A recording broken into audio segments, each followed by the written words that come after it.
Genesis, chapter 1. In the beginning, Elohim created the heavens and the earth. And the earth was without form and void, and darkness was upon the face of the deep. And the Ruach Elohim moved upon the face of the waters. And Elohim said, "Let there be light." And there was light. And Elohim saw the light, that it was good. And Elohim divided the light from the darkness. And Elohim called the light day, and the darkness he called night. And the evening and the morning were the first day. And Elohim said, "Let there be a firmament in the midst of the waters, and let it divide the waters from the waters." And Elohim made the firmament, and divided the waters which were under the firmament from the waters which were above the firmament. And it was so. And Elohim called the firmament heaven, and the evening and the morning were the second day.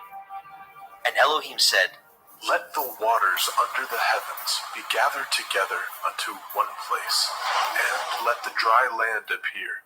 And it was so. And Elohim called the dry land earth, and the gathering together of the waters called he seas. And Elohim saw that it was good. And Elohim said, "Let the earth bring forth grass, the herb yielding seed, and the fruit tree yielding fruit after his kind, whose seed is in itself upon the earth." And it was so. And the earth brought forth grass, and herb yielding seed after his kind, and the tree yielding fruit, whose seed was in itself after his kind. And Elohim saw that it was good. And the evening and the morning were the third day. And Elohim said, "Let there be lights in the firmament of the heavens, to divide the day from the night, and let them be for signs, and for appointed feasts, and for days and years. And let them be for lights in the firmament of the heavens, to give light upon the earth." And it was so. And Elohim made two great lights, the greater light to rule the day, and the lesser light to rule the night. He made the stars also. And Elohim set them in the firmament of the heavens to give light upon the earth, and to rule over the day and over the night, and to divide the light from the darkness. And Elohim saw that it was good. And the evening and the morning were the fourth day. And Elohim said, "Let the waters bring forth abundantly the moving creature that has life, and fowl that may fly above the earth in the open firmament of heaven." And Elohim created great sea monsters, and every living creature that moves, which the waters brought forth abundantly after their kind, and every winged fowl after his kind. And Elohim saw that it was good. And Elohim blessed them, saying, "Be fruitful and multiply, and fill the waters in the seas, and let fowl multiply in the earth." And the evening and the morning were the fifth day. And Elohim said, "Let the earth bring forth the living creatures after his kind, cattle and creeping thing, and beast of the earth after his kind." And it was so. And Elohim made the beast of the earth after his kind, and cattle after their kind, and everything that creeps upon the earth after his kind. And Elohim saw that it was good. And Elohim said, "Let us make man in our image, after our likeness. Let them have dominion over the fish of the sea, and over the fowl of the air, and over the cattle, and over all the earth, and over every creeping thing that creeps upon the earth." So Elohim created man in his own image. In the image of Elohim created he him. Male and female created he them. And Elohim blessed them. And Elohim said unto them, "Be fruitful and multiply, and replenish the earth, and subdue it, and have dominion over the fish of the sea, and over the fowl of the air, and over every living thing that moves upon the earth." And Elohim said, "Behold, I have given you every herb-bearing seed which is upon the face of all the earth, and every tree in which is the fruit of a tree yielding seed. To you it shall be for food. And to every beast of the earth, and to every fowl of the air, and to everything that creeps upon the earth, wherein there is life, I have given every green herb for food." And it was so. And Elohim saw everything that he had made, and behold, it was very good. And the evening and the morning were the sixth day.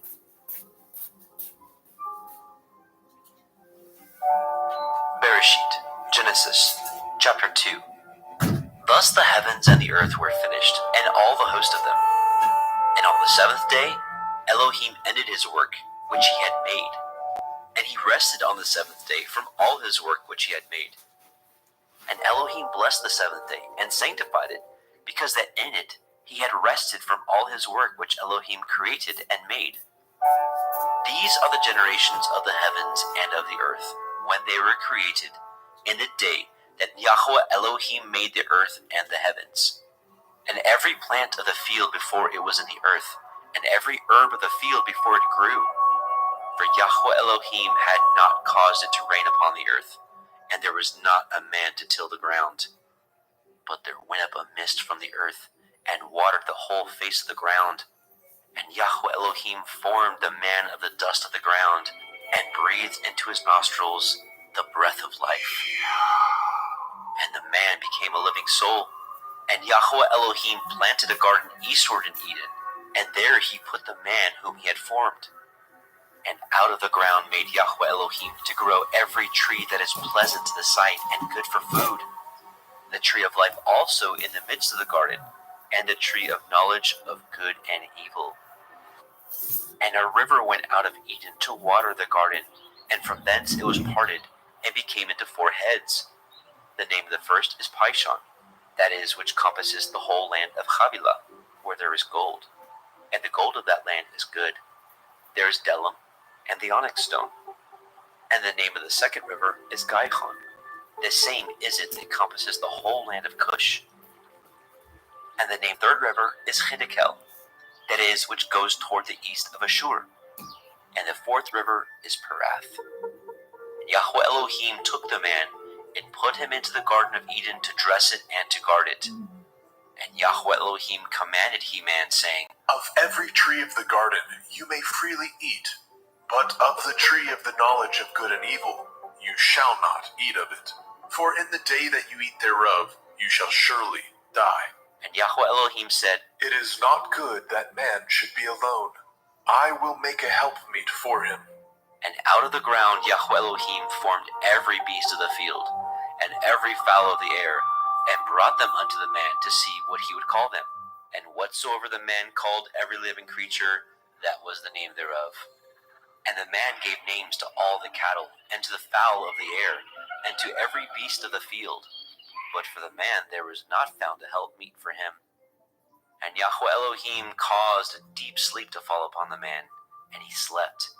And he took one of his ribs, and closed up the flesh instead thereof. And the rib, which Yahweh Elohim had taken from man, made he a woman, and brought her unto the man. And the man said, This is now bone of my bones, and flesh of my flesh. She shall be called woman, because she was taken out of man. Therefore shall a man leave his father and his mother, and shall cleave unto his woman, and they shall be one flesh. And they were both naked, the man and his woman, and were not ashamed.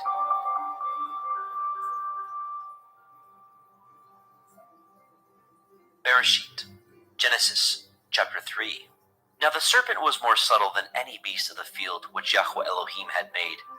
And he said unto the woman, Yea, has Elohim said, Ye shall not eat of every tree of the garden? And the woman said unto the serpent, We may eat of the fruit of the trees of the garden, but of the fruit of the tree which is in the midst of the garden, Elohim has said, Ye shall not eat of it, neither shall ye touch it, lest ye die. And the serpent said unto the woman, Ye shall not surely die. For Elohim knows that in the day ye eat thereof, then your eyes shall be opened, and ye shall be as Elohim, knowing good and evil. And when the woman saw that the tree was good for food, and that it was pleasant to the eyes, and a tree to be desired to make one wise, she took of the fruit thereof, and did eat, and gave also unto her man with her, and he did eat. And the eyes of both of them were opened, and they knew that they were naked. And they sewed fig leaves together, and made themselves aprons. And they heard the voice of Yahweh Elohim walking in the garden in the cool of the day. And the man and his woman hid themselves from the presence of Yahweh Elohim amongst the trees of the garden. And Yahweh Elohim called unto Adam and said unto him, Where are you? And he said, I heard your voice in the garden, and I was afraid, because I was naked, and I hid myself. And he said, Who told you that you were naked? Have you eaten of the tree whereof I commanded you that you should not eat? And the man said, The woman whom you gave to be with me, she gave me of the tree, and I did eat. And Yahweh Elohim said unto the woman, What is this that you have done? And the woman said, The serpent beguiled me, and I did eat. And Yahweh Elohim said unto the serpent, Because you have done this, you are cursed above all cattle and above every beast of the field. Upon your belly shall you go, and dust shall you eat all the days of your life. And I will put enmity between you and the woman, and between your seed and her seed. It shall bruise your head, and you shall bruise his heel. Unto the woman he said, I will greatly multiply your sorrow and your conception. In sorrow you shall bring forth children, and your desire shall be to your man, and he shall rule over you. And unto Adam he said, Because you have hearkened unto the voice of your woman, and have eaten of the tree of which I commanded you, saying, You shall not eat of it. Cursed is the ground for your sake. In sorrow you shall eat of it all the days of your life. Thorns also and thistles shall it bring forth to you, and you shall eat the herb of the field. In the sweat of your face shall you eat bread, till you return unto the ground. For out of it were you taken, for dust you are, and unto dust shall you return. And Adam called his woman's name Hua, because she was the mother of all living. Unto Adam also, and to his woman did Yahweh Elohim make coats of skins, and clothe them. And Yahweh Elohim said, Behold, the man is become as one of us, to know good and evil. And now, lest he put forth his hand, and take also of the tree of life, and eat, and live forever. Therefore Yahweh Elohim sent him forth from the garden of Eden, to till the ground from whence he was taken. So he drove out the man, and he placed at the east of the garden of Eden cherubim, and a flaming sword which turned every way, to guard the way of the tree of life.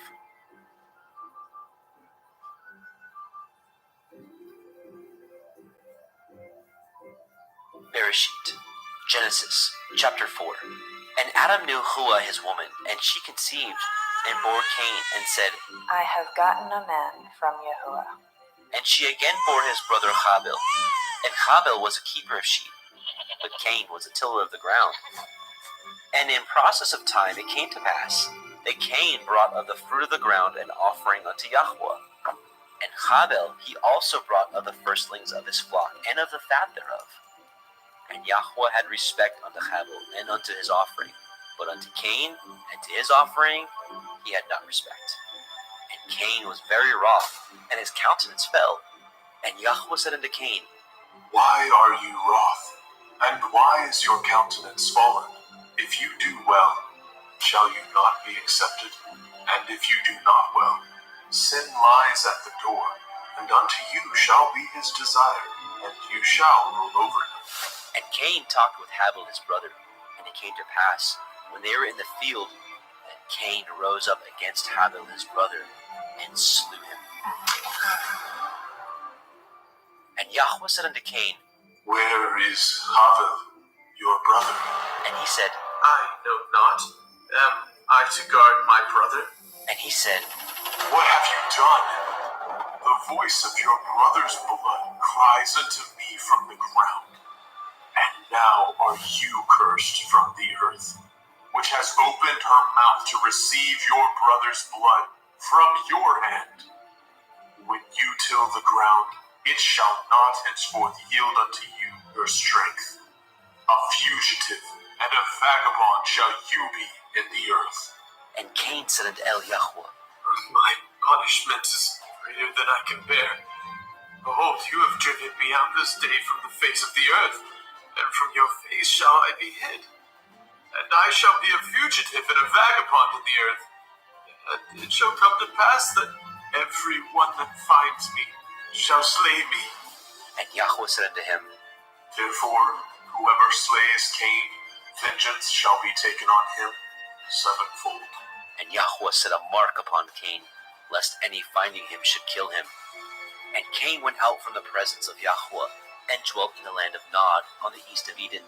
And Cain knew his woman, and she conceived, and bore Hanok. And he built a city, and called the name of the city after the name of his son, Hanok. And unto Hanok was born Irad, and Irad begat Mehujael, and Mehujael begat Methushael, and Methushael begat Lamech. And Lamech took unto him two women.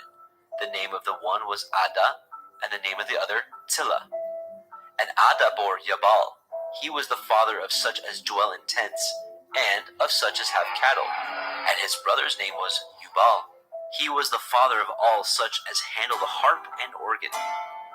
And Silla, she also bore Tubal-Cain, an instructor of every artificer in brass and iron. And the sister of Tubal-Cain was Naamah.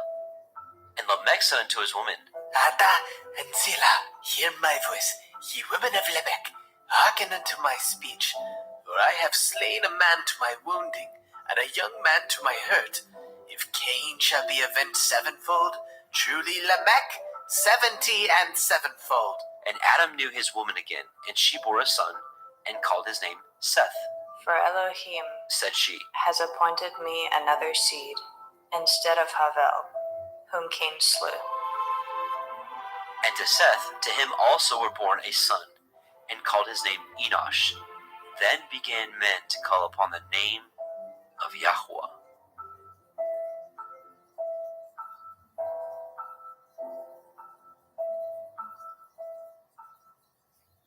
Bereshit, Genesis, chapter 5. This is the sefer of the generations of Adam. In the day that Elohim created man, in the likeness of Elohim made he him.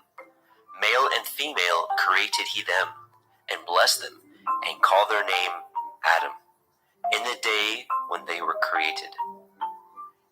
And Adam lived 130 years, and begat a son in his own likeness, after his image, and called his name Seth.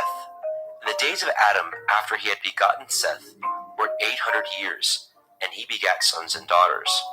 And all the days that Adam lived were 930 years, and he died. And Seth lived 105 years, and begat Enosh. And Seth lived, after he begot Enosh, 807 years, and begat sons and daughters. And all the days of Seth were 912 years, and he died. And Enosh lived 90 years, and begat Canaan. And Enosh lived, after he begot Canaan, 815 years, and begat sons and daughters. And all the days of Enosh were 905 years, and he died. And Canaan lived 70 years, and begat Mahalalel. And Canaan lived, after he begot Mahalalel, 840 years, and begat sons and daughters. And all the days of Canaan were 910 years, and he died. And Mahalalel lived 65 years, and begot Yared. And Mahalalel lived, after he begot Yared, 830 years, and begat sons and daughters. And all the days of Mahalalel were 895 years, and he died. And Yared lived 162 years, and he begat Hanok. And Yared lived, after he begat Hanok, 800 years, and begat sons and daughters. And all the days of Yared were 962 years, and he died. And Hanok lived 65 years, and begat Methuselah. And Hanok walked with Elohim, after he begat Methuselah, 300 years, and begat sons and daughters. And all the days of Hanok were 365 years, and Hanok walked with Elohim, and he was not, for Elohim took him. And Methuselah lived 187 years, and begat Lamech. And Methuselah lived after he begat Lamech 782 years, and begat sons and daughters. And all the days of Methuselah were 969 years, and he died. And Lamech lived 182 years, and begat a son, and he called his name Noah, saying, This same shall comfort us concerning our work and toil of our hands, because of the ground which Yahuwah has cursed. And Lamech lived after he begat Noah 595 years, and begat sons and daughters. And all the days of Lamech were 770 years, and he died. And Noah was 500 years old, and Noah begat Shem, Ham, and Japheth. Bereshit, Genesis, chapter 6. And it came to pass, when men began to multiply on the face of the earth, and daughters were born unto them, that the sons of Elohim saw the daughters of men that they were fair, and they took them women of all which they chose. And Yahweh said, My Ruach shall not always strive with man, for that he also is flesh. Yet his days shall be 120 years. There were Nephilim in the earth in those days, and also after that, when the sons of Elohim came in unto the daughters of men, and they bore children to them, the same became giants, which were of ancient times, men of infamy. And Yahweh saw that the wickedness of man was great in the earth, and that every imagination of the thoughts of his heart was only evil continually. And Yahweh repented that he had made man on the earth, and it grieved him at his heart. And Yahweh said, I will destroy man whom I have created from the face of the earth, both man and beast, and the creeping thing, and the fowls of the air, for I repent that I have made them. But Noah found grace in the sight of Yahweh. These are the generations of Noah. Noah was a just man, and perfect in his generations, and Noah walked with Elohim. And Noah begot 3 sons, Shem, Ham, and Japheth. The earth also was corrupt before Elohim, and the earth was filled with violence. And Elohim looked upon the earth, and behold, it was corrupt, for all flesh had corrupted his way upon the earth. And Elohim said unto Noah, The end of all flesh is come before me, for the earth is filled with violence through them. And behold, I will destroy them with the earth. Make you an ark of gopher wood. Rooms shall you make in the ark, and shall pitch it within and without with pitch. And this is the fashion which you shall make it of. The length of the ark shall be 300 cubits, the breadth of it 50 cubits, and the height of it 30 cubits. A window shall you make to the ark, and in a cubit shall you finish it above.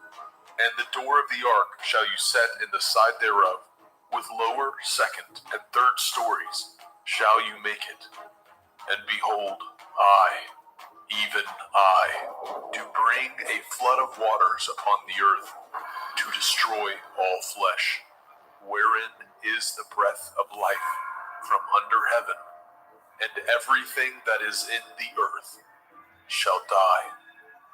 But with you will I establish my covenant, and you shall come into the ark, you and your sons, and your woman, and your sons' women with you.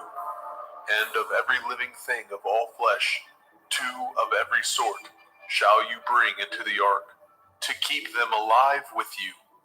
They shall be male and female, of fowls after their kind, and of cattle after their kind, of every creeping thing of the earth after his kind. 2 of every sort shall come unto you, to keep them alive. And take unto you of all food that is eaten, and you shall gather it to you, and it shall be for food for you, and for them. Thus did Noah according to all that Elohim commanded him. So did he.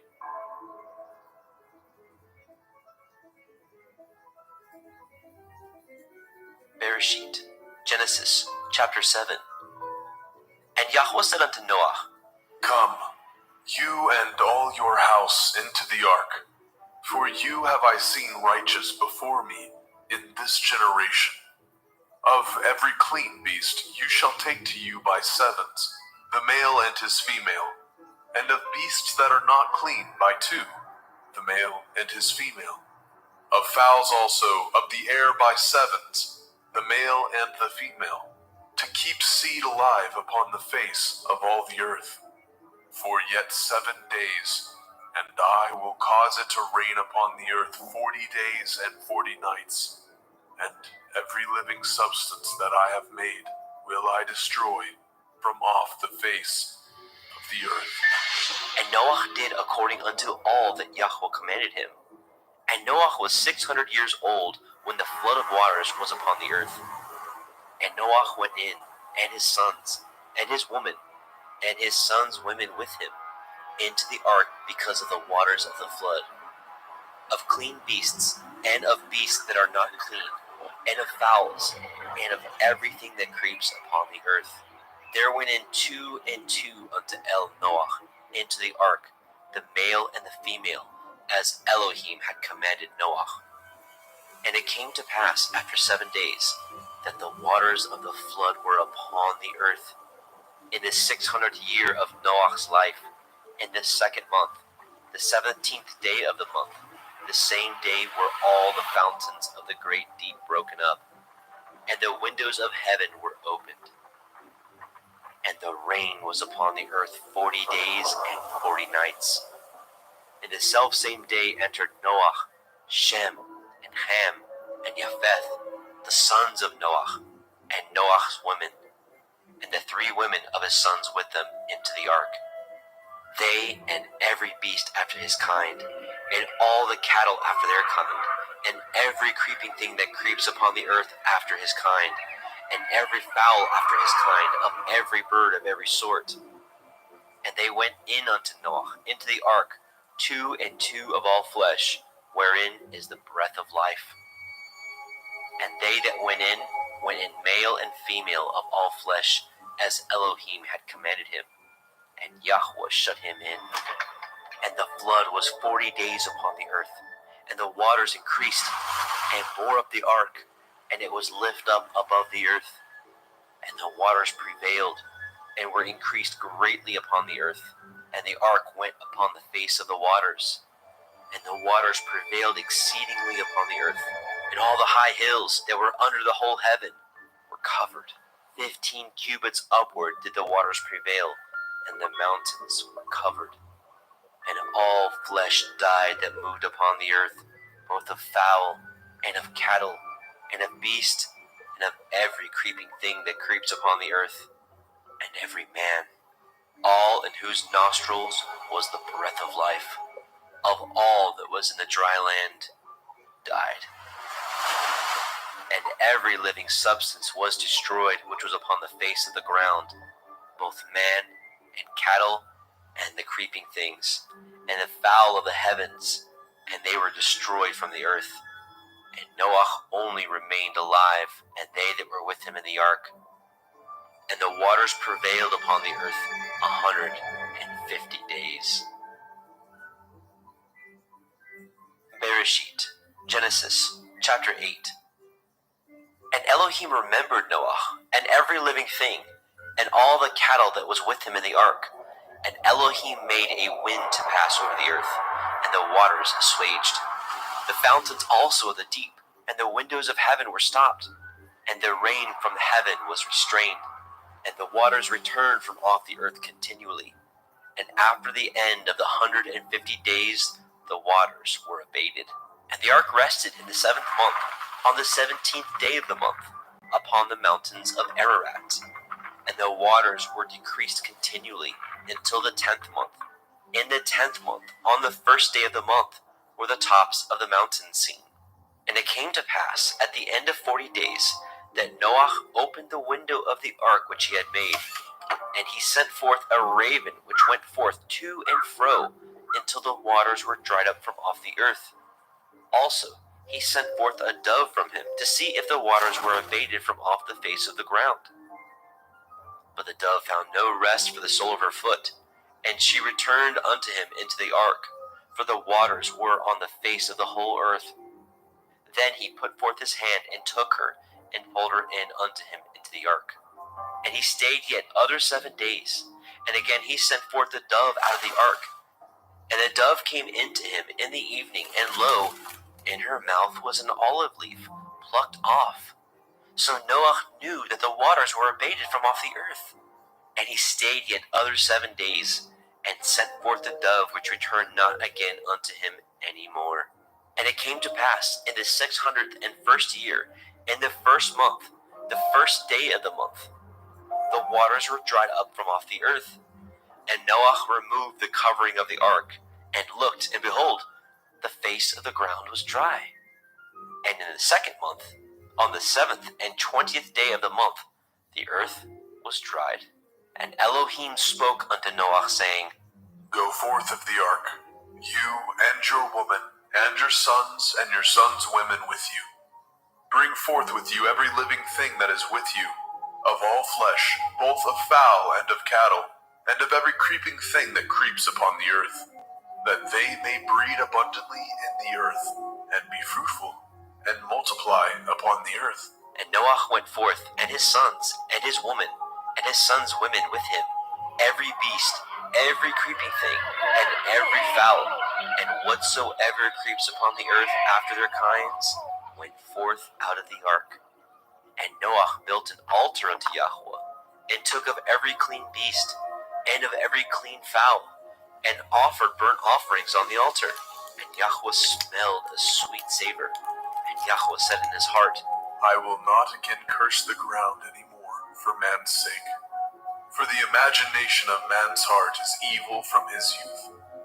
Neither will I again smite any more everything living, as I have done. While the earth remains, seed time and harvest, and cold and heat, and summer and winter, and day and night shall not cease. Bereshit, Genesis, chapter 9. And Elohim blessed Noah and his sons, and said unto them, Be fruitful and multiply, and replenish the earth.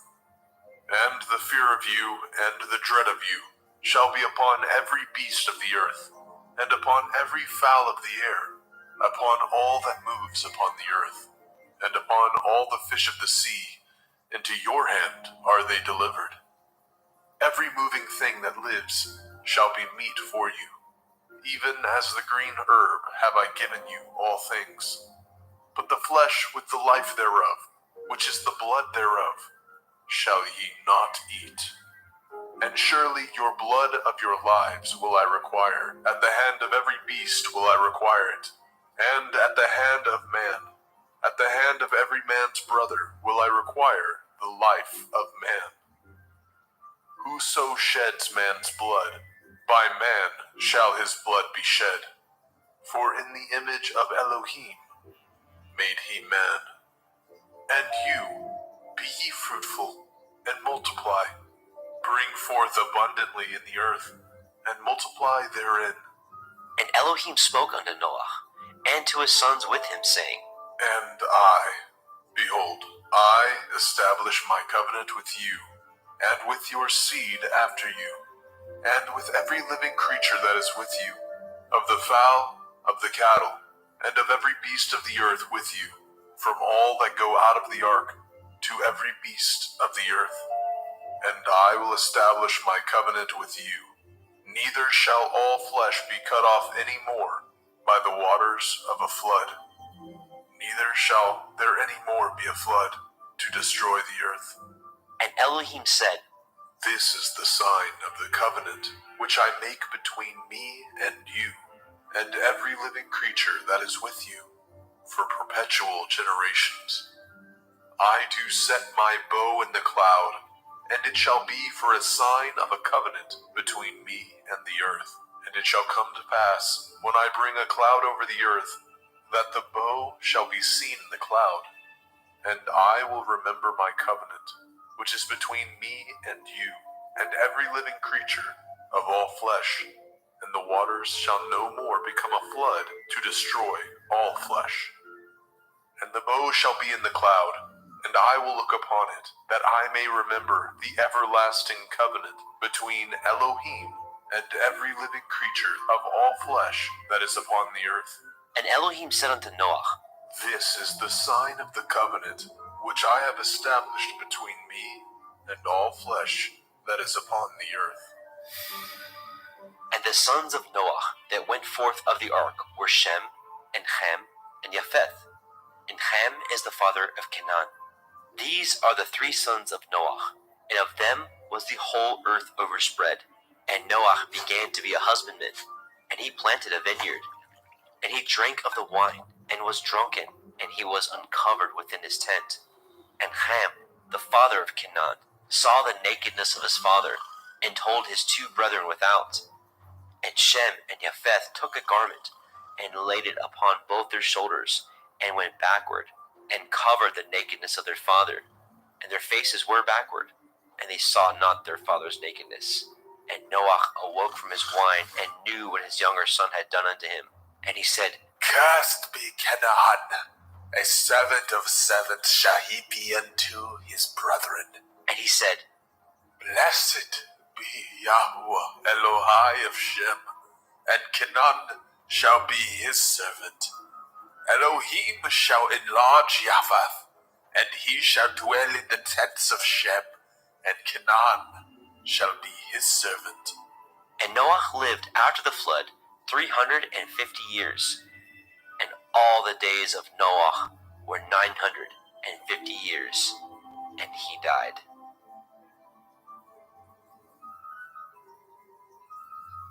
Bereshit, Genesis, chapter 10. Now these are the generations of the sons of Noah, Shem, Ham, and Japheth. And unto them were sons born after the flood. The sons of Japheth, Gomer, and Magog, and Madai, and Yaban, and Tubal, and Meshech, and Tirak. And the sons of Gomer, Ashkenaz, and Riphath, and Togarma. The sons of Yaban, Elisha, and Tarshish, and Kittim, and Dodanim. By these were the isles of the other nations divided in their lands, everyone after his tongue, and after their families, in their nations. And the sons of Ham, Cush, and Mitzrayim, and Put, and Canaan. And the sons of Cush, Seba, and Havilah, and Kavta, and Raamah, and Kavteka. And the sons of Raamah, Sheba, and Dedan. And Cush begat Nimrod. He began to be a giant and a hunter in the earth. He was a giant and a hunter before Yahweh. Wherefore it is said, even as Nimrod, the giant hunter before Yahweh. And the beginning of his kingdom was Babel, and Erech, and Akkad, and Calneh, in the land of Shinar. Out of that land went forth Ashur, and built Nineveh, and the city Rehoboth, and Kelach, and Resen between Nineveh and Kelach. The same is a great city. And Mitzrayim begat Lodim, and Anamim, and Lechavim, and the Naphtochim, and the Pathrusim, and the Kasluchim, out of whom came Pelishtim, and the Kaphtorim. And Canaan begat Sidon, his firstborn, and Heth, and the Jebusite, and the Amorite, and the Girgashite, and the Hivite, and the Archite, and the Hinite, and the Arvadite, and the Tsemarai, and the Hamathite. And afterward were the families of the Canaanim spread abroad. And the border of the Canaanim was from Sidon, as you come to Gerar, unto Gaza, as you go unto Sodom, and Amorah, and Admah, and Zeboim, even unto Lasha. These are the sons of Ham, after their families, after their tongues, in their countries, and in their nations. And unto Shem also, the father of all the children of Eber, the brother of Japheth, the elder, even to him were children born. And the children of Shem, Elam, and Ashur, and Arphaxad, and Lud, and Aram. And the children of Aram, Uz, and Hul, and Gether, and Mash. And Arphaxad begot Shelach, and Shelach begot Eber. And unto Eber were born 2 sons. The name of one was Peleg, for in his days was the earth divided, and his brother's name was Yoktan. And Yoktan begot Almodad, and Shelef, and Chatzarmaveth, and Yerach, and Hadoram, and Uzal, and Dikla, and Obal, and Abimael, and Sheba, and Ophir, and Havilah, and Yobab. All these were the sons of Yoktan. And their dwelling was from Misha, as you go unto Sephah, a mountain of the east. These are the sons of Shem, after their families, after their tongues, in their lands, after their nations. These are the families of the sons of Noah, after their generations, in their nations, and by these were the nations divided in the earth after the flood.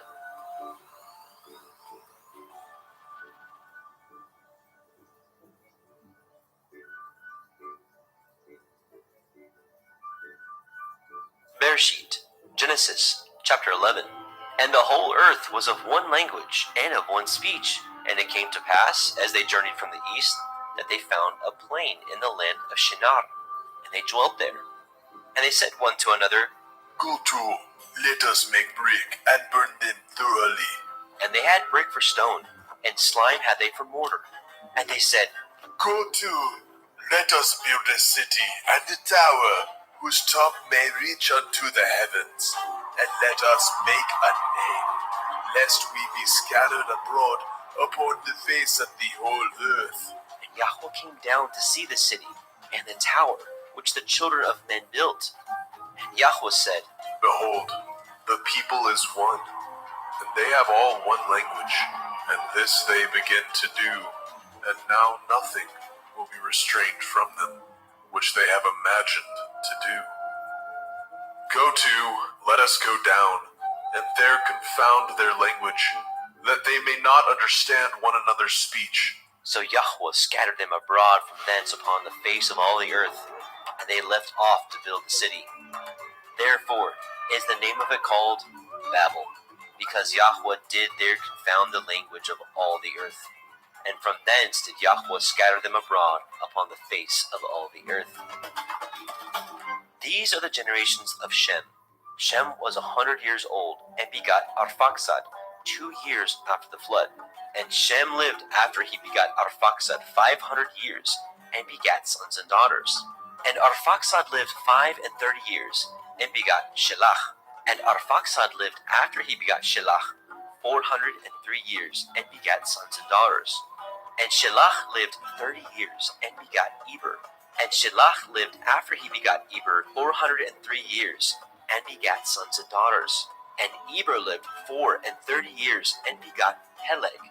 And Eber lived after he begot Peleg 430 years, and begot sons and daughters. Peleg lived 30 years, and begat Reu. And Peleg lived after he begot Reu 209 years, and begot sons and daughters. And Reu lived 32 years, and begot Serug.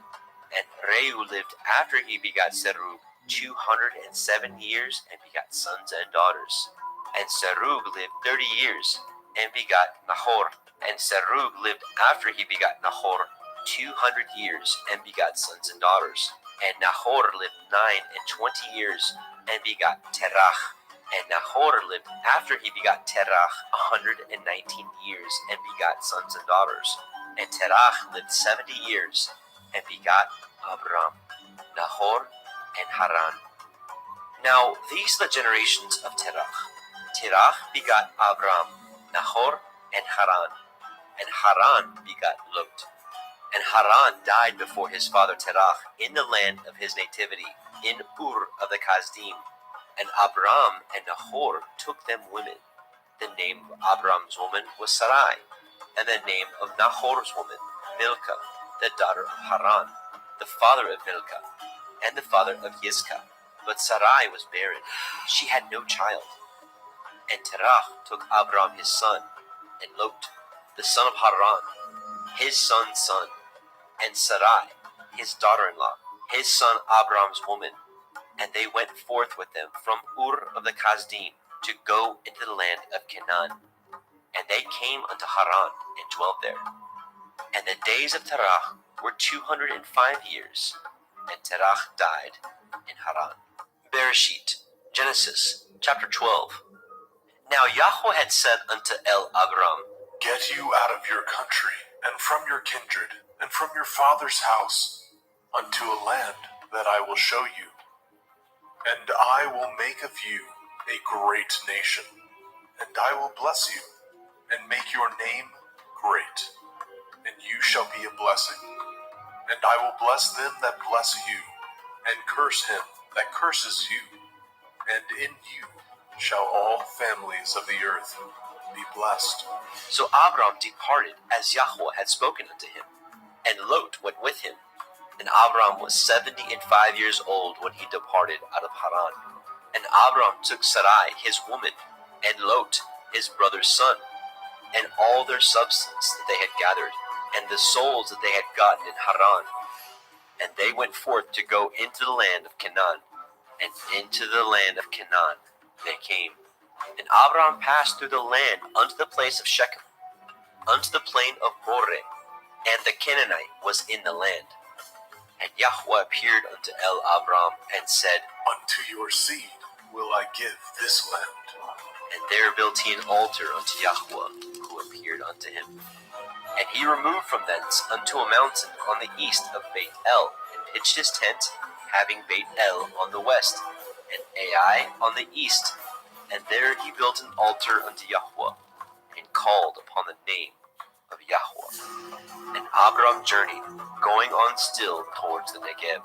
And there was a famine in the land, and Abram went down into Mitzrayim to sojourn there, for the famine was grievous in the land. And it came to pass, when he was come near to enter into Mitzrayim, that he said unto Sarai his woman, Behold now, I know that you are a fair woman to look upon. Therefore it shall come to pass, when the Mitzrayim shall see you, that they shall say, This is his woman, and they will kill me, but they will save you alive. Say, I pray you, you are my sister, that it may be well with me for your sake, and my soul shall live because of you. And it came to pass, that when Abram was come into Mitzrayim, the Mitzrayim beheld the woman, that she was very fair. The princes also of Pharaoh saw her, and commended her before Pharaoh. And the woman was taken into Pharaoh's house. And he entreated Abram well for her sake. And he had sheep, and oxen, and he asses, and men servants, and maid servants, and she asses, and camels. And Yahweh plagued Pharaoh and his house with great plagues because of Sarai, Abram's woman. And Pharaoh called Abram and said, What is this that you have done unto me? Why did you not tell me that she was your woman? Why said you, She is my sister, so I might have taken her to be my woman? Now therefore, behold, your woman, take her, and go your way. And Pharaoh commanded his men concerning him, and they sent him away, and his woman, and all that he had. Bereshit, Genesis, chapter 13. And Abram went up out of Mitzrayim, he, and his woman, and all that he had, and Lot with him, into the Negev. And Abram was very rich in cattle, in silver, and in gold. And he went on his journeys from the Negev even to Beit El, unto the place where his tent had been at the beginning, between Beit El and Ai, unto the place of the altar, which he had made there at the first. And there Abraham called on the name of Yahweh. And Lot also, which went with Abram, had flocks and herds and tents, and the land was not able to bear them, that they might dwell together, for their substance was great, so that they could not dwell together. And there was a strife between the herdsmen of Abram's cattle and the herdsmen of Lot's cattle. And the Canaanite and the Perizzite dwelled then in the land. And Abram said unto Lot, Let there be no strife, I pray you, between me and you, and between my herdsmen and your herdsmen. for we be brethren. Is not the whole land before you? Separate yourself, I pray you, from me. If you will take the left hand, then I will go to the right. Or if you depart to the right hand, then I will go to the left. And Lot lifted up his eyes and beheld all the circle of the Yarden, that it was well watered everywhere, before Yahweh destroyed Sodom and Amorah, even as the garden of Yahweh, like the land of Mitzrayim, as ye come unto Zoar. Then Lot chose him all the circle of the Yarden, and Lot journeyed east, and they separated themselves, the one from the other. And Abram dwelt in the land of Canaan, and Lot dwelt in the cities of the circle of the Yarden, and pitched his tent toward Sodom. But the men of Sodom were wicked and sinners before Yahweh exceedingly. And Yahweh said unto Abram, after that Lot was separated from him, Lift up now your eyes, and look from the place where you are, northward and southward, and eastward and westward. For all the land which you see, to you will I give it, and to your seed forever. And I will make your seed as the dust of the earth, so that if a man can number the dust of the earth, then shall your seed also be numbered. Arise, walk through the land in the length of it and in the breadth of it, for I will give it unto you. Then Abram removed his tent, and came and dwelt in the plain of Mamre, which is in Hebron, and built there an altar unto Yahweh.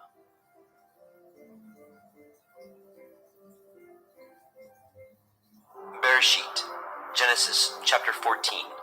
And it came to pass in the days of Amraphel, king of Shinar, Arioch, king of Elakar, Kedorlaomer, king of Elam, and Tidal, king of nations, that these made war with Bera, king of Sodom, and with Birsha, king of Amorah, Shinav, king of Admah, and Shem-Eber, king of Tseboim, and the king of Bela, which is Zoar. All these were joined together in the valley of Siddim, which is the Salt Sea. 12 years they served Kedorlaomer, and in the 13th year they rebelled. And in the 14th year came Kedorlaomer, and the kings that were with him, and smote the Rephaim in Ashtaroth Karnaim, and the Zuzim in Ham, and the Emim in Shaveh Kiriathaim, and the Horim in their Mount Seir, unto Il Paran, which is by the wilderness. And they returned and came to En Mishpat, which is Kadesh, and smote all the country of the Amalekim, and also the Amorim, that dwelt in Hathron Tamar. And there went out the king of Sodom, and the king of Amorah, and the king of Admah, and the king of Tseboim, and the king of Bela, the same as Zoar, and they joined battle with them in the valley of Siddim, with Kedorlaomer, the king of Elam, and with Tidal, king of nations, and Amraphel, king of Shinar, and Arioch, king of Elakar, 4 kings with 5. And the valley of Siddim was full of slime pits, and the kings of Sodom and Amorah fled, and fell there, and they that remained fled to the mountain. And they took all the goods of Sodom and Amorah, and all their victuals, and went their way. And they took Lot, Abram's brother, who dwelt in Sodom, and his goods, and departed. And there came one that had escaped, and told Abram the Ivri, for he dwelt in the plain of Mamre, the Amorite, brother of Eshcol, and brother of Aner, and these were confederate with Abram. And when Abram heard that his brother was taken captive, he armed his trained servants, born in his house, 318, and pursued them unto Dan. And he divided himself against them, he and his servants, by night, and smote them, and pursued them unto Hobah, which is on the left hand of Damascus. And he brought back all the goods, and also brought again his brother Lot, and his goods, and the women also, and the people. And the king of Sodom went out to meet him after his return from the slaughter of Kedorlaomer, and of the kings that were with him, at the valley of Shaveh, which is in the king's valley. And Malkitzedek, king of Shalem, brought forth bread and wine, and he was the priest of El Elyon. And he blessed him and said, Blessed be Avram of El Elyon, possessor of heaven and earth. And blessed be El Elyon, which has delivered your enemies into your hand. And he gave them tithes of all. And the king of Sodom said unto Abram, Give me the persons, and take the goods for yourself. And Abram said to the king of Sodom, I have lifted up my hand unto El Yahuwah, El Elyon, the possessor of heaven and earth, that I will not take from a thread even to a shoe latchet, and that I will not take anything that is yours, lest you should say, I have made Avram rich, save only that which the young men have eaten, and the portion of the men which went with me, Aner, Eshcol, and Mamre. Let them take their portion.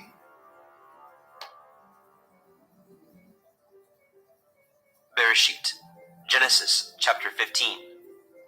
After these things, the word of Yahweh came unto Abram in a vision, saying, Fear not, Avram. I am your shield, and your exceeding great reward.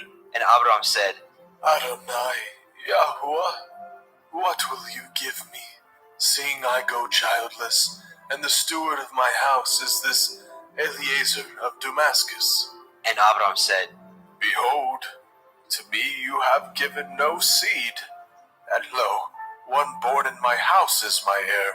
And behold, the word of Yahweh came unto him, saying, This shall not be your heir, but he that shall come forth out of your own generation shall be your heir. And he brought him forth abroad and said, Look now towards the heavens, and count the stars, if you be able to number them. And he said unto him, So shall your seed be. And he believed in Yahweh, and he counted it to him for righteousness. And he said unto him, I am Yahuwah, that brought you out of Ur of the Kasdim, to give you this land to inherit it. And he said, Adonai, Yahuwah, whereby shall I know that I shall inherit it? And he said unto him, Take me a heifer of 3 years old, and a she-goat of 3 years old, and a ram of 3 years old, and a turtle dove, and a young pigeon. And he took unto him all these, and divided them in the midst, and laid each piece one against another, but the birds he divided not. And when the fowls came down upon the carcasses, Abram drove them away. And when the sun was going down, a deep sleep fell upon Abram, and lo, a horror of great darkness fell upon him. And he said unto Abram, Know of a surety that your seed shall be a stranger in a land that is not theirs, and shall serve them, and they shall afflict them 400 years. And also that nation whom they shall serve will I judge, and afterward they shall come out with great substance, and you shall go to your fathers in peace. You shall be buried in a good old age. But in the 4th generation they shall come hither again, for the iniquity of the Amorim is not yet full. And it came to pass that, when the sun went down, and it was dark, behold, a smoking furnace, and a burning lamp that passed between those pieces.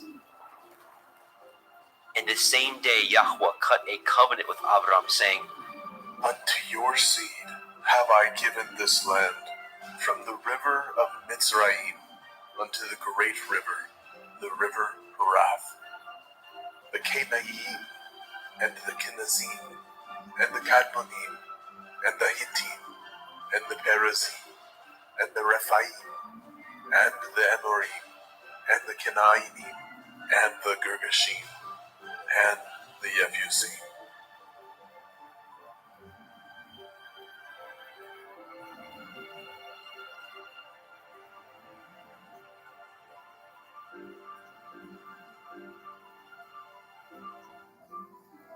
Bereshit, Genesis chapter 16.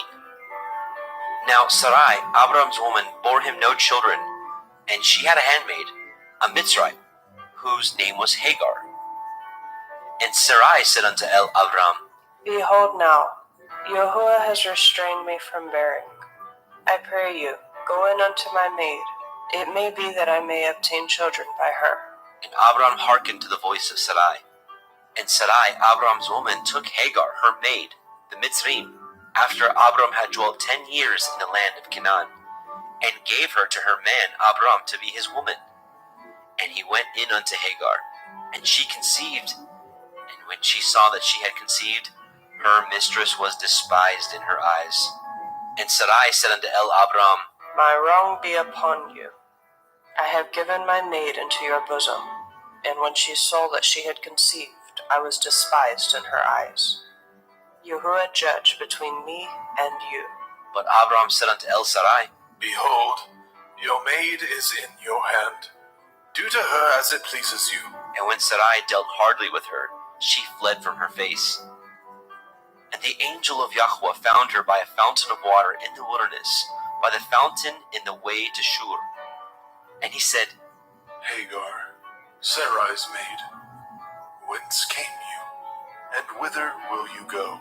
And she said, I flee from the face of my mistress Sarai.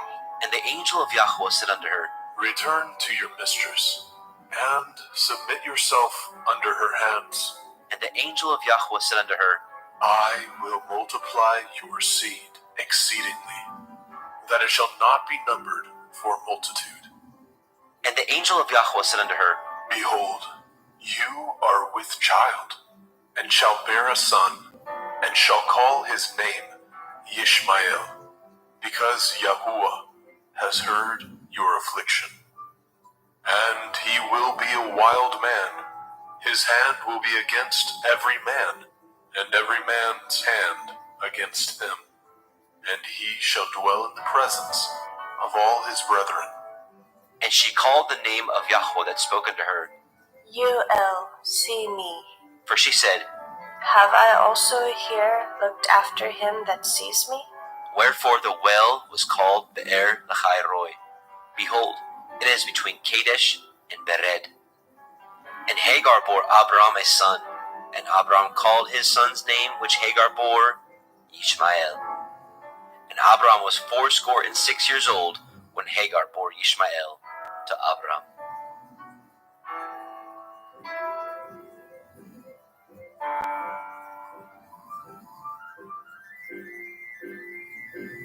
Bereshit, Genesis, chapter 17. And when Abram was 90 years old and 9, Yahweh appeared to Abram and said unto him, I am El Shaddai. Walk before me and be perfect. And I will make my covenant between me and you, and will multiply you exceedingly. And Abram fell on his face. And Elohim talked with him, saying, As for me, behold, my covenant is with you, and you shall be a father of many nations. Neither shall your name any more be called Avram, but your name shall be Avraham.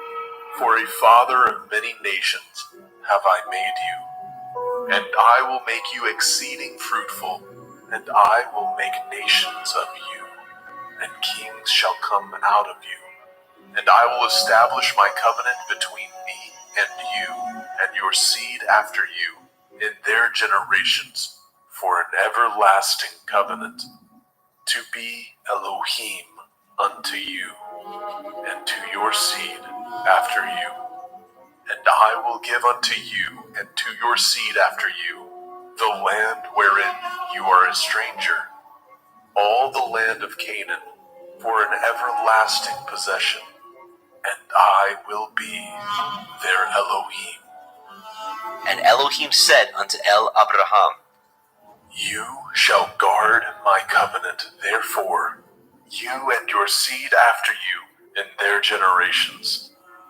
This is my covenant, which ye shall guard, between me and you and your seed after you.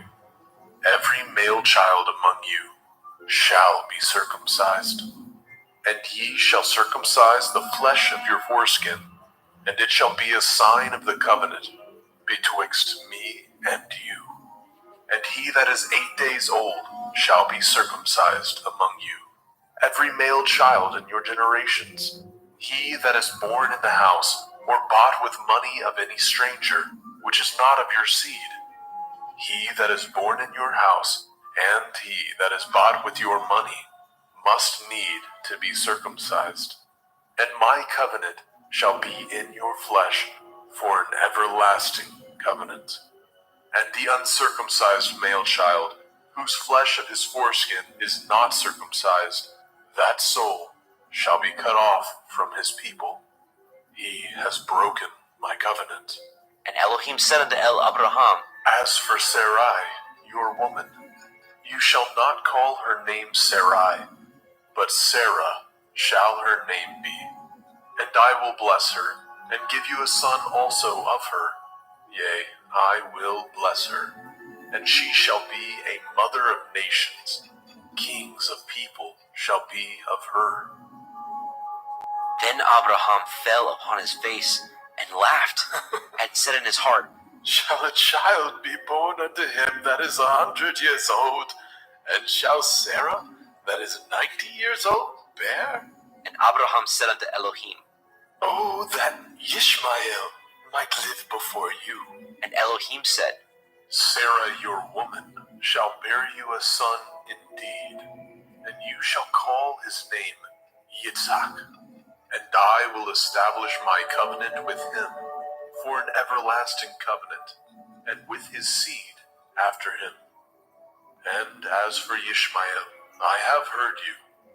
Behold, I have blessed him, and will make him fruitful, and will multiply him exceedingly.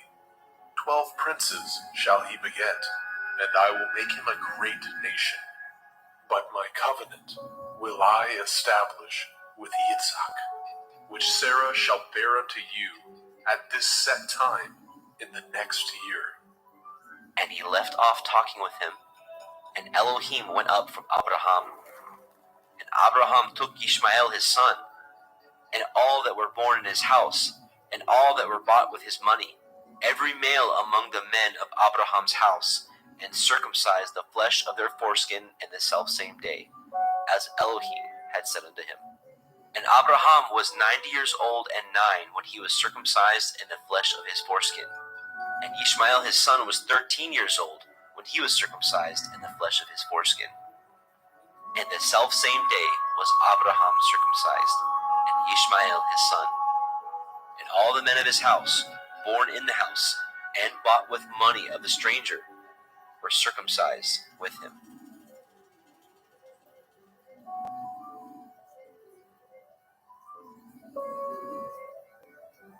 Bereshit, Genesis chapter 18. And Yahweh appeared unto him in the plains of Mamre, and he sat in the tent door in the heat of the day. And he lifted up his eyes, and looked, and lo, 3 men stood by him. And when he saw them, he ran to meet them from the tent door, and bowed himself toward the ground, and said, My Adonai, if now I have found favor in your sight, pass not away, I pray you, from your servant. Let a little water, I pray you, be fetched, and wash your feet, and rest yourselves under the tree. And I will fetch a morsel of bread, and comfort ye your hearts. After that ye shall pass on, for therefore are ye come to your servant.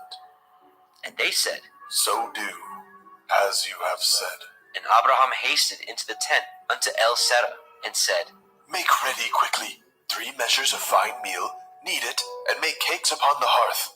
And Abraham ran unto the herd, and fetched a calf tender and good, and gave it unto a young man, and he hastened to dress it. And he took butter, and milk, and the calf which he had dressed, and set it before them. And he stood by them under the tree, and they did eat. And they said unto him, Where is Sarah, your woman? And he said, Behold, in the tent. And he said, I will certainly return unto you according to the time of life. And lo, Sarah your woman shall have a son. And Sarah heard it in the tent door, which was behind him. Now Abraham and Sarah were old and well stricken in age, and had ceased to be with Sarah after the manner of women. Therefore Sarah laughed within herself, saying, After I am waxed old, shall I have pleasure, my Lord being old also? And Yahweh said unto Abraham, Wherefore did Sarah laugh, saying, Shall I of a surety bear a child, which am old? Is anything too hard for Yahuwah? At the time appointed, I will return unto you, according to the time of life, and Sarah shall have a son. Then Sarah denied, saying, I laughed not. for she was afraid. And he said, Nay, but you did laugh. And the men rose up from thence, and looked toward Sodom. And Abraham went with them to bring them on the way. And Yahweh said, Shall I hide from Abraham that thing which I do? Seeing that Abraham shall surely become a great and mighty nation, and all the nations of the earth shall be blessed in him. For I know him, that he will command his children and his household after him, that they shall guard the way of Yahuwah, to do justice and judgment, that Yahuwah may bring upon Abraham that which he has spoken of him. and Yahweh said, Because the cry of Sodom and Gomorrah is great, and because their sin is very grievous, I will go down now and see whether they have done altogether according to the cry of it, which is come unto me, and if not, I will know. And the men turned their faces from thence, and went toward Sodom. But Abraham stood yet before Yahweh. And Abraham drew near and said, Will you also destroy the righteous with the wicked? Perchance there be 50 righteous within the city. Will you also destroy and not spare the place for the 50 righteous that are therein?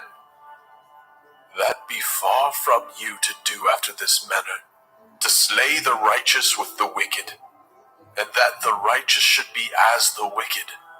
That be far from you. Shall not the judge of all the earth do right? And Yahweh said, If I find in Sodom 50 righteous within the city, then I will spare all the place for their sakes. And Abraham answered and said, Behold now, I have taken it upon me to speak unto Adonai, which am but dust and ashes. Perchance there shall lack 5 of the 50 righteous. Will you destroy all the city for lack of 5? And he said, If I find there 40 and 5, I will not destroy it. And he spoke unto him yet again and said, Perchance there will be 40 found there. And he said, I will not do it for 40's sake. And he said unto him, Oh, let not Adonai be angry, and I will speak. Perchance there shall be 30 found there. And he said, I will not do it if I find 30 there. And he said, Behold now, I have taken upon me to speak unto Adonai. Perchance there shall be 20 found there. And he said, I will not destroy it for 20's sake. And he said, Oh, let not Adonai be angry, and I will speak yet but this once. Perchance 10 shall be found there. And he said, I will not destroy it for 10's sake. And Yahweh went his way as soon as he had left communing with Abraham. And Abraham returned unto his place.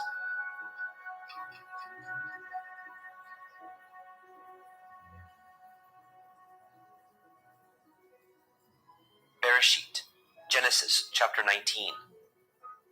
And there came 2 angels to Sodom at evening, and Lot sat in the gate of Sodom.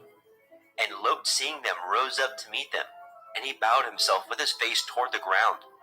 And he said, Behold now, my lords, turn in, I pray you, into your servant's house, and tarry all night, and wash your feet, and ye shall rise up early, and go on your ways. And they said, Nay, but we will abide in the street all night. And he pressed upon them greatly. And they turned in unto him, and entered into the house. And he made them a feast. and did bake matzah, and they did eat. But before they lay down, the men of the city, even the men of Sodom, compassed the house round, both old and young, all the people from every quarter. And they called unto Lot, and said unto him, Where are the men which came into you this night? Bring them out unto us. that we may know them. And Lot went out at the door unto them, and shut the door after him, and said, I pray you, brethren, do not so wickedly.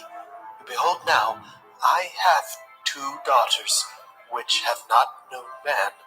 Let me, I pray you, bring them out unto you, and do ye to them as is good in your eyes. Only unto these men do nothing, for therefore came they under the shadow of my roof. And they said, Stay back. and they said again, This one fellow came into sojourn, and he will need to be a judge. Now we will deal worse with you than with them. and they pressed sore upon the man, even Lot, and came near to break the door. But the men put forth their hand, and pulled Lot into the house to them, and shut the door. And they smote the men that were at the door of the house with blindness, both small and great, so that they wearied themselves to find the door. And the men said unto Lot, Have you here any besides son-in-law and your sons and your daughters, and whatsoever you have in the city, bring them out of this place, for we will destroy this place, because the cry of them is waxing great before the face of Yahuwah, and Yahuwah has sent us to destroy it. And Lot went out, and spoke unto his sons-in-law, which married his daughters, and said, Up, get you out of this place, for Yahuwah will destroy this city. But he seemed as one that mocked unto his sons-in-law. And when the morning arose, then the angels hastened Lot, saying, Arise, take your woman and your 2 daughters which are here, lest you be consumed in the iniquity of the city. And while he lingered, the men laid hold upon his hand, and upon the hand of his woman, and upon the hand of his 2 daughters, Yahweh being merciful unto him. And they brought him forth, and set him without the city. And it came to pass, when they had brought them forth abroad, that he said, Escape for your life. Look not behind you, neither stay in all the circle of the Yarden. Escape to the mountain, lest you be consumed. And Lot said unto them, Oh, not so, my Adonai. Behold, now your servant has found grace in your sight, and you have magnified your mercy, which you have showed unto me in saving my life. I cannot escape to the mountain, lest some evil take me, and I die. Behold now, this city is near to flee unto, and it is a little one. Oh, let me escape hither. Is it not a little one? And my soul shall live. and he said unto him, See, I have accepted you concerning this thing also, that I will not overthrow this city for which you have spoken.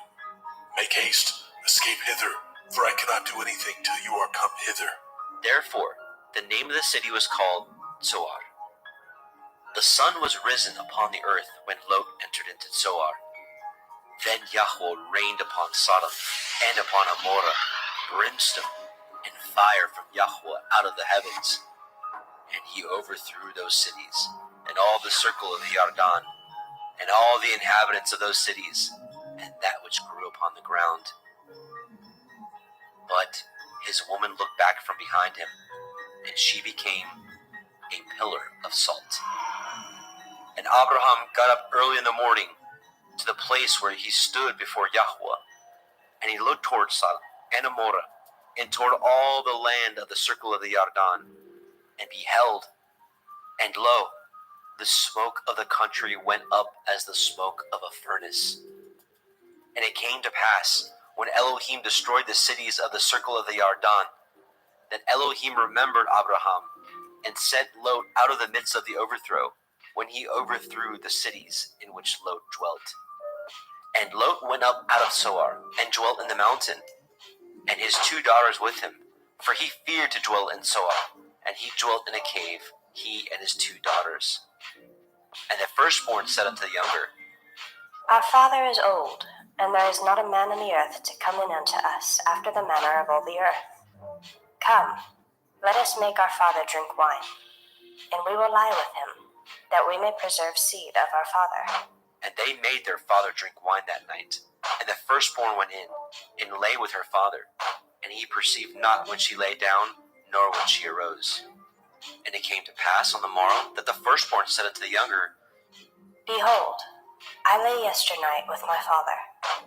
Let us make him drink wine this night also, and go in and lie with him, that we may preserve seed of our father. And they made their father drink wine that night also. And the younger arose and lay with him. And he perceived not when she lay down, nor when she arose. Thus were both the daughters of Lot with child by their father. And the firstborn bore a son, and called his name Moab. The same is the father of the Moabim unto this day. And the younger, she also bore a son, and called his name Ben-Ammi. The same is the father of the children of Ammon unto this day.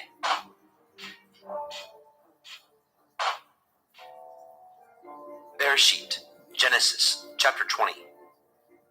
And Abraham journeyed from thence toward the country of the Negev, and dwelt between Kadesh and Shur, and sojourned in Gerar. And Abraham said of Sarah his woman, She is my sister. And Abimelech king of Gerar sent, and took Sarah. But Elohim came to Abimelech in a dream by night, and said to him, Behold, you are but a dead man, for the woman which you have taken, for she is a man's woman. But Abimelech had not come near her. And he said, Adonai, will you slay also a righteous nation? Said he not unto me, She is my sister? And she, even she herself said, He is my brother? In the integrity of my heart and innocence of my hands have I done this. And Elohim said unto him in a dream, Yea, I know that you did this in the integrity of your heart, for I also withheld you from sinning against me. Therefore suffered I you not to touch her. Now therefore restore the man his woman, for he is a prophet, and he shall pray for you, and you shall live. And if you restore her not, know you that you shall surely die, you and all that are yours. Therefore Abimelech rose early in the morning, and called all his servants, and told all these things in their ears. And the men were sore afraid. Then Abimelech called Abraham, and said unto him, What have you done unto us, and what have I offended you, that you have brought on me and on my kingdom a great sin? You have done deeds unto me that ought not to be done. And Abimelech said unto Abraham, What saw you that you have done this thing? And Abraham said, Because I thought surely the fear of Elohim is not in this place, and they will slay me for my woman's sake. And yet indeed she is my sister. She is the daughter of my father, but not the daughter of my mother, and she became my woman. And it came to pass, when Elohim caused me to wander from my father's house, that I said unto her, This is your kindness which you shall show unto me. At every place whither we shall come, say of me, He is my brother. And Abimelech took sheep, and oxen, and men servants, and women servants, and gave them unto Abraham, and restored him Sarah his woman. And Abimelech said, Behold, my land is before you. Dwell where it pleases you. And unto Sarah he said, Behold, I have given your brother 1,000 pieces of silver. Behold, he is to you a covering of the eyes unto all that are with you, and with all other. Thus she was reproved. So Abraham prayed unto Elohim, and Elohim healed Abimelech, and his woman, and his maidservants, and they bore children. For Yahweh had fast closed up all the wombs of the house of Abimelech, because of Sarah, Abraham's woman.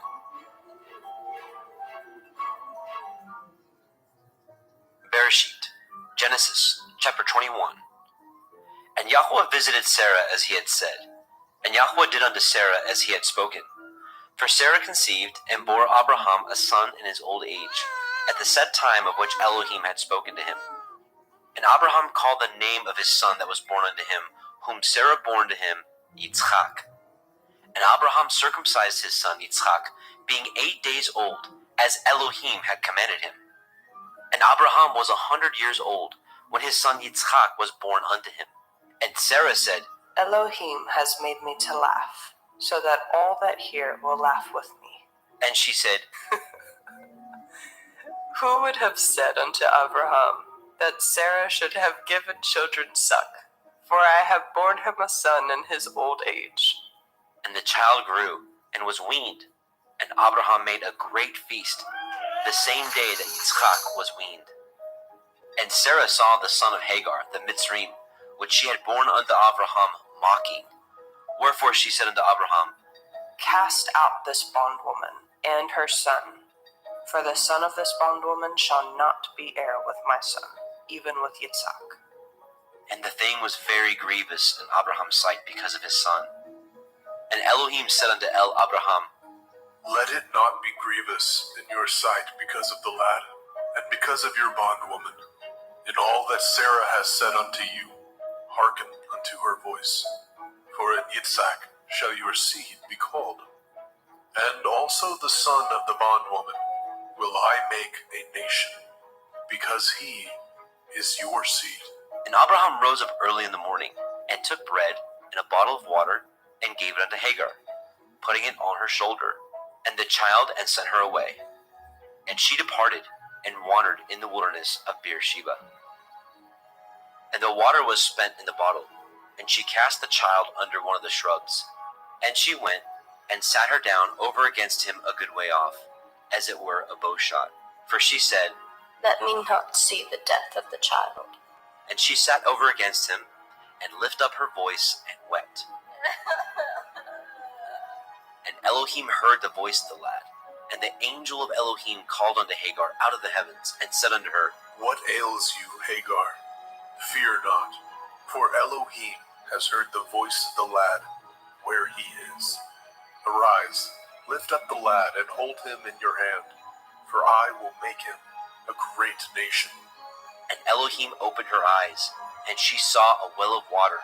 And she went, and filled the bottle with water, and gave the lad drink. And Elohim was with the lad, and he grew, and dwelt in the wilderness, and became an archer. And he dwelt in the wilderness of Paran.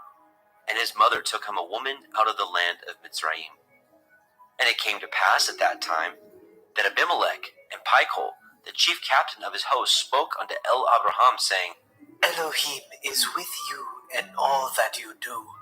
Now therefore swear unto me here by Elohim, that you will not deal falsely with me, nor with my son, nor with my son's son, but according to the kindness that I have done unto you, you shall do unto me, and to the land wherein you have sojourned. And Abraham said, I will swear. And Abraham reproved Abimelech because of a well of water, which Abimelech's servants had violently taken away. And Abimelech said, I know not who has done these things, neither did you tell me, neither yet heard I of it, but today. And Abraham took sheep and oxen, and gave them unto Abimelech, and both of them cut a covenant. And Abraham set 7 ewe lambs of the flock by themselves. And Abimelech said unto Abraham, What mean these 7 ewe lambs which you have set by themselves? And he said, For these 7 ewe lambs shall you take off my hand, that they may be a witness unto me, that I have dug this well. Wherefore he called that place Beersheba, because there they swore both of them. Thus they cut a covenant at Beersheba. Then Abimelech rose up, and Pichol, the chief captain of his host, and they returned into the land of the Palestine. And Abraham planted a grove in Beersheba, and called thereon the name of Yahweh, El Olam.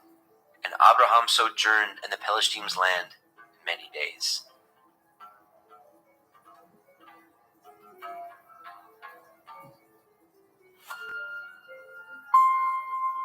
Bereshit, Genesis chapter 22.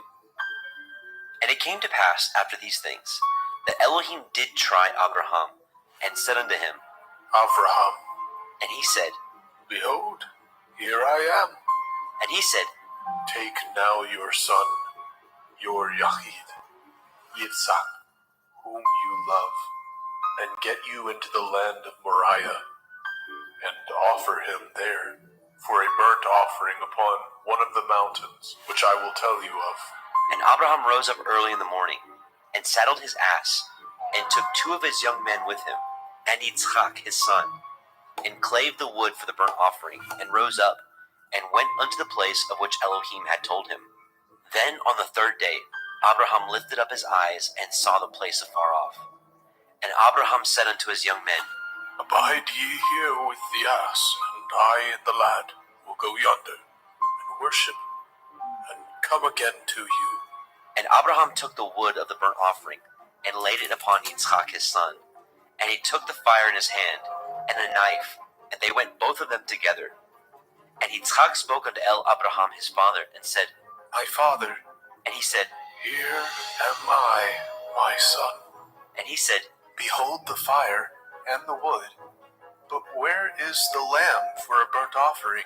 and Abraham said, My son, Elohim will provide himself a lamb for a burnt offering. So they went both of them together.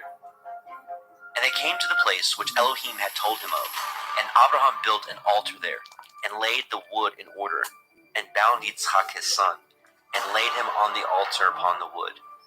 And Abraham stretched forth his hand, and took the knife to slay his son. And the angel of Yahweh called unto him out of the heavens, and said, Avraham, Avraham, and he said, here am I. and he said, Lay not your hand upon the lad, neither do you anything unto him. For now I know that you fear Elohim, seeing you have not withheld your son, your Yahid, from me. And Abraham lifted up his eyes and looked, and behold, behind him a ram caught in a thicket by his horns. And Abraham went and took the ram, and offered him up for a burnt offering in the stead of his son. And Abraham called the name of that place Yahweh Yireh, as it is said to this day, In the mount of Yahweh it shall be seen. And the angel of Yahweh called unto Abraham out of the heavens the 2nd time, and said, By myself have I sworn, says Yahuwah, for because you have done this thing, and have not withheld your son, your Yahid, that in blessing I will bless you, and in multiplying I will multiply your seed as the stars of heaven, and as the sand which is upon the seashore, and your seed shall possess the gate of his enemies. And in your seed shall all the nations of the earth be blessed, because you have obeyed my voice. So Abraham returned unto his young men, and they rose up and went together to Beersheba. And Abraham dwelt at Beersheba. And it came to pass after these things that it was told Abraham, saying, Behold, Milcah, she has also borne children unto your brother Nahor, Uz his firstborn, and Buz his brother, and Gemuel the father of Aram, and Kesed, and Hazo, and Pildash, and Yidlaf, and Bethuel. And Bethuel begat Rivkah. These 8 Milcah did bear to Nahor, Abraham's brother, and his concubine, whose name was Reumah. She bore also Teva, and Gaham, and Tahash, and Maacah. Bereshit, Genesis chapter 23. And Sarah was 127 years old. These were the years of the life of Sarah. And Sarah died in Kiryat Arba, the same is in Hebron, in the land of Canaan. And Abraham came to mourn for Sarah, and to weep for her.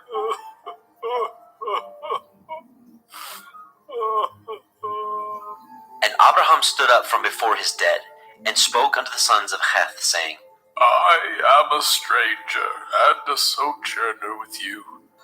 Give me a possession of a burying place with you, that I may bury my dead out of my sight.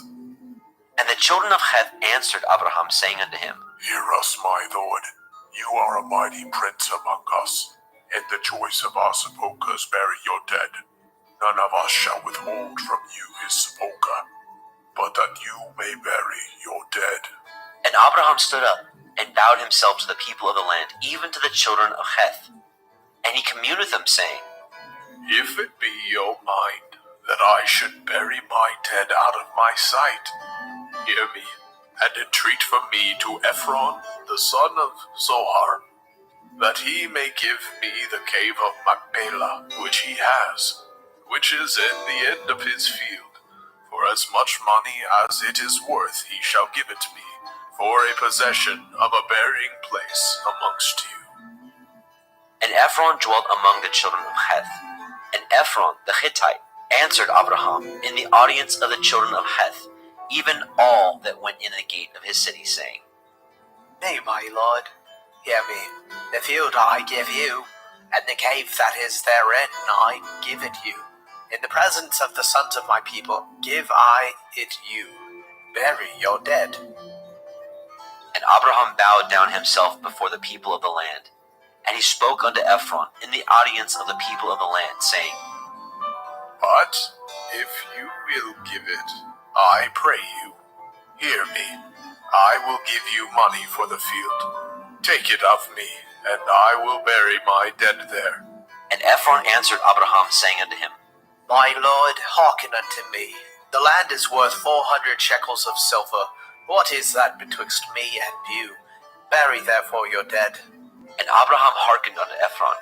And Abraham weighed to Ephron the silver, which he had named in the audience of the sons of Heth, 400 shekels of silver, current money with the merchant. And the field of Ephron, which was in Machpelah, which was before Mamre, the field and the cave which was therein, and all the trees that were in the field, that were in all the borders round about, were made sure unto Abraham for a possession in the presence of the children of Heth, before all that went in at the gate of his city.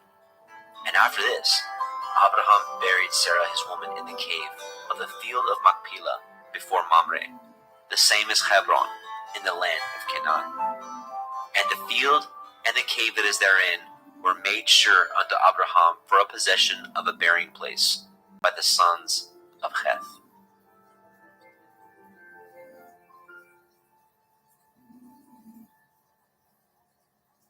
Bereshit, Genesis chapter 24. And Abraham was old and well stricken in age, and Yahweh had blessed Abraham in all things. And Abraham said unto his eldest servant of his house, that ruled over all that he had, Put, I pray you, your hand under my thigh, and I will make you swear by Yahweh, the Elohai of heaven, and the Elohai of the earth, that you shall not take a woman unto my son of the daughters of the Canaanim, among whom I dwell. But you shall go unto my country, and to my kindred, and take a woman unto my son Yitzhak. And the servant said unto him, Perchance the woman will not be willing to follow me unto this land. Must I needs bring your son again unto the land from whence you came? And Abraham said unto him, Beware that you bring not my son thither again. Yahuwah Elohai of heaven, which took me from my father's house, and from the land of my kindred, and which spoke unto me, and that swore unto me, saying, Unto your seed will I give this land. He shall send his angel before you, and you shall take a woman unto my son from thence. And if the woman will not be willing to follow you, then you shall be clear from this my oath. Only bring not my son thither again. And the servant put his hand under the thigh of Abraham his master, and swore to him concerning that matter. And the servant took 10 camels of the camels of his master, and departed, for all the goods of his master were in his hand. And he arose and went to Aram Naharaim, unto the city of Nahor. And he made his camels to kneel down without the city by a well of water at the time of the evening, even the time that women go out to draw water. And he said, O Yahuwah Elohai of my master Abraham, I pray you, send me good speed this day, and show kindness unto my master Abraham. Behold, I stand here by the well of water, and the daughters of the men of the city come out to draw water. And let it come to pass, that the damsel to whom I shall say, Let down your pitcher, I pray you, that I may drink.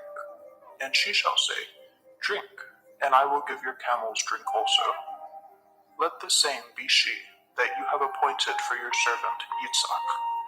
And thereby shall I know that you have showed kindness unto my master. And it came to pass, before he had done speaking, that behold, Ribkah came out, who was born to Bethuel, son of Milcah, the woman of Nahor, Abraham's brother, with her pitcher upon her shoulder. And the damsel was very fair to look upon, a virgin, neither had any man known her. And she went down to the well and filled her pitcher, and came up. And the servant ran to meet her and said, Let me, I pray you, drink a little water of your pitcher. And she said, Drink, my lord. And she hastened, and let down her pitcher upon her hand, and gave him drink. And when she had done giving him drink, she said, I will draw water for your camels also, until they have done drinking. And she hastened, and emptied her pitcher into the trough, and ran again unto the well to draw water, and drew for all his camels. And the man, wondering at her, held his peace, to wit whether Yahweh had made his journey prosperous or not. And it came to pass, as the camels had done drinking, that the man took a golden earring of 1/2 shekel weight, and 2 bracelets for her hands of 10 shekels weight of gold, and said, Whose daughter are you? Tell me, I pray you, is there room in your father's house for us to lodge in? And she said unto him, I am the daughter of Bethuel, the son of Milcah, which she bore unto Nahor. And she said moreover unto him, We have both straw and provender enough, and room to lodge in. And the man bowed down his head and worshipped Yahweh. And he said, Blessed be Yahuwah Elohai of my master Abraham, who has not left destitute my master of his mercy and his truth. I, being in the way, Yahuwah led me to the house of my master's brother. And the damsel ran, and told them of her mother's house of these things. And Ribkah had a brother, and his name was Laban. And Laban ran unto the man, unto the well. And it came to pass, when he saw the earring and the bracelets upon his sister's hands, and when he heard the words of Ribkah his sister, saying, Thus spoke the man unto me. that he came unto the man, and behold, he stood by the camels at the well. And he said, Come in, you blessed of Yahuwah. Wherefore stand you without? For I have prepared the house and room for the camels. And the man came into the house, and he ungirded his camels, and gave straw and provender for the camels, and water to wash his feet, and the men's feet that were with him. And there was set meat before him to eat, but he said, I will not eat until I have told my errand. and he said, Speak on. and he said, I am Abraham's servant, and Yahuwah has blessed my master greatly, and he has become great. And he has given him flocks and herds, and silver and gold, and men servants and maidservants, and camels and asses. And Sarah, my master's woman, bore a son to my master when she was old, and unto him has he given all that he has.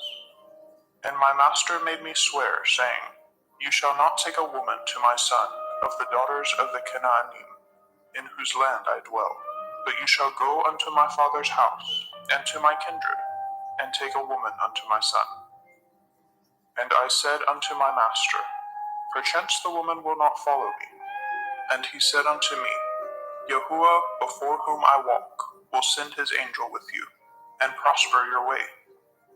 And you shall take a woman for my son of my kindred, and of my father's house. Then shall you be clear from this my oath, when you come to my kindred, and if they give not you one, you shall be clear from my oath. And I came this day unto the well, and said, O Yahuwah Elohai, of my master Abraham, if now you do prosper my way which I go, behold, I stand by the well of water. And it shall come to pass, that when the virgin comes forth to draw water, and I say to her, Give me, I pray you, a little water of your pitcher to drink. And she say to me, Both drink you, and I will also draw for your camels. Let the same be the woman whom Yahuwah has appointed out for my master's son. And before I had done speaking in my heart, behold, Rivkah came forth with her pitcher on her shoulder. And she went down unto the well, and drew water. And I said unto her, Let me drink, I pray you. And she made haste, and let down her pitcher from her shoulder, and said, Drink, and I will give your camels drink also. So I drank, and she made the camels drink also. And I asked her and said, Whose daughter are you? And she said, The daughter of Bethuel, Nahor's son, whom Milcah bore unto him. And I put the earring upon her face, and the bracelets upon her hands. And I bowed down my head and worshipped Yahuwah, and blessed Yahuwah Elohai of my master Avraham, which had led me in the right way to take my master's brother's daughter unto his son. And now, if ye will deal kindly and truly with my master, tell me, and if not, tell me, that I may turn to the right hand or to the left. Then Laban and Bethuel answered and said, The thing proceeds from Yahuwah. We cannot speak unto you bad or good. Behold, Rivkah is before you. Take her and go, and let her be your master's son's woman, as Yahuwah has spoken. And it came to pass that when Abraham's servant heard their words, he worshipped Yahweh, bowing himself to the earth. And the servant brought forth jewels of silver and jewels of gold and raiment, and gave them to Ribkah. And he gave also to her brother and to her mother precious things. And they did eat and drink, and the men that were with him, and tarried all night. And they rose up in the morning, and he said, Send me away unto my master. And her brother and her mother said, Let the damsel abide with us a few days, at the least 10. After that she shall go. And he said unto them, Hinder me not, seeing Yahuwah has prospered my way. Send me away, that I may go to my master. And they said, We will call the damsel, and inquire at her mouth. And they called Ribkah, and said unto her, Will you go with this man? And she said, I will go. And they sent away Ribkah their sister, and her nurse, and Abraham's servant, and his men. And they blessed Ribkah, and said unto her, You are our sister. Be the mother of thousands of millions, and let your seed possess the gate of those which hate them. And Ribkah arose, and her damsels, and they rode upon the camels, and followed the man. And the servant took Ribkah, and went his way.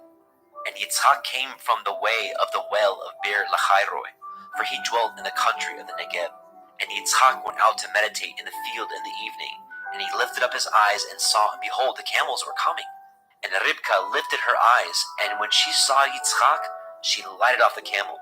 For she had said unto the servant, What man is this that walks in the field to meet us? and the servant had said, It is my master. Therefore she took a veil and covered herself.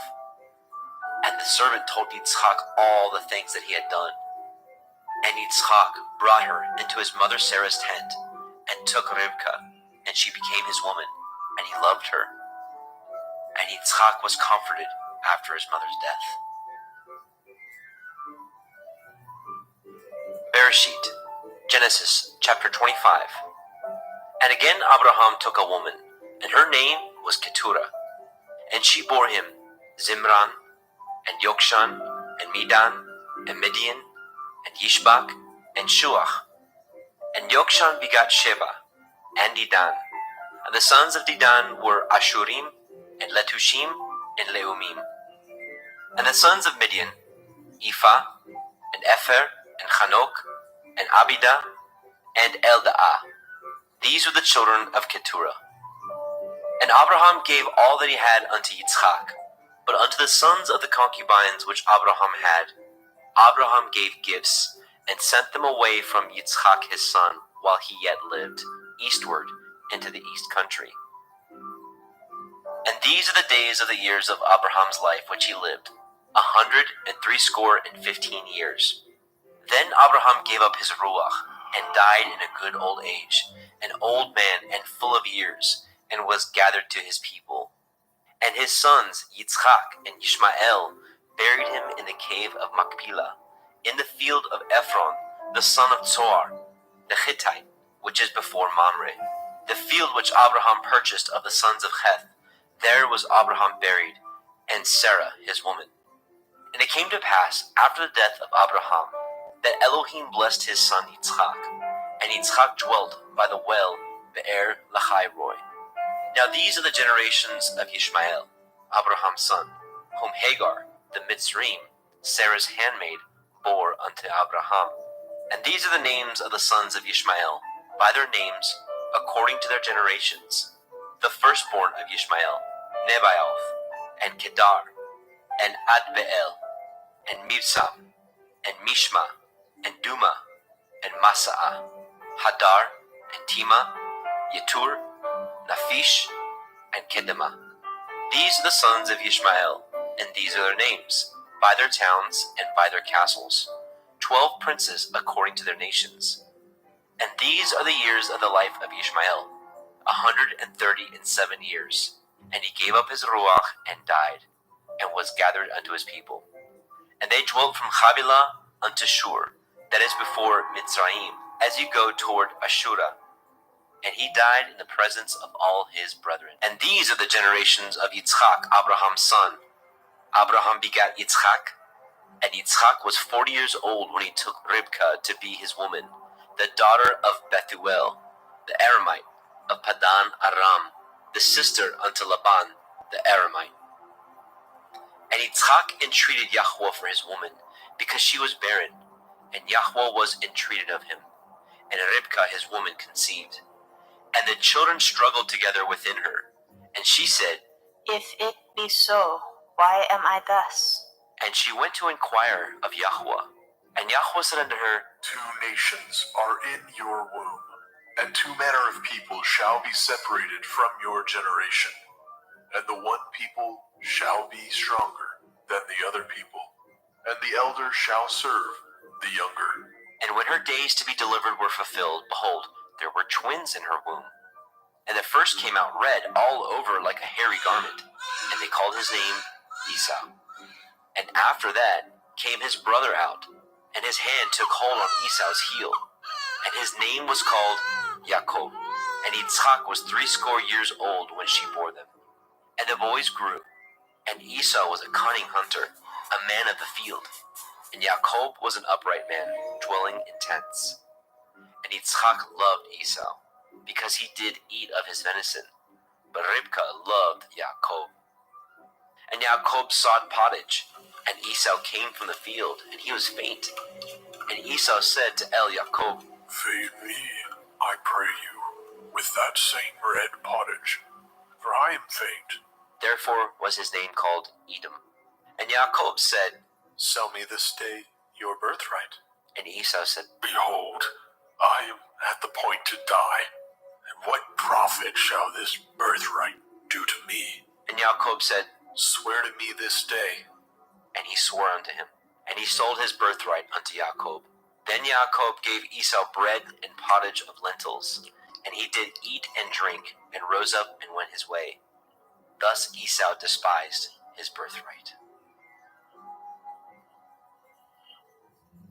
Bereshit, Genesis, chapter 26. And there was a famine in the land, beside the first famine that was in the days of Abraham. And Yitzchak went unto Abimelech, king of the Pelishtim, unto Gerar. And Yahweh appeared unto him and said, Go not down into Mitzrayim. Dwell in the land which I shall tell you of. Sojourn in this land, and I will be with you, and will bless you. For unto you and unto your seed I will give you all these countries, and I will perform the oath which I swore unto Abraham your father.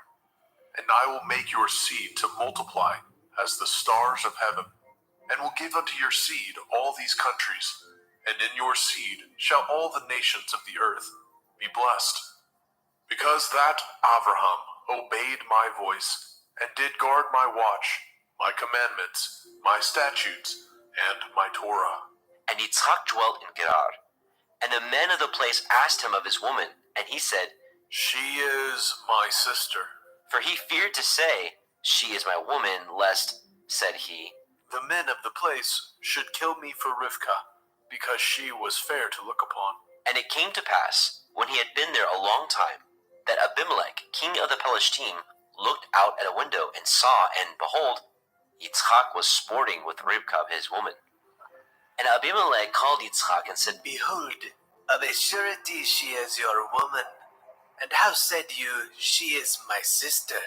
And Yitzchak said unto him, Because I said, lest I die for her. and Abimelech said, What is this you have done unto us? One of the people might lightly have lain with your woman, and you should have brought guiltiness upon us. And Abimelech charged all his people, saying, He that touches this man or his woman shall surely be put to death. Then Yitzchak sowed in that land, and received in the same year 100-fold, and Yahweh blessed him. And the man waxed great, and went forward, and grew until he became very great, for he had possessions of flocks, and possessions of herds, and great store of servants. And the Pelishtim envied him. For all the wells which his father's servant had dug in the days of Abraham his father, the Pelishtim had stopped them, and filled them with earth. And Abimelech said unto Yitzchak, Go from us, for you are much mightier than we. And Yitzchak departed thence, and pitched his tent in the valley of Gerar, and dwelt there. And Yitzchak dug again the wells of water, which they had dug in the days of Abraham his father. For the Pelishtim had stopped them up after the death of Abraham. And he called their names after the names by which his father had called them. And Yitzchak's servants dug in the valley, and found there a well of springing water. And the herdsmen of Gerar did strive with Yitzchak's herdsmen, saying, The water is ours. And he called the name of the well Esek, because they strove with him. And they dug another well, and strove for that also. And he called the name of it Sitnah. And he removed from thence, and dug another well. And for that they strove not. And he called the name of it Rehovot. And he said, For now Yahuwah has made room for us, and we shall be fruitful in the land. And he went up from thence to Be'er Sheba. And Yahweh appeared unto him that same night, and said, I am the Elohai of Avraham your father. Fear not, for I am with you, and will bless you, and multiply your seed, for my servant Abraham's sake. And he built an altar there, and called upon the name of Yahweh, and pitched his tent there, and there Yitzchak's servants dug a well. Then Abimelech went to him from Gerar, and Achuzat, one of his friends, and Pichol, the chief captain of his army. And Yitzchak said unto them, Wherefore come ye to me, seeing ye hate me, and have sent me away from you? And they said, We saw certainly that Yahuwah was with you, and we said, Let there be now an oath betwixt us, even betwixt us and you, and let us cut a covenant with you. That you will do us no hurt, as we have not touched you, and as we have done unto you nothing but good, and have sent you away in peace. You are now the blessed of Yahuwah. And he made them a feast, and they did eat and drink. And they rose up early in the morning, and swore one to another. And Yitzchak sent them away, and they departed from him in peace.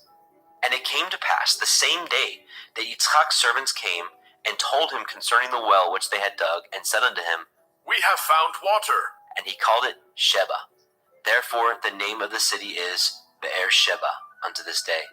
And Esau was 40 years old when he took to be his woman Yahudit, the daughter of Birai, the Hittite, and Basemat, the daughter of Elon, the Hittite, which were a grief of mind unto Yitzchak and to Rivkah. Bereshit, Genesis chapter 27.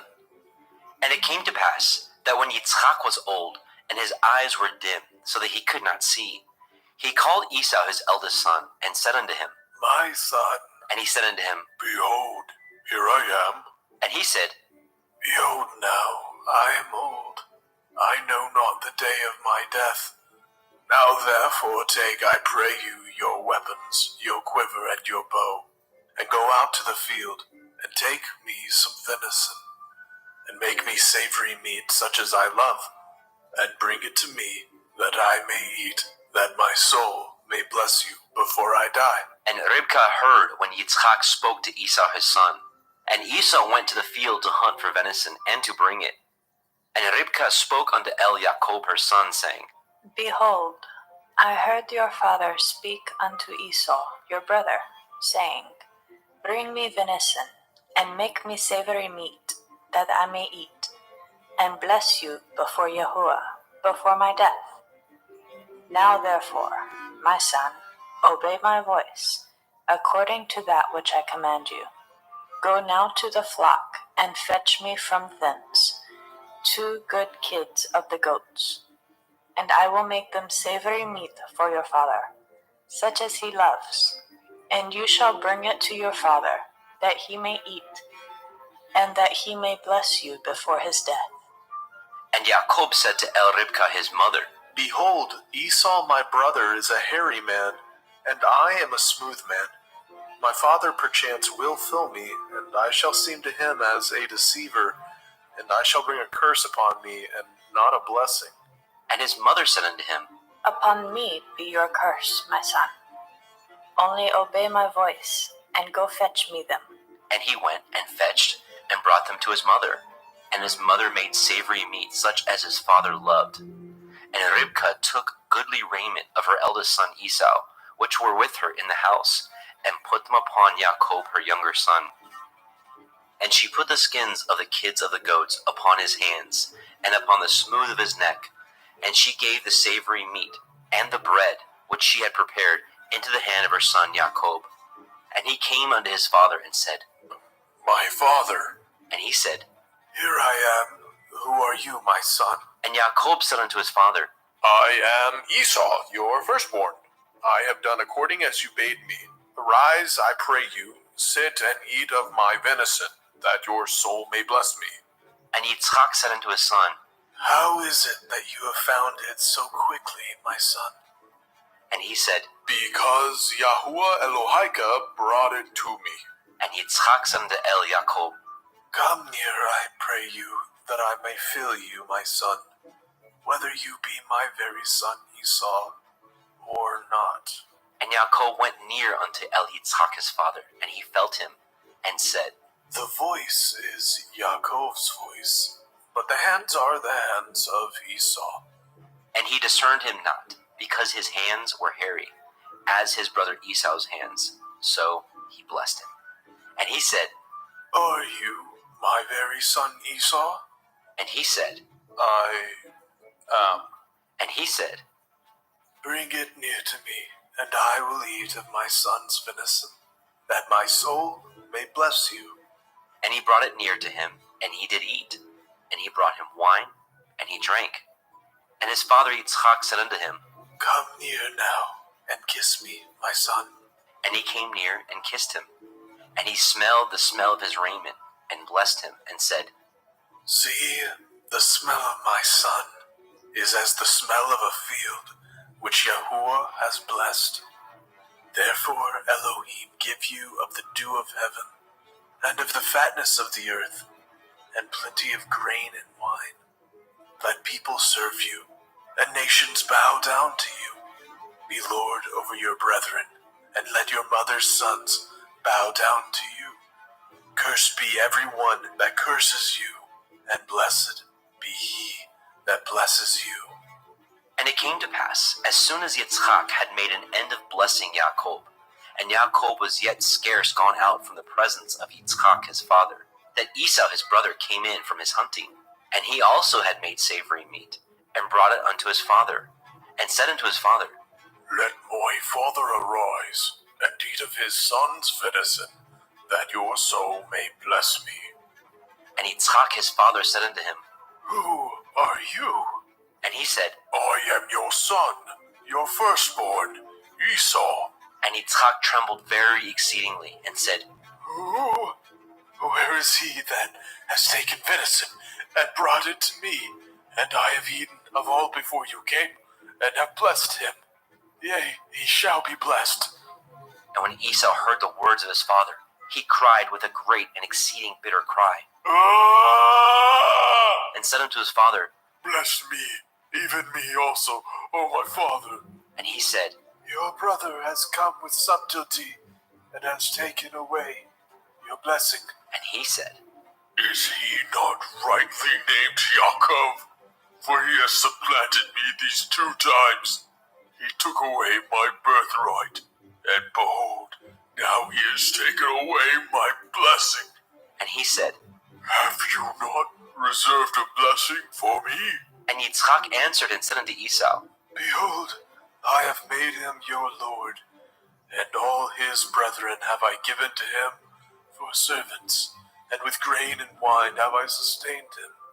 And what shall I do now unto you, my son?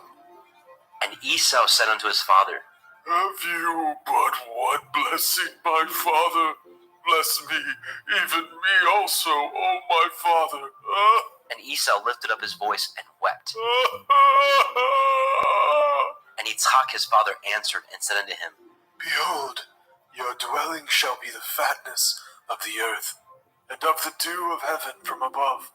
And by your sword shall you live, and shall serve your brother.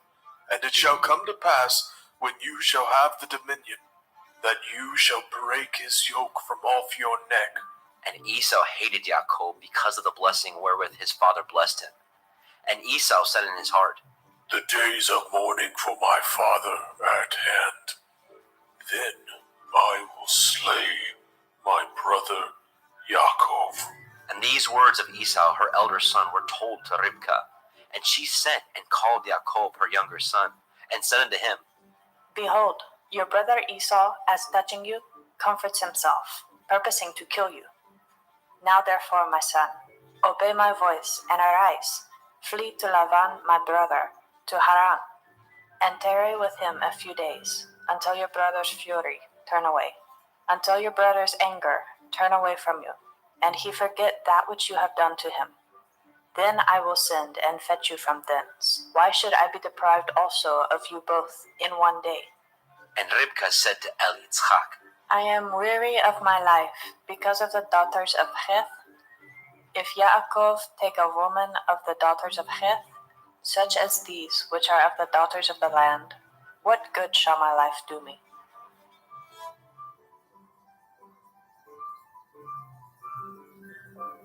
Bereshit, Genesis chapter 28. And Yitzchak called Jacob, and blessed him, and charged him, and said unto him, You shall not take a woman of the daughters of Canaan.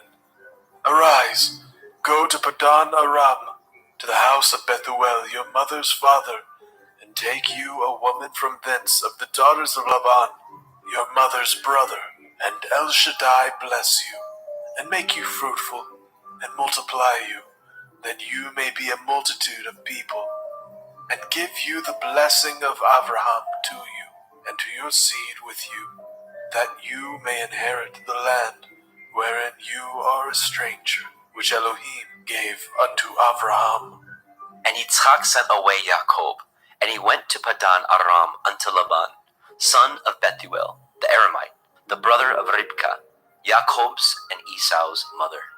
When Esau saw that Yitzchak had blessed Jacob, and sent him away to Padan Aram, to take him a woman from thence, and that as he blessed him, he gave him a charge, saying, You shall not take a woman of the daughters of Canaan. and that Jacob obeyed his father and his mother, and was gone to Padan Aram. And Esau, seeing that the daughters of Canaan pleased not Yitzchak his father, then went Esau unto El Ishmael, and he took unto the woman which he had Mahalat, the daughter of Ishmael, Abraham's son, the sister of Nebaioth, to be his woman. And Jacob went out from Beersheba, and went toward Haran, and he lighted upon a certain place, and tarried there all night, because the sun was set. He took of the stones of that place, and put them for his pillows, and lay down in that place to sleep. And he dreamed, and behold, a ladder set up on the earth, and the top of it reached to heaven. And behold, the angels of Elohim ascending and descending on it. And behold, Yahweh stood above it and said, I am Yahuwah Elohai of Abraham your father, and the Elohai of Yitzhak. The land whereon you lie, to you will I give it, and to your seed. And your seed shall be as the dust of the earth, and you shall spread abroad to the west, and to the east, and to the north, and to the south. And in you, and in your seed, shall all the families of the earth be blessed. And behold, I am with you, and will guard you in all the places whither you go, and will bring you again into this land. For I will not leave you until I have done that which I have spoken to you of. And Yaakov awoke out of his sleep, and he said, Surely Yahuwah is in this place, and I knew it not. And he was afraid and said, How dreadful is this place! This is none other but the house of Elohim, and this is the gate of heaven. And Yaakov arose up early in the morning, and took the stone that he had put for his pillows, and set it up for a pillar, and poured oil upon the top of it. And he called the name of that place Beit El, but the name of that city was called Luz at the first. And Yaakov vowed a vow, saying, If Elohim will be with me, and will guard me in this way that I go, and will give me bread to eat, and raiment to put on, so that I come again to my father's house in peace, then shall Yahuwah be my Elohim, and this stone which I have set for a pillar shall be Elohim's house, and of all that you shall give me, I will surely give the 10th unto you.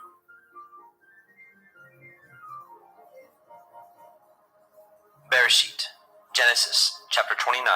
Then Yaakov went on his journey, and came into the land of the people of the east. And he looked, and behold, a well in the field, and lo, there were 3 flocks of sheep lying by it. For out of that well they watered the flocks, and a great stone was upon the well's mouth. And thither there were all the flocks gathered, and they rolled the stone from the well's mouth, and watered the sheep, and put the stone again upon the well's mouth in its place. And Yaakov said unto them, My brethren, whence be ye? and they said, Of Haran are we. and he said unto them, Know ye Lavan, the son of Nahor? and they said, We know him. and he said unto them, Is he well? and they said, He is well. And behold, Rachel his daughter comes with the sheep. and he said, Lo, it is yet high day, neither is it time that the cattle should be gathered together. Water ye the sheep, and go and feed them. and they said, We cannot, until all the flocks be gathered together, until they roll the stone from the well's mouth. Then we water the sheep. And while he yet spoke with him, Rachel came with her father's sheep, for she kept them. And it came to pass, when Yaakov saw Rachel, the daughter of Laban, his mother's brother, and the sheep of Laban, his mother's brother, that Yaakov went near, and rolled the stone from the well's mouth, and watered the flock of Laban, his mother's brother. And Yaakov kissed Rachel, and lifted up his voice, and wept. And Yaakov told Rachel that he was her father's brother, and that he was Ribka's son. And she ran and told her father. And it came to pass, when Laban heard the tidings of Yaakov his sister's son, that he ran to meet him, and embraced him, and kissed him, and brought him to his house. And he told Laban all these things. And Laban said to him, Surely you are my bone and my flesh. and he abode with him the space of a month. And Laban said unto Yaakov, Because you are my brother, should you therefore serve me for naught? Tell me, what shall your wages be? And Laban had 2 daughters. The name of the elder was Leah, and the name of the younger was Rachel. Leah was tender-eyed, but Rachel was beautiful and well-favored. And Yaakov loved Rachel, and said, I will serve you 7 years for Rachel, your younger daughter. And Laban said, It is better that I give her to you, than that I should give her to another man. Abide with me. And Yaakov served 7 years for Rachel, and they seemed unto him but a few days, for the love he had to her.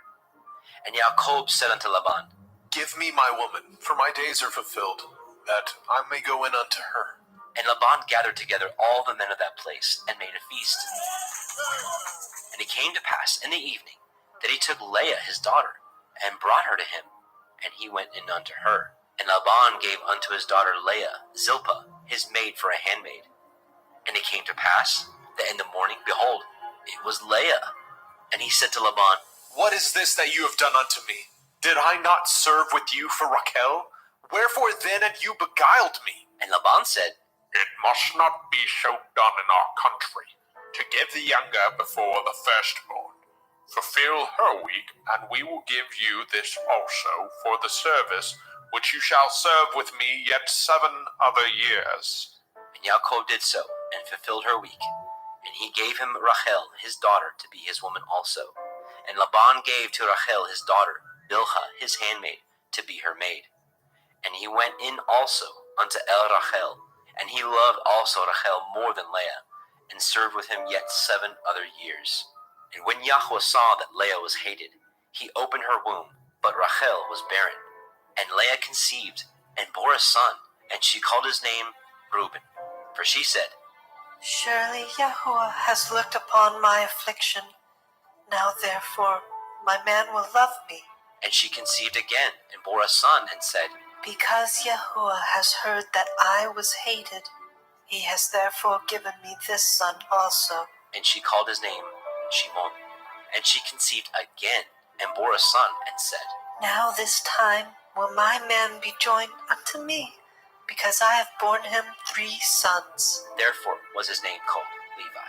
And she conceived again, and bore a son, and she said, Now I will praise Yahuwah. Therefore she called his name Yahudah, and left bearing. Bereshit, Genesis chapter 30. And when Rachel saw that she bore Jacob no children, Rachel envied her sister, and said unto Jacob, Give me children, or else I die. And Jacob's anger was kindled against Rachel, and he said, Am I in Elohim's stead, who has withheld from you the fruit of the womb? And she said, Behold, my maid Bilhah, go in unto her, and she shall bear upon my knees, that I may also have children by her. And she gave him Bilhah her handmaid to be his woman. And Jacob went in unto her, and Bilhah conceived, and bore Jacob a son. And Rachel said, Elohim has judged me, and has also heard my voice, and has given me a son. Therefore called she his name Dan. And Bilhah, Rachel's maid, conceived again, and bore Jacob a second son. And Rachel said, With great wrestlings have I wrestled with my sister, and I have prevailed. And she called his name Naphtali. And when Leah saw that she had left bearing, she took Zilpah her maid, and gave her Jacob to be his woman. And Zilpah, Leah's maid, bore Jacob a son. And Leah said, A troop comes. And she called his name Gad. And Zilpah, Leah's maid, bore Jacob a second son. And Leah said, Happy am I, for the daughters will call me blessed. And she called his name Asher. And Reuben went in the days of the wheat harvest, and found mandrakes in the field, and brought them unto his mother, Leah. Then Rachel said to Leah, Give me, I pray you, of your son's mandrakes. and she said unto her, Is it a small matter that you have taken my man? And would you take away my son's mandrakes also? And Rachel said, Therefore he shall lie with you tonight for your son's mandrakes. And Jacob came out of the field in the evening, and Leah went out to meet him, and said, You must come in unto me, for surely I have hired you with my son's mandrakes. And he lay with her that night. And Elohim hearkened unto Leah, and she conceived, and bore Jacob the 5th son. And Leah said, Elohim has given me my hire, because I have given my maiden to my man. And she called his name Issachar. And Leah conceived again, and bore Jacob the 6th son. And Leah said, Elohim has endued me with a good dowry. Now will my man dwell with me, because I have borne him 6 sons. And she called his name Zebulun. And afterwards she bore a daughter, and called her name Dinah. And Elohim remembered Rachel, and Elohim hearkened to her, and opened her womb. And she conceived and bore a son, and said, Elohim has taken away my reproach. And she called his name Joseph, and said, Yahuwah shall add to me another son. And it came to pass, When Rachel had borne Joseph, the Jacob said unto Laban, Send me away, that I may go into my own place, and to my country. Give me my women and my children, for whom I have served you. Let me go, for you know my service which I have done you. And Laban said unto him, I pray you, if I have found favor in your eyes, tarry, for I have learned by experience that Yahuwah has blessed me for your sake. And he said, Appoint me your wages, and I will give it. And he said unto him, You know how I have served you, and how your cattle was with me. For it was little which you had before I came, and it is now increased unto a multitude. And Yahuwah has blessed you since my coming. And now, when shall I provide for my own house also? And he said, What shall I give you? And Jacob said, You shall not give me anything. If you will do this thing for me, I will again feed and guard your flock.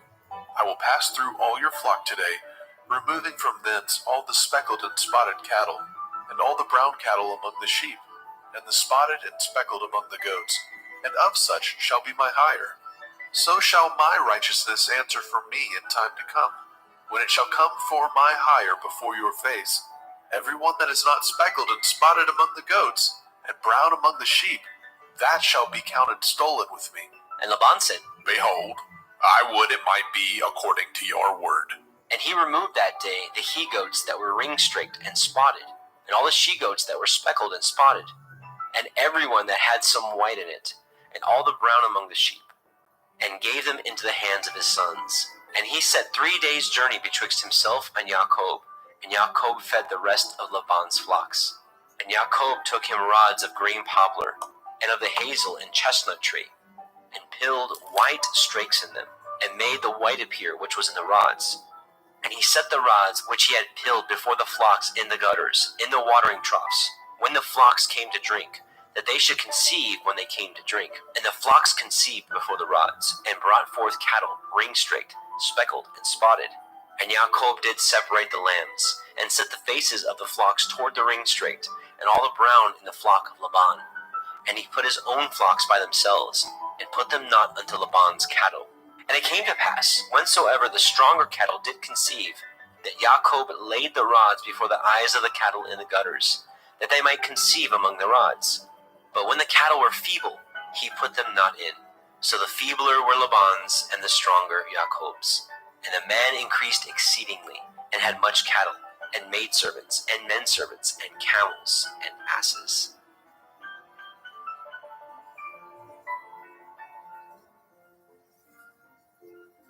Bereshit, Genesis chapter 31. And he heard the words of Laban's son, saying, Yaakov has taken away all that was our father's, and of that which was our father's has he gotten all his glory.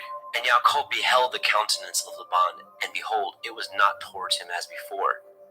And Yahweh said unto Jacob, Return unto the land of your fathers, and to your kindred, and I will be with you. And Jacob sent and called Rachel and Leah to the fields unto his flock, and said unto them, I see your father's countenance, that it is not towards me as before, but the Elohim of my father has been with me. And ye know that with all my power I have served your father. And your father has deceived me and changed my wages 10 times, but Elohim suffered him not to hurt me. If he said thus, the speckled shall be your wages, then all the cattle bore speckled. And if he said thus, the ring-straked shall be your hire, then bore all the cattle ring-straked. Thus Elohim has taken away the cattle of your father, and given them to me. And it came to pass at the time that the cattle conceived, that I lifted up my eyes, and I saw in a dream, and behold, the rams which leaped upon the cattle were ring-straked, speckled, and grizzled. And the angel of Elohim spoke unto me in a dream, saying, Yaakov. And I said, Here I am. And he said, Lift up now your eyes, and see, all the rams which leapt upon the cattle are ring-straked, speckled, and grizzled. For I have seen all that Laban does unto you. I am the Elohim of Bethel, where you anointed the pillar, and where you vowed a vow unto me. Now arise, get you out of this land, and return unto the land of your kindred. And Rachel and Leah answered and said unto him, Is there yet any portion or inheritance for us in our father's house? Are we not counted of him strangers? For he has sold us, and has quite devoured also our money. For all the riches which Elohim has taken from our father, that is ours, and our children's. Now then, whatsoever Elohim has said unto you, do. Then Jacob rose up, and set his sons and his women upon camels, and carried away all his cattle, and all his goods which he had gotten, the cattle of his getting, which he had gotten in Padan Aram, for to go to El Yitzchak his father in the land of Canaan. And Laban went to shear his sheep, and Rachel had stolen the teraphim that were her father's. And Jacob stole away unawares to Laban the Aramite, in that he told him not that he fled. So he fled with all that he had, and he rose up, and passed over the river, and set his face toward the Mount Gilead. And it was told Laban on the third day that Jacob was fled. And he took his brethren with him, and pursued after him 7 days' journey, and they overtook him in the Mount Gilead. And Elohim came to Laban the Aramite in a dream by night, and said unto him, Take heed that you speak not to Yaakov, either good or bad. Then Laban overtook Jacob. Now Jacob had pitched his tent in the mount, and Laban with his brethren pitched in the Mount Gilead. And Laban said to Jacob, What have you done, that you have stolen away unawares to me, and carried away my daughters as captives, taken with the sword? Wherefore did you flee away secretly, and steal away from me, and did not tell me, that I might have sent you away with mirth, and with songs, with tabret, and with harp? And have not suffered me to kiss my sons and daughters? You have now done foolishly in so doing. It is in the power of my hand to do you hurt. But the Elohim of your father spoke unto me yesternight, saying, Take heed that you speak not to Yaakov, either good or bad. And now, though you would needs be gone, because you sore longed after your father's house, yet wherefore have you stolen my Elohim? And Jacob answered and said to Laban, Because I was afraid. For I said, Perchance you would take by force your daughters from me. With whomsoever you find your Elohim, let him not live, before our brethren discern what is yours with me, and take it to you. For Jacob knew not that Rachel had stolen them. And Laban went into Jacob's tent, and into Leah's tent, and into the 2 maidservants' tents, but he found them not. Then he went out of Leah's tent, and entered into Rachel's tent. Now Rachel had taken the teraphim, and put them in the camel's furniture, and sat upon them. And Laban searched all the tent, but found them not. And she said to her father, Let it not displease my lord that I cannot rise up before you, for the custom of women is upon me. And he searched, but found not the teraphim. And Jacob was wroth, and chode with Laban. And Jacob answered and said to Laban, What is my transgression? What is my sin, that you have so hotly pursued after me? Whereas you have searched all my stuff, what have you found of all your household stuff? Set it here before my brethren and your brethren, that they may judge betwixt us both. This 20 years have I been with you. Your ewes and your she-goats have not cast their young, and the rams of your flock have I not eaten. That which was torn of beasts I brought not unto you. I bore the loss of it. Of my hand did you require it, whether stolen by day or stolen by night. Thus I was in the day the drought consumed me, and the frost by night, and my sleep departed from my eyes.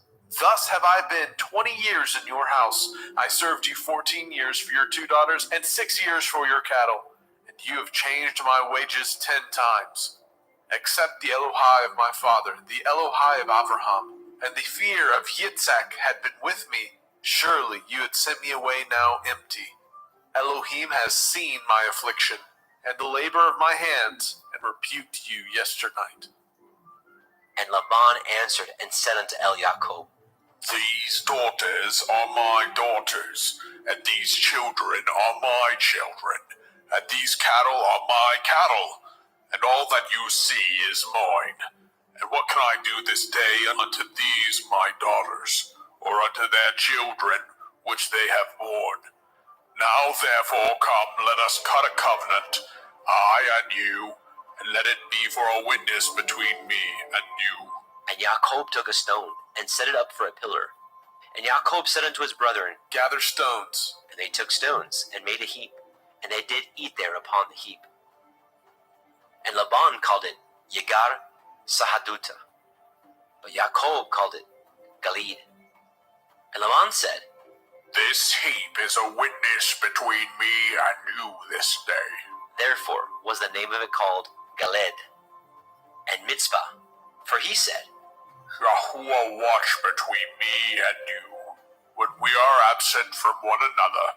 If you shall afflict my daughters, or if you shall take other women beside my daughters, no man is with us. See, Elohim is witness betwixt me and you. And Laban said to Jacob, Behold this heap, and behold this pillar, which I have cast betwixt me and you. This heap be witness, and this pillar be witness, that I will not pass over this heap to you, and that you shall not pass over this heap and this pillar unto me for harm. The Elohai of Abraham and the Elohai of Nahor, the Elohai of their father, judge betwixt us. And Jacob swore by the fear of his father Yitzchak. Then Jacob offered sacrifice upon the mount, and called his brethren to eat bread. And they did eat bread, and tarried all night in the mount. And early in the morning Laban rose up, and kissed his sons and his daughters, and blessed them. And Laban departed, and returned unto his place. Bereshit, Genesis chapter 32. And Jacob went on his way, and the angels of Elohim met him. And when Jacob saw them, he said, This is Elohim's host. And he called the name of that place Machanaim. And Jacob sent messengers before him to Esau his brother, unto the land of Seir, the country of Edom. And he commanded them, saying, Thus shall ye speak unto my lord Esau. Your servant Jacob says thus, I have sojourned with Laban, and stayed there until now. And I have oxen and asses, flocks and men servants, and women servants. And I have sent to tell my lord, that I may find grace in your sight. And the messengers returned to Jacob, saying, We came to your brother Esau, and also he comes to meet you, and 400 men with him. Then Jacob was greatly afraid and distressed, and he divided the people that was with him, and the flocks, and the herds, and the camels into 2 bands, and said, If Esau come to the one company, and smite it, then the other company which is left shall escape. And Jacob said, O Elohai of my father Abraham, and Elohai of my father Yitzhak, Yahuwah which said unto me, Return unto your country and to your kindred, and I will deal well with you. I am not worthy of the least of all the mercies, and of all the truth which you have showed unto your servant. For with my staff I passed over this Yarden, and now I am become 2 bands. Deliver me, I pray you, from the hand of my brother, from the hand of Esau, for I fear him, lest he will come and smite me, and the mother with the children.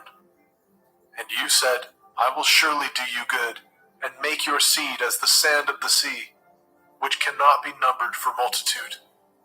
And he lodged there that same night, and took of that which came to his hand a present for Esau his brother, 200 she-goats, and 20 he-goats, 200 ewes, and 20 rams, 30 milch camels with their colts, 40 kine, and 10 bulls, 20 she-asses, and 10 foals.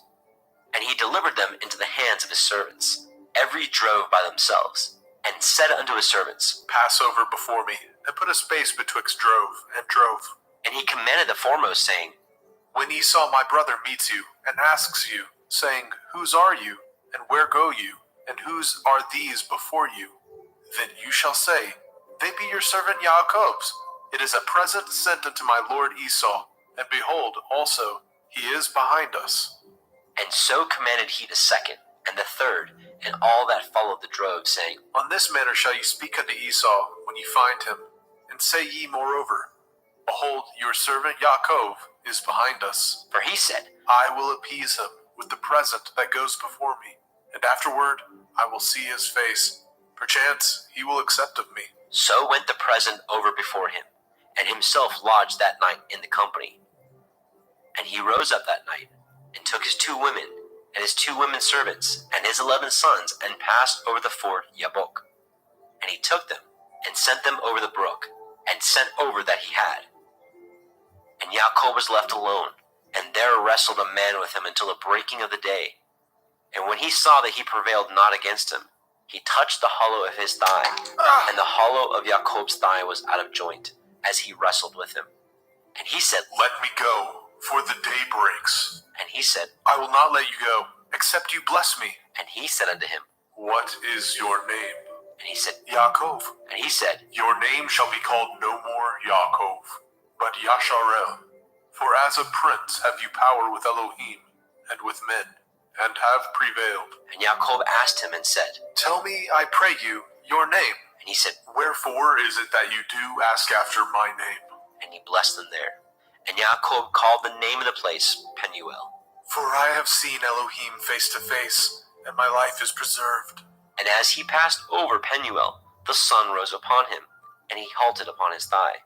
Therefore the children of Yasharel eat not the sinew which shrank, which is upon the hollow of the thigh unto this day, because he touched the hollow of Yaakov's thigh in the sinew that shrank. Bereshit, Genesis, chapter 33. And Yaakov lifted up his eyes, and looked, and behold, Esau came, and with him 400 men. And he divided the children unto Leah, and unto Rachel, and unto the 2 handmaids. And he put the handmaids and their children foremost, and Leah and her children after, and Rachel and Joseph hindermost. And he passed over before them, and bowed himself to the ground 7 times, until he came near to his brother. And Esau ran to meet him, and embraced him, and fell on his neck, and kissed him, and they wept. And he lifted up his eyes, and saw the women and the children, and said, Who are those with you? And he said, The children which Elohim has graciously given your servant. Then the handmaidens came near, they and their children, and they bowed themselves. And Leah also with her children came near, and bowed themselves. And after came Joseph near, and Rachel, and they bowed themselves. And he said, What do you mean by all this drove which I met? And he said, These are to find grace in the sight of my master. And Esau said, I have enough. My brother, keep what you have unto yourself. And Yaakov said, Nay, I pray you, if now I have found grace in your sight, then receive my present at my hand. For therefore I have seen your face, as though I had seen the face of Elohim, and you were pleased with me. Take, I pray you, my blessing that is brought to you, because Elohim has dealt graciously with me, and because I have enough. And he urged him, and he took it, and said, Let us take our journey, and let us go, and I will go before you. And he said unto him, My Lord knows that the children are tender, and the flocks and herds with the young are with me. And if men should overdrive them one day, all the flock will die. Let my Lord, I pray you, pass over before his servant, and I will lead on softly, according as the cattle that goes before me, and the children be able to endure, until I come unto my Lord, unto Seir. And Esau said, Let me now leave you with some of the folk that are with me. And he said, What needs it? Let me find grace in the sight of my master. So Esau returned that day on his way unto Seir. And Yaakov journeyed to Sukkot, and built him a house, and made Sukkot for his cattle. Therefore the name of the place is called Sukkot. And Yaakov came to Shalem, a city of Shechem, which is in the land of Canaan, when he came from Padan Aram, and pitched his tent before the city. And he bought a parcel of a field, where he had spread his tent at the hand of the children of Hamor, Shechem's father, for 100 pieces of money. And he erected there an altar, and called it El Elohai Yasharel.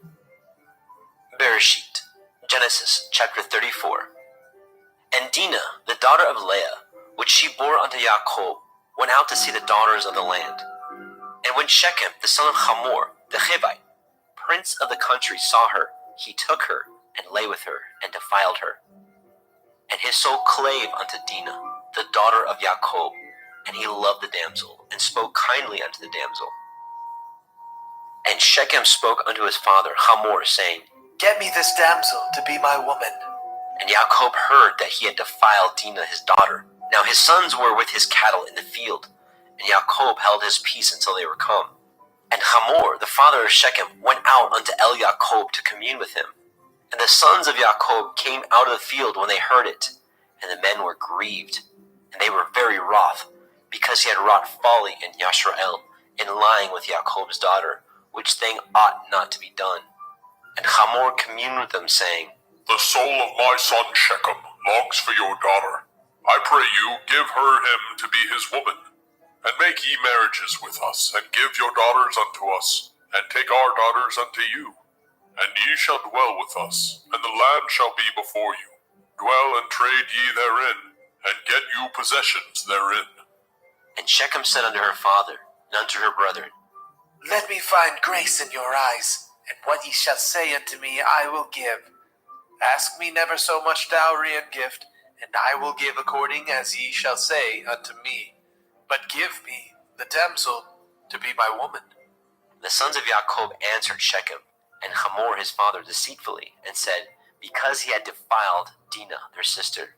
And they said unto them, We cannot do this thing, to give our sister to one that is uncircumcised, for that were a reproach unto us. But in this we will consent unto you, if ye will be as we be, that every male of you be circumcised. Then will we give our daughters unto you, and we will take your daughters unto us, and we will dwell with you, and we will become one people. But if ye will not hearken unto us to be circumcised, then we will take our daughter, and we will be gone. And their words pleased Hamor and Shechem, Hamor's son. And the young man deferred not to do the thing, because he had delight in Jacob's daughter, and he was more honorable than all his father's house. And Hamor and Shechem his son came unto the gate of their city, and communed with the men of their city, saying, These men are peaceable with us, therefore let them dwell in the land, and trade therein. For the land, behold, it is large enough for them. Let us take their daughters to us for women, and let us give them our daughters. Only herein will the men consent unto us, for to dwell with us, to be one people, if every male among us be circumcised as they are circumcised. Shall not their cattle and their substance, and every beast of theirs be ours? Only let us consent unto them, and they will dwell with us. And unto Hamor and unto Shechem his son hearkened all that went out of the gate of his city, and every male was circumcised, all that went out of the gate of his city. And it came to pass on the third day, when they were sore, that the two sons of Jacob, Shimon and Levi, Dinah's brethren, took each man his sword, and came upon the city boldly, and slew all the males. And they slew Hamor and Shechem his son with the edge of the sword, and took Dinah out of Shechem's house, and went out. The sons of Jacob came upon the slain, and spoiled the city, because they had defiled their sister. They took their sheep, and their oxen, and their asses, and that which was in the city, and that which was in the field, and all their wealth, and all their little ones, and their women they took captive, and spoiled even all that was in the house. And Jacob said to Shimon and Levi, Ye have troubled me to make me to stink among the inhabitants of the land, among the Canaanim and the Perazim, and I being few in number, they shall gather themselves together against me, and slay me, and I shall be destroyed, I and my house. and they said, Should he deal with our sister as with a harlot? Bereshit, Genesis, chapter 35. And Elohim said unto Jacob, Arise, go up to Bethel, and dwell there, and make there an altar unto Elohim, that appeared unto you when you fled from the face of Esau your brother. Then Jacob said unto his household, and to all that were with him, Put away the strange Elohai that are among you, and be clean, and change your garments, and let us arise, and go up to Bethel, and I will make there an altar unto Elohim, who answered me in the day of my distress, and was with me in the way which I went.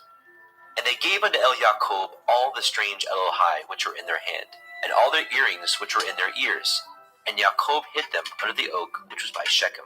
And they journeyed, and the terror of Elohim was upon the cities that were round about them, and they did not pursue after the sons of Jacob. So Jacob came to Luz, which is in the land of Canaan, that is, Beit El, he and all the people that were with him. And he built there an altar, and called the place Beit El, because there Elohim appeared unto him, when he fled from the face of his brother. But Deborah, Ribkah's nurse, died, and she was buried beneath Beit El under an oak, and the name of it was called Alon Bakut. And Elohim appeared unto El Jacob again, when he came out of Padan Aram, and blessed him. And Elohim said unto him, Your name is Yaakov. Your name shall not be called any more Yaakov, but Yasharel shall be your name. and he called his name Yasharel. And Elohim said unto him, I am El Shaddai. Be fruitful and multiply. A nation and a company of nations shall be of you, and kings shall come out of your loins. And the land which I gave Abraham and Yitzhak, to you I will give it, and to your seed after you will I give the land. And Elohim went up from him in the place where he talked with him. And Jacob set up a pillar in the place where he talked with him, even a pillar of stone. And he poured a drink offering thereon, and he poured oil thereon. And Yaakov called the name of the place where Elohim spoke with him, Beit El. And they journeyed from Beit El, and there was but a little way to come to Ephrathah. And Rachel travailed, and she had hard labor. And it came to pass, when she was in hard labor, that the midwife said unto her, Fear not, you shall have this son also. And it came to pass, as her soul was in departing, for she died, that she called his name Ben-Oni. But his father called him Benjamin. And Rachel died, and was buried in the way to Ephrathah, which is Beit Lechem. And Jacob set a pillar upon her grave, that is the pillar of Rachel's grave unto this day. And Yasharel journeyed, and spread his tent beyond Migdal Eder.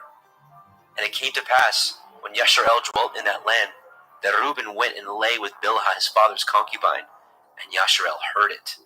Now the sons of Jacob were 12, the sons of Leah, Reuben, Jacob's firstborn, and Shimon, and Levi, and Yehudah, and Issachar, and Zebulun. The sons of Rachel, Yosef, and Benjamin. And the sons of Bilhah, Rachel's handmaid, Dan, and Naphtali. And the sons of Zilpah, Leah's handmaid, Gad, and Asher. These are the sons of Jacob, which were born to him in Padan Aram. And Yaakov came unto El Yitzchak his father unto Mamre, unto Kiryat Arba, which is Hebron, where Abraham and Yitzchak sojourned. And the days of Yitzchak were 180 years. And Yitzchak gave up his ruach and died, and was gathered unto his people, being old and full of days. And his sons Esau and Jacob buried him. Bereshit, Genesis chapter 36. Now these are the generations of Esau, who is Edom.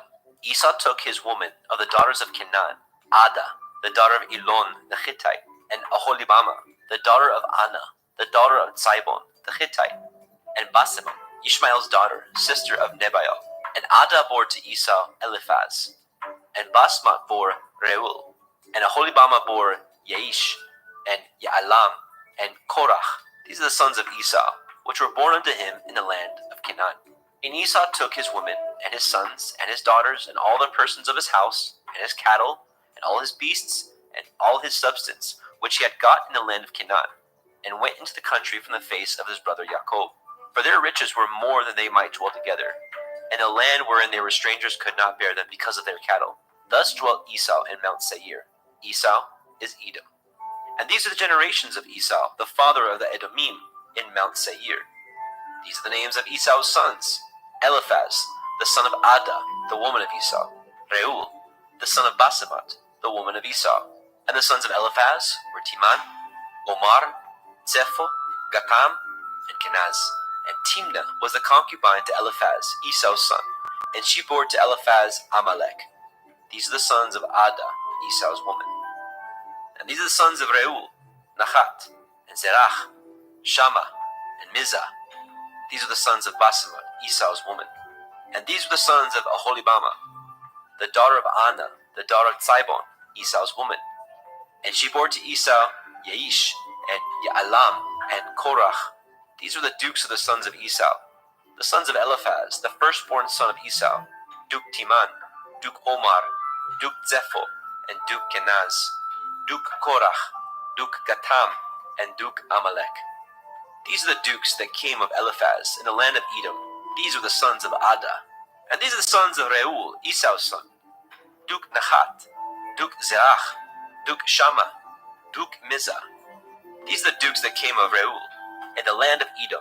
These are the sons of Basemat, Esau's woman. And these are the sons of Aholibama, Esau's woman. Duke Yaish, Duke Ya'alam, Duke Korach. These are the dukes that came of Aholibama, the daughter of Anna, Esau's woman. These are the sons of Esau, who is Edom, and these are their dukes. These are the sons of Seir, the Horite, who inhabited the land, Lotan, and Shobal, and Sibon, and Anna, and Dishon, and Etzer, and Dishan. These are the dukes of the Horim, the children of Seir, in the land of Edom. And the children of Lotan were Horai and Chemam. And Lotan's sister was Timnah. And the children of Shobal were these, Alyan, and Manachat, and Ebal, and Shiphi, and Onam. And these are the children of Sibon, both Ayah and Anah. This was that Anah that found the mules in the wilderness as he fed the asses of Sibon, his father. And the children of Anah were these, Dishon, and Aholibama, the daughter of Anah. And these are the children of Dishon, Hemdan, and Eshban, and Yithron, and Cheran. The children of Etzer are these, Bilhan, and Zaavan, and Akan. The children of Dishon are these, Uts, and Aran. These are the dukes that came of the Horim, Duke Lotan, Duke Shobal, Duke Sibon, and Duke Anah. Duke Dishon, Duke Etzer, Duke Dishan. These are the dukes that came of the Horite, among their dukes in the land of Seir. And these are the kings that reigned in the land of Edom, before there reigned any king over the children of Yasharel. And Bela, the son of Beor, reigned in Edom, and the name of his city was Dinhaba. And Bela died, and Yobab, the son of Zerach of Botzra, reigned in his stead. And Yobab died, and Husham of the land of the Timani reigned in his stead. And Husham died, and Hadad, the son of Bedad, who smote Midian in the field of Moab, reigned in his stead. And the name of his city was Abit. And Hadad died, and Samlah of Masrekah reigned in his stead. And Samlah died, and Shaul of Rehoboth by the river reigned in his stead. And Shaul died, and Baal Hanan, the son of Akbor, reigned in his stead. And Baal Hanan, the son of Akbor, died, and Hadar reigned in his stead. And the name of his city was Pau, and his woman's name was Mehetabel, the daughter of Matred, the daughter of Me-Zahab. And these are the names of the dukes that came of Esau, according to their families, after their places, by their names: Duke Timnah, Duke Alia, Duke Yechet, Duke Aholibama, Duke Elah, Duke Pinon, Duke Kenaz, Duke Timan, Duke Mitzbar, Duke Magdiel, Duke Iram. These be the dukes of Edom, according to their habitations, in the land of their possession. He is Esau, the father of the Edomim. Bereshit, Genesis, chapter 37. And Yaakov dwelt in the land wherein his father was a stranger, in the land of Canaan. These are the generations of Yaakov. Joseph, being 17 years old, was feeding the flock with his brethren, and the lad was with the sons of Bilhah, and the sons of Zilpah, his father's woman. And Joseph brought unto his father their evil report. Now Yashrael loved Joseph more than all his children, because he was the son of his old age, and he made him a coat of many colors. And when his brethren saw that their father loved him more than all his brethren, they hated him, and could not speak peaceably unto him. And Joseph dreamed a dream, and he told it to his brethren, and they hated him yet the more. And he said unto them, Hear, I pray you, this dream which I have dreamt. For behold, we were binding sheaves in the field, and lo, my sheaf arose, and stood upright, and behold, your sheaves stood round about, and made obeisance to my sheaf.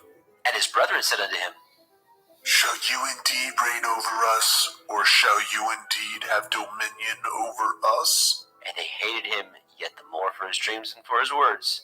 And he dreamed yet another dream, and told it his brethren, and said, Behold, I have dreamed a dream more. And behold, the sun and the moon and the 11 stars made obeisance to me. And he told it to his father and to his brethren. And his father rebuked him, and said unto him, What is this dream that you have dreamed? Shall I and your mother and your brethren indeed come to bow down ourselves to you, to the earth? And his brethren envied him. But his father observed the saying. And his brethren went to feed their father's flock in Shechem. And Yasharel said unto El Yosef, Do not your brethren feed the flock in Shechem? Come, and I will send you unto them. And he said to him, Here am I. And he said to him, Go, I pray you, and see whether it be well with your brethren, and well with the flocks, and bring me word again. So he sent him out to the valley of Hebron, and he came to Shechem.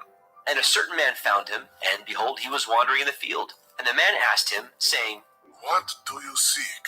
And he said, I seek my brethren. Tell me, I pray you, where they feed their flocks. And the man said, They are departed hence, for I heard them say, Let us go to Dothan. And Joseph went after his brethren, and found them in Dothan. And when they saw him afar off, even before he came near unto them, they conspired against him to slay him. And they said one to another, Behold, this dreamer comes.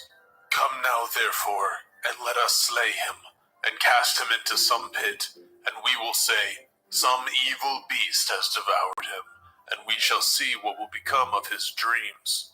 And Reuben heard it, and he delivered him out of their hands, and said, Let us not kill him. And Reuben said unto them, Shed no blood, but cast him into this pit that is in the wilderness, and lay no hand upon him. that he might rid him out of their hands, to deliver him to his father again. And it came to pass, when Joseph was come unto his brethren, that they stripped Joseph out of his coat of many colors that was on him. And they took him, cast him into a pit, and the pit was empty. There was no water in it, and they sat down to eat bread. And they lifted up their eyes and looked, and behold, a company of Ishmaelim came from Gilead, with their camels bearing spicery and balm and myrrh, going to carry it down to Mitzrayim. And Yehudah said unto his brethren, What profit is it if we slay our brother, and conceal his blood? Come, let us sell him to the Ishmaelim, and let not our hands be upon him, for he is our brother and our flesh. And his brethren were content. Then there passed by Midianim merchantmen, and they drew and lifted up Joseph out of the pit, and sold Joseph to the Ishmaelim for 20 pieces of silver. And they brought Joseph into Mitzrayim. And Reuben returned into the pit, and behold, Joseph was not in the pit. And he rent his clothes.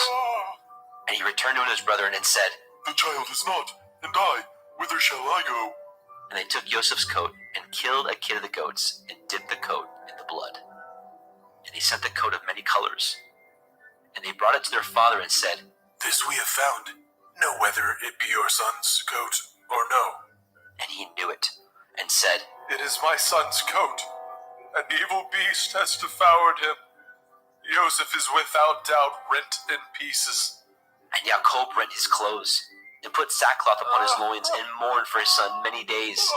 And all his sons and all his daughters rose up to comfort him, but he refused to be comforted. And he said, For I will go down into Sheol unto my son, mourning. Thus his father wept for him.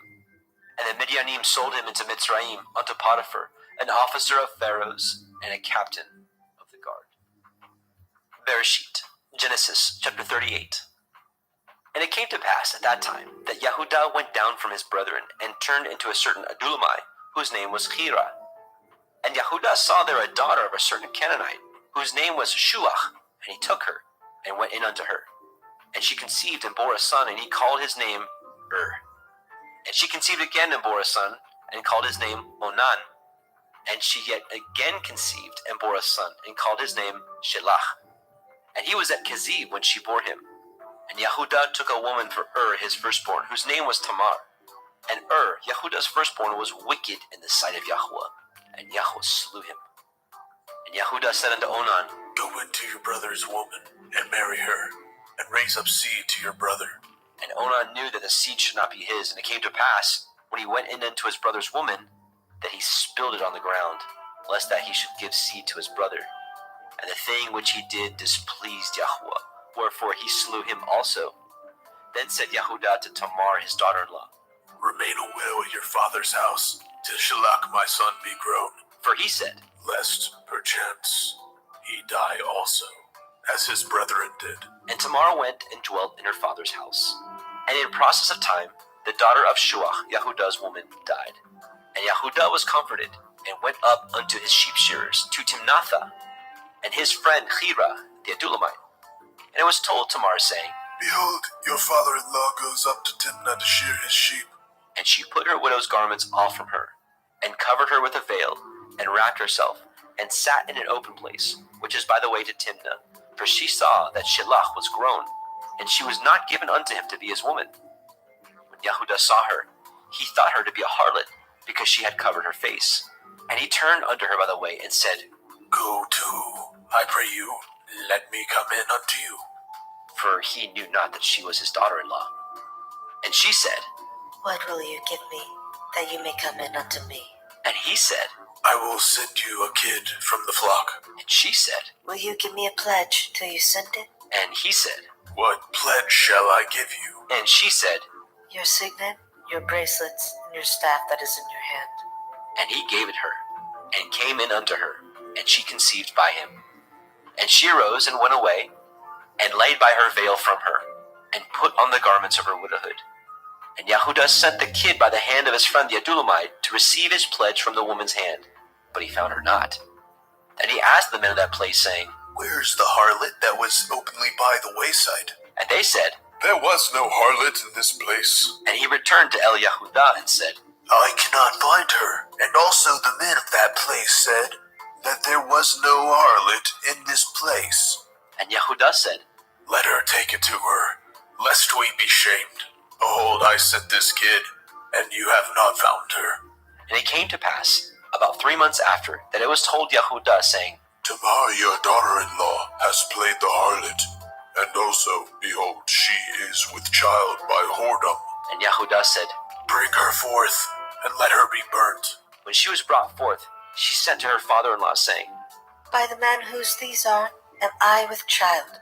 and she said, Discern, I pray you, whose are these, the signet, and bracelets, and staff? and Yehudah acknowledged them. And he said, She is more righteous than I, because that I gave her not to Shelach my son. and he knew her again no more. And it came to pass in the time of her travail that, behold, twins were in her womb. And it came to pass when she travailed that the one put out his hand, and a midwife took and bound upon his hand a scarlet thread, saying, This came out first. and it came to pass, as he drew back his hand, that, behold, his brother came out. And she said, How have you broken forth? This breach be upon you. Therefore his name was called Peretz. And afterward came out his brother, that had the scarlet thread upon his hand, and his name was called Zerach. Bereshit, Genesis chapter 39. And Joseph was brought down to Mitzrayim, and Potiphar, an officer of Pharaoh, captain of the guard of Mitzrayim, brought him of the hands of the Ishmaelim, which had brought him down thither. And Yahuwah was with Joseph, and he was a prosperous man, and he was in the house of his master, the Mitzrayim. And his master saw that Yahuwah was with him, and that Yahuwah made all that he did to prosper in his hand. And Joseph found grace in his sight, and he served him, and he made him overseer of his house, and all that he had he put into his hand. And it came to pass, from the time that he had made him overseer in his house, and over all that he had, that Yahuwah blessed the Mitzrayim's house for Joseph's sake. And the blessing of Yahuwah was upon all that he had in the house and in the field. And he left all that he had in Joseph's hand, and he knew not aught he had, save the bread which he did eat. And Joseph was a goodly person and well favored. And it came to pass after these things, that his master's woman cast her eyes upon El Joseph. And she said, Lie with me. but he refused, and said unto his master's woman, Behold, my master knows not what is with me in the house, and he has committed all that he has to my hand.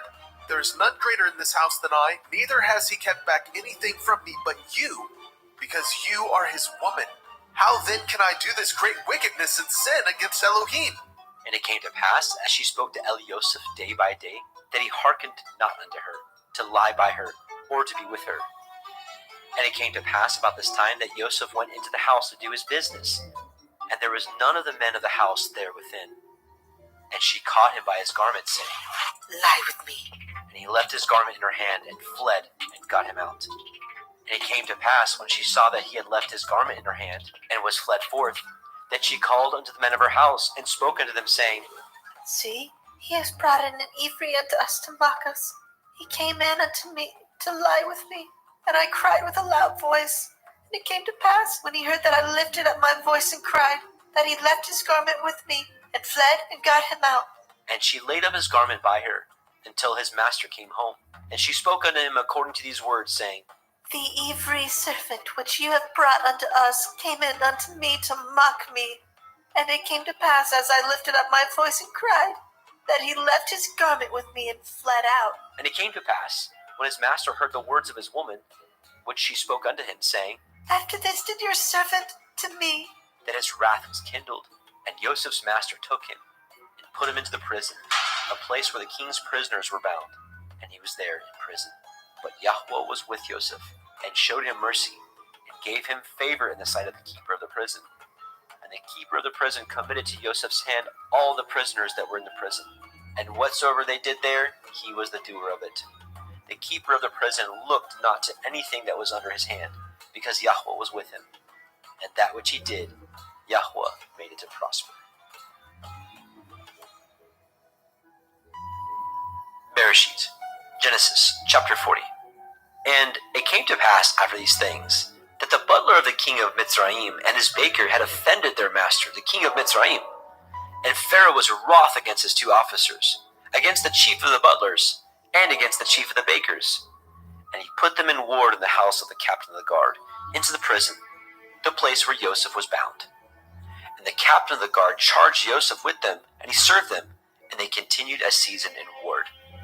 And they dreamed a dream, both of them, each man his dream in one night, each man according to the interpretations of his dream, the butler and the baker of the king of Mitzrayim, which were bound in the prison. And Joseph came in unto them in the morning, and looked upon them, and behold, they were sad.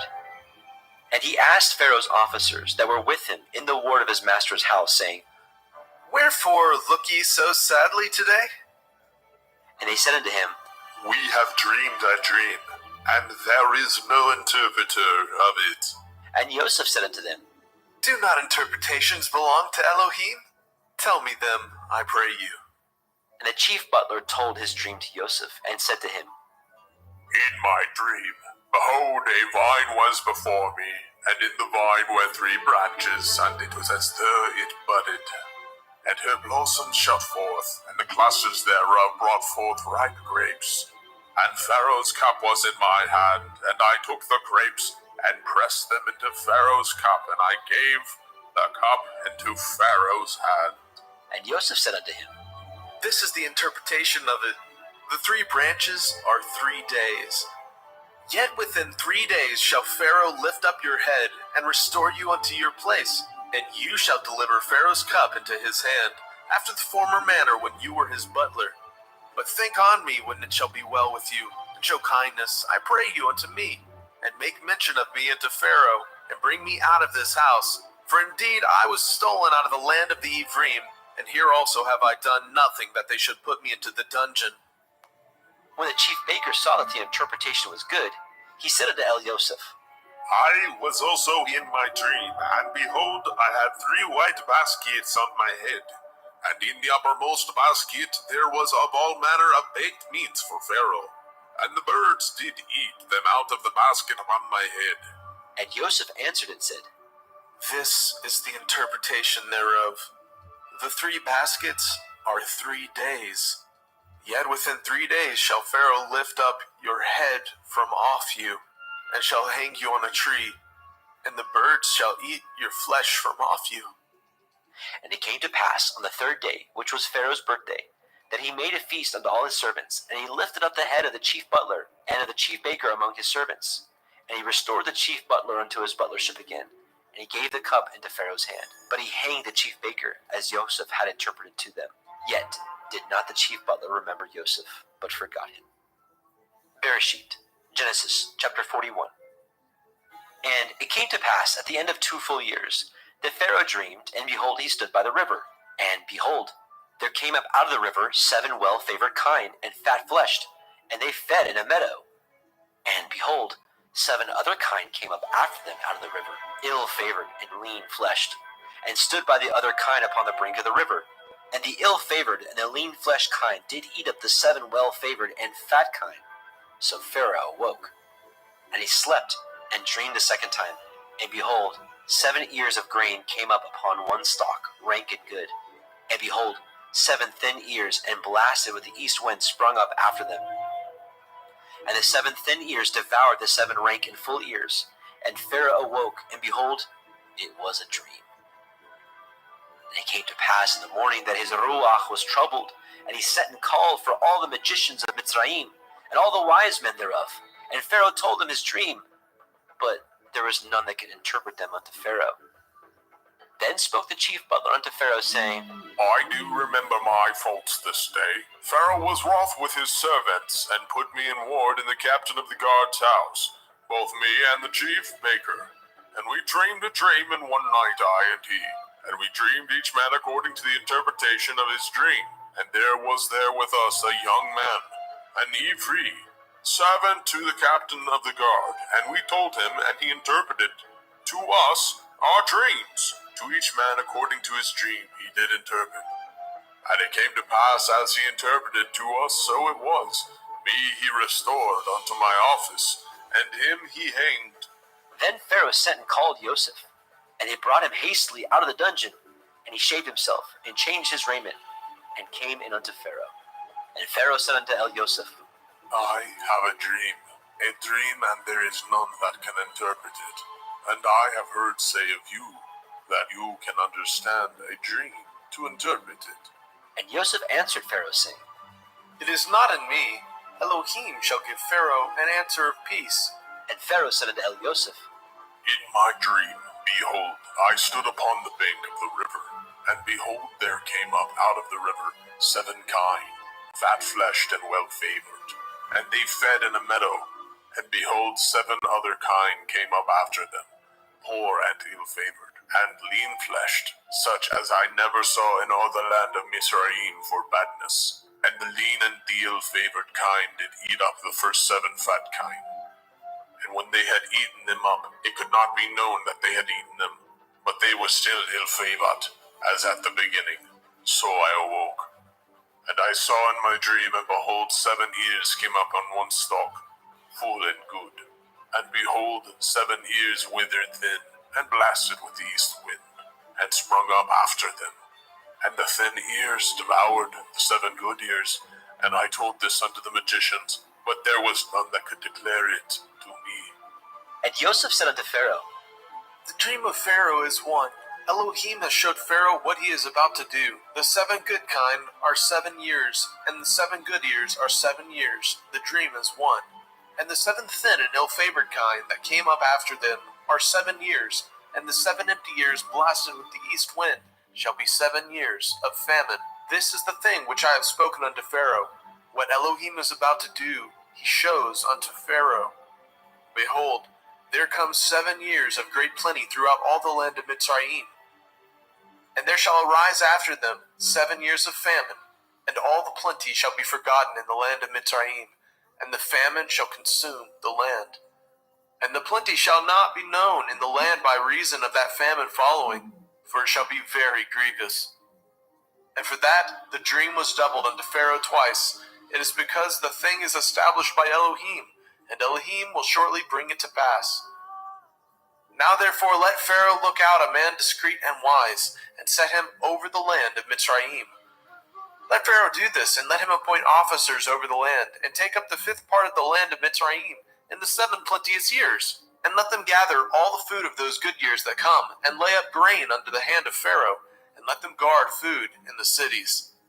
And that food shall be forestored to the land against the 7 years of famine, which shall be in the land of Mitzrayim, that the land perish not through the famine. And the thing was good in the eyes of Pharaoh, and in the eyes of all his servants. And Pharaoh said unto his servants, Can we find such as one as this, a man in whom the Ruach Elohim is? And Pharaoh said unto Joseph, For as much as Elohim has showed you all this, there is none so discreet and wise as you are. You shall be over my house, and according to your word shall all my people be ruled. Only in the throne will I be greater than you. And Pharaoh said unto Joseph, See, I have set you over all the land of Mitzrayim. And Pharaoh took off his ring from his hand, and put it upon Joseph's hand, and arrayed him in vestures of fine linen, and put a gold chain about his neck. And he made him to ride in the 2nd chariot which he had. And they cried before him, Bow the knee! And he made him ruler over all the land of Mitzrayim. And Pharaoh said to Yosef, I am Pharaoh, and without you shall no man lift up his hand, or his foot in all the land of Mitzrayim. And Pharaoh called Yosef's name Zophnath Paneach, and he gave him to be his woman Asenath, the daughter of Potipherah, priest of On. And Yosef went out over all the land of Mitzrayim. And Yosef was 30 years old when he stood before Pharaoh, king of Mitzrayim. And Yosef went out from the presence of Pharaoh, and went throughout all the land of Mitzrayim. And in the 7 plenteous years the earth brought forth by handfuls. And he gathered up all the food of the 7 years, which were in the land of Mitzrayim, and laid up the food in the cities. The food of the field, which was round about every city, he laid up in the same. And Yosef gathered grain as the sand of the sea, very much, until he left numbering, for it was without number. And unto Yosef were born 2 sons before the years of famine, which Asenath, the daughter of Potipherah, priest of On, bore unto him. And Yosef called the name of the firstborn Manasseh. For Elohim, Said he, has made me forget all my toil and all my father's house. and the name of the second called he Ephraim. For Elohim has caused me to be fruitful in the land of my affliction. And the 7 years of plenteousness that was in the land of Mitzrayim were ended. And the 7 years of famine began to come, according as Yosef had said, and the famine was in all the lands. But in all the land of Mitzrayim there was bread. And when all the land of Mitzrayim was famished, the people cried to Pharaoh for bread. And Pharaoh said unto all the Mitzrayim, Go unto Joseph. What he says to you, do. And the famine was over all the face of the earth. And Joseph opened all the storehouses, and sold unto the Mitzrayim. And the famine waxed sore in the land of Mitzrayim. And all the countries came into Mitzrayim to El Yosef for to buy grain, because that the famine was so sore in all the lands. Bereshit, Genesis chapter 42. Now, when Yaakov saw that there was grain in Mitzrayim, Yaakov said unto his sons, Why do ye look one upon another? and he said, Behold, I have heard that there is grain in Mitzrayim. Get you down thither, and buy for us from thence, that we may live and not die. And Joseph's 10 brethren went down to buy grain in Mitzrayim. But Benjamin, Joseph's brother, Yaakov, sent not with his brethren, for he said, Lest perchance mischief befall him. And the sons of Yasharel came to buy grain among those that came, for the famine was in the land of Canaan. And Joseph was the governor over the land. And he it was that sold to all the people of the land. And Joseph's brethren came, and bowed down themselves before him with their faces to the earth. And Joseph saw his brethren, and he knew them, but he made himself strange unto them, and spoke roughly unto them.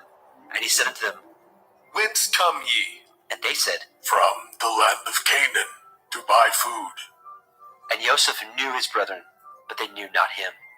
And Joseph remembered the dreams which he dreamed of them, and said unto them, Ye are spies, to see the nakedness of the land ye are come. And they said unto him, Nay, my lord, but to buy food are your servants come. We are all one man's sons. We are true men. Your servants are no spies. And he said unto them, Nay, but to see the nakedness of the land ye are come. and they said, Your servants are 12 brethren, the sons of one man in the land of Canaan. And behold, the youngest is this day with our father, and one is not. And Joseph said unto them, That is that I spoke unto you, saying, Ye are spies. Hereby ye shall be proved. By the life of Pharaoh ye shall not go forth hence, except your youngest brother come hither. Send one of you, and let him fetch your brother. And ye shall be kept in prison, that your words may be proved, whether there be any truth in you. Or else by the life of Pharaoh surely ye are spies. and he put them all together into ward 3 days. And Joseph said unto them the 3rd day, This do and live, for I fear Elohim. If ye be true men, let one of your brethren be bound in the house of your prison. Go ye, carry grain for the famine of your houses, but bring your youngest brother unto me. So shall your words be verified, and ye shall not die. And they did so. And they said one to another, We are truly guilty concerning our brother. in that we saw the anguish of his soul when he besought us, and we would not hear. Therefore is this distress come upon us. And Reuben answered them, saying, Spoke I not unto you, saying, Do not sin against the child, and ye would not hear? Therefore, behold, also his blood is required. And they knew not that Joseph understood them, for he spoke unto them by an interpreter. And he turned himself about from them and wept, and returned to them again, and communed with them, and took from them Shimon, and bound him before their eyes. Then Joseph commanded to fill their sacks with grain, and to restore every man's money into a sack, and to give them provision for the way. And thus he did unto them. And he laded their asses with grain, and departed thence. And as one of them opened his sack to give his ass provender in the inn, he espied his money, for, behold, it was in the sack's mouth. And he said unto his brethren, My money is restored, and lo, it is even in my sack. And their heart failed them. And they were afraid, saying one to another, What is this that Elohim has done unto us? And they came unto Jacob their father, unto the land of Canaan, and told him all that befell unto them, saying, The man who is the Lord of the land spoke roughly to us, and took us for spies of the country. And we said unto him, We are true men, we are no spies. We be 12 brethren, sons of our father. One is not, and the youngest is this day with our father in the land of Canaan. And the man, the Lord of the country, said unto us, Hereby shall I know that ye are true men. Leave one of your brethren here with me, and take food for the famine of your households, and be gone. And bring your youngest brother unto me. Then shall I know that ye are no spies, but that ye are true men. So will I deliver you and your brother, and ye shall traffic in the land. And it came to pass, as they emptied their sacks, that behold, every man's bundle of money was in his sack. And when both they and their father saw the bundles of money, they were afraid. And Yaakov their father said unto them, Me have you bereaved of my children. Joseph is not, and Shimon is not, and ye will take Benjamin away. All these things are against me. And Reuben spoke unto his father, saying, Slay my 2 sons, if I bring him not to you. Deliver him into my hand, and I will bring him to you again. And he said, My son shall not go down with you, for his brother is dead, and he is left alone. If mischief befall him by the way in which ye go, then ye shall bring down my gray hairs with sorrow to Sheol.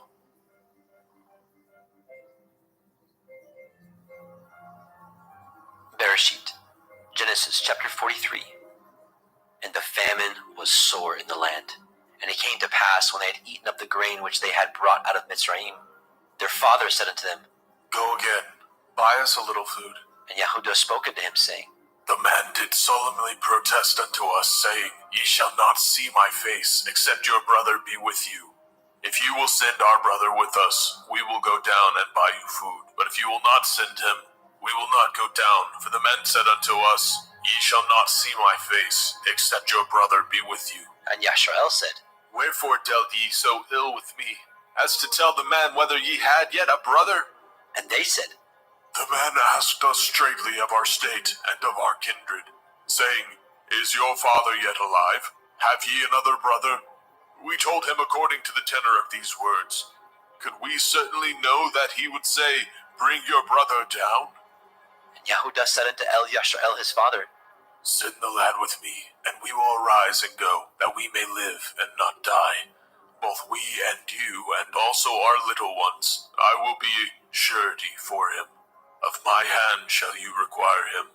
If I bring him not unto you, and set him before you, then let me bear the blame forever. For except we had lingered, surely now we had returned this second time. And their father Yashrael said unto them, If it must be so now, do this, take of the best fruits of the land in your vessels, and carry down the man a present, a little balm and a little honey, spices and myrrh, nuts and almonds, and take double money in your hand.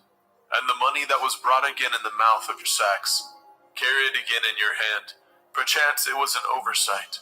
Take also your brother, and arise, go again unto the man, and El Shaddai give you mercy before the man, that he may send away your brother and Benjamin. If I be bereaved of my children, I am bereaved. And the men took that present, and they took double money in their hand, and Benjamin, and rose up and went down to Mitzrayim, and stood before Yosef. And when Yosef saw Benjamin with them, he said to the ruler of his house, Bring these men home, and slay, and make ready, for these men shall dine with me at noon. And the man did as Yosef bade, and the man brought the men into Yosef's house. And the men were afraid, because they were brought into Yosef's house, and they said, Because of the money that was returned in our sacks at the first time are we brought in, that he may seek occasion against us, and fall upon us, and take us for bondmen and our asses. And they came near to the steward of Yosef's house, and they communed with him at the door of the house, and said, O sir, we came indeed down at the first time to buy food, and it came to pass when we came to the inn that we opened our sacks, and behold, every man's money was in the mouth of his sack, our money in full weight, and we have brought it again in our hand. And other money have we brought down in our hands to buy food. We cannot tell who put our money in our sacks. And he said, Peace be to you. Fear not, your Elohim and the Elohim of your father has given you treasure in your sacks. I had your money. And he brought Shimon out unto them.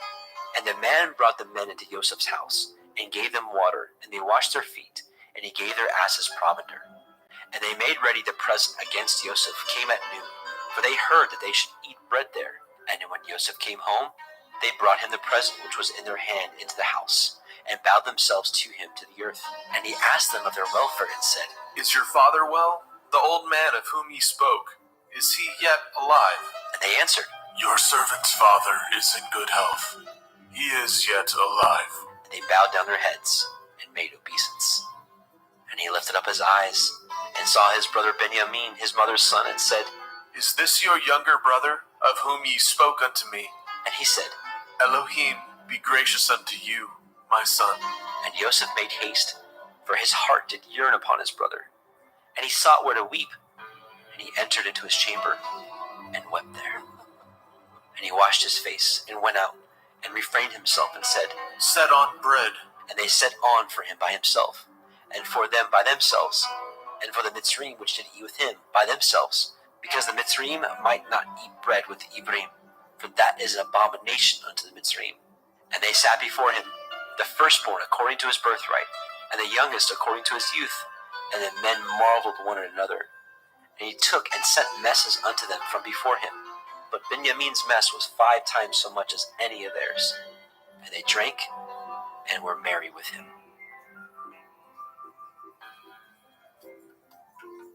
Bereshit, Genesis, chapter 44. And he commanded the steward of his house, saying, Fill these men's sacks with food as much as they can carry, and put every man's money in his sack's mouth. And put my cup, the silver cup, in the sack's mouth of the youngest, and his grain money. And he did according to the word that Joseph had spoken. As soon as the morning was light, the men were sent away, and their asses. And when they were gone out of the city, and not yet afar off, Joseph said unto his steward, Up, follow after the men, and when you do overtake them, say unto them, Wherefore have you rewarded evil for good? Is not this which my Lord drinks, and whereby indeed he divines? Ye have done evil in so doing. And he overtook them, and he spoke unto them these same words. And they said unto him, Wherefore says my Lord these words?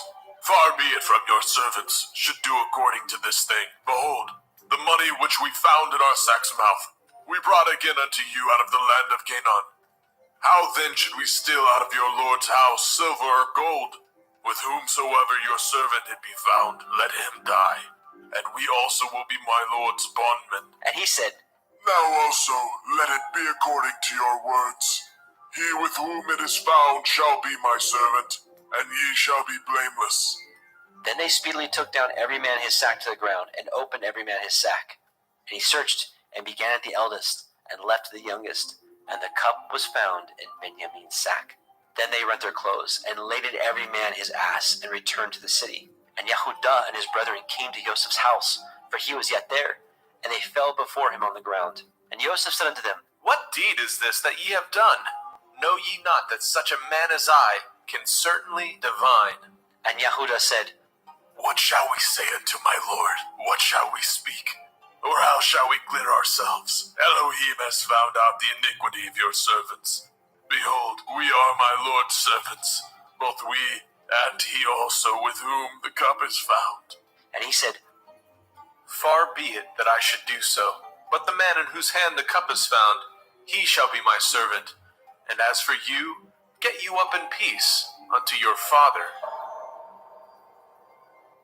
Then Yehuda came near unto him and said, O my Lord, let your servant, I pray you, speak a word in my Lord's ears, and let not your anger burn against your servant, for you are even as Pharaoh, my Lord, asked his servant, saying, Have ye a father or a brother? And we said unto my Lord, We have a father, an old man, and a child of his old age, a little one, and his brother is dead, and he alone is left of his mother, and his father loves him. And you said unto your servants, Bring him down unto me, that I may set my eyes upon him. And we said unto my Lord, The lad cannot leave his father, for if he should leave his father would die. And you said unto your servants, Except your youngest brother come down with you, ye shall see my face no more. And it came to pass, when we came up unto your servant my father, we told him the words of my Lord. And our father said, Go again and buy us a little food. And we said, We cannot go down. If our youngest brother be with us, then will we go down, for we may not see the man's face, except our youngest brother be with us. And your servant my father said unto us, Ye know that my woman bore me 2 sons, and the one went out from me. And I said, Surely he is torn in pieces, and I saw him not since. And if ye take this also from me, and mischief befall him, ye shall bring down my gray hairs with sorrow to Sheol. Now therefore, when I come to your servant my father, and the lad be not with us, seeing that his life is bound up in the lad's life, it shall come to pass, when he sees that the lad is not with us, that he will die. And your servant shall bring down the gray hairs of your servant our father with sorrow to Sheol. For your servant became surety for the lad unto my father, saying, If I bring him not unto you, then I shall bear the blame to my father forever. Now therefore I pray you, let your servant abide instead of the lad, a bondman to my Lord, and let the lad go up with his brethren. For how shall I go up to my father, and the lad be not with me, lest perchance I see the evil that shall come on my father?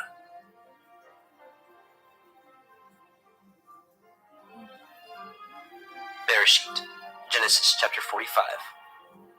Then Joseph could not refrain himself before all them that stood by him, and he cried, Cause every man to go out from me. And there stood no man with him, while Joseph made himself known unto his brethren.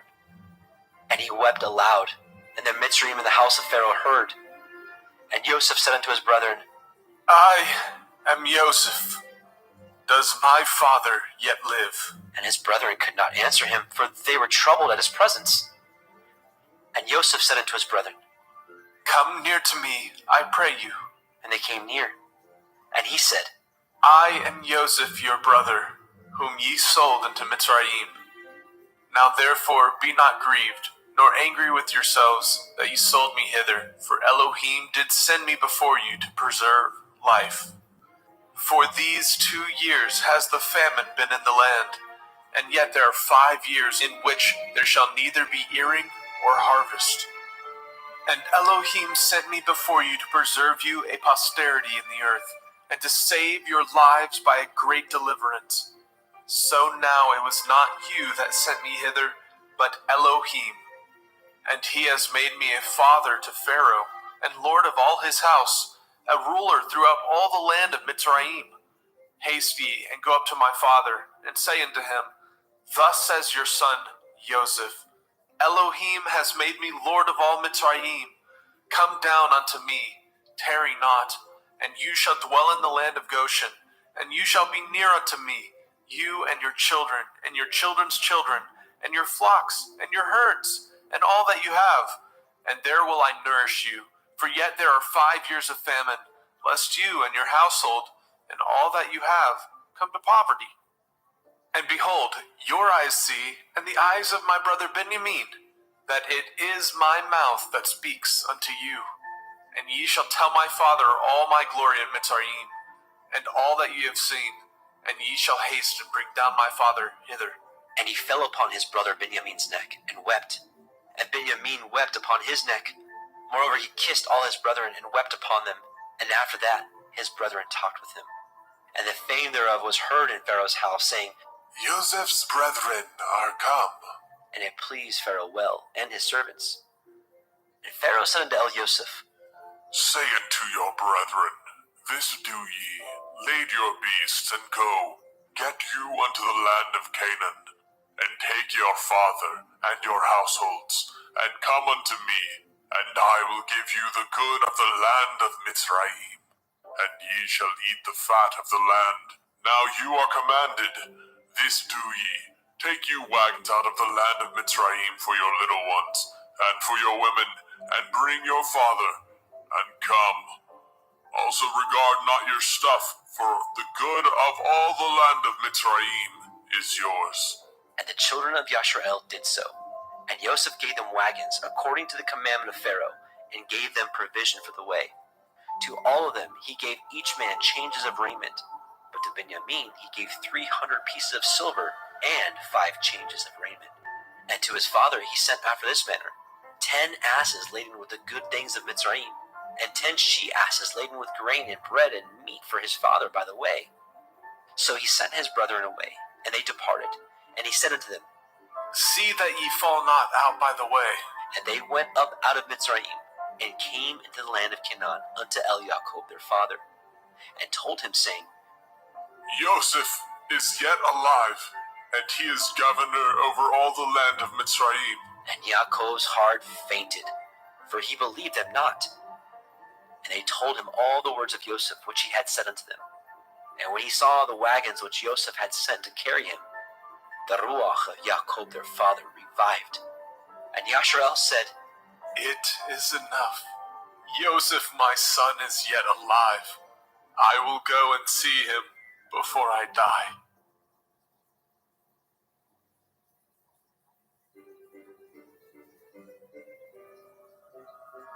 Bereshit, Genesis chapter 46. And Yashrael took his journey with all that he had, and came to Beersheba, and offered sacrifices unto the Elohim of his father Yitzchak. And Elohim spoke unto Yashrael in the visions of the night, and said, Yaakov, Yaakov. And he said, Here am I. And he said, I am El, the Elohai of your father. Fear not to go down into Mitzrayim, for I will there make of you a great nation. I will go down with you into Mitzrayim, and I will also surely bring you up again. And Joseph shall put his hand upon your eyes. And Jacob rose up from Beersheba, and the sons of Yashrael carried Jacob their father, and their little ones, and their women, in the wagons which Pharaoh had sent to carry him. And they took their cattle and their goods which they had gotten in the land of Canaan, and came in unto Mitzrayim, Jacob and all his seed with him, his sons and his sons' sons with him, his daughters and his sons' daughters, and all his seed brought he with him into Mitzrayim. And these are the names of the children of Yashrael, which came into Mitzrayim: Jacob and his sons, Reuben, Jacob's firstborn, and the sons of Reuben, Hanok, and Palu, and Chetzron, and Carmi, and the sons of Shimon, Yemuel, and Yamin, and Ohad, and Yakin, and Sochar, and Shaul, the son of the Canaanite woman, and the sons of Levi, Gershon, Kohath, and Merari, and the sons of Yehudah, and Onan, and Shelach, and Peretz, and Zerach. But and Onan died in the land of Canaan. And the sons of Peretz were Chetzron, and Hamul. And the sons of Yisachar, Tola, and Pua, and Yob, and Shimron. And the sons of Zebulun, Sered, Elon, and Yachleel. These be the sons of Leah, which she bore unto Jacob in Padan Aram, with his daughter Dinah. All the souls of his sons and his daughters were 33. And the sons of Gad, Tzaiphon, and Haggai, Shunai, and Etzbon, and Erai, and Arodai, and Arelai. And the sons of Asher, Yimna, Yishva, Yishbai, Beria, and Serach their sister. And the sons of Beria, Heber, Malkiel.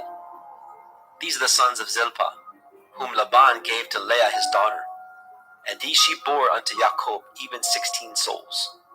The sons of Rachel, Jacob's woman, Joseph and Benjamin. And unto Joseph in the land of Mizraim were born Manasseh and Ephraim, which Asenath, the daughter of Potipherah, priest of On, bore unto him. And the sons of Benjamin were Bela, and Becher, and Ashbel, and Gera, and Naaman, and Echai, and Rosh, and Mupim, and Hupim, and Ard. These are the sons of Rachel, which were born unto Jacob. All the souls were 14. And the sons of Dan, Hushi. And the sons of Naphtali, Yachzeel, Gunai, Yetzer, and Shilem. These are the sons of Bilhah, which Laban gave unto Rachel his daughter. And she bore these unto Jacob. All the souls were 7. All the souls that came with Jacob into Mitzrayim, which came out of his loins, besides Jacob's sons' women, all the souls were 66. And the sons of Joseph, which were born him in Mitzrayim, were 2 souls. All the souls of the house of Jacob, which came into Mitzrayim, were 10. And he sent Yehudah before him unto El Yosef, to direct his face unto Goshen. And they came into the land of Goshen.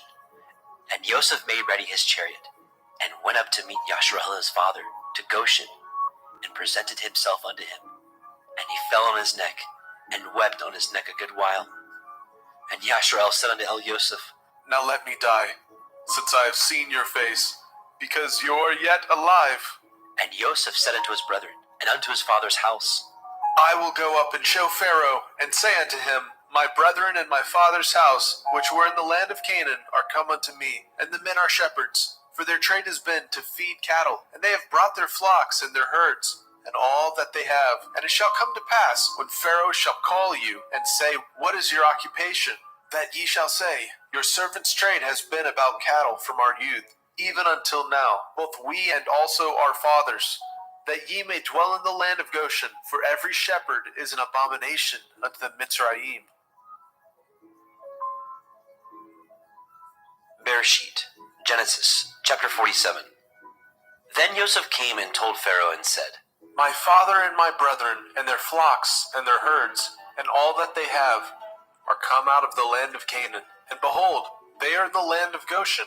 And he took some of his brethren, even 5 men, and presented them unto Pharaoh. And Pharaoh said unto his brethren, What is your occupation?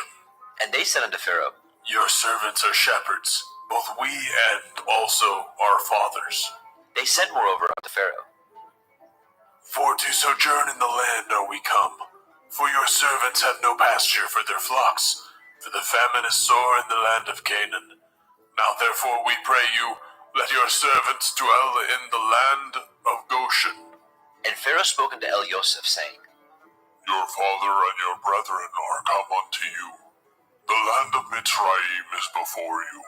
In the best of the land make your father and your brethren to dwell. In the land of Goshen let them dwell. And if you know any men of activity among them, then make them rulers over my cattle. And Joseph brought in Yaakov his father, and set him before Pharaoh. And Yaakov blessed Pharaoh. And Pharaoh said unto El Yaakov, How old are you? And Yaakov said unto Pharaoh, The days of the years of my pilgrimage are 130 years. Few and evil have the days of the years of my life been, and have not attained unto the days of the years of the life of my fathers, in the days of their pilgrimage. And Yaakov blessed Pharaoh, and went out from before Pharaoh. And Joseph placed his father and his brethren, and gave them a possession in the land of Mitzrayim, in the best of the land, in the land of Ramesses, as Pharaoh had commanded. And Joseph nourished his father and his brethren, and all his father's household, with bread according to their families.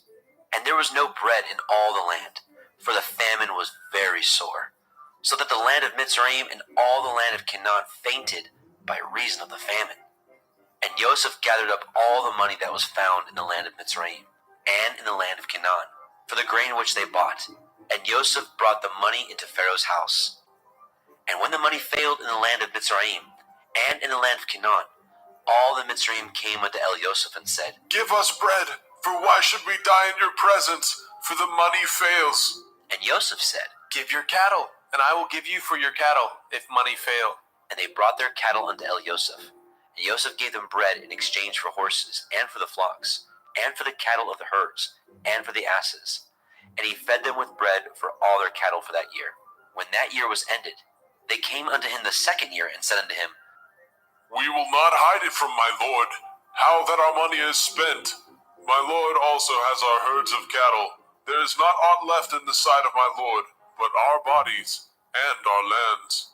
Wherefore shall we die before your eyes, both we and our land? Buy us and our land for bread, and we and our land will be servants unto Pharaoh. And give us seed, that we may live and not die, and the land be not desolate. And Joseph bought all the land of Mitzrayim for Pharaoh. For the Mitzrayim sold every man his field, because the famine prevailed over them. So the land became Pharaoh's.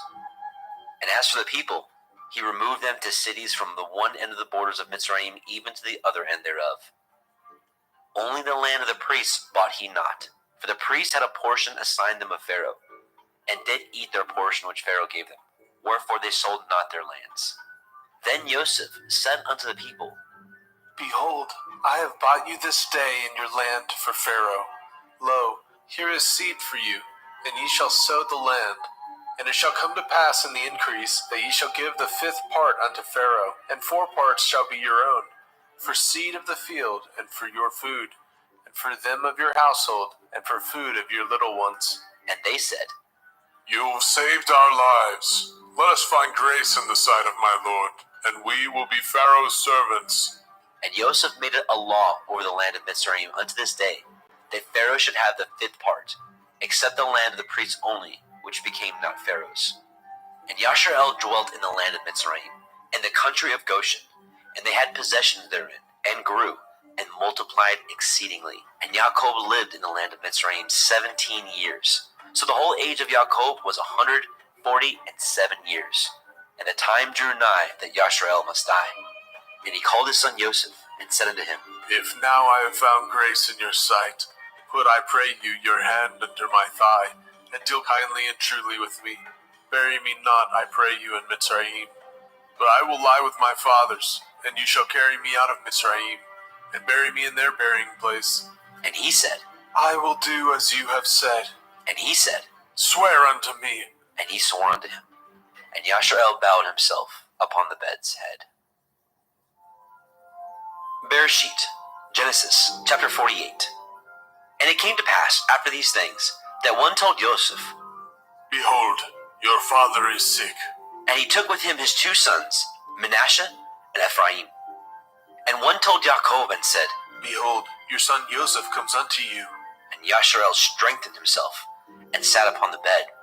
And Jacob said unto Joseph, El Shaddai appeared unto me at Luz, in the land of Canaan, and blessed me, and said unto me, Behold, I will make you fruitful and multiply you, and will make you a multitude of people, and will give you this land to your seed after you for an everlasting possession. And now your 2 sons, Ephraim and Manasseh, which were born unto you in the land of Mitzrayim, before I came unto you in Mitzrayim, are mine.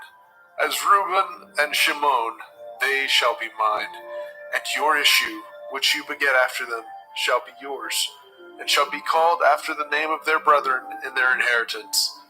And as for me, when I came from Padan Aram, Rachel died by me in the land of Canaan in the way, when yet there was but a little way to come unto Ephratah, and I buried her there in the way of Ephratah.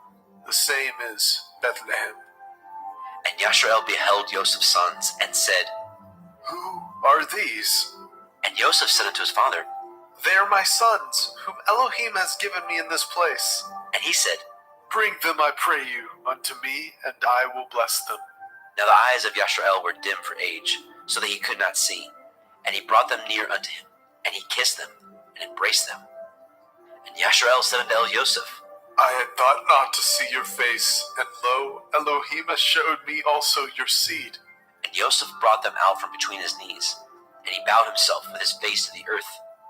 And Joseph took them both, Ephraim in his right hand toward Yashrael's left hand, and Manasseh in his left hand toward Yashrael's right hand, and brought them near unto him. And Yashrael stretched out his right hand, and laid it upon Ephraim's head, who was the younger, and his left hand upon Manasseh's head, guiding his hands wittingly, for Manasseh was the firstborn.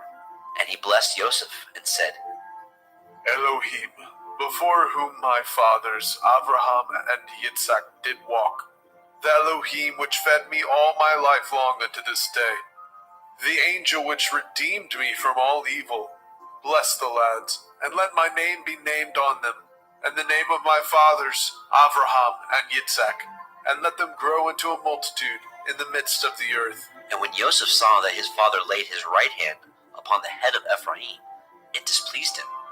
And he held up his father's hand to remove it from Ephraim's head unto Manasseh's head. And Joseph said unto his father, Not so, my father. This is the firstborn. Put your right hand upon his head.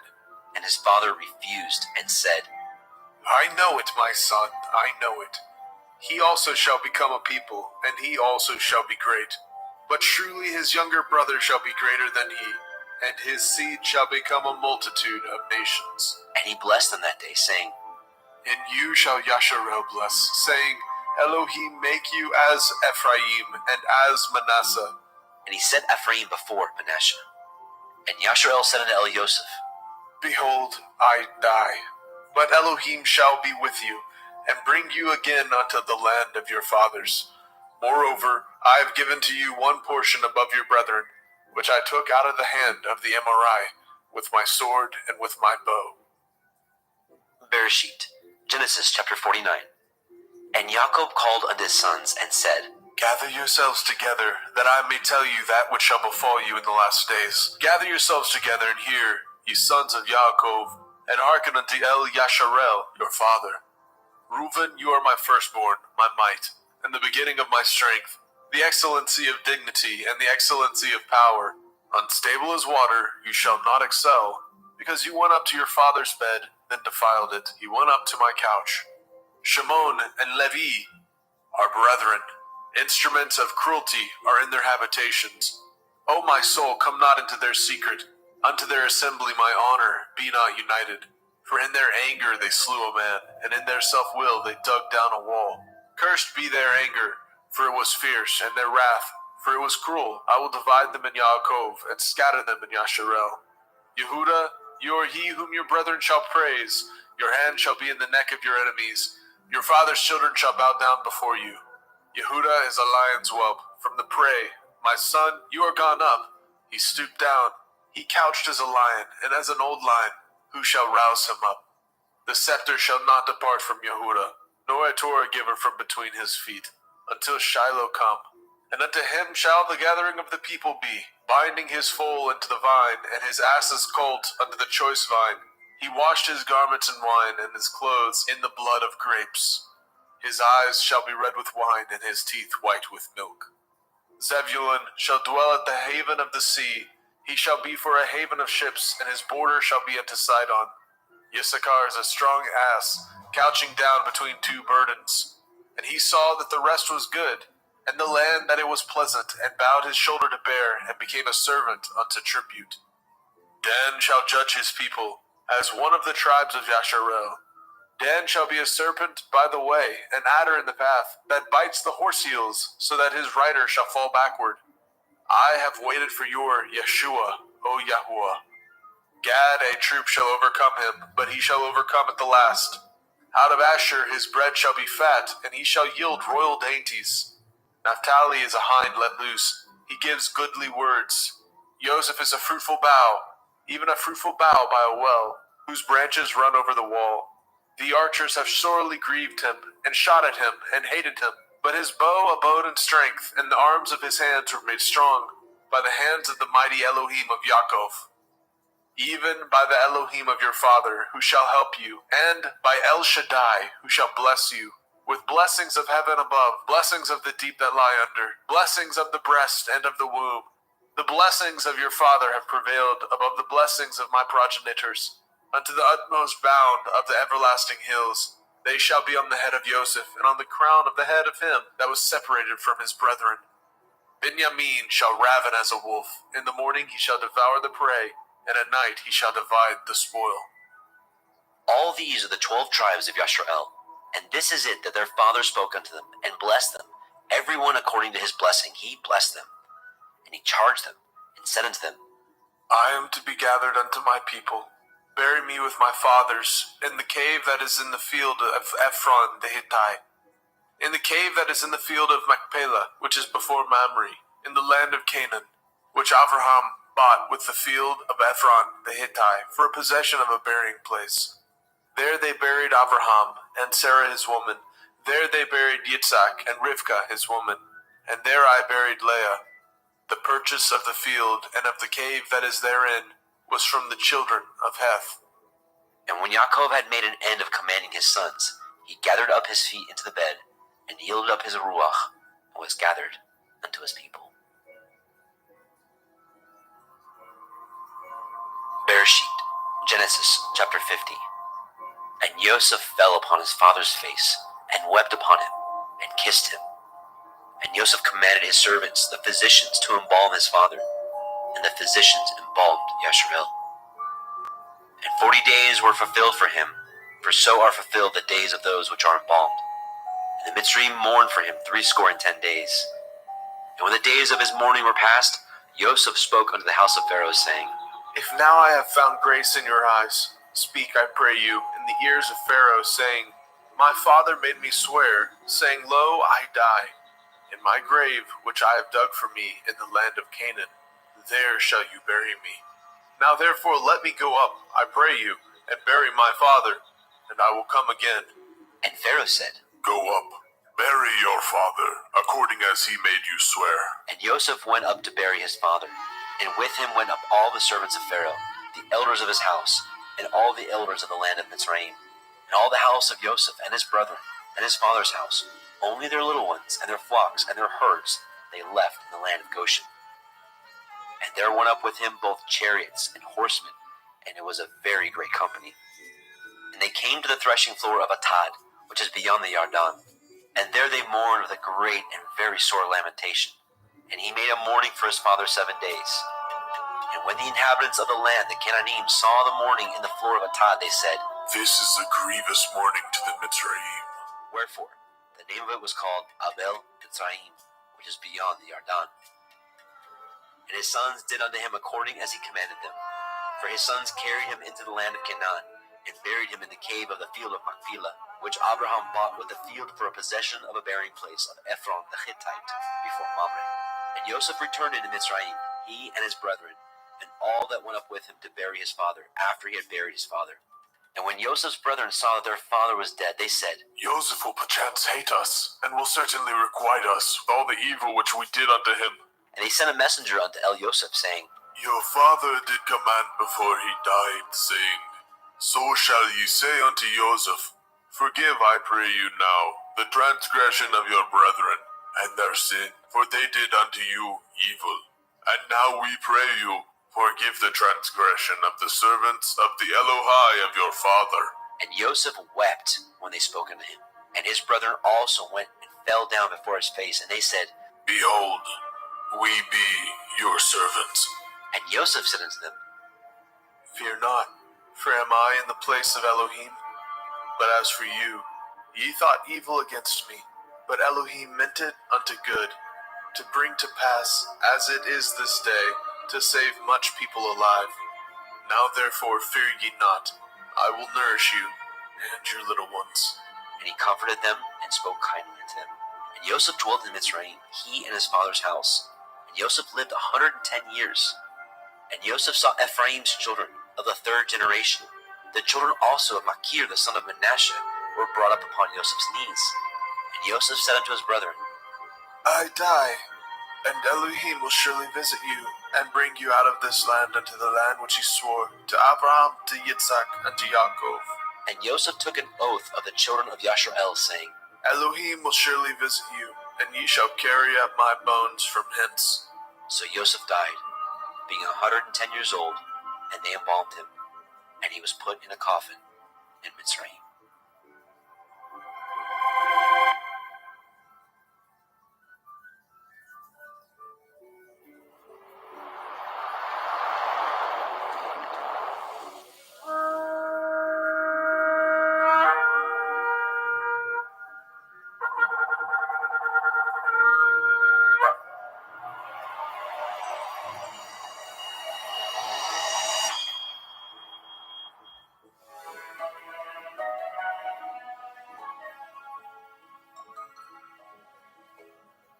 Vayikra, Leviticus chapter 1.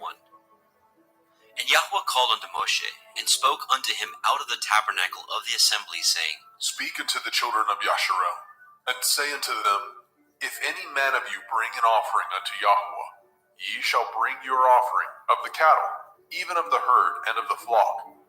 If his offering be a burnt sacrifice of the herd, let him offer a male without blemish. He shall offer it of his own voluntary will at the door of the tabernacle of the assembly before Yahweh. And he shall put his hand upon the head of the burnt offering, and it shall be accepted for him to make an atonement for him. And he shall kill the bullock before Yahweh, and the priests, Aharon's sons, shall bring the blood, and sprinkle the blood round about upon the altar that is by the door of the tabernacle of the assembly. And he shall flay the burnt offering, and cut it into his pieces. And the sons of Aharon the priest shall put fire upon the altar, and lay the wood in order upon the fire. And the priests, Aharon's sons, shall lay the parts, the head, the fat, in order upon the wood that is on the fire, which is upon the altar. But his inwards and his legs shall he wash in water, and the priest shall burn all on the altar, to be a burnt sacrifice, an offering made by fire, of sweet savor unto Yahweh. And if his offering be of the flocks, namely of the sheep, or of the goats, for a burnt sacrifice, he shall bring it a male without blemish. And he shall kill it on the side of the altar northward, before Yahweh and the priests. Aharon's sons shall sprinkle his blood round about upon the altar. And he shall cut it into his pieces, with his head and his fat, and the priest shall lay them in order on the wood that is on the fire, which is upon the altar. But he shall wash the inwards of the legs with water, and the priest shall bring it all, and burn it upon the altar. It is a burnt sacrifice, an offering made by fire, of sweet savor unto Yahweh. And if the burnt sacrifice for his offering to Yahweh be of fowls, then he shall bring his offering of turtle doves, or of young pigeons. And the priest shall bring it unto the altar, and wring off his head, and burn it on the altar, and the blood thereof shall be wrung out at the side of the altar. And he shall pluck away his crop with his feathers, and cast it beside the altar on the east part, by the place of the ashes. And he shall cleave it with the wings thereof, but shall not divide it asunder. And the priest shall burn it upon the altar, upon the wood that is upon the fire. It is a burnt sacrifice, an offering made by fire, of sweet savor unto Yahweh. Vayikra, Leviticus chapter 2. And when any will offer a meat offering unto Yahweh, his offering shall be of fine flour, and he shall pour oil upon it, and put frankincense thereon. And he shall bring it to Aharon's sons, the priests, and he shall take thereout his handful of the flour thereof, and of the oil thereof, with all the frankincense thereof. And the priest shall burn the memorial of it upon the altar, to be an offering made by fire, of a sweet savor unto Yahweh. And the remnant of the meat offering shall be Aharon's and his sons. It is a thing most holy of the offerings of Yahweh made by fire. And if you bring an oblation of meat offering, baken in the oven, it shall be matzah cakes of fine flour, mingled with oil, or matzah wafers anointed with oil. And if your oblation be a meat offering, baken in a pan, it shall be of fine flour, unleavened, mingled with oil. You shall part it in pieces, and pour oil thereon. It is a meat offering. And if your oblation be a meat offering, baken in the frying pan, it shall be made of fine flour with oil. And you shall bring the meat offering that is made of these things unto Yahweh.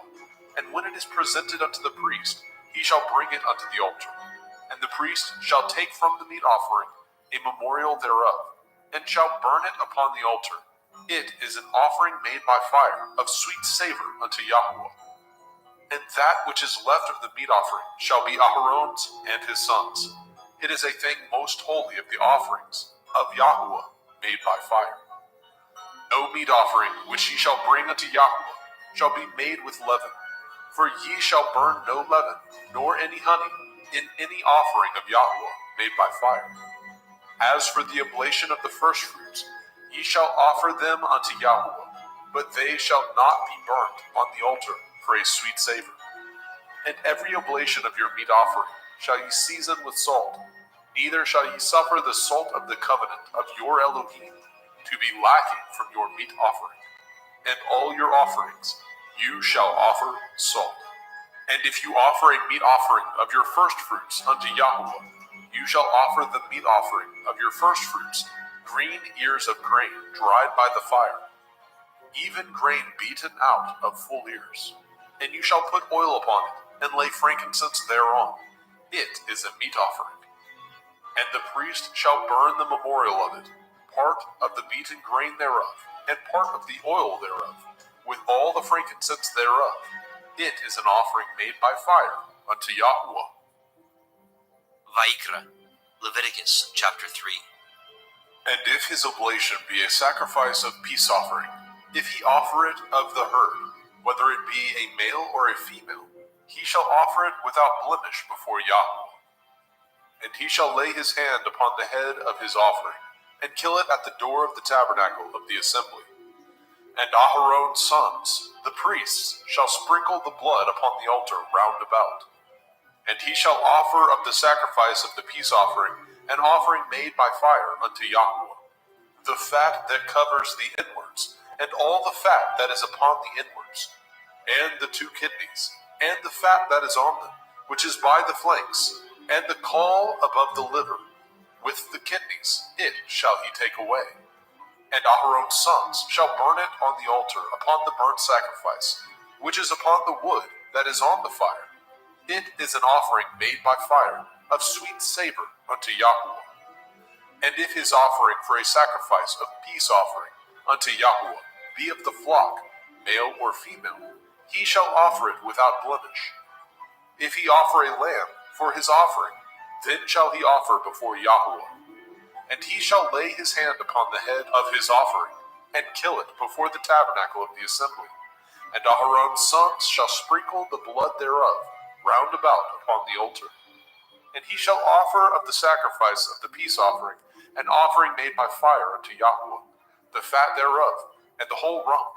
It shall he take off hard by the backbone, and the fat that covers the inwards, and all the fat that is upon the inwards, and the 2 kidneys, and the fat that is upon them, which is by the flanks, and the caul above the liver, and the kidneys, it shall he take away. And the priest shall burn it upon the altar. It is the food of the offering made by fire unto Yahweh. And if his offering be a goat, then he shall offer it before Yahweh. And he shall lay his hand upon the head of it, and kill it before the tabernacle of the assembly. And the sons of Aharon shall sprinkle the blood thereof upon the altar round about. And he shall offer thereof his offering, even an offering made by fire unto Yahweh, the fat that covers the inwards, and all the fat that is upon the inwards, and the 2 kidneys, and the fat that is upon them, which is by the flanks, and the caul above the liver, with the kidneys, it shall he take away. And the priest shall burn them upon the altar. It is the food of the offering, made by fire for a sweet savor. All the fat is Yahweh's. It shall be a perpetual statute for your generations throughout all your dwellings, that ye eat neither fat nor blood. Vayikra, Leviticus chapter 4. And Yahweh spoke unto Moshe, saying, Speak unto the children of Yasharel, saying, If a soul shall sin through ignorance against any of the commandments of Yahweh concerning things which ought not to be done, and shall do against any of them, if the priest that is anointed do sin according to the sin of the people, then let him bring for his sin, which he has sinned, a young bullock, without blemish unto Yahweh, for a sin offering. And he shall bring the bullock unto the door of the tabernacle of the assembly before Yahweh, and shall lay his hands upon the bullock's head, and kill the bullock before Yahweh. And the priest that is anointed shall take of the bullock's blood, and bring it to the tabernacle of the assembly. And the priest shall dip his finger in the blood, and sprinkle of the blood 7 times before Yahweh, before the veil of the sanctuary. And the priest shall put some of the blood upon the horns of the altar of sweet incense before Yahweh, which is in the tabernacle of the assembly, and shall pour all the blood of the bullock at the bottom of the altar of the burnt offering, which is at the door of the tabernacle of the assembly. And he shall take off from it all the fat of the bullock for the sin offering, the fat that covers the inwards, and all the fat that is upon the inwards, and the 2 kidneys, and the fat that is upon them, which is by the flanks, and the caul above the liver, with the kidneys, it shall he take away. As it was taken off from the bullock of the sacrifice of peace offerings, and the priest shall burn them upon the altar of the burnt offering.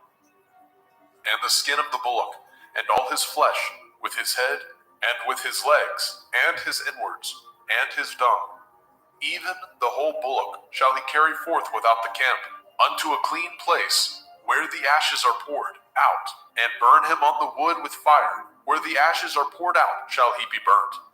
And if the whole assembly of Yasharel sin through ignorance, and the thing be hid from the eyes of the assembly, and they have done somewhat against any of the commandments of Yahweh, concerning things which should not be done, and are guilty, when the sin which they have sinned against it is known, then the assembly shall offer a young bullock for the sin, and bring him before the tabernacle of the assembly. And the elders of the assembly shall lay their hands upon the head of the bullock before Yahweh, and the bullock shall be killed before Yahweh. And the priest that is anointed shall bring of the bullock's blood to the tabernacle of the assembly. And the priest shall dip his finger in some of the blood, and sprinkle it 7 times before Yahweh, even before the veil. And he shall put some of the blood upon the horns of the altar, which is set before Yahweh, that is in the tabernacle of the assembly, and shall pour out all the blood at the bottom of the altar of the burnt offering, which is at the door of the tabernacle of the assembly. And he shall take all his fat from him, and burn it upon the altar. And he shall do with the bullock as he did with the bullock for a sin offering, so shall he do with this. And the priest shall make an atonement for them, and it shall be forgiven them.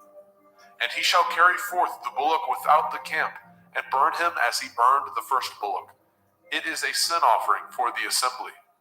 When a ruler has sinned, and done somewhat through ignorance against any of the commandments of Yahweh, Elohiah, concerning things which should not be done, and is guilty, or if his sin, wherein he has sinned, come to his knowledge, he shall bring his offering, a kid of the goats, a male without blemish, and he shall lay his hand upon the head of the goats, and kill it in the place where they killed the burnt offering before Yahweh. It is a sin offering. And the priest shall take of the blood of the sin offering with his finger, and put it upon the horns of the altar of burnt offering, and shall pour out his blood at the bottom of the altar of burnt offering. And he shall burn all his fat upon the altar, as the fat of the sacrifice of peace offerings. And the priest shall make an atonement for him, as concerning his sin, and it shall be forgiven him. And if any one of the common people sin through ignorance, which he does somewhat against any of the commandments of Yahweh, concerning things which ought not to be done, and be guilty, or if his sin, which he has sinned, come to his knowledge, then he shall bring his offering, a kid of the goats, a female without blemish, for his sin which he has sinned. And he shall lay his hand upon the head of the sin offering, and slay the sin offering in the place of the burnt offering. And the priest shall take of the blood thereof with his finger, and put it upon the horns of the altar of burnt offering, and shall pour out all the blood thereof at the bottom of the altar. And he shall take away all the fat thereof, as the fat is taken away from off the sacrifice of peace offerings. And the priest shall burn it upon the altar for a sweet savor unto Yahweh. And the priest shall make an atonement for him, and it shall be forgiven him. And if he bring a lamb for a sin offering, he shall bring it a female without blemish. And he shall lay his hand upon the head of the sin offering, and slay it for the sin offering in the place where they killed the burnt offering. And the priest shall take of the blood of the sin offering with his finger, and put it upon the horns of the altar of burnt offering, and shall pour out all the blood thereof at the bottom of the altar. And he shall take away all the fat thereof, as the fat of the lamb is taken away from the sacrifice of the peace offering. And the priest shall burn them upon the altar, according to the offering made by fire unto Yahweh. And the priest shall make an atonement for his sin that he has committed, and it shall be forgiven him. Vayikra, Leviticus chapter 5. And if a soul sin, and hear the voice of swearing, and is a witness, whether he has seen or known of it, if he do not utter it, then he shall bear his iniquity. Or if a soul touch any unclean thing, whether it be a carcass of an unclean beast, or a carcass of unclean cattle, or the carcass of unclean creeping things, and if it be hidden from him, he also shall be unclean and guilty. Or if he touch the uncleanness of man, whatsoever uncleanness it be, that a man shall be defiled withal, and it be hid from him, when he knows of it, then he shall be guilty. Or if a soul swear, pronouncing with his lips to do evil, or to do good, whatsoever it be that a man shall pronounce with an oath, and it be hid from him, when he knows of it, then he shall be guilty in one of these. And it shall be, when he shall be guilty in one of these things, that he shall confess that he has sinned in that thing. And he shall bring his trespass offering unto Yahweh, for his sin which he has sinned, a female from the flock, a lamb or a kid of the goats, for a sin offering, and the priest shall make an atonement for him concerning his sin. And if he is not able to bring a lamb, then he shall bring for his trespass which he has committed 2 turtle doves, or 2 young pigeons unto Yahweh, one for a sin offering, and the other for a burnt offering. And he shall bring them unto the priest, who shall offer that which is for the sin offering first, and wring off his head from his neck, but shall not divide it asunder. And he shall sprinkle of the blood of the sin offering upon the side of the altar, and the rest of the blood shall be wrung out at the bottom of the altar. It is a sin offering. And he shall offer the second for a burnt offering, according to the manner, and the priest shall make an atonement for him, for his sin which he has sinned, and it shall be forgiven him. But if he be not able to bring 2 turtle doves, or 2 young pigeons, then he that sinned shall bring for his offering the 10th part of an ephah of fine flour for a sin offering. He shall put no oil upon it, neither shall he put any frankincense thereon, for it is a sin offering. Then shall he bring it to the priest, and the priest shall take his handful of it, even a memorial thereof, and burn it on the altar, according to the offerings made by fire unto Yahweh. It is a sin offering.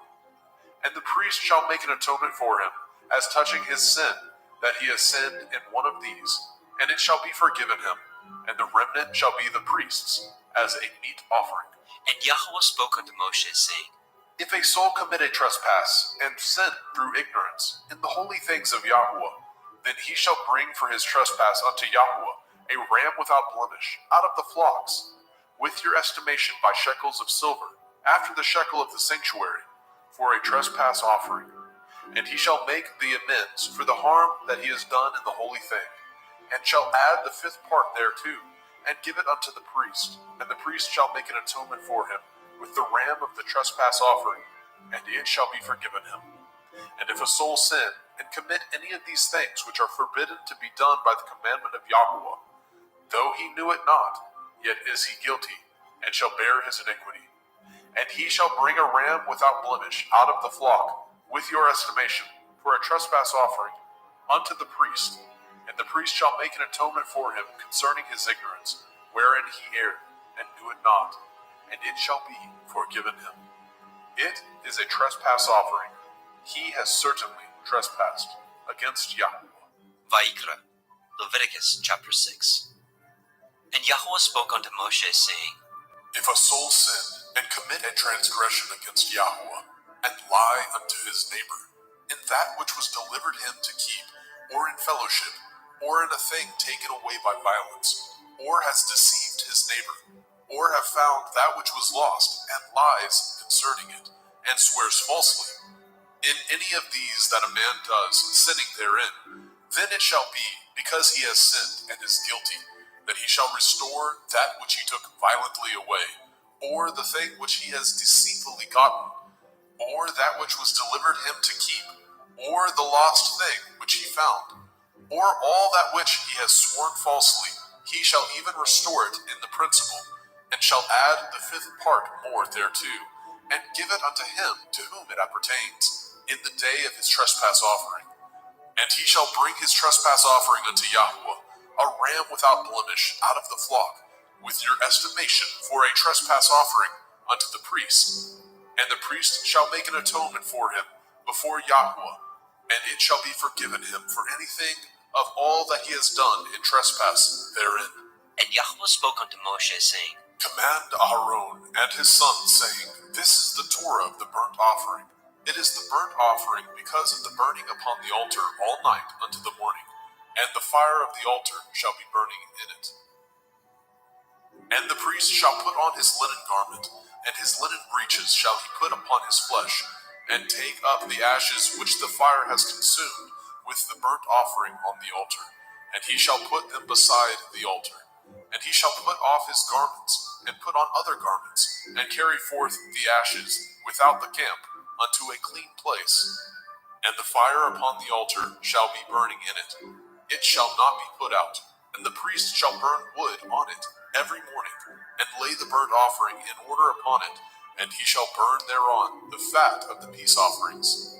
The fire shall ever be burning upon the altar. It shall never go out. And this is the Torah of the meat offering. The sons of Aharon shall offer it before Yahweh, before the altar.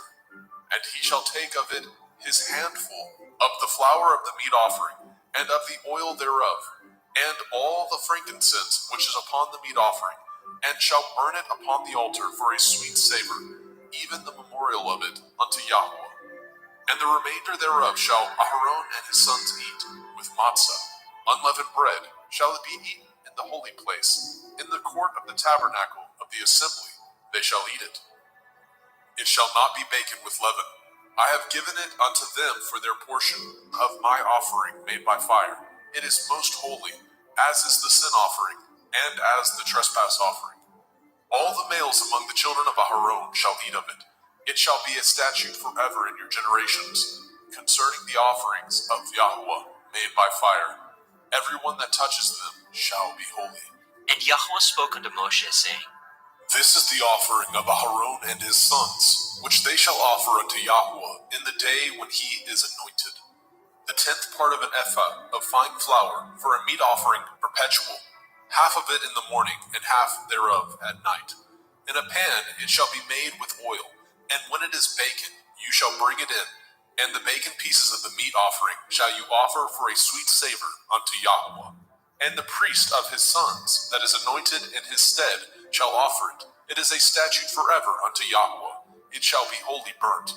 For every meat offering for the priest shall be wholly burnt. It shall not be eaten. And Yahweh spoke unto Moshe, saying, Speak unto Aharon and to his sons, saying, This is the Torah of the sin offering.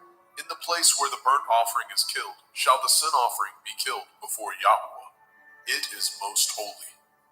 The priest that offers it for sin shall eat it. In the holy place shall it be eaten, in the court of the tabernacle of the assembly. Whatsoever shall touch the flesh thereof shall be holy. And when there is sprinkled of the blood thereof upon any garment, you shall wash that whereon it was sprinkled in the holy place. But the earthen vessel wherein it was sodden shall be broken. And if it be sodden in a brazen pot, it shall be both scoured and rinsed in water. All the males among the priests shall eat thereof. It is most holy. And no sin offering, whereof any of the blood is brought into the tabernacle of the assembly, to reconcile withal, in the holy place, shall be eaten. It shall be burnt in the fire. Vayikra, Leviticus chapter 7. Likewise, this is the Torah of the trespass offering. It is most holy. In the place where they kill the burnt offering, shall they kill the trespass offering, and the blood thereof shall he sprinkle round about upon the altar.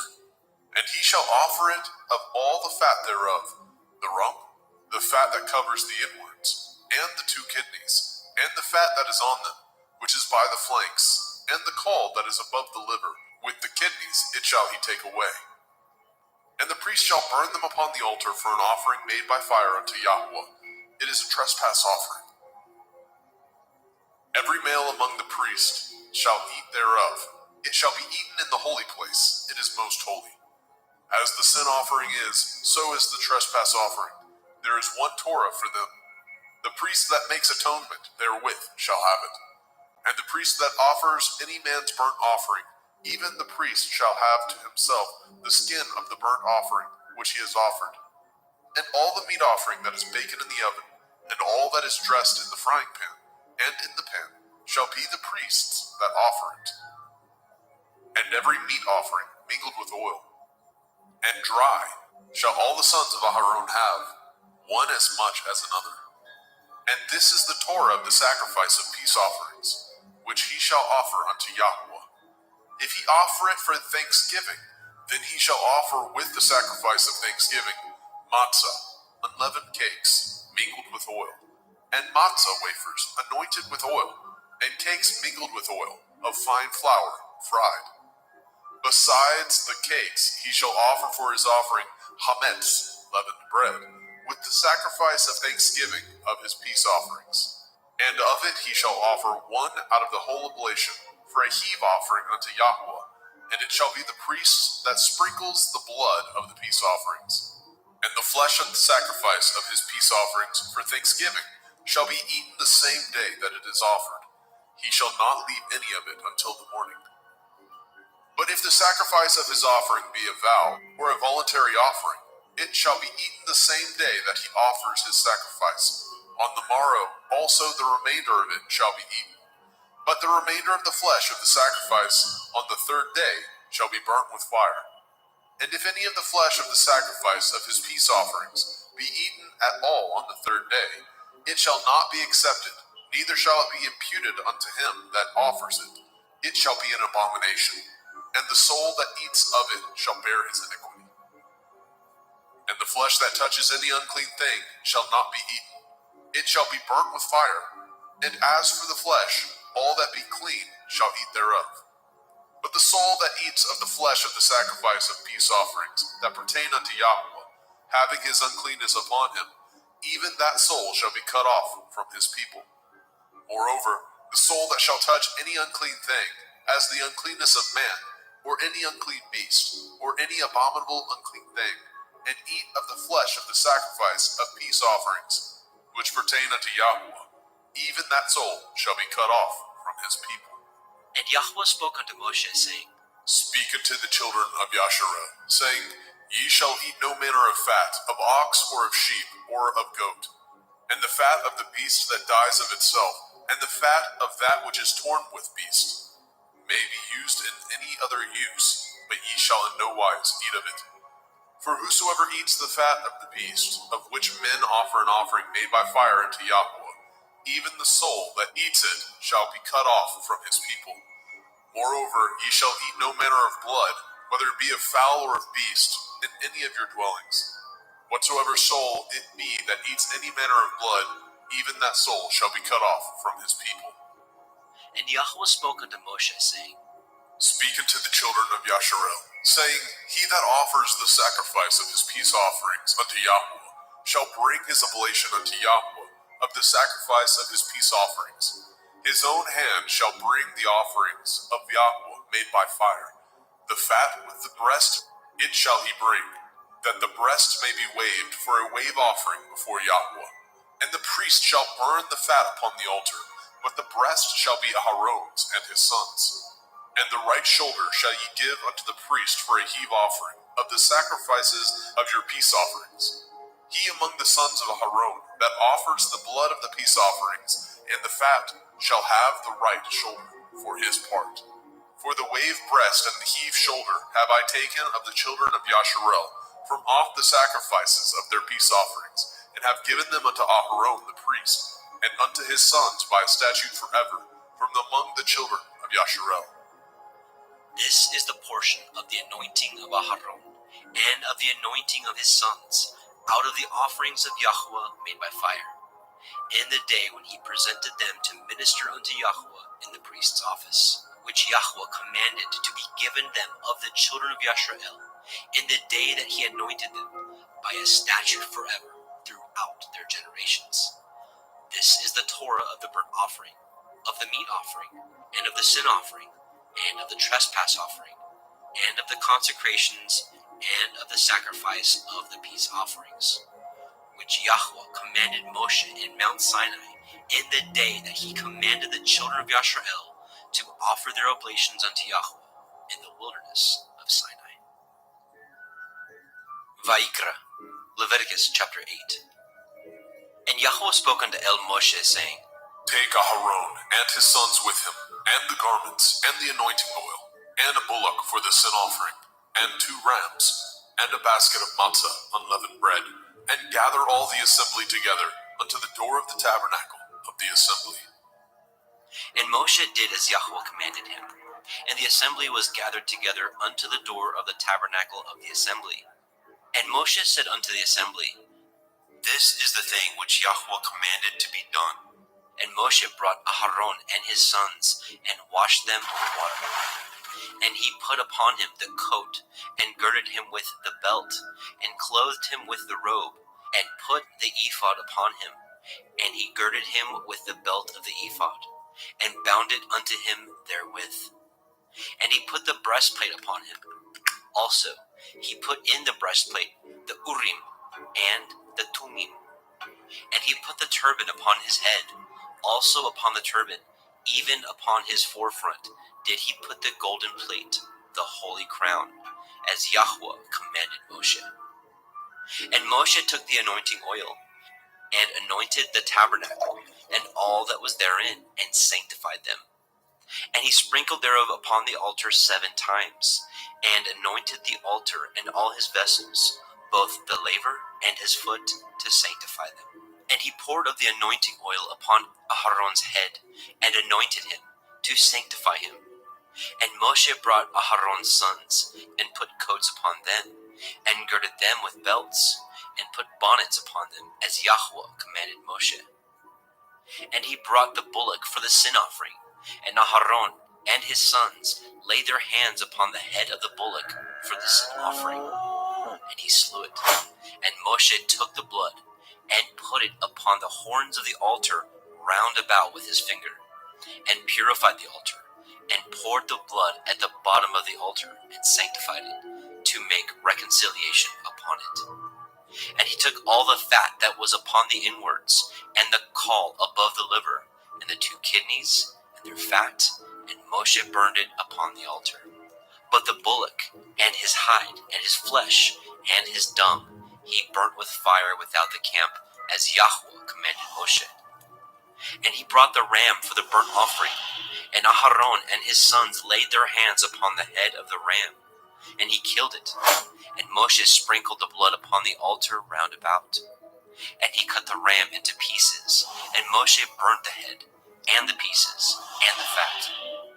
And he washed the inwards and the legs in water, and Moshe burnt the whole ram upon the altar.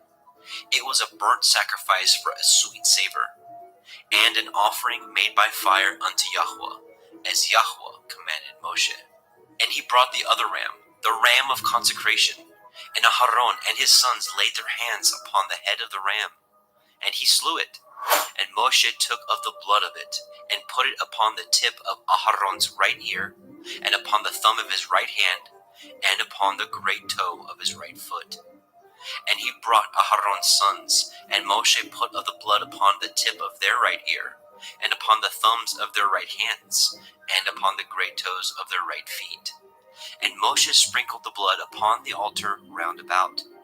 And he took the fat, and the rump, and the fat that was upon the inwards, and the caul above the liver, and the 2 kidneys, and their fat, and the right shoulder. And out of the basket of matzah that was before Yahweh, he took 1 matzah cake, and a cake of oiled bread, and 1 wafer, and put them on the fat, and upon the right shoulder. And he put all upon Aharon's hands, and upon his sons' hands, and waved them for a wave offering before Yahweh. And Moshe took them from off their hands, and burnt them on the altar upon the burnt offering. They were consecrations for a sweet savor. It is an offering made by fire unto Yahweh. And Moshe took the breast, and waved it for a wave offering before Yahweh. For of the ram of consecration it was Moshe's part, as Yahweh commanded Moshe. And Moshe took of the anointing oil, and of the blood which was upon the altar, and sprinkled it upon Aharon, and his garments, and upon his sons, and upon his sons' garments with him, and sanctified Aharon, and his garments, and his sons' garments with him. And Moshe said unto Aharon and to his sons, Boil the flesh at the door of the tabernacle of the assembly, and there eat it, with the bread that is in the basket of consecrations, as I commanded, saying, Aharon and his sons shall eat it. And that which remains of the flesh and of the bread shall ye burn with fire. And ye shall not go out of the door of the tabernacle of the assembly in 7 days, until the days of your consecration be at an end. For 7 days shall he consecrate you. As he has done this day, so Yahweh has commanded to do, to make an atonement for you. Therefore shall ye abide at the door of the tabernacle of the assembly day and night 7 days, and guard the watch of Yahweh, that ye die not, for so I am commanded. So Aharon and his sons did all the things which Yahweh commanded by the hand of Moshe. Vayikra, Leviticus chapter 9. And it came to pass on the 8th day that Moshe called Aharon and his sons and the elders of Yisrael. And he said unto Aharon, Take a young calf for a sin offering, and a ram for a burnt offering, without blemish, and offer them before Yahweh. And unto the children of Yisrael you shall speak, saying, Take ye a kid of the goats for a sin offering, and a calf and a lamb, both of the first year, without blemish, for a burnt offering. Also a bullock and a ram for peace offerings, to sacrifice before Yahweh, and a meat offering mingled with oil. For today Yahweh will appear unto you. And they brought which Moshe commanded before the tabernacle of the assembly. And all the assembly drew near and stood before Yahweh. And Moshe said, This is the thing which Yahweh commanded that you should do, and the glory of Yahweh shall appear unto you. And Moshe said unto Aharon, Go unto the altar, and offer your sin offering, and your burnt offering, and make an atonement for yourself and for the people, and offer the offering of the people, and make an atonement for them, as Yahweh commanded. Aharon therefore went unto the altar, and slew the calf of the sin offering, which was for himself. And the sons of Aharon brought the blood unto him, and he dipped his finger in the blood, and put it upon the horns of the altar, and poured out the blood at the bottom of the altar. But the fat, and the kidneys, and the caul above the liver of the sin offering he burnt upon the altar, as Yahweh commanded Moshe. And the flesh and the hide he burnt with fire without the camp. And he slew the burnt offering, and Aharon's sons presented unto him the blood, which he sprinkled round about upon the altar. And they presented the burnt offering unto him, with the pieces thereof, and the head, and he burnt them upon the altar. And he did wash the inwards and the legs, and burnt them upon the burnt offering on the altar. And he brought the people's offering, and took the goat, which was the sin offering for the people, and slew it, and offered it for sin as the first. And he brought the burnt offering, and offered it according to the manner. And he brought the meat offering, and took a handful thereof, and burnt it upon the altar, beside the burnt sacrifice of the morning. He slew also the bullock and the ram for a sacrifice of peace offerings, which was for the people. And Aharon's sons presented unto him the blood, which he sprinkled upon the altar round about. And the fat of the bullock and of the ram, the rump, and that which covers the inwards, and the kidneys, and the caul above the liver, and they put the fat upon the breasts, and he burnt the fat upon the altar. And the breasts and the right shoulder Aharon waved for a wave offering before Yahweh, as Moshe commanded. And Aharon lifted up his hand toward the people, and blessed them, and came down from offering of the sin offering, and the burnt offering, and peace offerings. And Moshe and Aharon went into the tabernacle of the assembly, and came out, and blessed the people.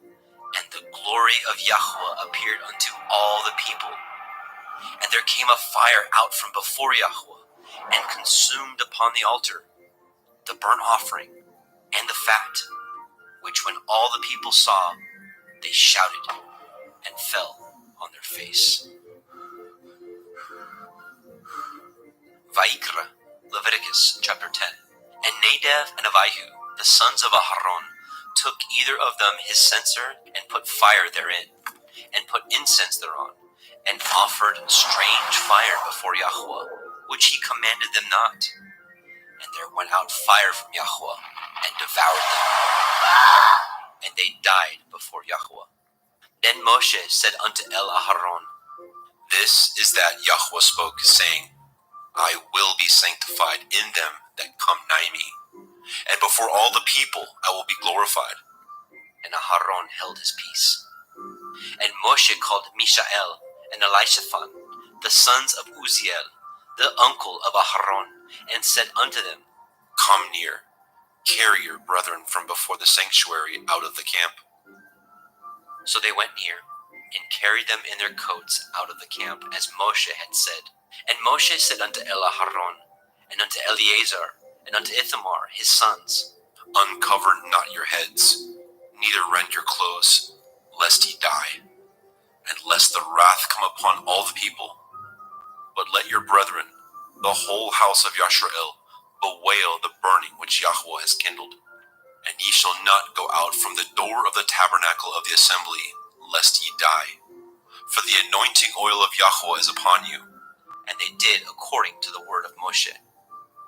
And Yahweh spoke unto Aharon, saying, Do not drink wine, nor strong drink, you nor your sons with you, when ye go into the tabernacle of the assembly, lest ye die. It shall be a statute forever throughout your generations, and that ye may put difference between holy and unholy, and between unclean and clean, and that ye may teach the children of Yasharel all the statutes which Yahweh has spoken unto them by the hand of Moshe. And Moshe spoke unto Aharon, and unto Eleazar, and unto Ithamar, his sons that were left, Take the meat offering that remains of the offerings of Yahweh made by fire, and eat it without leaven beside the altar, for it is most holy. And ye shall eat it in the holy place, because it is your due, and your sons' due, of the sacrifices of Yahweh made by fire. For so I am commanded. And the wave breast and the heave shoulder shall ye eat in a clean place, you and your sons and your daughters with you, for they be your due, and your sons' due, which are given out of the sacrifices of peace offerings of the children of Yashrael. The heave shoulder and the wave breast shall they bring with the offerings made by fire of the fat, to wave it for a wave offering before Yahweh. And it shall be yours, and your sons with you, by a statute forever, as Yahweh has commanded. And Moshe diligently sought the goat of the sin offering, and behold, it was burnt. And he was angry with Eleazar and Ithamar, the sons of Aharon, which were left alive, saying, Wherefore have ye not eaten the sin offering in the holy place, seeing it is most holy? And Elohim has given it to you to bear the iniquity of the assembly, to make an atonement for them before Yahweh. Behold, the blood of it was not brought in within the holy place. Ye should indeed have eaten it in the holy place, as I commanded. And Aharon said unto Moshe, Behold, this day have they offered their sin offering and their burnt offering before Yahweh, and such things have befallen me. And if I had eaten the sin offering today, should it have been accepted in the sight of Yahweh? And when Moshe heard that, he was content. Vaikra, Leviticus chapter 11. And Yahweh spoke unto El Moshe, and to El Aharon, saying unto them, Speak unto the children of Yasharel, saying, These are the beasts which ye shall eat among all the beasts that are on the earth. Whatsoever parts the hoof, and is cloven-footed, and chews the cud, among the beasts, that shall ye eat. Nevertheless, these shall ye not eat of them that chew the cud, or of them that divide the hoof. As the camel, because he chews the cud, but divides not the hoof, he is unclean unto you. And the coney, because he chews the cud, but divides not the hoof, he is unclean unto you. And the hare, because he chews the cud, but divides not the hoof, he is unclean unto you. And the swine, though he divide the hoof, and be cloven-footed, yet he chews not the cud, he is unclean to you. Of their flesh shall ye not eat, and their carcass shall ye not touch. They are unclean to you. These shall ye eat of all that are in the waters. Whatsoever has fins and scales in the waters, in the seas, and in the rivers, them shall you eat.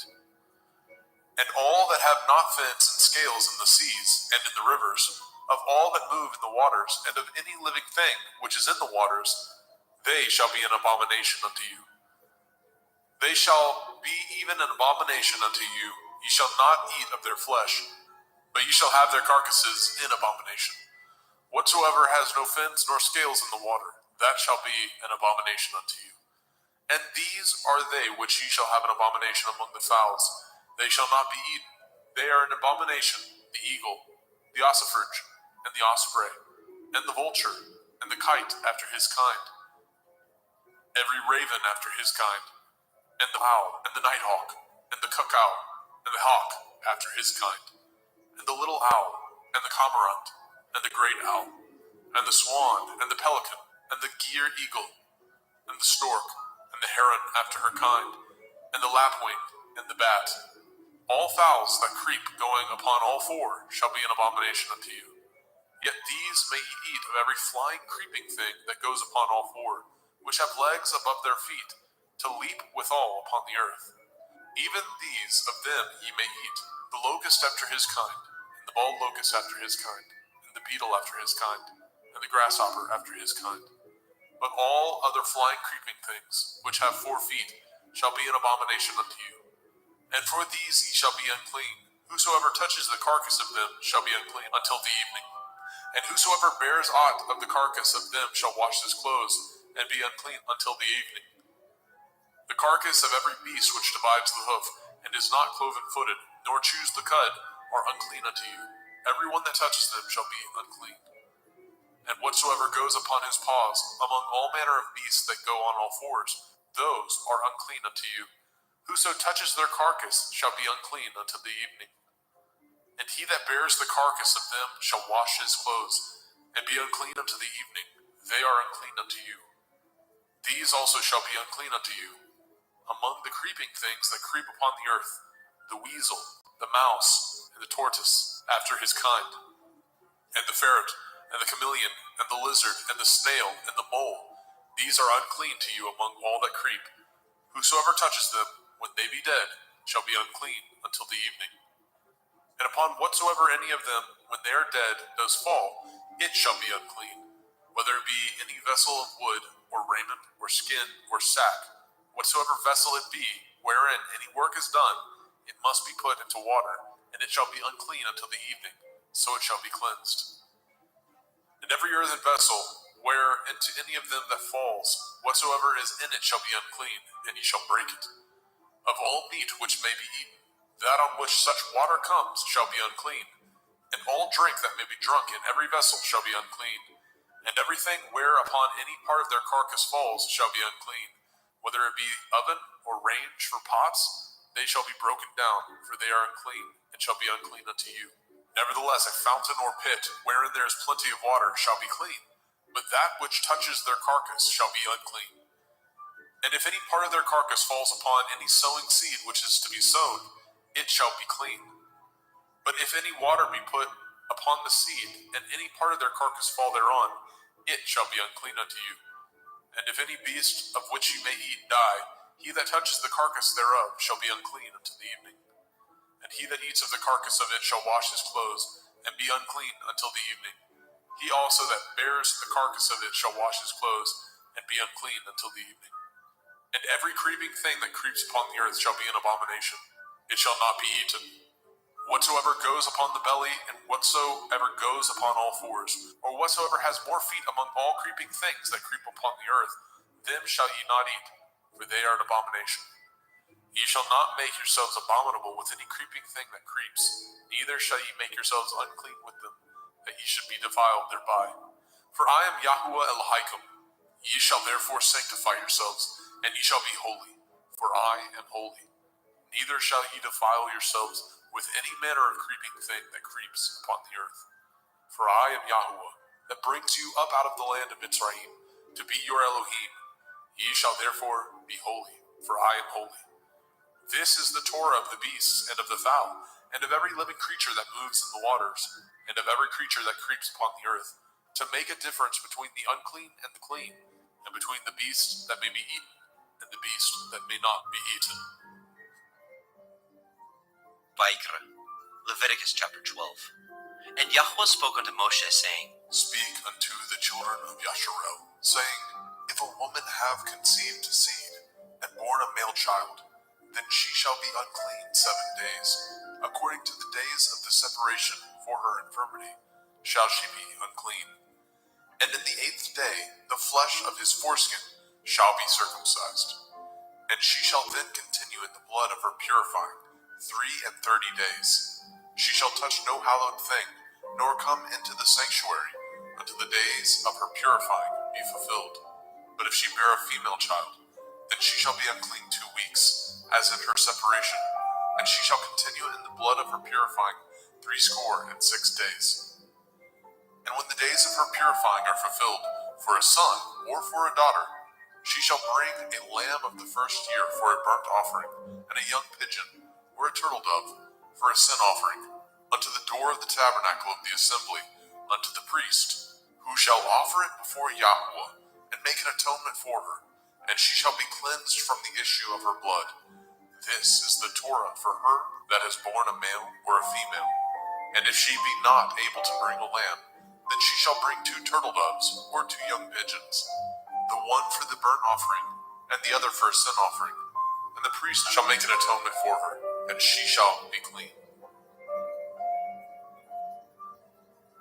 Vaikra, Leviticus chapter 13. And Yahweh spoke unto El Moshe and El Aharon, saying, When a man shall have in the skin of his flesh a rising, a scab, or a bright spot, and it be in the skin of his flesh, like the plague of leprosy, then he shall be brought unto El Aharon the priest, or unto one of his sons the priests.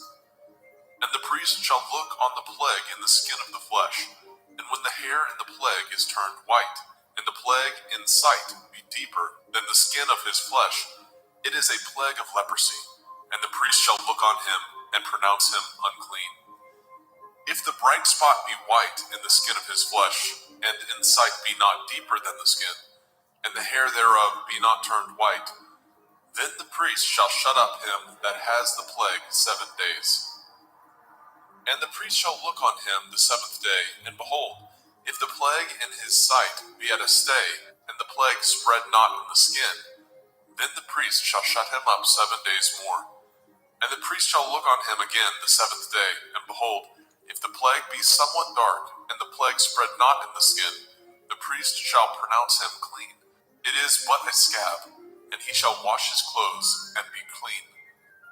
But if the scab spread much abroad in the skin, after that he has been seen of the priest for his cleansing, he shall be seen of the priest again. And if the priest see that, behold, the scab spreads in the skin, then the priest shall pronounce him unclean. It is a leprosy. When the plague of leprosy is in a man, then he shall be brought unto the priest.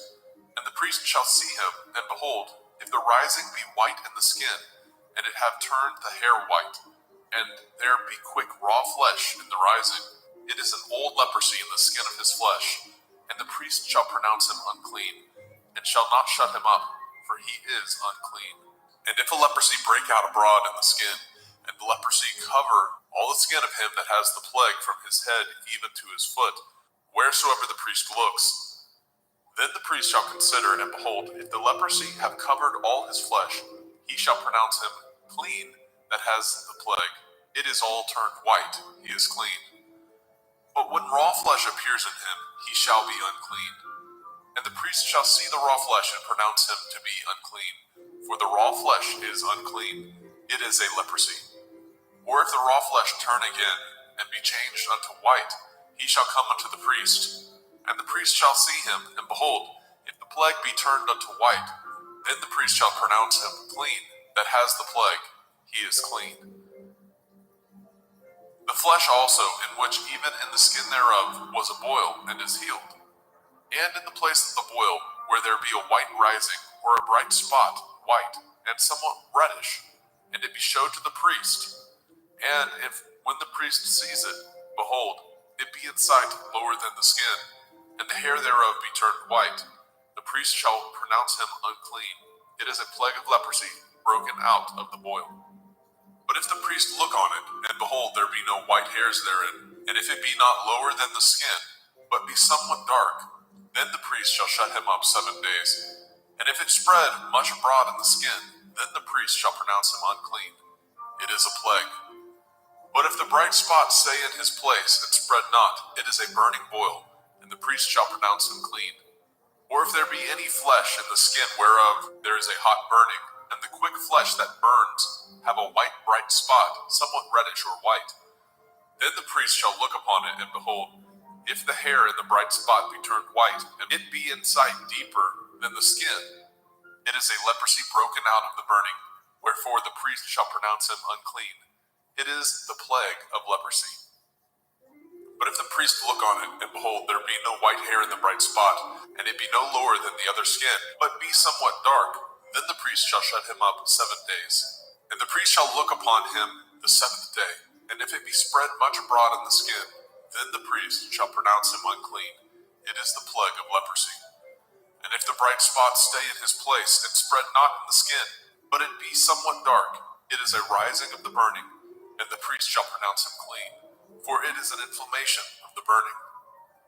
If a man or woman have a plague upon the head or the beard, then the priest shall see the plague, and behold, if it be in sight deeper than the skin, and there be in it a yellow thin hair, then the priest shall pronounce him unclean. It is a dry skull, even a leprosy upon the head or beard. And if the priest shall look on the plague of the skull, and behold, it be not in sight deeper than the skin, and that there is no black hair in it, then the priest shall shut up him that has the plague of the skull 7 days. And in the 7th day the priest shall look on the plague, and behold, if the skull spread not, and there be in it no yellow hair, and the skull be not in sight deeper than the skin, he shall be shaven, and the skull shall he not shave, and the priest shall shut him up that has the skull 7 days more. And in the 7th day the priest shall look on the skull, and behold, if the skull be not spread in the skin, nor be in sight deeper than the skin, then the priest shall pronounce him clean, and he shall wash his clothes and be clean. But if the skull spread much in the skin after his cleansing, then the priest shall look on him, and behold, if the skull be spread in the skin, the priest shall not seek for yellow hair, he is unclean. But if the skull be in his sight at a stay, and that there is a black hair grown up therein, the skull is healed, he is clean, and the priest shall pronounce him clean. If a man also or a woman have in the skin of their flesh bright spots, even white bright spots, then the priest shall look, and behold, if the bright spot in the skin of their flesh be darkish white, it is a freckled spot that grows in the skin, he is clean. And the man whose hair is fallen off his head, he is bald, yet is he clean.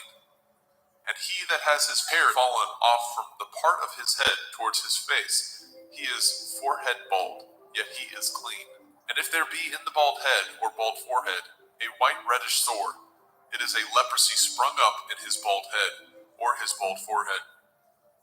Then the priest shall look upon it, and behold, if the rising of the sore be white reddish in the bald head or in his bald forehead, as the leprosy appears in the skin of the flesh, he is a leprous man, he is unclean.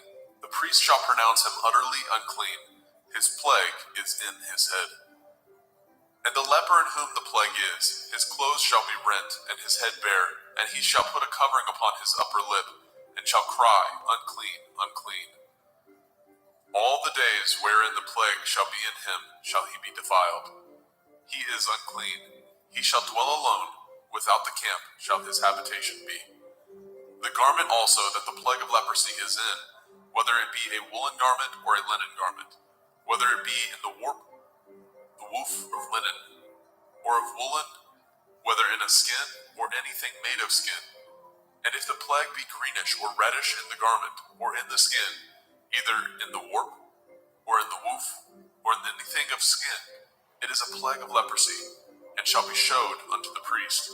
And the priest shall look upon the plague, and shut up it that has the plague 7 days. And he shall look on the plague on the 7th day.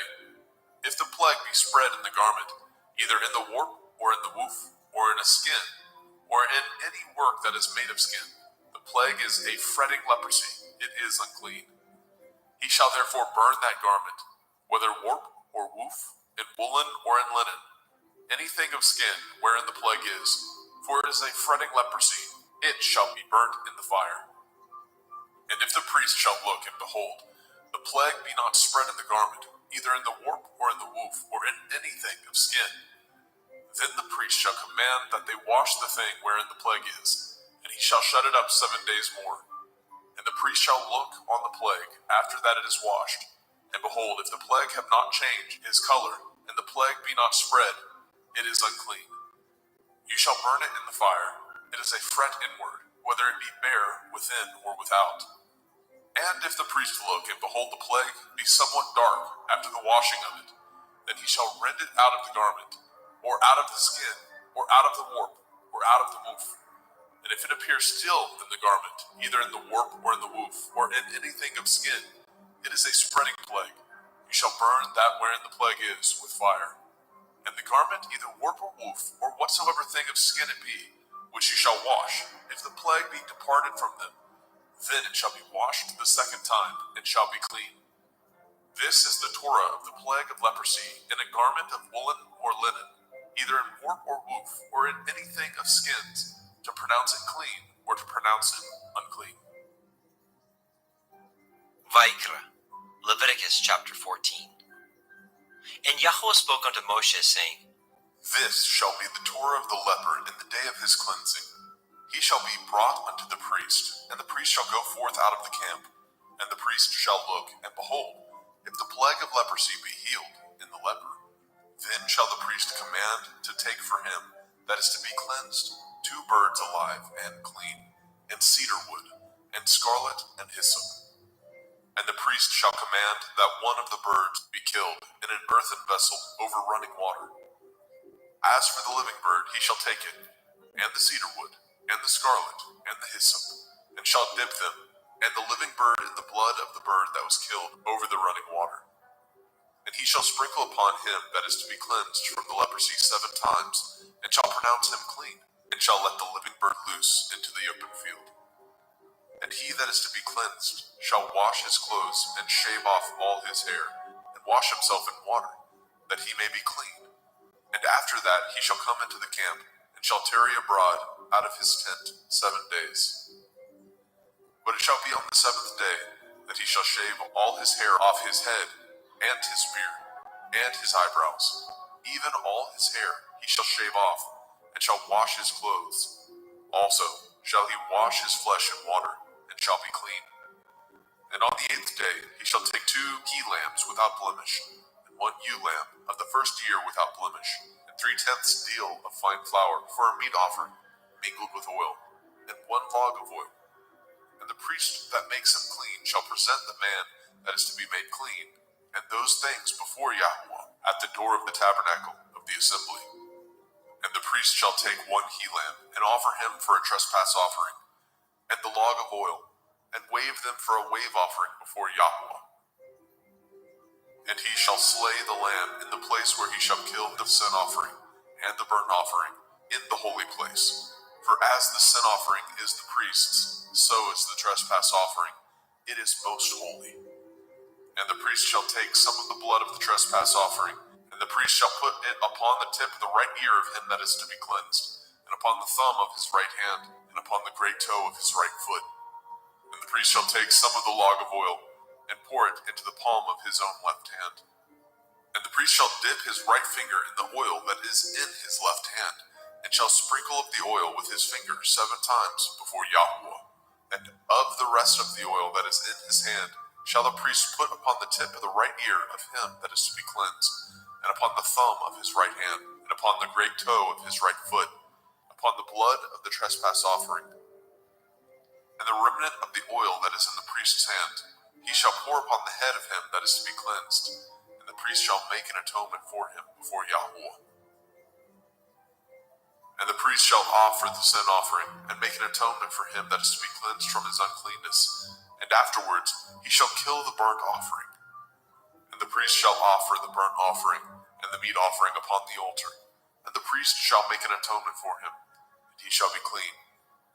And if he be poor and cannot get so much, then he shall take one lamb for a trespass offering to be waved, to make an atonement for him, and 1/10 deal of fine flour mingled with oil for a meat offering, and a log of oil, and 2 turtle doves or 2 young pigeons, such as he is able to get, and the one shall be a sin offering, and the other a burnt offering.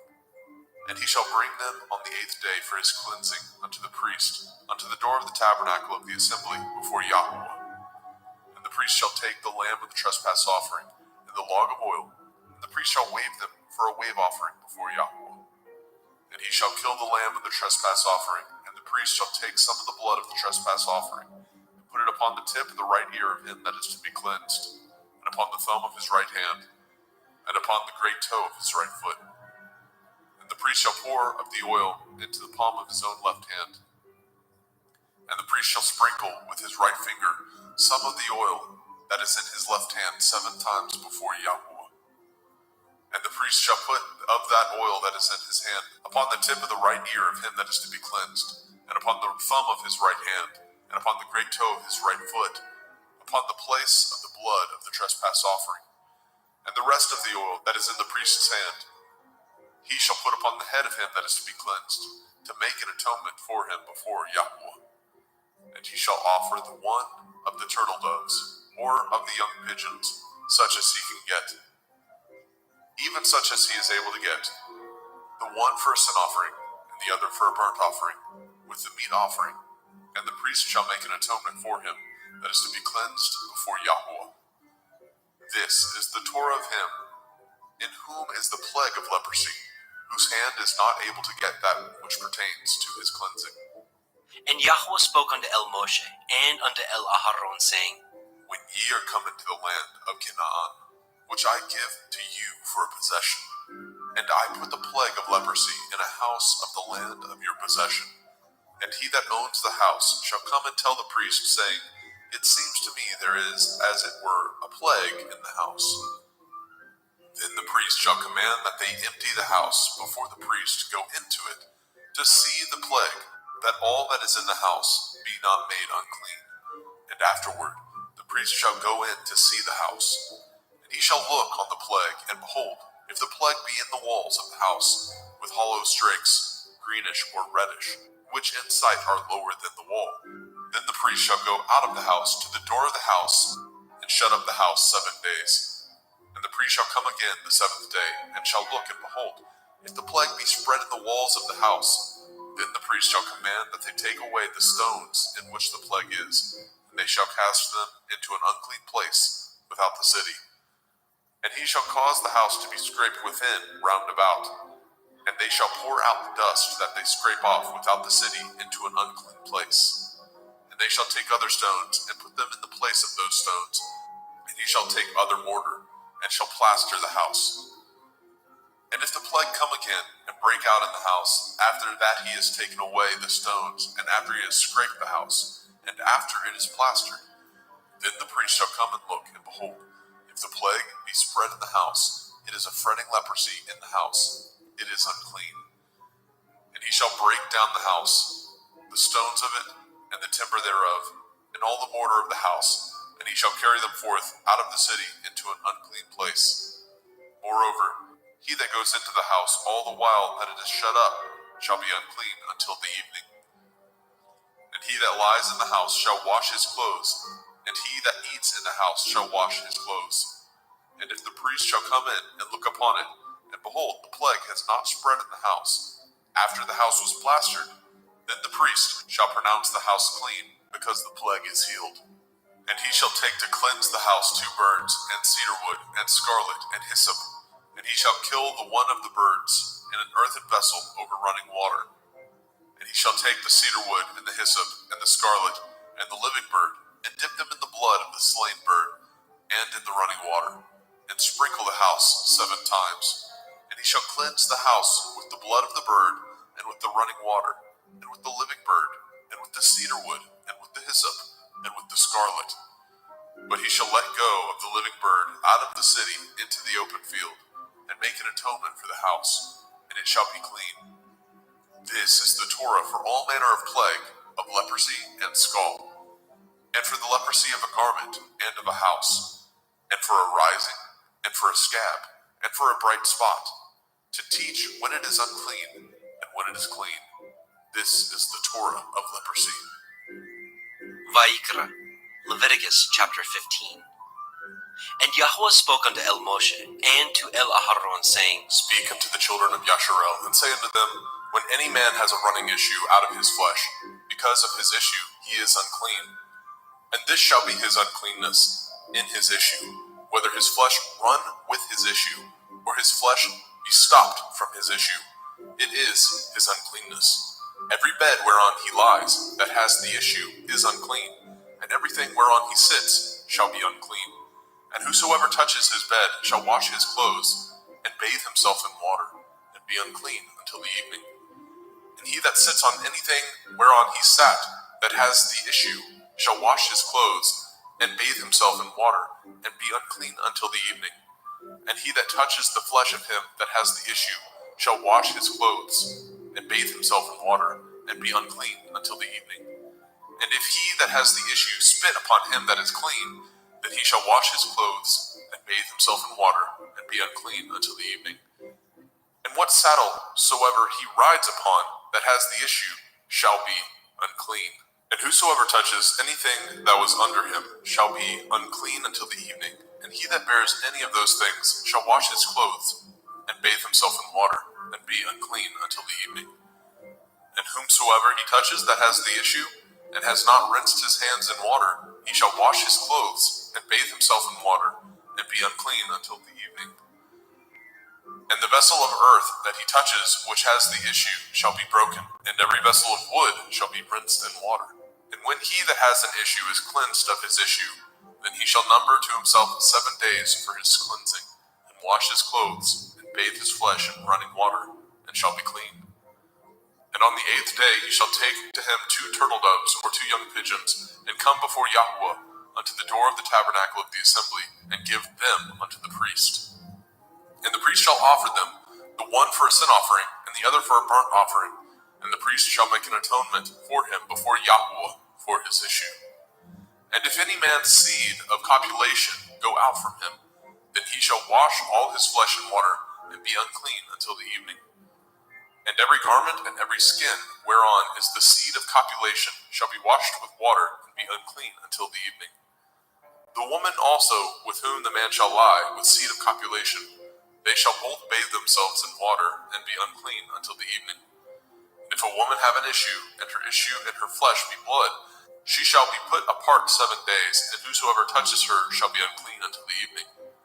And everything that she lies upon in her separation shall be unclean. Everything also that she sits upon shall be unclean. And whosoever touches her bed shall wash his clothes, and bathe himself in water, and be unclean until the evening. And whosoever touches anything that she sat upon shall wash his clothes, and bathe himself in water, and be unclean until the evening. And if it be on her bed, or on anything whereon she sits, when he touches it, he shall be unclean until the evening. And if any man lie with her at all, and her flower be upon him, he shall be unclean 7 days, and all the bed whereon he lies shall be unclean. And if a woman have an issue of her blood many days out of the time of her separation, or if it run beyond the time of her separation, all the days of the issue of her uncleanness shall be as the days of her separation. She shall be unclean. Every bed whereon she lies, all the days of her issue shall be unto her as the bed of her separation, and whatsoever she sits upon shall be unclean, as the uncleanness of her separation. And whosoever touches those things shall be unclean, and shall wash his clothes, and bathe himself in water, and be unclean until the evening. But if she be cleansed of her issue, then she shall number to herself 7 days, and after that she shall be clean. And on the 8th day she shall take unto her 2 turtle doves, or 2 young pigeons, and bring them unto the priest to the door of the tabernacle of the assembly. And the priest shall offer the one for a sin offering, and the other for a burnt offering. And the priest shall make an atonement for her before Yahweh for the issue of her uncleanness. Thus shall ye separate the children of Yasharel from their uncleanness, that they die not in their uncleanness, when they defile my tabernacle that is among them. This is the Torah of him that has an issue, and of him whose seed goes from him, and is defiled therewith, and of her that is sick of her flowers, and of him that has an issue, of the man and of the woman, and of him that lies with her that is unclean. Vayikra, Leviticus chapter 16. And Yahweh spoke unto Moshe after the death of the two sons of Aharon, when they offered before Yahweh and died. And Yahweh said unto El Moshe, Speak unto El Aharon your brother, that he come not at all times into the holy place within the veil before the mercy seat, which is upon the ark, that he die not. For I will appear in the cloud upon the mercy seat. Thus shall Aharon come into the holy place with a young bullock for a sin offering, and a ram for a burnt offering. He shall put on the holy linen coat, and he shall have the linen breeches upon his flesh, and shall be girded with a linen belt, and with the linen turban shall he be attired. These are holy garments. Therefore shall he wash his flesh in water, and so put them on. And he shall take of the assembly of the children of Yasharel 2 kids of the goats for a sin offering, and 1 ram for a burnt offering. And Aharon shall offer his bullock of the sin offering, which is for himself, and make an atonement for himself and for his house. And he shall take the 2 goats, and present them before Yahweh at the door of the tabernacle of the assembly. And Aharon shall cast lots upon the 2 goats, 1 lot for Yahuwah, and the other lot for Azazel. And Aharon shall bring the goat upon which Yahuwah's lot fell, and offer him for a sin offering. But the goat on which the lot fell to be for Azazel shall be presented alive before Yahuwah, to make an atonement with him, and to let him go for Azazel into the wilderness. And Aharon shall bring the bullock of the sin offering, which is for himself, and shall make an atonement for himself and for his house, and shall kill the bullock of the sin offering, which is for himself. And he shall take a censer full of burning coals of fire from off the altar before Yahuwah, and his hands full of sweet incense beaten small, and bring it within the veil. And he shall put the incense upon the fire before Yahuwah, that the cloud of the incense may cover the mercy seat that is upon the testimony, that he die not. And he shall take of the blood of the bullock, and sprinkle it with his finger upon the mercy seat eastward. And before the mercy seat shall he sprinkle of the blood with his finger 7 times. Then shall he kill the goat of the sin offering that is for the people, and bring his blood within the veil, and do with that blood as he did with the blood of the bullock, and sprinkle it upon the mercy seat, and before the mercy seat. And he shall make an atonement for the holy place, because of the uncleanness of the children of Yasharel, and because of their transgressions, in all their sins. And so shall he do for the tabernacle of the assembly, that remains among them in the midst of their uncleanness. And there shall be no man in the tabernacle of the assembly, when he goes to make an atonement in the holy place, until he comes out, and have made an atonement for himself, and for his household, and for all the assembly of Yasharel.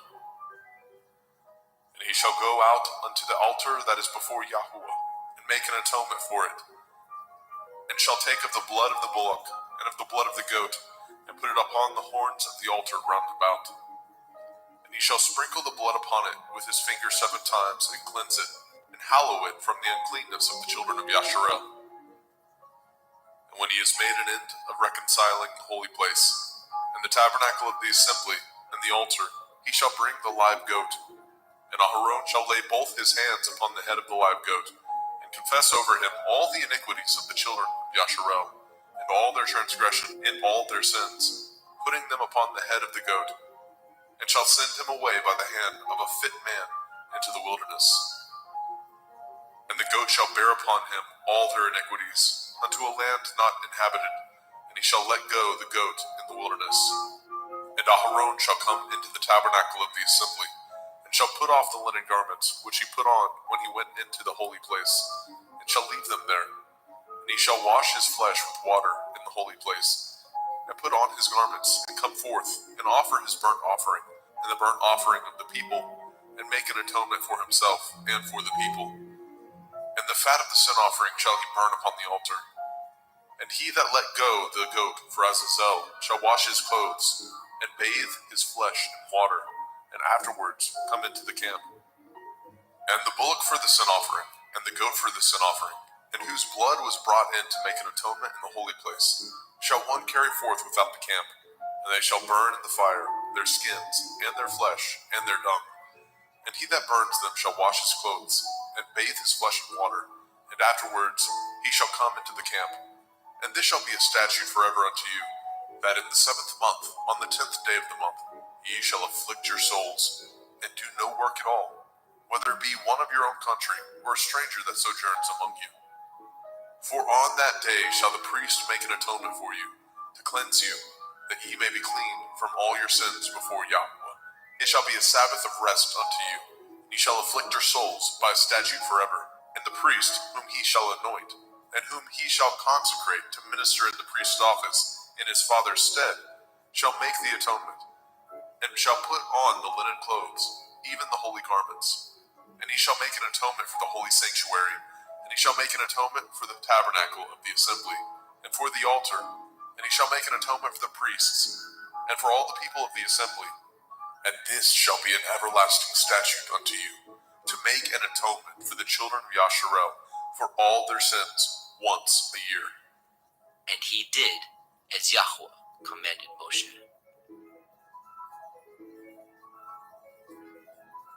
Vayikra, Leviticus chapter 17.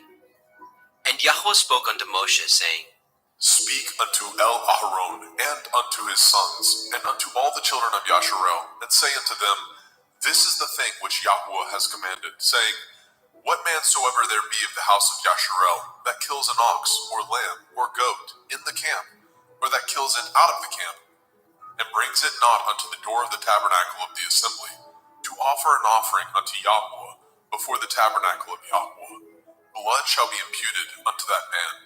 He has shed blood, and that man shall be cut off from among his people. To the end that the children of Yasharel may bring their sacrifices, which they offer in the open field, even that they may bring them unto Yahweh, unto the door of the tabernacle of the assembly, unto the priest, and offer them for peace offerings unto Yahweh. And priests shall sprinkle the blood upon the altar of Yahweh at the door of the tabernacle of the assembly, and burn the fat for a sweet savor unto Yahweh.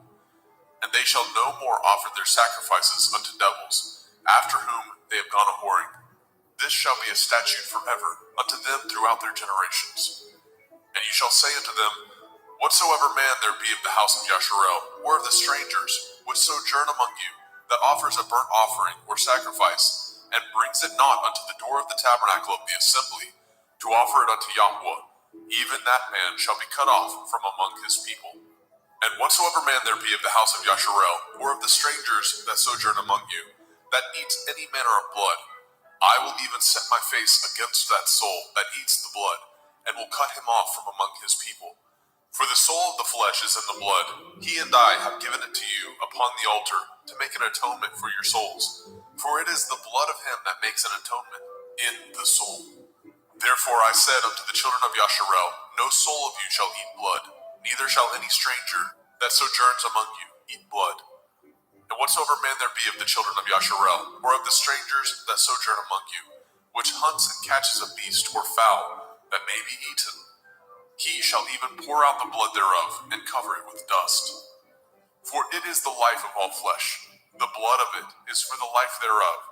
Therefore I said unto the children of Yasharel, Ye shall eat the blood of no manner of flesh, for the life of all flesh is the blood thereof.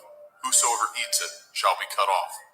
And every soul that eats that which died of itself, or that which was torn with beasts, whether it be one of your own country or a stranger, he shall both wash his clothes and bathe himself in water, and be unclean until the evening. Then shall he be clean. But if he wash them not, nor bathe his flesh, then he shall bear his iniquity.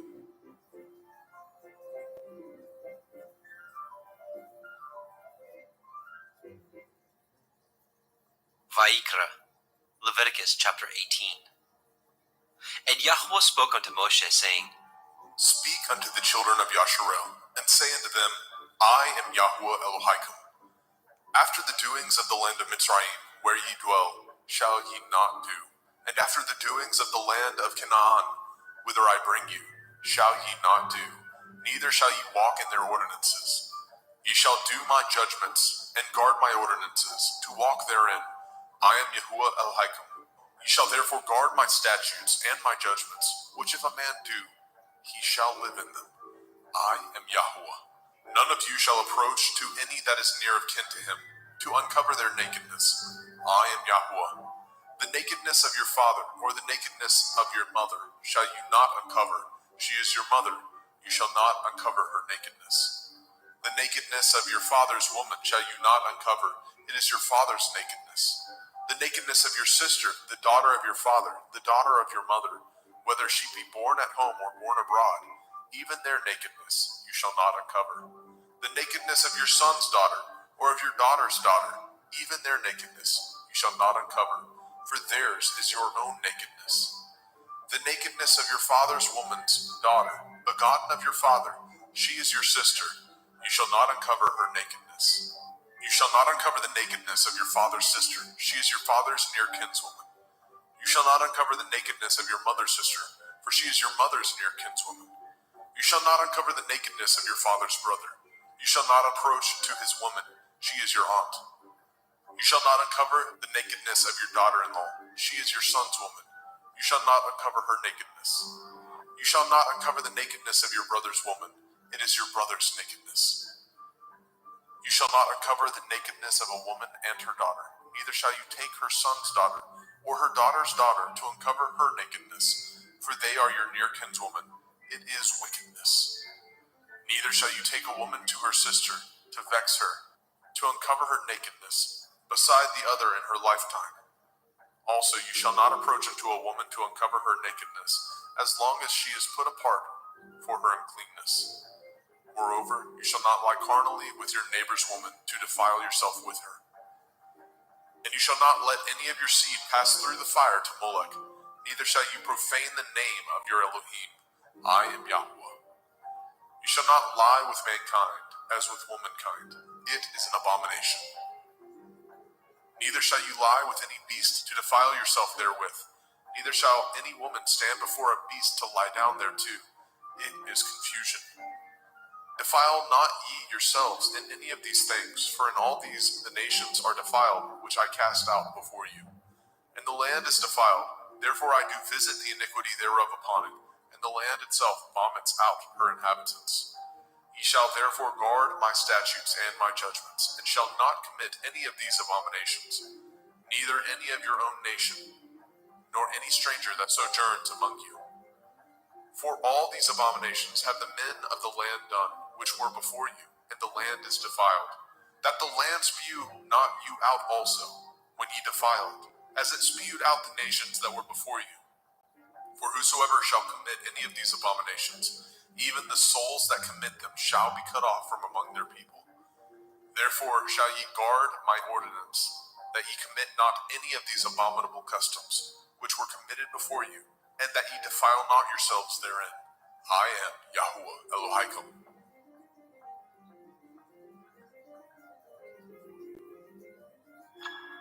Vayikra, Leviticus chapter 19. And Yahuwah spoke unto Moshe, saying, Speak unto all the assembly of the children of Yasharel, and say unto them, Ye shall be holy, for I, Yahuwah Elohim, am holy. Ye shall fear every man his mother and his father, and guard my Shabbathot. I am Yahuwah Elohim. Turn ye not unto idols, nor make to yourselves molten Elohim. I am Yahuwah Elohim. And if ye offer a sacrifice of peace offerings unto Yahuwah, ye shall offer it at your own will. It shall be eaten the same day ye offer it, and on the morrow. And if aught remain unto the third day, it shall be burnt in the fire. And if it be eaten at all on the third day, it is abominable. It shall not be accepted. Therefore everyone that eats it shall bear his iniquity, because he has profaned the hallowed thing of Yahuwah, and that soul shall be cut off from among his people. And when ye reap the harvest of your land, ye shall not wholly reap the corners of your field, neither shall you gather the gleanings of your harvest. And you shall not glean your vineyard, neither shall you gather every grape of your vineyard. You shall leave them for the poor and stranger. I am Yahuwah Elohim. Ye shall not steal, neither deal falsely, neither lie one to another. And ye shall not swear by my name falsely, neither shall you profane the name of your Elohim. I am Yahuwah. You shall not defraud your neighbor, neither rob him. The wages of him that is hired shall not abide with you all night until the morning. You shall not curse the deaf, nor put a stumbling block before the blind, but shall fear your Elohim. I am Yahuwah. Ye shall do no unrighteousness in judgment. You shall not respect the person of the poor, nor honor the person of the mighty, but in righteousness shall you judge your neighbor. You shall not go up and down as a talebearer among your people, neither shall you stand against the blood of your neighbor. I am Yahuwah. You shall not hate your brother in your heart. You shall in any wise rebuke your neighbor, and not suffer sin upon him. You shall not avenge, nor bear any grudge against the children of your people, but you shall love your neighbor as yourself. I am Yahuwah. Ye shall guard my statutes. You shall not let your cattle gender with a diverse kind. You shall not sow your field with mingled seed, neither shall a garment mingled of linen and woolen come upon you. And whosoever lies carnally with a woman that is a bondmaid, betrothed to a man, and not at all redeemed, nor freedom given her, she shall be scourged. They shall not be put to death, because she was not free. And he shall bring his trespass offering unto Yahuwah, unto the door of the tabernacle of the assembly, even a ram for a trespass offering.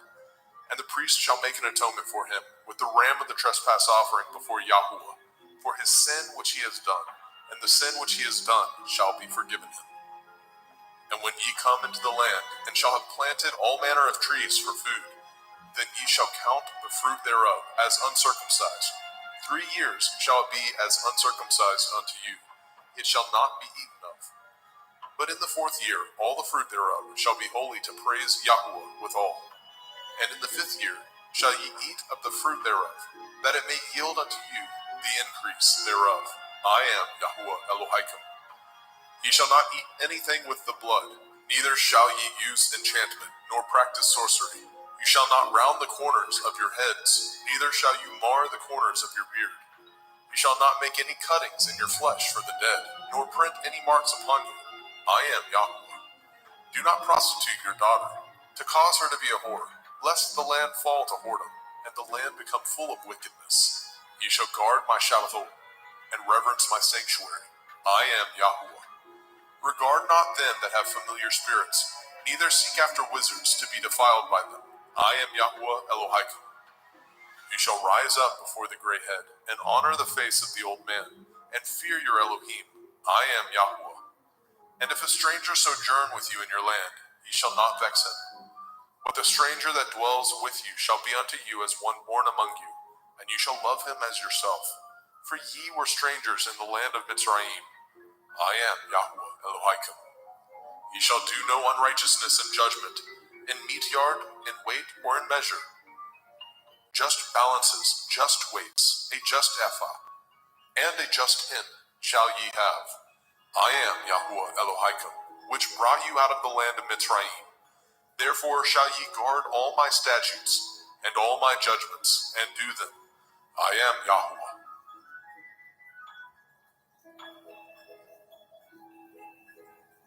Vaikra, Leviticus chapter 20. And Yahuwah spoke unto Moshe, saying, Again you shall say to the children of Yasharel, whosoever he be of the children of Yasharel, or of the strangers that sojourn in Yasharel, that gives any of his seed unto Molech, he shall surely be put to death. The people of the land shall stone him with stones. And I will set my face against that man, and I will cut him off from among his people, because he is given of his seed unto Molech, to defile my sanctuary, and to profane my holy name.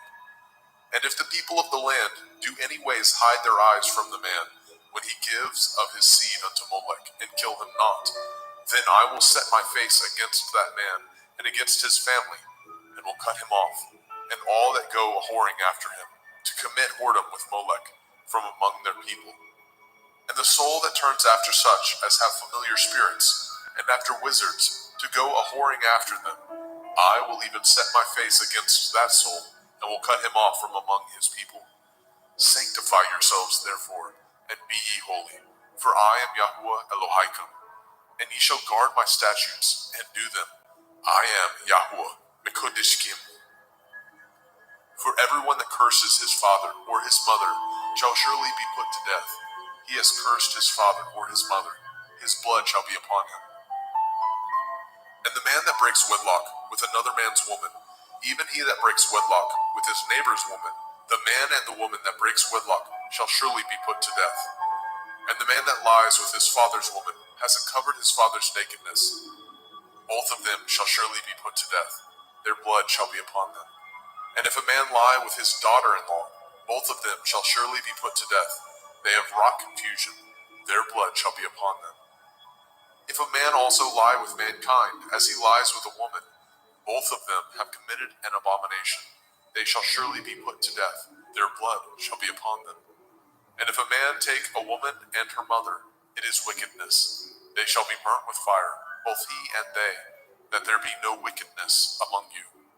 And if a man lie with a beast, he shall surely be put to death, and ye shall slay the beast. And if a woman approach unto any beast and lie down thereto, you shall kill the woman and the beast. They shall surely be put to death. Their blood shall be upon them. And if a man shall take his sister, his father's daughter, or his mother's daughter, and see her nakedness, and she see his nakedness, it is a wicked thing, and they shall be cut off in the sight of their people. He has uncovered his sister's nakedness. He shall bear his iniquity. And if a man shall lie with a woman having her sickness, and shall uncover her nakedness, he has discovered her fountain, and she has uncovered the fountain of her blood, and both of them shall be cut off from among their people.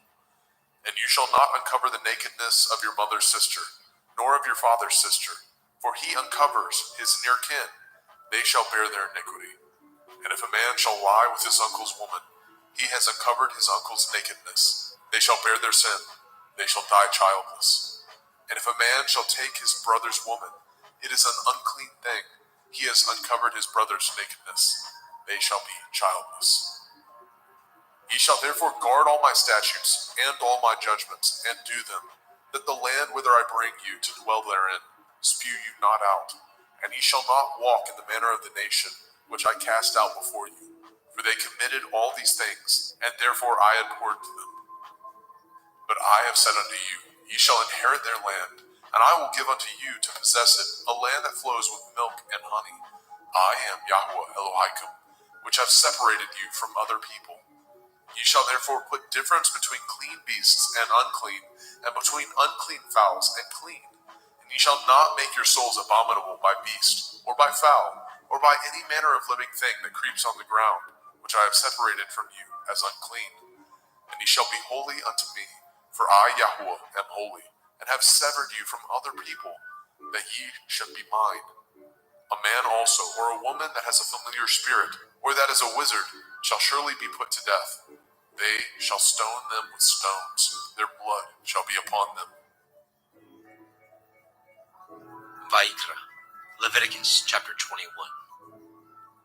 And Yahweh said unto Moshe, Speak unto the priests, the sons of Aharon, and say unto them, There shall none be defiled for the dead among his people, but for his kin that is near unto him, that is, for his mother, and for his father, and for his son, and for his daughter, and for his brother, and for his sister a virgin, that is nigh unto him, which has had no man, for her may he be defiled.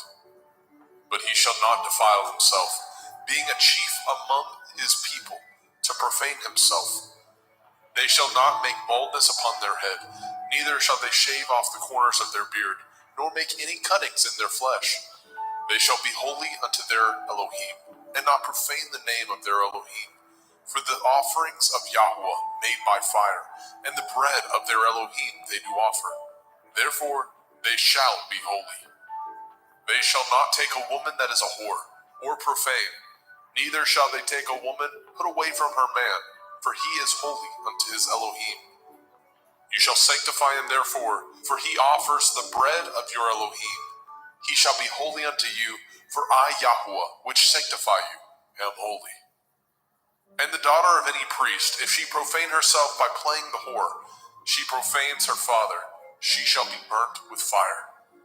And he that is high priest among his brethren, upon whose head the anointing oil was poured, and that is consecrated to put on the garments shall not uncover his head, nor rend his clothes. Neither shall he go in to any dead body, nor defile himself for his father, or for his mother. Neither shall he go out of the sanctuary, nor profane the sanctuary of his Elohim. For the crown of the anointing oil of his Elohim is upon him. I am Yahuwah. And he shall take a woman in her virginity, a widow or a divorced woman, or profane, or a harlot. These shall he not take, but he shall take a virgin of his own people to be his woman. Neither shall he profane his seed among his people, for I, Yahuwah, do sanctify him. And Yahuwah spoke unto Moshe, saying, Speak unto El-Aharon, saying, Whosoever he be of your seed in their generations, that has any blemish, let him not approach to offer the bread of his Elohim. For whosoever man he be that has a blemish, he shall not approach, a blind man or a lame, or he that has a flat nose, or anything superfluous, or a man that is broken-footed, or broken-handed, or crook-backed, or a dwarf, or that has a blemish in his eye, or be scurvy, or scabbed, or has his stones broken. No man that has a blemish of the seed of Aharon the priest shall come nigh to offer the offerings of Yahuwah, made by fire. He has a blemish. He shall not come nigh to offer the bread of his Elohim. He shall not eat the bread of his Elohim, both of the most holy and of the holy. Only he shall not go in unto the veil, nor come nigh unto the altar, because he has a blemish, that he profane not my sanctuaries, for I, Yahuwah, do sanctify them. And Moshe told it unto El-Aharon, and to his sons, and to all the children of Yashrael. Vayikra, Leviticus chapter 22. And Yahuwah spoke unto Moshe, saying, Speak unto El-Aharon and to his sons, that they separate themselves from the holy things of the children of Yashrael, and that they profane not my holy name in those things, which they hallow unto me. I am Yahuwah. Say unto them, Whosoever he be of all your seed among your generations, that goes unto the holy things, which the children of Yasharel hallow unto Yahuwah, having his uncleanness upon him, that soul shall be cut off from my presence. I am Yahuwah. What man soever of the seed of Aharon is a leper, or has a running issue, he shall not eat of the holy things until he be clean. And whoso touches anything that is unclean by the dead, or a man whose seed goes from him, or whosoever touches any creeping thing whereby he may be made unclean, or a man of whom he may take uncleanness, whatsoever uncleanness he has, the soul which has touched any such thing shall be unclean until evening, and shall not eat of the holy things, unless he wash his flesh with water. And when the sun is down, he shall be clean, and shall afterward eat of the holy things, because it is his food. That which dies of itself, or is torn with beasts, he shall not eat, to defile himself therewith. I am Yahuwah. They shall therefore guard my ordinance, lest they bear sin for it, and die therefore. If they profane it, I, Yahuwah, do sanctify them. There shall no stranger eat of the holy thing. A sojourner of the priest, or a hired servant, shall not eat of the holy thing. But if the priest buy any soul with his money, he shall eat of it, and he that is born in his house, they shall eat of his meat. If the priest's daughter also be married unto a stranger, she may not eat of an offering of the holy things. But if the priest's daughter be a widow, or divorced, and have no child, and is returned unto her father's house, as in her youth, she shall eat of her father's meat, but there shall no stranger eat thereof. And if a man eat of the holy thing unwittingly, then he shall put the fifth part thereof unto it, and shall give it unto the priest with the holy thing. And they shall not profane the holy things of the children of Yasharel, which they offer unto Yahuwah, or suffer them to bear the iniquity of trespass when they eat their holy things. For I, Yahuwah, do sanctify them.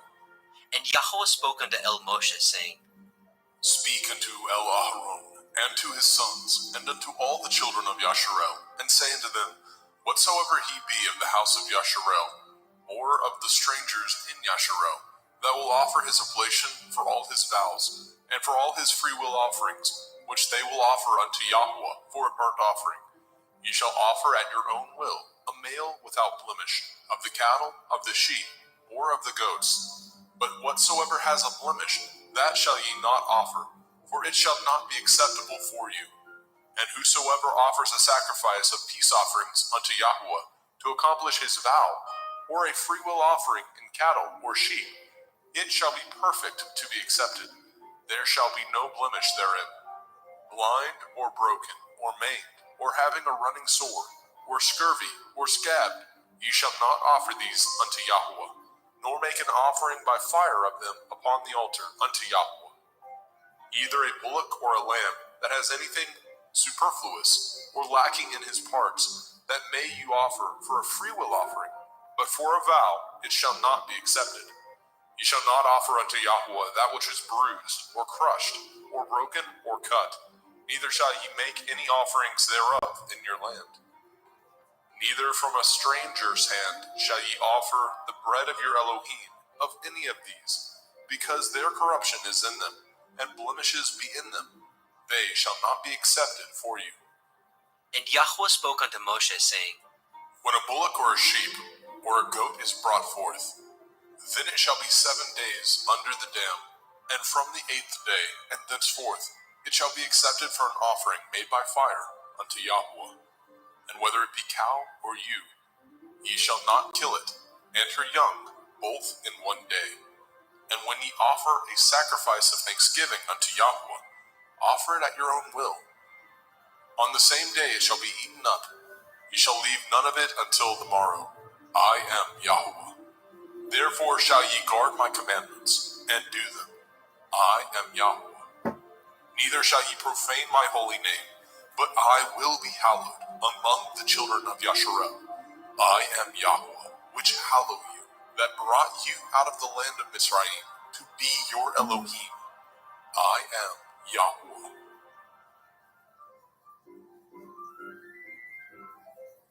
Vayikra, Leviticus chapter 23. And Yahweh spoke unto Moshe, saying, Speak unto the children of Yasharel, and say unto them concerning the feasts of Yahweh, which ye shall proclaim to be holy assemblies. Even these are my feasts. 6 days shall work be done, but the 7th day is the Sabbath of rest, a holy assembly. Ye shall do no work therein. It is the Sabbath of Yahweh in all your dwellings. These are the feasts of Yahweh, even holy assemblies, which ye shall proclaim in their appointed times. In the 14th day of the 1st month at evening is Yahweh's Pesach. And on the 15th day of the same month is the feast of Matzah unto Yahweh. 7 days ye must eat matzah, unleavened bread. In the 1st day ye shall have a holy assembly. Ye shall do no servile work therein. But ye shall offer an offering made by fire unto Yahweh 7 days. In the 7th day is a holy assembly. Ye shall do no servile work therein. And Yahweh spoke unto Moshe, saying, Speak unto the children of Yasharel, and say unto them, When ye are come into the land which I give unto you, and shall reap the harvest thereof, then ye shall bring a sheaf of the first fruits of your harvest unto the priest. And he shall wave the sheaf before Yahweh, to be accepted for you. On the morrow after the Sabbath, the priest shall wave it. And ye shall offer that day, when ye wave the sheaf, a he-lamb without blemish, of the 1st year, for a burnt offering unto Yahweh. And the meat offering thereof shall be 2/10 deals of fine flour mingled with oil, an offering made by fire unto Yahweh, for a sweet savor. And the drink offering thereof shall be of wine, the 4th part of a hin. And ye shall eat neither bread, nor parched grain, nor green ears, until the selfsame day that ye have brought an offering unto your Elohim. It shall be a statute forever throughout your generations, in all your dwellings. And ye shall count unto you from the morrow after the Sabbath from the day that ye brought the sheaf of the wave offering, 7 Shavuot, Sabbaths shall be complete. Even unto the morrow after the 7th Sabbath shall ye number 50 days, and ye shall offer a new meat offering unto Yahweh.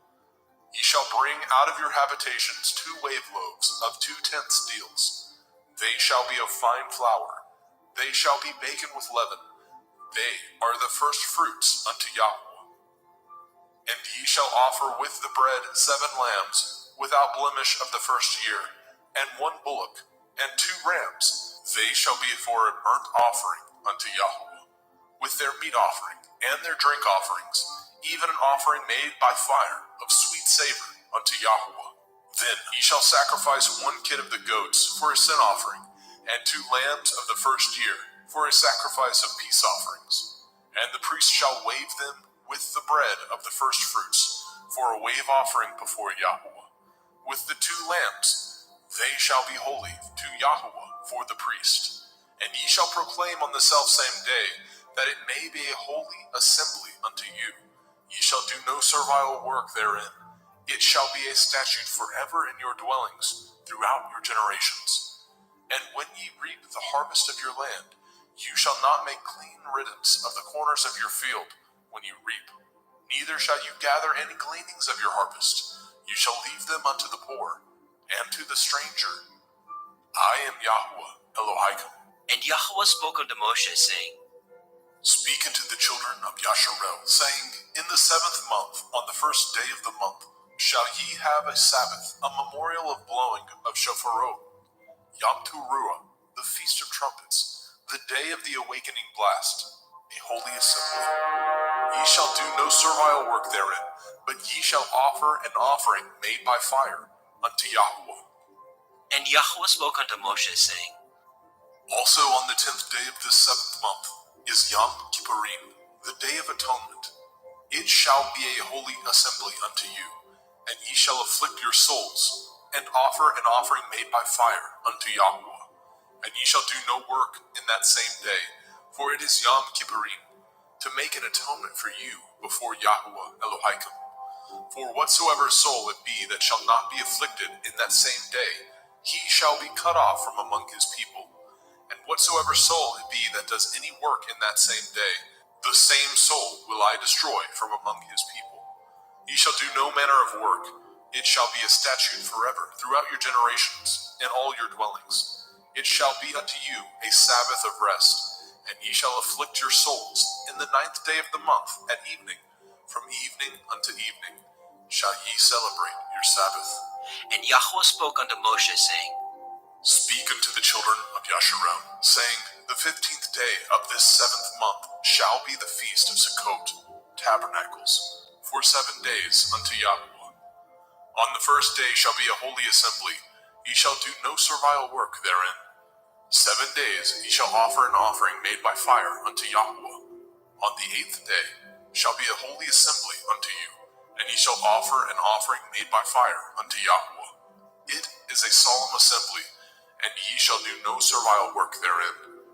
These are the feasts of Yahweh, which ye shall proclaim to be holy assemblies, to offer an offering made by fire unto Yahweh, a burnt offering and a meat offering, a sacrifice and drink offerings, everything upon his day. Besides the Shavuot, Sabbaths of Yahweh, and beside your gifts, and beside all your vows, and beside all your freewill offerings, which ye give unto Yahweh. Also in the 15th day of the 7th month, when ye have gathered in the fruit of the land, ye shall keep a feast unto Yahweh 7 days. On the first day shall be a Sabbath, and on the 8th day shall be a Sabbath. And ye shall take you on the first day the boughs of goodly trees, branches of palm trees, and the boughs of thick trees, and willows of the brook. And ye shall rejoice before Yahweh Elohim 7 days. And ye shall keep it a feast unto Yahweh 7 days in the year. It shall be a statute forever in your generations. Ye shall celebrate it in the 7th month. Ye shall dwell in sukkahs, booths, 7 days. All that are Yasharel born shall dwell in sukkahs. that your generations may know that I made the children of Yasharel to dwell in Sukkos, when I brought them out of the land of Mitzrayim. I am Yahweh Elohim. And Moshe declared unto the children of Yasharel the feasts of Yahweh.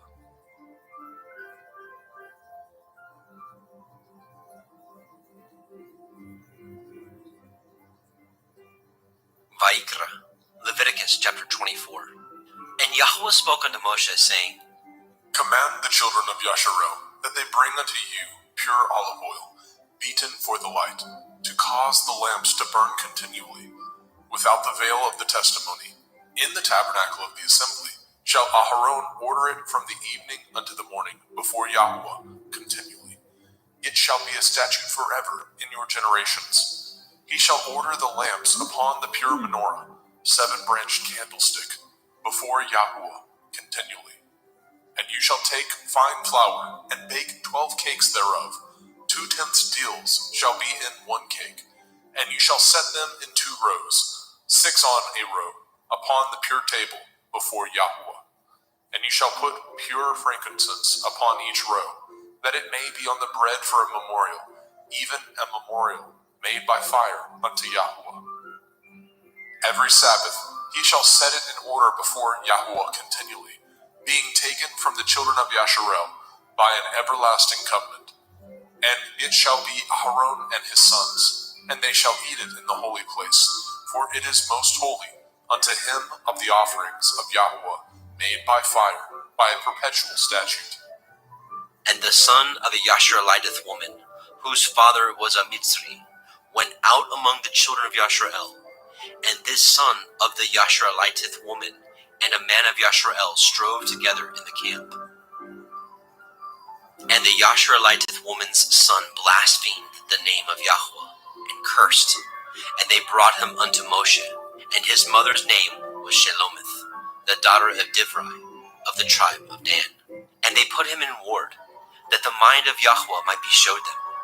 And Yahweh spoke unto Moshe, saying, Bring forth him that has cursed without the camp, and let all that heard him lay their hands upon his head, and let all the assembly stone him. And you shall speak unto the children of Yasharel, saying, Whosoever curses his Elohim shall bear his sin. And he that blasphemes the name of Yahweh, he shall surely be put to death. And all the assembly shall certainly stone him, as well the stranger, as he that is born in the land, when he blasphemes the name of Yahweh, shall be put to death. And he that kills any man shall surely be put to death. And he that kills a beast shall make it good, beast for beast. And if a man cause a blemish in his neighbor, as he has done, so shall it be done to him. Breach for breach, eye for eye, tooth for tooth. As he has caused a blemish in a man, so shall it be done to him again. And he that kills a beast, he shall restore it. And he that kills a man, he shall be put to death. Ye shall have one manner of law, as well for the stranger, as for one of your own country. For I am Yahweh Elohim. And Moshe spoke to the children of Yasharel, that they should bring forth him that had cursed out of the camp, and stone him with stones. And the children of Yasharel did as Yahweh commanded Moshe.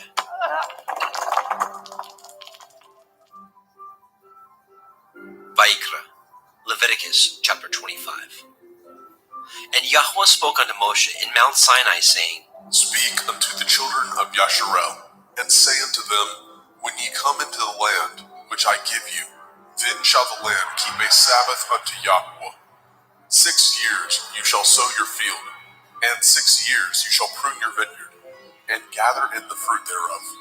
But in the 7th year shall be a Sabbath of rest unto the land, a Sabbath for Yahweh. You shall neither sow your field, nor prune your vineyard. That which grows of its own accord of your harvest you shall not reap, neither gather the grapes of your vine undressed, for it is a year of rest unto the land. And the Sabbath of the land shall be food for you and for your servant, and for your maid, and for your hired servant, and for your stranger that sojourns with you, and for your cattle, And for the beasts that are in your land shall all the increase thereof be meat. And you shall number 7 Shabbathot, Sabbaths of years unto you, 7 times 7 years, and the space of the 7 Shabbathot of years shall be unto you 49 years. Then shall you cause the shofar of the Jubilee to sound on the 10th day of the 7th month, in Yom Kippurim, the Day of Atonement. Shall ye make the shofar sound throughout all your land. And ye shall hallow the 50th year, and proclaim liberty throughout all the land unto all the inhabitants thereof. It shall be a jubilee unto you, and ye shall return every man unto his possession, and ye shall return every man unto his family. A jubilee shall that 50th year be unto you. Ye shall not sow, neither reap that which grows of itself in it, nor gather the grapes in it of your vine undressed. For it is the jubilee, it shall be holy unto you. Ye shall eat the increase thereof out of the field.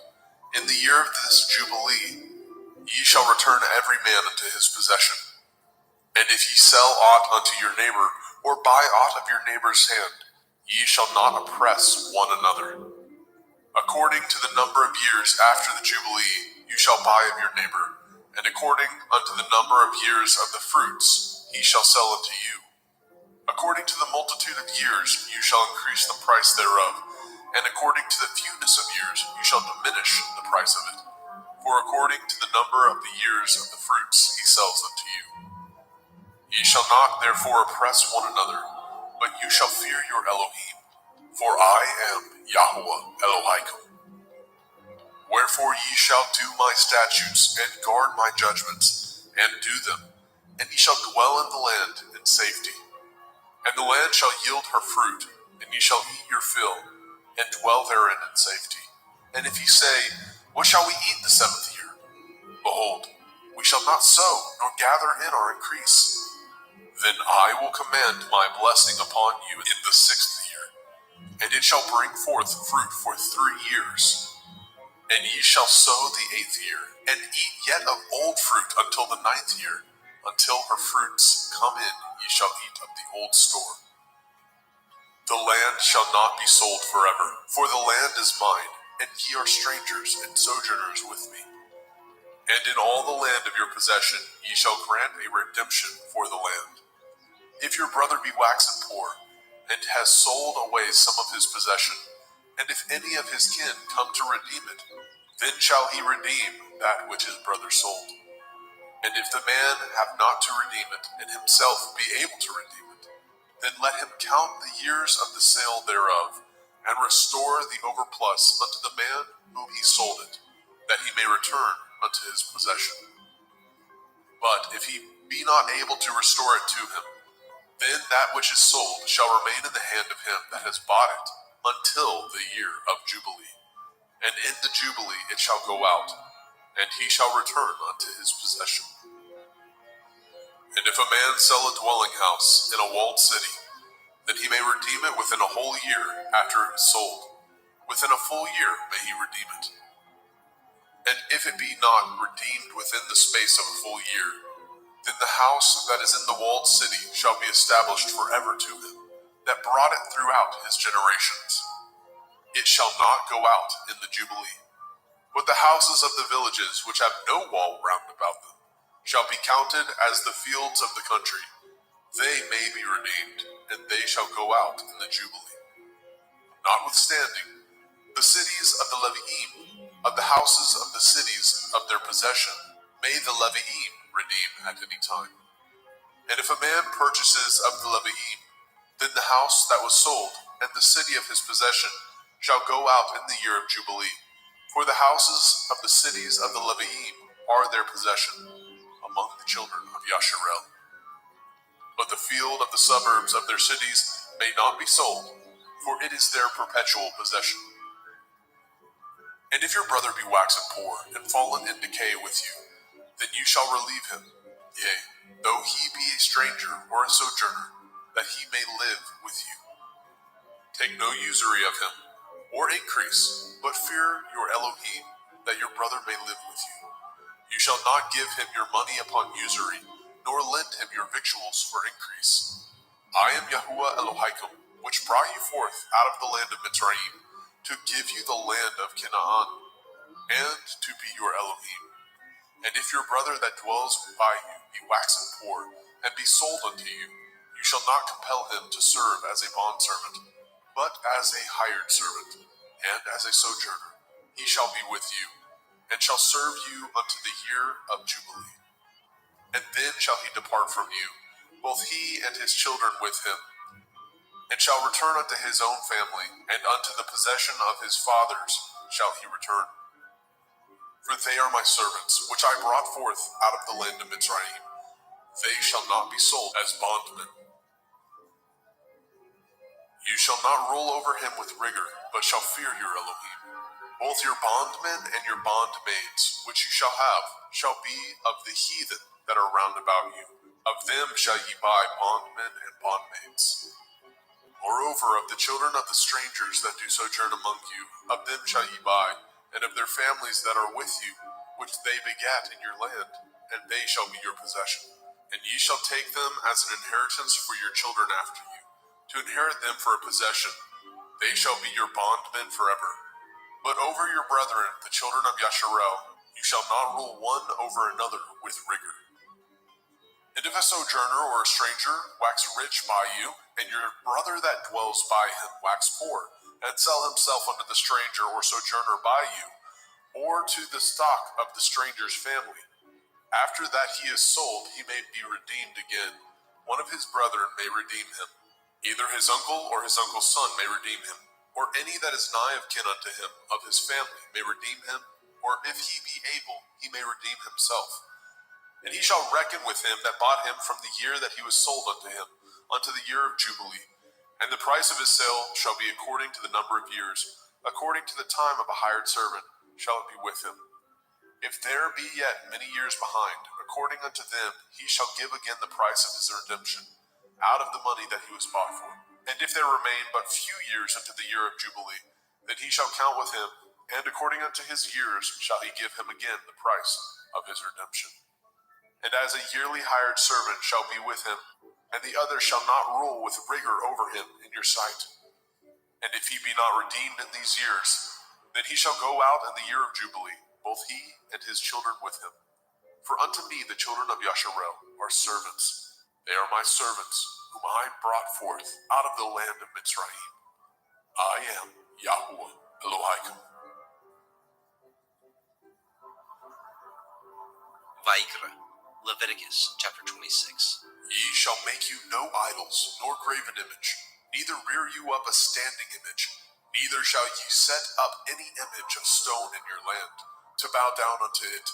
For I am Yahuwah Elohaikum. Ye shall guard my Sabbaths, and reverence my sanctuary. I am Yahuwah. If ye walk in my statutes, and guard my commandments, and do them, then I will give you rain in due season, and the land shall yield her increase, and the trees of the field shall yield their fruit. And your threshing shall reach unto the vintage, and the vintage shall reach unto the sowing time. And ye shall eat your bread to the full, and dwell in your land safely. And I will give peace in the land, lying down with nothing to fear, and the Sabbath of life. Though evil be part of the land, there is no sword to bring in the land. And ye shall chase your enemies, and they shall fall before you by the sword. And 5 of you shall chase 100, and 100 of you shall put 10,000 to flight. And your enemies shall fall before you by the sword. For I will have respect unto you, and make you fruitful, and multiply you, and establish my covenant with you.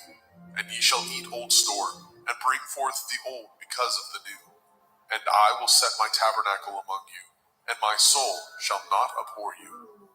And I will walk among you, and will be your Elohim, and ye shall be my people. I am Yahuwah Elohaikum, which brought you forth out of the land of Mitzrayim, that ye should not be their bondmen. And I have broken the bands of your yoke, and made you go upright.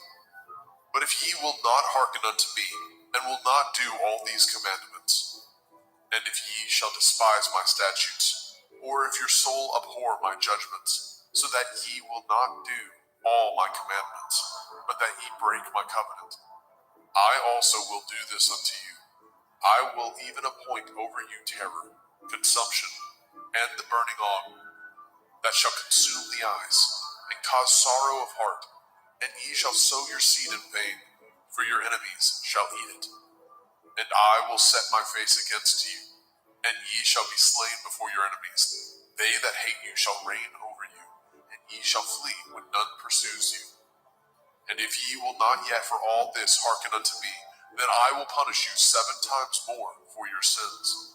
And I will break the pride of your power, and I will make your heaven as iron, and your earth as brass. And your strength shall be spent in vain, for your land shall not yield her increase, neither shall the trees of the land yield their fruits. And if ye walk contrary unto me, and will not hearken unto me, I will bring 7 times more plagues upon you according to your sins. I will also send wild beasts among you, which shall rob you of your children, and destroy your cattle, and make you few in number, and your highways shall be desolate. And if ye will not be reformed by me by these things, but will walk contrary unto me, then will I walk contrary unto you, and will punish you yet 7 times for your sins. And I will bring a sword upon you, that shall avenge the quarrel of my covenant. And when ye are gathered together within your cities, I will send the pestilence among you, and ye shall be delivered into the hand of the enemy. And when I have broken the staff of your bread, 10 women shall bake your bread in one oven, and they shall deliver you your bread again by weight, and ye shall eat and not be satisfied. And if ye will not for all this hearken unto me, but walk contrary unto me, then I will walk contrary unto you also in fury, and I, even I, will chastise you 7 times for your sins. And ye shall eat the flesh of your sons, and the flesh of your daughters shall ye eat. And I will destroy your high places, and cut down your images, and cast your carcasses upon the carcasses of your idols, and my soul shall abhor you. And I will make your cities waste, and bring your sanctuaries unto desolation.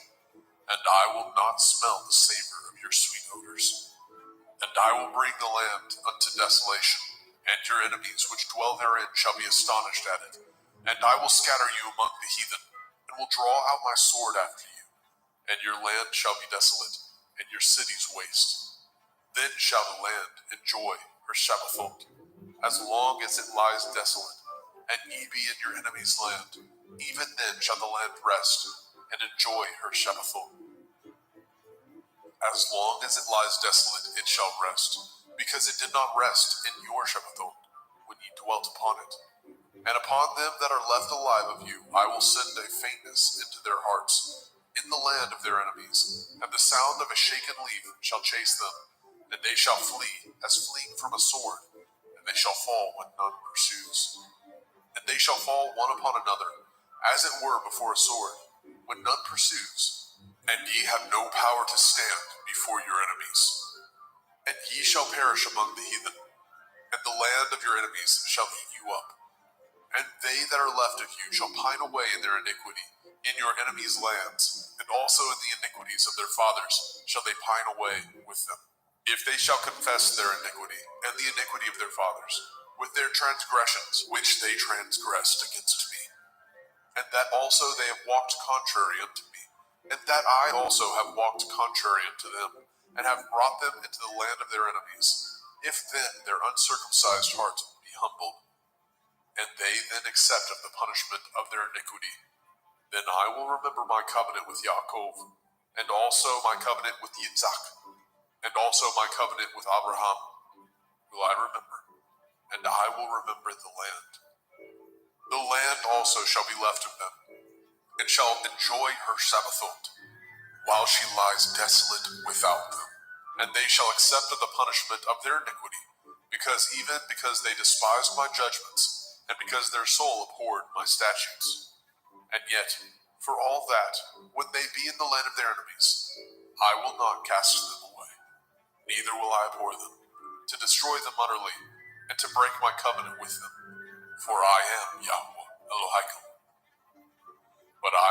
their sakes remember the covenant of their ancestors, whom I brought forth out of the land of Mitzrayim, in the sight of the heathen, that I might be their Elohim. I am Yahweh. These are the commandments and judgments and Torah, which Yahweh made between him and the children of Yashrael in Mount Sinai by the hand of Moshe.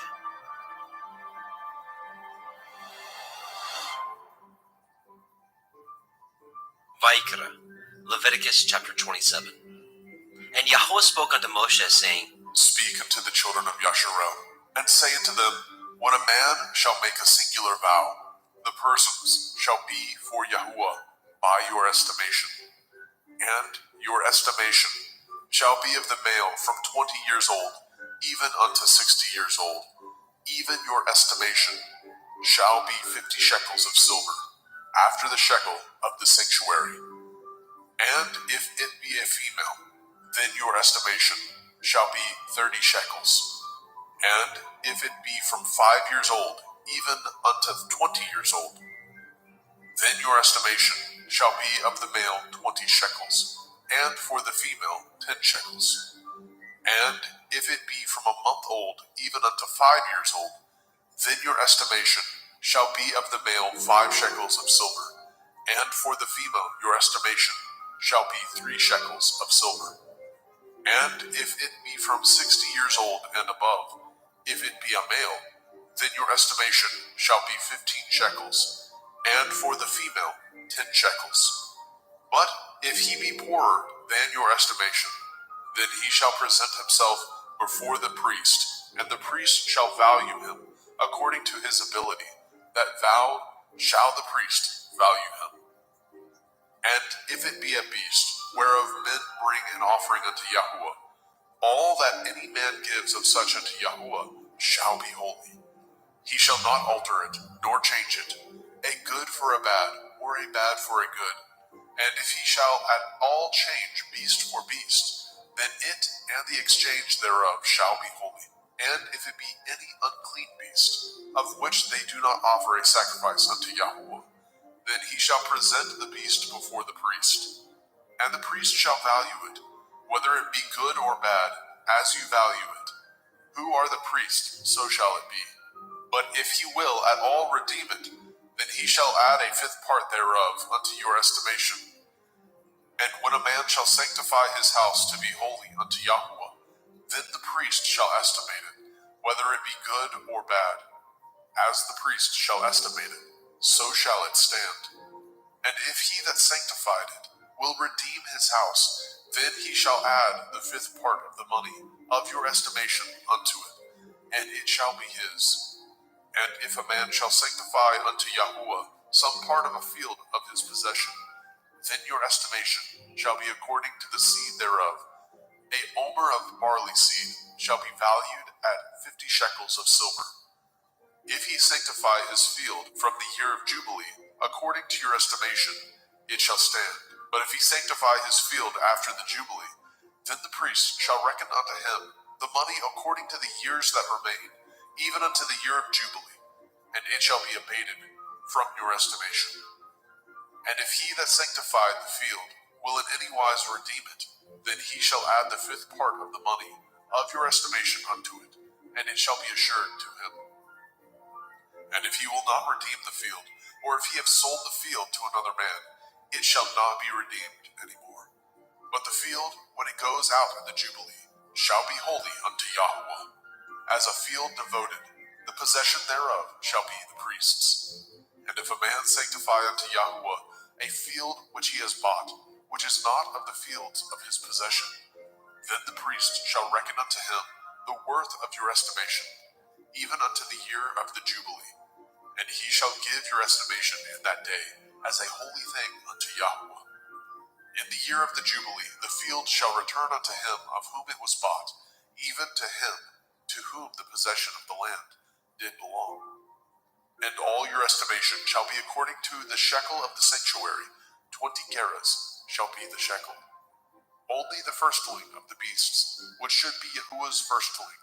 No man shall sanctify it, whether it be ox or sheep. It is Yahuwah's.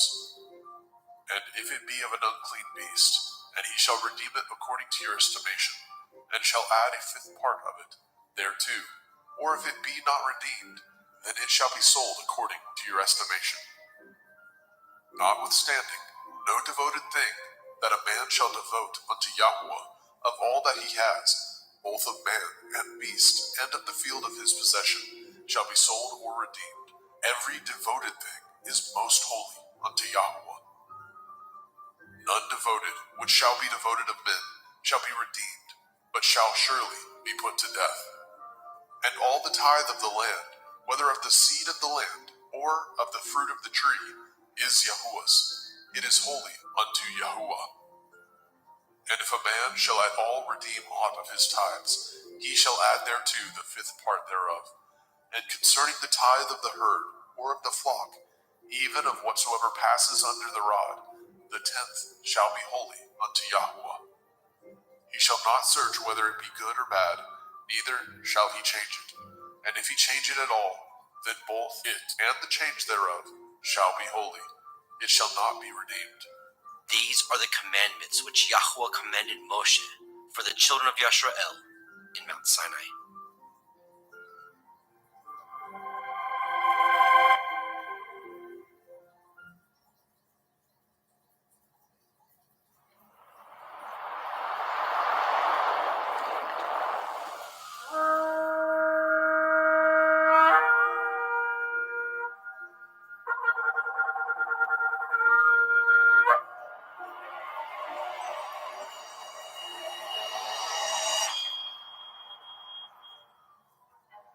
Bemidbar, Numbers, chapter 1.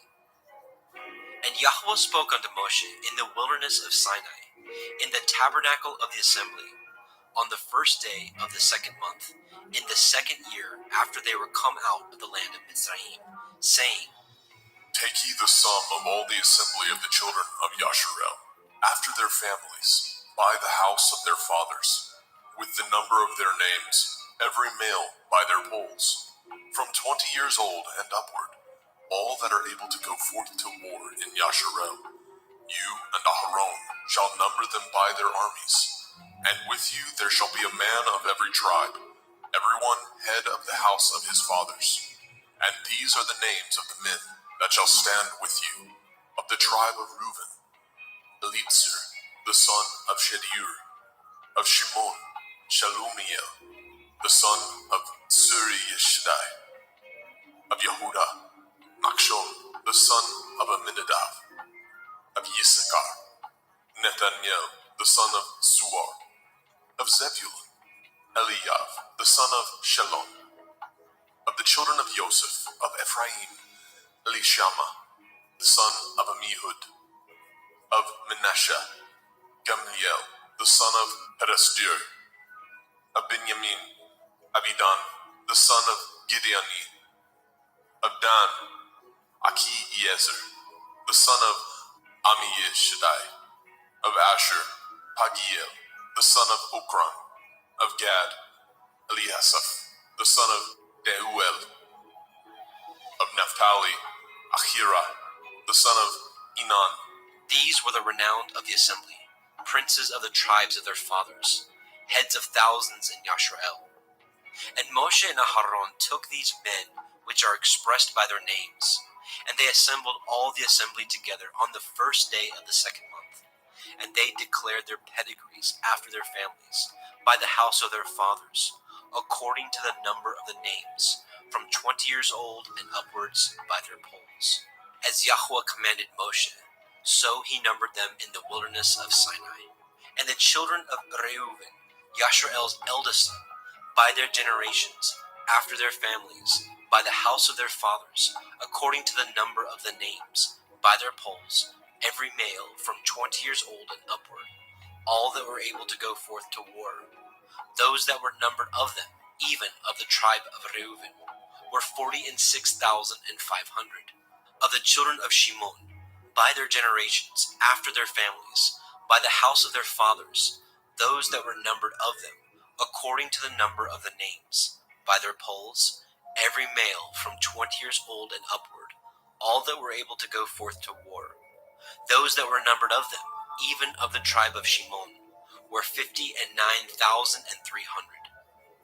Of the children of Gad, by their generations, after their families, by the house of their fathers, according to the number of the names, from 20 years old and upward, all that were able to go forth to war, those that were numbered of them, even of the tribe of Gad, were 45,650.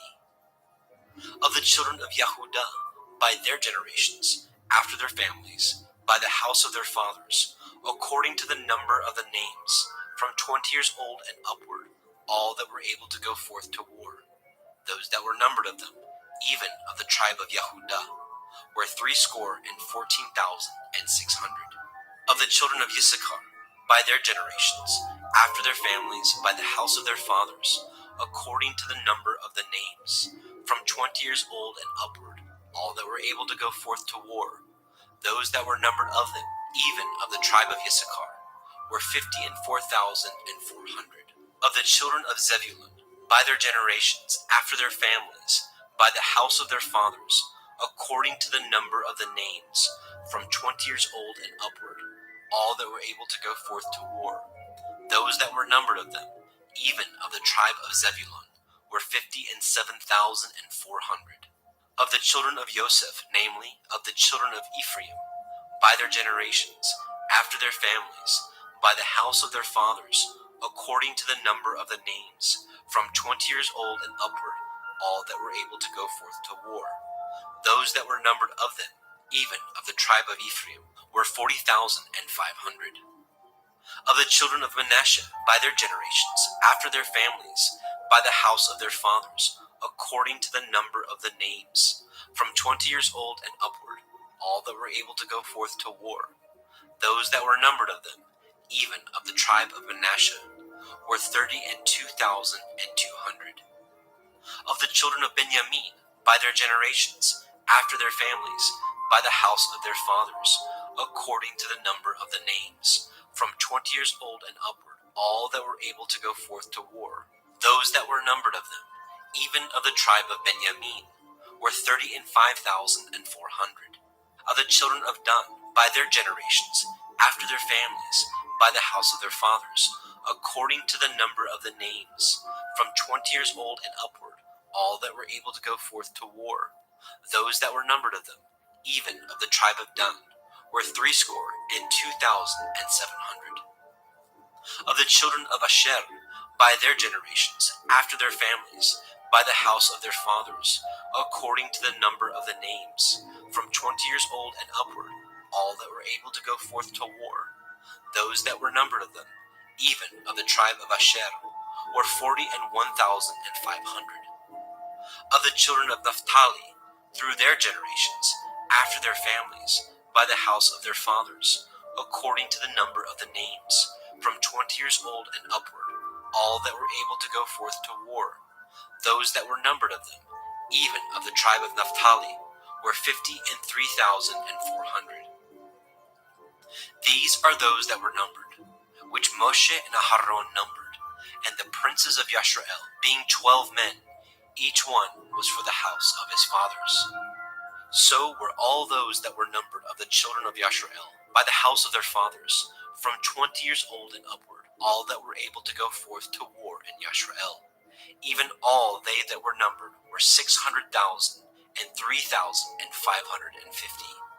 But the Leviim, after the tribe of their fathers, were not numbered among them.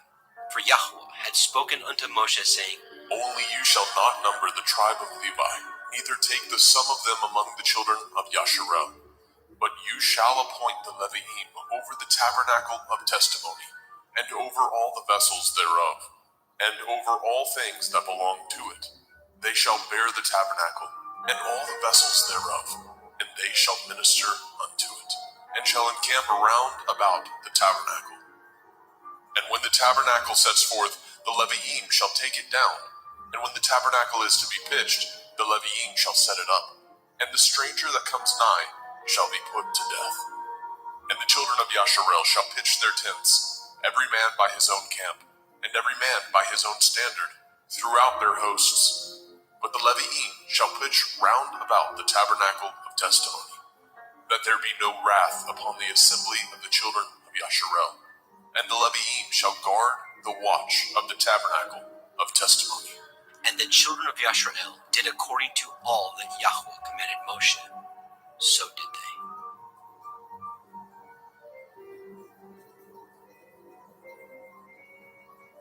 Bemidbar, Numbers chapter 2. And Yahweh spoke unto El Moshe and unto El Aharon, saying, Every man of the children of Yasharel shall pitch by his own standard, with the ensign of their father's house far off about the tabernacle of the assembly shall they pitch.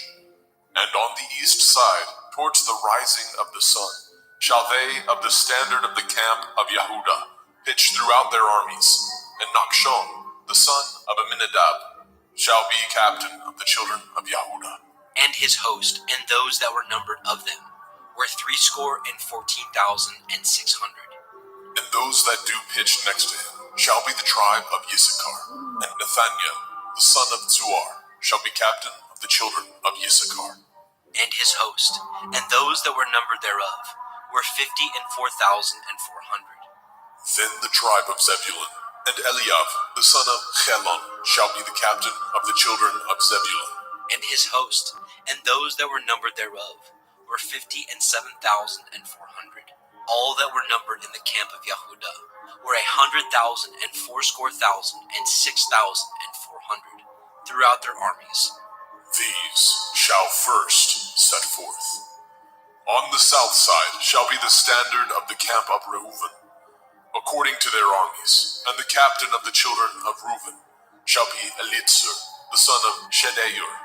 And his host, and those that were numbered thereof, were 46,500. And those which pitch by him shall be the tribe of Shimon, and the captain of the children of Shimon shall be Shalumiel, the son of Surishadai. And his host, and those that were numbered of them, were 59,300. Then the tribe of Gad, and the captain of the sons of Gad shall be Eliasaph, the son of Reuel. And his host, and those that were numbered of them, were 45,650. All that were numbered in the camp of Reuven were 100,050 and 1,450 throughout their armies. And they shall set forth in the second rank. Then the tabernacle of the assembly shall set forward with the camp of the Leviim in the midst of the camp. As they encamp, so shall they set forward, every man in his place by their standards. On the west side shall be the standard of the camp of Ephraim, according to their armies. And the captain of the sons of Ephraim shall be Elishama, the son of Ammihud. And his host, and those that were numbered of them, were 40,500. And by him shall be the tribe of Manasseh. And the captain of the children of Manasseh shall be Gamliel, the son of Pedasjur. And his host, and those that were numbered of them, were 32,200. Then the tribe of Benjamin, and the captain of the sons of Benjamin shall be Abidan, the son of Gideoni. And his host, and those that were numbered of them, were 35,400. All that were numbered of the camp of Ephraim were 100,000 and 8,100 throughout their armies. And they shall go forward in the third rank. The standard of the camp of Dan shall be on the north side by their armies. And the captain of the children of Dan shall be Achiezer, the son of Ammishaddai. And his host, and those that were numbered of them, were 62,700. And those that encamp by him shall be the tribe of Asher, and the captain of the children of Asher shall be Pagiel, the son of Okran. And his host, and those that were numbered of them, were 41,500. Then the tribe of Naphtali, and the captain of the children of Naphtali shall be Ahira, the son of Enan. And his host, and those that were numbered of them, were 53,400. All they that were numbered in the camp of Dan were 100,050 and 7,600. They shall go hindmost with their standards. These are those which were numbered of the children of Yasharel, by the house of their fathers, all those that were numbered of the camps throughout their host were 600,000 and 3,550. But the Leviim were not numbered among the children of Yashrael, as Yahweh commanded Moshe. And the children of Yashrael did according to all that Yahweh commanded Moshe. So they pitched by their standards, and so they set forward, everyone after their families, according to the house of their fathers. Bemidbar, Numbers chapter 3. These also are the generations of Aharon and Moshe, in the day that Yahweh spoke with Moshe in Mount Sinai. And these are the names of the sons of Aharon: Nadav, the firstborn, and Avihu, Eleazar, and Ithamar. These are the names of the sons of Aharon, the priests which were anointed, whom he consecrated to minister in the priest's office. And Nadav and Avihu died before Yahweh, when they offered strange fire before Yahweh, in the wilderness of Sinai, and they had no children. And Eleazar and Ithamar ministered in the priest's office, in the sight of Aharon their father. And Yahweh spoke unto Moshe, saying, Bring the tribe of Levi near, and present them before Aharon the priest, that they may minister unto him. And they shall guard his watch, and the watch of the whole assembly before the tabernacle of the assembly, to do the service of the tabernacle. And they shall guard all the instruments of the tabernacle of the assembly, and the charge of the children of Yasharel, to do the service of the tabernacle. And you shall give the Leviim unto Aharon and to his sons. They are wholly given unto him out of the children of Yasharel. And you shall appoint Aharon and his sons, and they shall guard their priest's office, and the stranger that comes nigh shall be put to death. And Yahweh spoke unto Moshe, saying, And I, behold, I have taken the Leviim from among the children of Yasharel, instead of all the firstborn that opens the womb among the children of Yasharel. Therefore the Leviim shall be mine, because all the firstborn are mine. For on the day that I smote all the firstborn in the land of Mitzrayim, I hallowed unto me all the firstborn in Yasharel, both man and beast. Mine shall they be. I am Yahweh. And Yahweh spoke unto Moshe in the wilderness of Sinai, saying, Number the children of Levi after the house of their fathers, by their families. Every male from a month old and upward shall you number them. And Moshe numbered them according to the word of Yahweh, as he was commanded.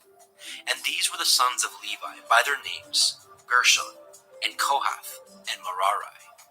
And these are the names of the sons of Gershon by their families, Livni, and Shimei. And the sons of Kohath by their families, Amram, and Yitzchar, Chevron, and Uziel. And the sons of Merari by their families, Machli, and Mushi. These are the families of the Leviim, according to the house of their fathers. Of Gershon was the family of the Libniim, and the family of the Shimeim. These are the families of the Gershonim.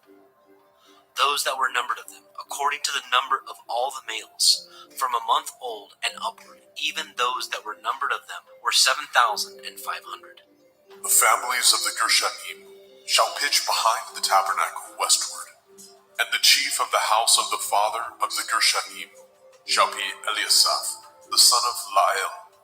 And the charge of the sons of Gershon in the tabernacle of the assembly shall be the tabernacle, and the tent, the covering thereof, and the hanging for the door of the tabernacle of the assembly, and the hangings of the court, and the curtain for the door of the court, which is by the tabernacle, and by the altar round about, and the cords of it for all the service thereof. And of Kohath was the family of the Amramim, and the family of the Yitzharim, and the family of the Chevronim, and the family of the Uzielim. These are the families of the Kohathim. In the number of all the males, from a month old and upward, were 8,600, guarding the watch of the sanctuary.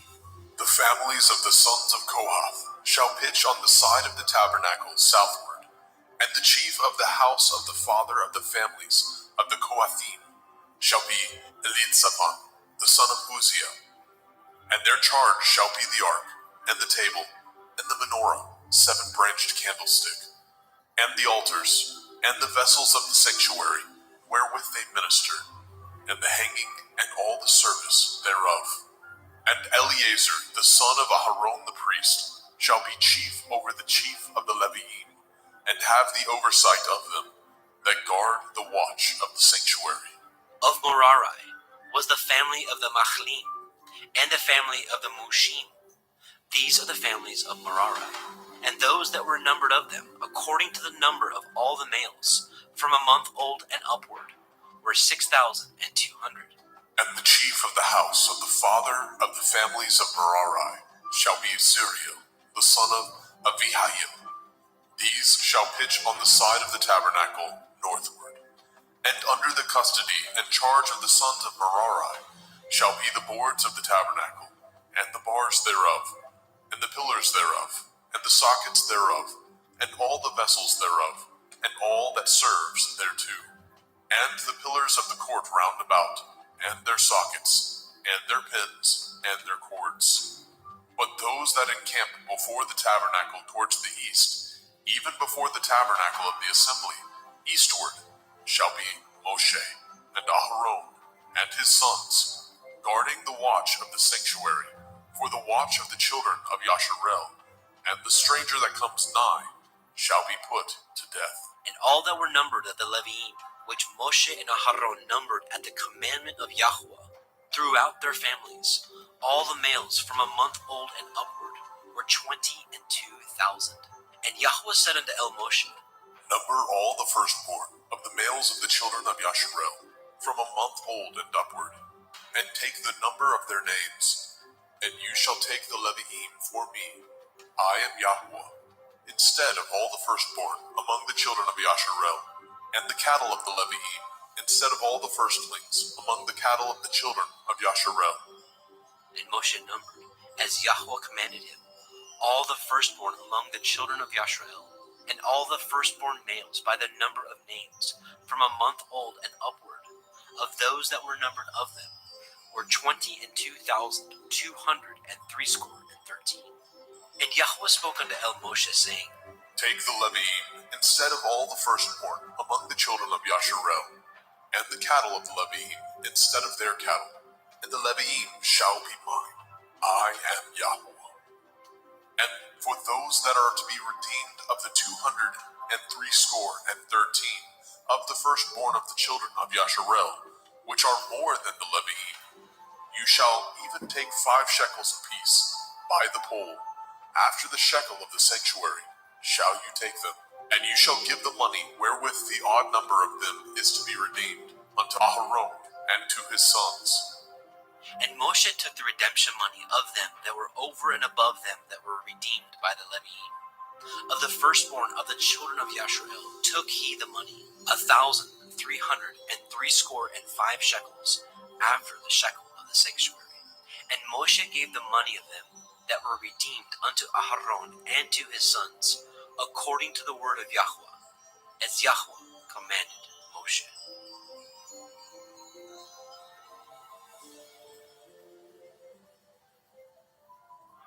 Bamidbar, Numbers chapter 4. And Yahweh spoke unto El Moshe and unto El Aharon, saying, Take the sum of the sons of Kohath from among the sons of Levi, after their families, by the house of their fathers, from 30 years old and upward, even until 50 years old, all that enter into the host to do the work in the tabernacle of the assembly. This shall be the service of the sons of Kohath in the tabernacle of the assembly, about the most holy things. And when the camp sets forward, Aharon shall come, and his sons, and they shall take down the covering veil, and cover the ark of the testimony with it, and shall put thereon the covering of badger skins, and shall spread over it a cloth wholly of blue, and shall put in the staves thereof, and upon the table of showbread they shall spread a cloth of blue, and put thereon the dishes, the spoons, the bowls, and covers to cover withal, and the continual bread shall be thereon. And they shall spread upon them a cloth of scarlet, and cover the same with a covering of badger skins, and shall put in the staves thereof. And they shall take a cloth of blue, and cover the menorah, 7-branched candlestick of the light, and his lamps, and his tongs, and his snuff dishes, and all the oil vessels thereof, wherewith they minister unto it. And they shall put it, and all the vessels thereof, within a covering of badger skins, and shall put it upon a bar. And upon the golden altar they shall spread a cloth of blue, and cover it with a covering of badger skins, and shall put the staves thereof.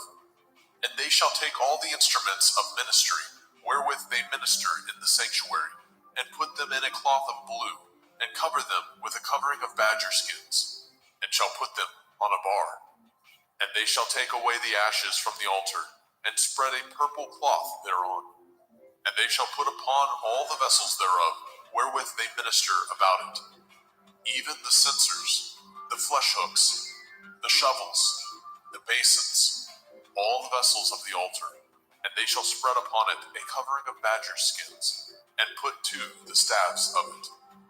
And when Aharon and his sons have made an end of covering the sanctuary, and all the vessels of the sanctuary, as the camp is to set forward, after that the sons of Kohath shall come to bear it, but they shall not touch any holy thing, lest they die. These things are the burden of the sons of Kohath in the tabernacle of the assembly. And to the office of Eleazar, the son of Aharon, the priest, pertains the oil for the light, and the sweet incense, and the daily meat offering, and the anointing oil, and the oversight of all the tabernacle, and of all that therein is, in the sanctuary, and in the vessels thereof. And Yahweh spoke unto El Moshe and unto El Aharon, saying, Cut ye not off the tribe of the families of the Kohathim from among the Leviim, but thus do unto them, that they may live and not die. When they approach unto the most holy things, Aharon and his sons shall go in, and appoint them every one to his service and to his burden. But they shall not go in to see when the holy things are covered, lest they die. And Yahweh spoke unto El Moshe, saying, Take also the sum of the sons of Gershon, throughout the houses of their fathers, by their families, from 30 years old and upward, until 50 years old, shall you number them. All that enter in to perform the service, to do the work in the tabernacle of the assembly. This is the service of the families of the Gershonim, to serve and for burdens. And they shall bear the curtains of the tabernacle, and the tabernacle of the assembly, his covering, and the covering of the badger skins that is above upon it, and the hanging for the door of the tabernacle of the assembly, and the hangings of the court, and the hangings for the door of the gate of the court, which is by the tabernacle, and by the altar round about, and their cords, and all the instruments of their service, and all that is made for them, so shall they serve. At the appointment of Aharon and his sons shall be all the service of the sons of the Gershonim, in all their burdens, and in all their service, and he shall appoint unto them in charge all their burdens. This is the service of the families of the sons of Gershon in the tabernacle of the assembly, and their charge shall be under the hand of Ithamar, the son of Aharon, the priest. As for the sons of Merari, you shall number them after their families, by the house of their fathers. From 30 years old and upward, even unto 50 years old, shall you number them. Every one that enters into the service to do the work of the tabernacle of the assembly. And this is the charge of their burden, according to all their service in the tabernacle of the assembly, the boards of the tabernacle, and the bars thereof, and the pillars thereof, and sockets thereof, and the pillars of the court round about, and their sockets, and their pins, and their cords, with all their instruments, and with all their service, and by name ye shall reckon the instruments of the charge of their burden. This is the service of the families of the sons of Merari, according to all their service in the tabernacle of the assembly, under the hand of Ithamar, the son of Aharon, the priest. And Moshe and Aharon and the chief of the assembly numbered the sons of the Kohathim after their families, and after the house of their fathers, from 30 years old and upward, even unto 50 years old, everyone that enters into the service for the work in the tabernacle of the assembly. And those that were numbered of them by their families were 2,750. These were they that were numbered of the families of the Kohathim, all that might do service in the tabernacle of the assembly, which Moshe and Aharon did number according to the commandment of Yahweh by the hand of Moshe. And those that were numbered of the sons of Gershon throughout their families and by the house of their fathers, from 30 years old and upward, even unto 50 years old, everyone that enters into the service for the work in the tabernacle of the assembly. Even those that were numbered of them throughout their families by the house of their fathers were 2,630. These are they that were numbered of the families of the sons of Gershon, of all that might do service in the tabernacle of the assembly, whom Moshe and Aharon did number according to the commandment of Yahweh. And those that were numbered of the families of the sons of Merari, throughout their families, by the house of their fathers, from 30 years old and upward, even unto 50 years old, everyone that entered into the service for the work in the tabernacle of the assembly. Even those that were numbered of them after their families were 3,200. These be those that were numbered of the families of the sons of Merari, whom Moshe and Aharon numbered according to the word of Yahweh by the hand of Moshe. All those that were numbered of the Leviim, whom Moshe and Aharon and the chief of Yashrael numbered, after their families, and after the house of their fathers, from 30 years old and upward, even unto 50 years old, everyone that came to do the service of the ministry and the service of the burden in the tabernacle of the assembly, even those that were numbered of them were 8,540.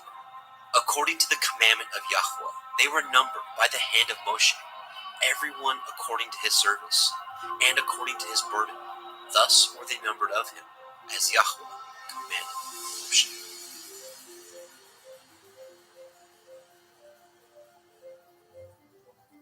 Bamidbar, Numbers, chapter 5. And Yahweh spoke unto El Moshe, saying, Command the children of Yasharel that they put out of the camp every leper, and everyone that has an issue, whosoever is defiled by the dead. Both male and female shall ye put out, without the camp shall ye put them, that they defile not their camp in the midst whereof I dwell. And the children of Yasharel did so, and put them out without the camp, as Yahweh spoke unto Moshe. So did the children of Yasharel.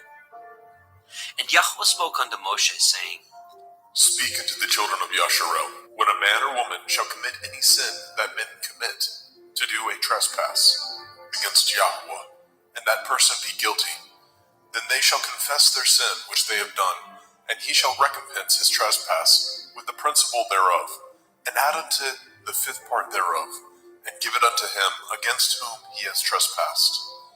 But if the man have no kinsman to recompense the trespass unto, let the trespass be recompensed unto Yahweh, even to the priest, beside the ram of the atonement, whereby an atonement shall be made for him. And every offering of all the holy things of the children of Yasharel, which they bring unto the priest, shall be his. And every man's hallowed thing shall be his. Whatsoever any man gives the priest, it shall be his.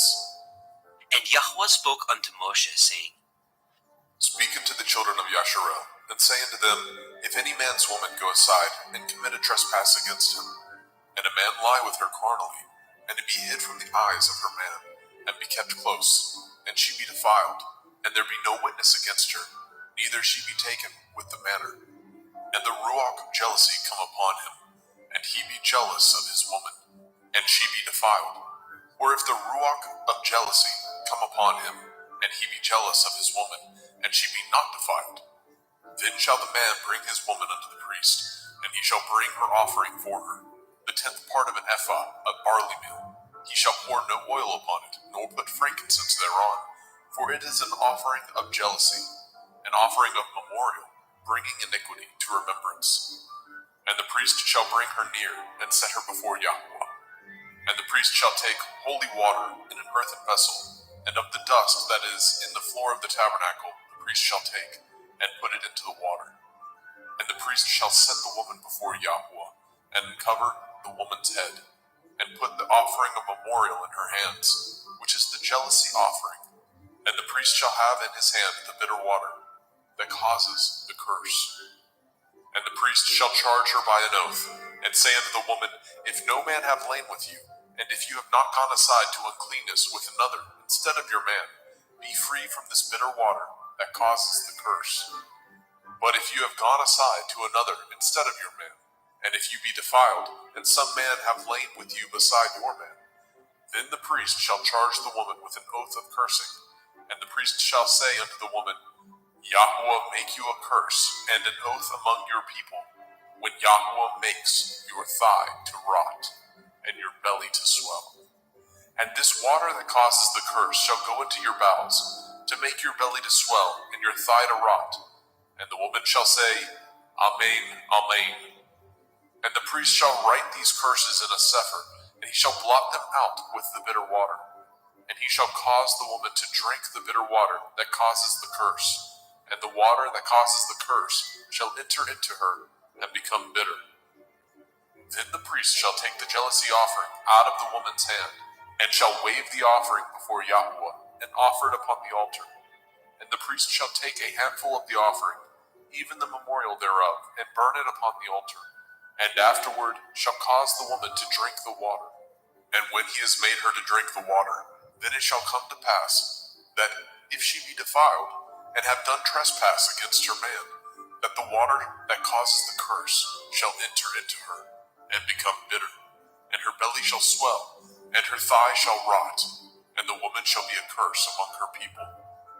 And if the woman be not defiled, but be clean, then she shall be free, and shall conceive seed. This is the Torah of jealousies, when a woman goes aside to another instead of her man, and is defiled. Or when the ruach of jealousy come upon him, and he be jealous over his woman, and shall set the woman before Yahweh, and the priest shall execute upon her all this Torah. Then shall the man be guiltless from iniquity, and his woman shall bear her iniquity. Bemidbar, Numbers chapter 6. And Yahweh spoke unto El Moshe, saying, Speak unto the children of Yasharel, and say unto them, When either man or woman shall separate themselves to vow a vow of a Nazir, to separate themselves unto Yahweh, he shall separate himself from wine and strong drink, and shall drink no vinegar of wine, or vinegar of strong drink. Neither shall he drink any liquor of grapes, nor eat moist grapes, or dried. All the days of his separation shall he eat nothing that is made of the vine tree, from the kernels even to the husk. All the days of the vow of his separation there shall no razor come upon his head, until the days be fulfilled, in which he separates himself unto Yahweh. He shall be holy, and shall let the locks of the hair of his head grow. All the days that he separates himself unto Yahweh, he shall come at no dead body. He shall not make himself unclean for his father, or for his mother, for his brother, or for his sister, when they die, because the consecration of his Elohim is upon his head. All the days of his separation he is holy unto Yahweh. And if any man die very suddenly by him, and he has defiled the head of his consecration, then he shall shave his head in the day of his cleansing. On the 7th day shall he shave it. And on the 8th day he shall bring 2 turtle doves, or 2 young pigeons, to the priest, to the door of the tabernacle of the assembly. And the priest shall offer the one for a sin offering, and the other for a burnt offering, and make an atonement for him, for that he sinned by the dead, and shall hallow his head that same day. And he shall consecrate unto Yahweh the days of his separation, and shall bring a lamb of the first year for a trespass offering. But the days that were before shall be lost, because his separation was defiled. And this is the Torah of the Nazir. When the days of his separation are fulfilled, he shall be brought unto the door of the tabernacle of the assembly, and he shall offer his offering unto Yahweh, 1 he-lamb of the first year, without blemish, for a burnt offering, and 1 ewe lamb of the first year, without blemish, for a sin offering. and 1 ram without blemish for peace offerings, and a basket of matzah, unleavened bread, cakes of fine flour mingled with oil, and wafers of matzah anointed with oil, and their meat offering, and their drink offerings. And the priest shall bring them before Yahuwah, and shall offer his sin offering, and his burnt offering. And he shall offer the ram for a sacrifice of peace offerings unto Yahuwah, with the basket of matzah. The priest shall offer also his meat offering, and his drink offering. And the Nazir shall shave the head of his separation at the door of the tabernacle of the assembly, and shall take the hair of the head of his separation, and put it in the fire which is under the sacrifice of the peace offerings. And the priest shall take the sodden shoulder of the ram, and 1 matzah cake out of the basket, and 1 matzah wafer, and shall put them upon the hands of the Nazir, after the hair of his separation is shaven. And the priest shall wave them for a wave offering before Yahuwah. This is holy for the priest, with the wave breast and heave shoulder, and after that the Nazir may drink wine. This is the Torah of the Nazir, who has vowed, and of his offering unto Yahuwah for his separation, beside that his hand shall get, according to the vow which he vowed, so he must do after the Torah of his separation. And Yahuwah spoke unto Moshe, saying, Speak unto Aaron and unto his sons, saying, On this wise ye shall bless the children of Yasharel, saying unto them, Yahuwah bless you and guard you. Yahuwah make his face shine upon you and be gracious unto you. Yahuwah lift up his countenance upon you and give you peace. And they shall put my name upon the children of Yasharel, and I will bless them.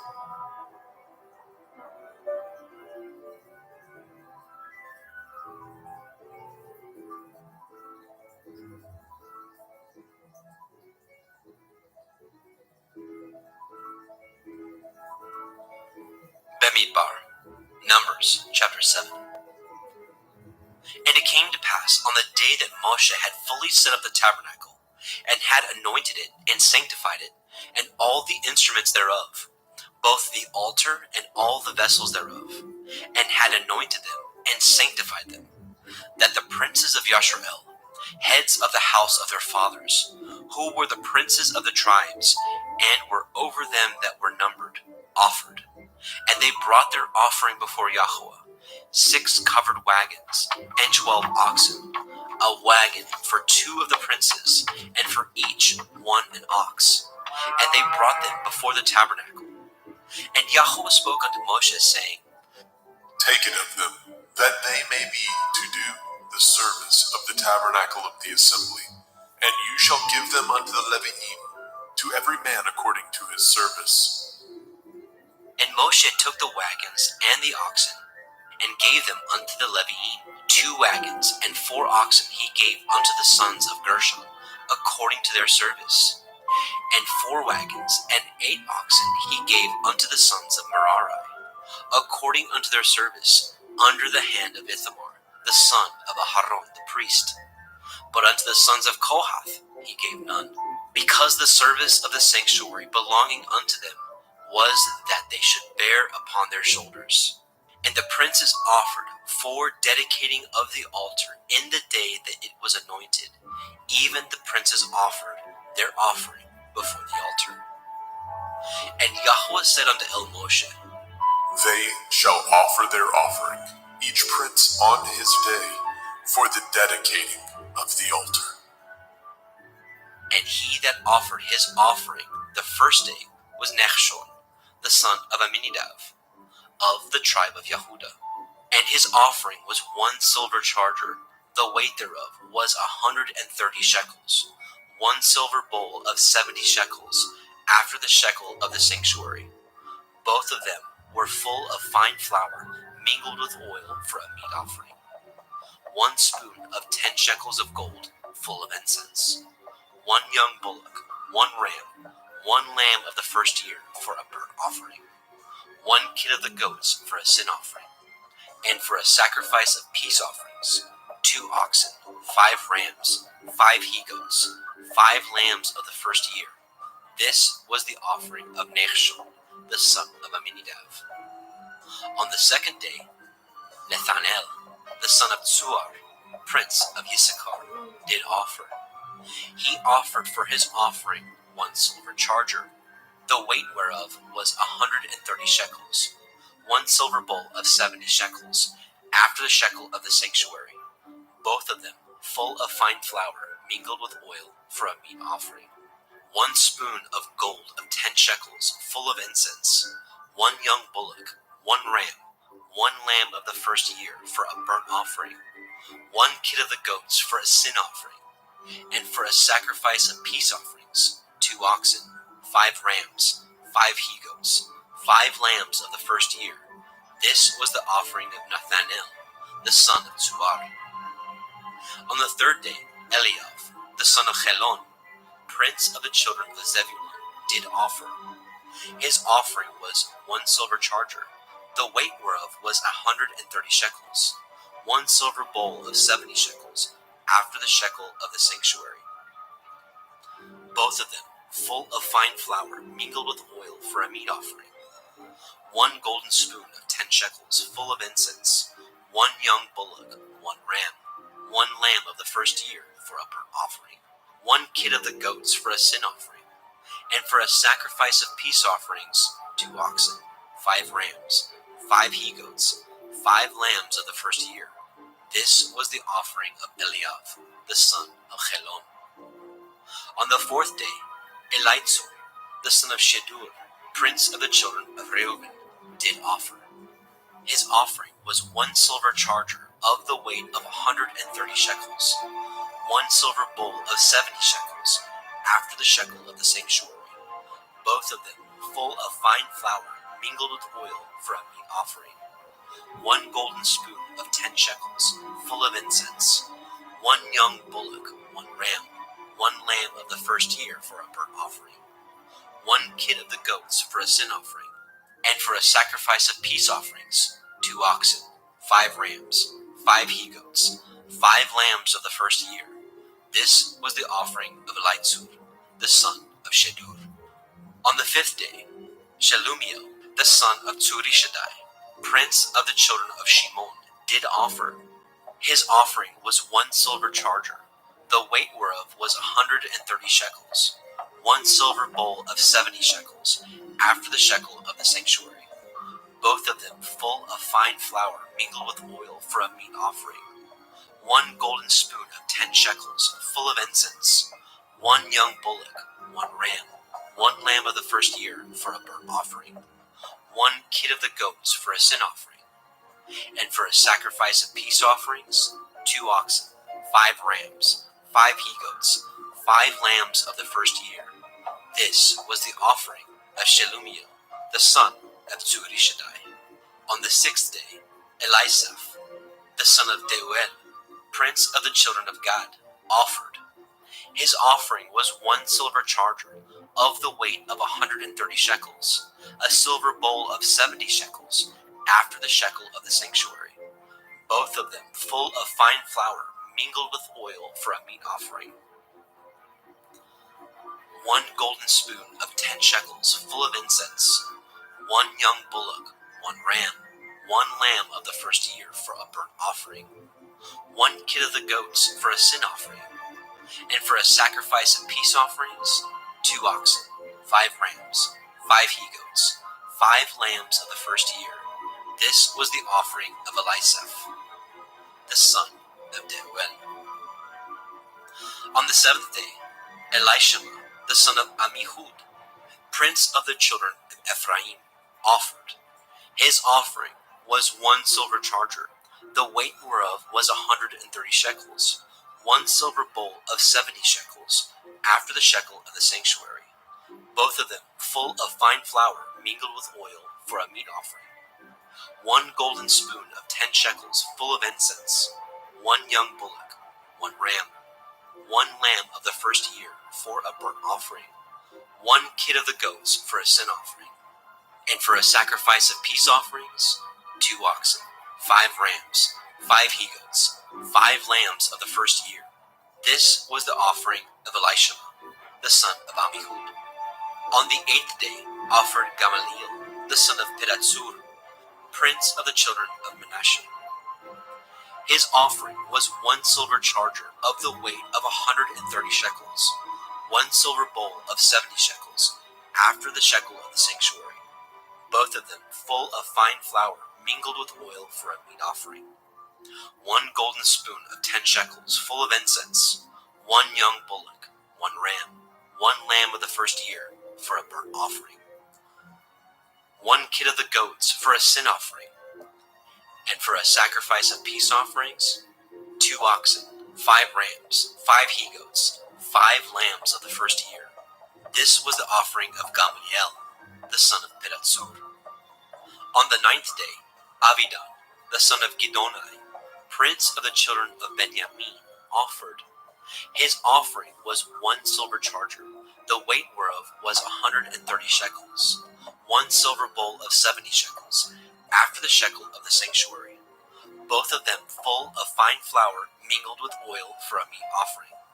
1 golden spoon of 10 shekels full of incense, 1 young bullock, 1 ram, 1 lamb of the first year for a burnt offering, 1 kid of the goats for a sin offering, and for a sacrifice of peace offerings, 2 oxen, 5 rams, 5 he-goats, 5 lambs of the first year. This was the offering of Avidan, the son of Gidonai. On the 10th day, Achiezer, the son of Ammishaddai, prince of the children of Dan, offered. His offering was 1 silver charger, the weight whereof was 130 shekels, 1 silver bowl of 70 shekels, after the shekel of the sanctuary, both of them full of fine flour mingled with oil for a meat offering.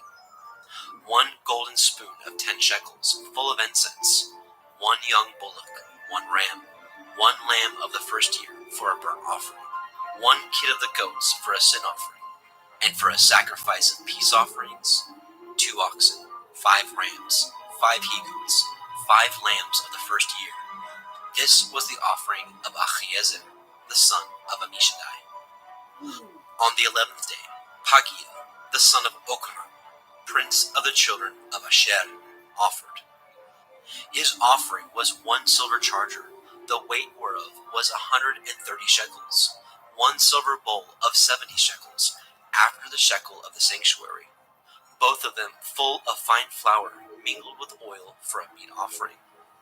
1 golden spoon of 10 shekels full of incense, 1 young bullock, 1 ram, 1 lamb of the first year for a burnt offering, 1 kid of the goats for a sin offering, and for a sacrifice of peace offerings, 2 oxen, 5 rams, 5 he-goats, 5 lambs of the first year. This was the offering of Pagiel, the son of Okran. On the 12th day, Achira, the son of Enan, prince of the children of Naphtali, offered.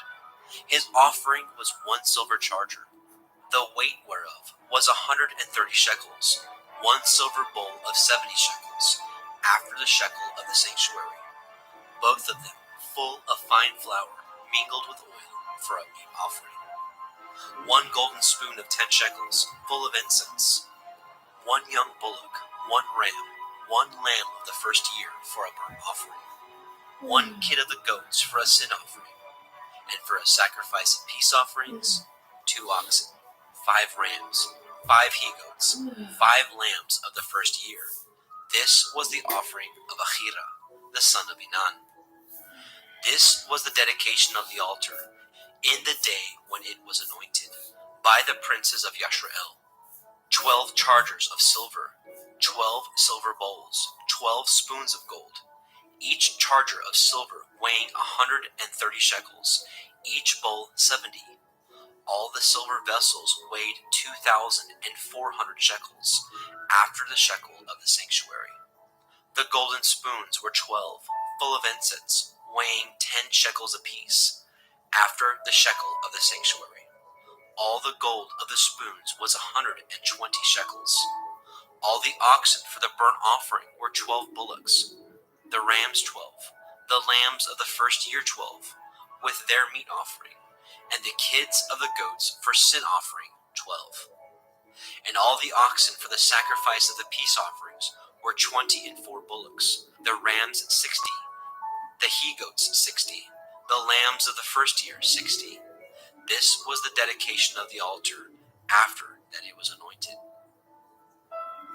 And when Moshe was gone into the tabernacle of the assembly to speak with him, then he heard the voice of one speaking unto him from off the mercy seat that was upon the ark of the testimony, from between the two cherubim. And he spoke unto him. Bamidbar, Numbers chapter 8. And Yahweh spoke unto El Moshe, saying, Speak unto El Aharon, and say unto him, When you light the lamps, the 7 lamps shall give light over against the menorah. And Aharon did so. He lighted the lamps thereof over against the menorah, as Yahweh commanded Moshe. And this work of the menorah was of beaten gold. Unto the shaft thereof, unto the flowers thereof, was beaten work, according unto the pattern which Yahweh had showed Moshe. So he made the menorah. And Yahweh spoke unto Moshe, saying, Take the Levi'im from among the children of Yasharel, and cleanse them. And thus shall you do unto them, to cleanse them. Sprinkle water purifying upon them, and let them shave all their flesh, and let them wash their clothes, and so make themselves clean. Then let them take a young bullock with his meat offering, even fine flour mingled with oil, and another young bullock shall you take for a sin offering. And you shall bring the Levi'im before the tabernacle of the assembly, and you shall gather the whole assembly of the children of Yasharel together. And you shall bring the Levi'im before Yahweh, and the children of Yasharel shall put their hands upon the Levi'im. And Aharon shall offer the Levi'im before Yahweh for an offering of the children of Yasharel, that they may execute the service of Yahweh. And the Levi'im shall lay their hands upon the heads of the bullocks, and you shall offer the one for a sin offering, and the other for a burnt offering unto Yahweh, to make an atonement for the Levi'im. And you shall set the Levi'im before Aharon and before his sons, and offer them for an offering unto Yahweh. Thus shall you separate the Levi'im from among the children of Yasharel, and the Levi'im shall be mine. And after that shall the Levi'im go in to do the service of the tabernacle of the assembly, and you shall cleanse them, and offer them for an offering. For they are wholly given unto me from among the children of Yasharel, instead of such as open every womb, even instead of the firstborn of all the children of Yasharel, have I taken them unto me. For all the firstborn of the children of Yasharel are mine, both man and beast. On the day that I smote every firstborn in the land of Mitzrayim, I sanctified them for myself. And I have taken the Levi'im for all the firstborn of the children of Yasharel. And I have given the Levi'im as a gift to Aharon and to his sons from among the children of Yasharel, to do the service of the children of Yasharel in the tabernacle of the assembly, and to make an atonement for the children of Yasharel, that there be no plague among the children of Yasharel, when the children of Yasharel come nigh unto the sanctuary. And Moshe and Aharon and all the assembly of the children of Yasharel did to the Levi'im according unto all that Yahweh commanded Moshe concerning the Levi'im. So did the children of Yasharel unto them. And the Levi'im were purified, and they washed their clothes, and Aharon offered them as an offering before Yahweh. And Aharon made an atonement for them to cleanse them. And after that went the Levi'im in to do their service in the tabernacle of the assembly before Aharon, and before his sons, as Yahweh had commanded Moshe concerning the Levi'im, so did they unto them. And Yahweh spoke unto Moshe, saying, This is that belongs unto the Levi'im, from 25 years old and upward. They shall go in to wait upon the service of the tabernacle of the assembly. And from the age of 50 years they shall cease waiting upon the service thereof, and shall serve no more, but shall minister with their brethren in the tabernacle of the assembly, to guard the watch, and shall do no service. Thus shall you do unto the Levi'im touching their charge. Bamidbar, Numbers chapter 9. And Yahweh spoke unto El Moshe in the wilderness of Sinai, in the first month of the second year, after they were come out of the land of Mitzrayim, saying, Let the children of Yasharel also keep the Pesach at his appointed time, in the 14th day of this month at evening. Ye shall keep it in his appointed time, according to all the rites of it, and according to all the ceremonies thereof, shall ye keep it. And Moshe spoke unto the children of Yasharel, that they should keep the Pesach.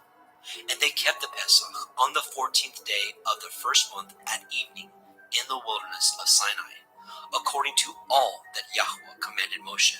So did the children of Yasharel. And there were certain men who were defiled by the dead body of a man, that they could not keep the Pesach on that day. And they came before Moshe, and before Aharon on that day. And those men said unto him, We are defiled by the dead body of a man. Wherefore are we kept back, and we may not offer an offering of Yahuwah on his appointed season among the children of Yasharel. And Moshe said unto them, Stand still, and I will hear what Yahweh will command concerning you. And Yahweh spoke unto Moshe, saying, Speak unto the children of Yasharel, saying, If any man of you, or of your posterity, shall be unclean by reason of a dead body, or be in a journey afar off, yet he shall keep the Pesach unto Yahweh. The 14th day of the second month at evening they shall keep it, and eat it with matzah and bitter herbs. They shall leave none of it unto the morning, nor break any bone of it. According to all the ordinances of the Pesach, they shall keep it. But the man that is clean, and is not in a journey, and forbears to keep the Pesach, even the same soul shall be cut off from among his people, because he brought not the offering of Yahweh in his appointed season. That man shall bear his sin. And if a stranger shall sojourn among you, and will keep the Pesach unto Yahweh, according to the ordinance of the Pesach, and according to the manner thereof, so shall he do. Ye shall have one ordinance, both for the stranger, and for him that was born in the land. And on the day that the tabernacle was reared up, the cloud covered the tabernacle, namely, the tent of the testimony. And at evening there was upon the tabernacle, as it were, the appearance of fire, until the morning. So it was always. The cloud covered it by day, and the appearance of fire by night.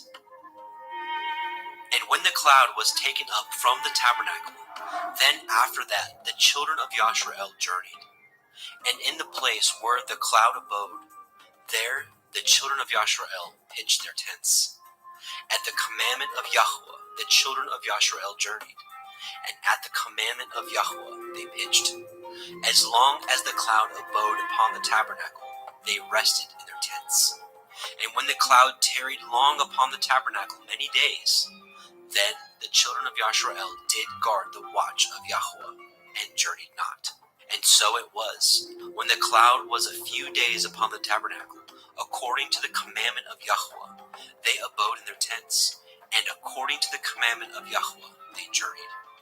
And so it was, when the cloud abode from evening unto the morning, and that the cloud was taken up in the morning, then they journeyed. Whether it was by day or by night that the cloud was taken up, they journeyed. Or whether it were 2 days, or a month, or a year, that the cloud tarried upon the tabernacle, remaining thereon, the children of Yasharel abode in their tents, and journeyed not. But when it was taken up, they journeyed. At the commandment of Yahweh they rested in their tents, and at the commandment of Yahweh they journeyed. They guarded the watch of Yahweh at the commandment of Yahweh by the hand of Moshe.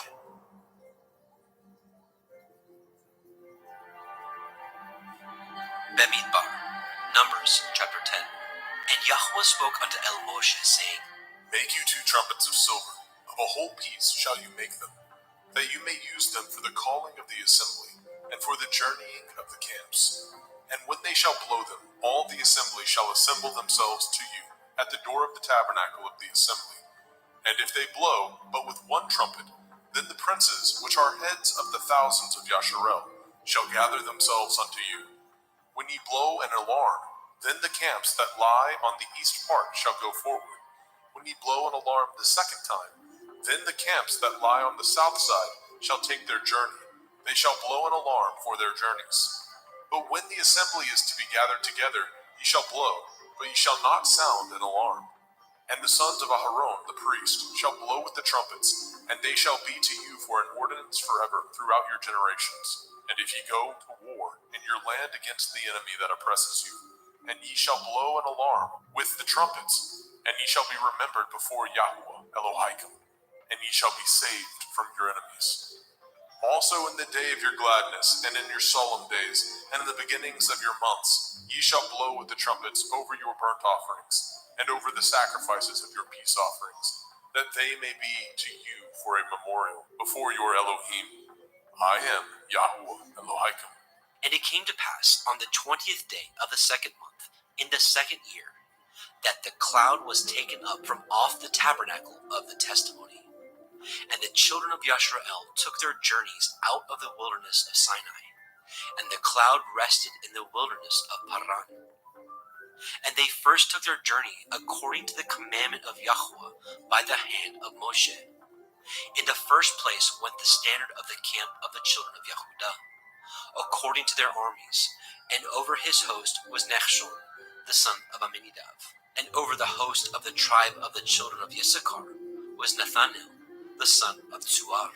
And over the host of the tribe of the children of Zebulun was Eliav, the son of Chelon. And the tabernacle was taken down, and the sons of Gershon and the sons of Merari set forward, bearing the tabernacle. And the standard of the camp of Reuven set forward according to their armies, and over his host was Elitzur, the son of Shedur. And over the host of the tribe of the children of Shimon was Shelumiel, the son of Tzurishaddai. And over the host of the tribe of the children of Gad was Elisaph, the son of Deuel. And the Kohathim set forward, bearing the sanctuary, and the other did set up the tabernacle against they came. And the standard of the camp of the children of Ephraim set forward according to their armies, and over his host was Elishama, the son of Ammihud. And over the host of the tribe of the children of Manasseh was Gamliel, the son of Pedatsur. And over the host of the tribe of the children of Benjamin was Avidan, the son of Gidonai. And the standard of the camp of the children of Dan set forward, which was the rearward of all the camps throughout their hosts. And over his host was Achiezer, the son of Ammishaddai. And over the host of the tribe of the children of Asher was Pagiel, the son of Okran. And over the host of the tribe of the children of Naphtali was Achira, the son of Enan. Thus were the journeyings of the children of Yashrael, according to their armies when they set forward. And Moshe said unto Chovav, the son of Reuel, the Midianite, Moshe's father-in-law, We are journeying unto the place of which Yahweh said, I will give it you. Come with us, and we will do you good. For Yahweh has spoken good concerning Yashrael. And he said unto him, I will not go, but I will depart to my own land, and to my kindred. And he said, Leave us not, I pray you, for as much as you know how we are to encamp in the wilderness, and you may be to us instead of eyes. And it shall be, if you go with us, yea, it shall be, that what goodness Yahweh shall do unto us, the same will we do unto you. And they departed from the mount of Yahweh 3 days' journey, and the ark of the covenant of Yahweh went before them in 3 days' journey, to search out a resting place for them. And the cloud of Yahweh was upon them by day, when they went out of the camp. And it came to pass, when the ark set forward, that Moshe said, Rise up, Yahweh, and let your enemies be scattered, and let them that hate you flee before you. And when it rested, he said, Return, O Yahweh, unto the many thousands of Yashrael. Bemidbar, Numbers chapter 11. And when the people complained, it displeased Yahweh, and Yahweh heard it. and his anger was kindled. And the fire of Yahweh burnt among them, and consumed them that were in the uttermost parts of the camp. And the people cried unto Moshe, and when Moshe prayed unto El Yahweh, the fire was quenched. And he called the name of the place Tavera, because the fire of Yahweh burnt among them. And the mixed multitude that was among them fell a lusting. And the children of Yashrael also wept again, and said, Who shall give us flesh to eat? Remember the fish which we did eat in Mitzrayim freely, the cucumbers and the melons and the leeks and the onions and the garlic. But now our soul is dried away. There's nothing at all, because this manna before our eyes. And the manna was as coriander seed, and the color thereof as the color of delum. And the people went about and gathered it, and ground it in mills, or beat it in a mortar, and baked it in pans, and made cakes of it. And the taste of it was as the taste of fresh oil. And when the dew fell upon the camp in the night, the manna fell upon it. Then Moshe heard the people weep throughout their families, every man in the door of his tent. And the anger of Yahweh was kindled greatly. Moshe also was displeased. And Moshe said unto El Yahweh, Wherefore have you afflicted your servant? And wherefore have I not found favor in your sight, that you laid the burden of all this people upon me? Have I conceived all this people? Have I begotten them? That you should say unto me, Carry them in your bosom, as a nursing father bears the sucking child, unto the land which you swore unto their fathers. Whence should I have flesh to give unto all this people? For they weep unto me, saying, Give us flesh, that we may eat. I am not able to bear all this people alone, because it is too heavy for me. And if you deal thus with me, kill me, I pray you, out of hand. If I have found favor in your sight, and let me not see my wretchedness. And Yahweh said unto Moshe, Gather unto me 70 men of the elders of Yasharel, whom you know to be elders of the people, and officers over them, and bring them unto the tabernacle of the assembly, that they may stand there with you. And I will come down and talk with you there, and I will take of the Ruach which is upon you, and will put it upon them, and they shall bear the burden of the people with you, that you bear it not yourself alone. And say you unto the people, Sanctify yourselves against tomorrow, and ye shall eat flesh, for ye have wept in the ears of Yahweh, saying, Who shall give us flesh to eat? For it was well with us in Mitzrayim. Therefore, Yahweh will give you flesh, and ye shall eat. Ye shall not eat 1 day, nor 2 days, nor 5 days, neither 10 days, nor 20 days, but even a whole month, until it comes out at your nostrils, and it will be loathsome unto you, because that ye have despised Yahweh, which is among you, and have wept before him, saying, Why came we forth out of Mizraim? And Moshe said, The people, among whom I am, are 600,000 footmen. And you have said, I will give them flesh, that they may eat a whole month. Shall the flocks and the herds be slain for them to suffice them? Or shall all the fish of the sea be gathered together for them to suffice them? And Yahweh said unto Moshe, Is Yahweh's hand waxed short? You shall see now whether my word shall come to pass unto you, or not. And Moshe went out, and told the people the words of Yahweh, and gathered the 70 men of the elders of the people, and set them round about the tabernacle. And Yahweh came down in a cloud, and spoke unto him, and took of the Ruach that was upon him, and gave it unto the 70 elders. And it came to pass, that when the Ruach rested upon them, they prophesied, and did not cease. But there remained 2 of the men in the camp. The name of the one was Eldad, and the name of the other Medad. And the Ruach rested upon them. And they were of them that were written, but went not out unto the tabernacle. And they prophesied in the camp. And there ran a young man and told Moshe, and said, Eldad and Medad do prophesy in the camp. And Yahusha, the son of Nun, the servant of Moshe, One of his young men answered and said, My lord Moshe, forbid them. And Moshe said unto him, Envy you for my sake? Would to Elohim that all Yahweh's people were prophets, and that Yahweh would put his ruach upon them. And Moshe got him into the camp, he and the elders of Yashrael.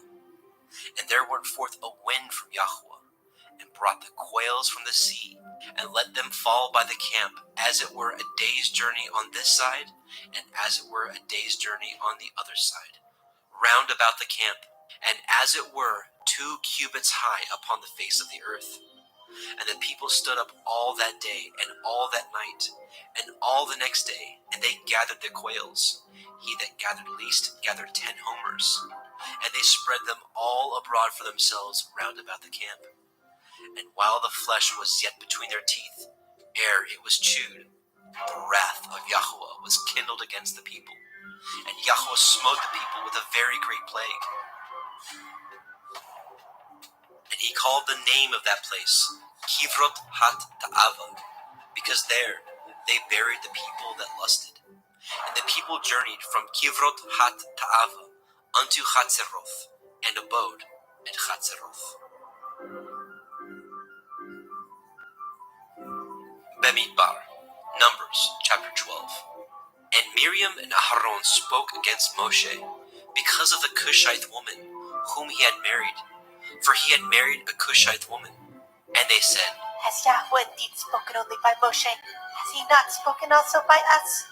And Yahweh heard it. Now the man Moshe was very meek, above all the men which were upon the face of the earth. And Yahweh spoke suddenly unto El Moshe, and unto El Aharon, and unto Miriam. Come out, ye three, unto the tabernacle of the assembly. And they 3 came out. And Yahweh came down in the pillar of the cloud, and stood in the door of the tabernacle, and called Aharon and Miriam. And they both came forth.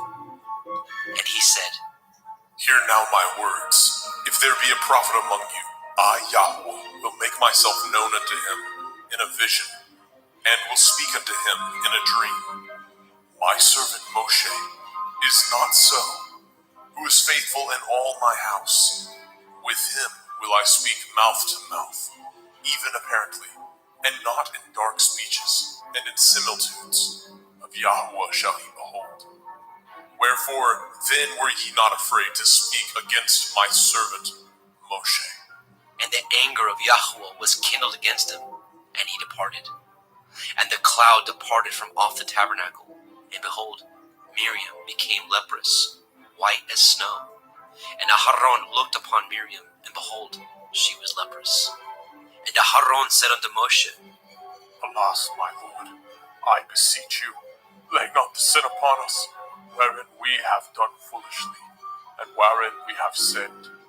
Let her not be as one dead, of whom the flesh is half consumed when he comes out of his mother's womb. And Moshe cried unto El Yahweh, saying, Heal her now, O El, I beseech you. And Yahweh said unto Moshe, If her father had but spit in her face, should she not be ashamed 7 days? Let her be shut out from the camp 7 days, and after that, let her be received in again. And Miriam was shut out from the camp 7 days, and the people journeyed not till Miriam was brought in again.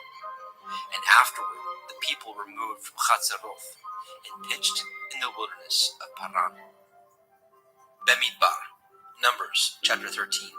And Yahweh spoke unto Moshe, saying, Send you men, that they may search the land of Canaan, which I give unto the children of Yasharel.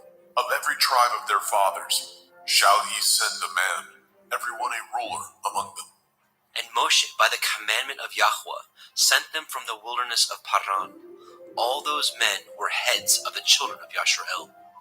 And these were their names: of the tribe of Reuven, Shammua, the son of Zakur; of the tribe of Shimon, Shaphat, the son of Horai; of the tribe of Yehudah, Caleb, the son of Yefuneh; of the tribe of Issachar, Yigal, the son of Yosef; of the tribe of Ephraim, Husha, the son of Nun; of the tribe of Benjamin, Palti, the son of Raphu; of the tribe of Zebulun, Gadiel, the son of Sodi; Of the tribe of Joseph, namely, of the tribe of Manasseh, Gadi, the son of Susi.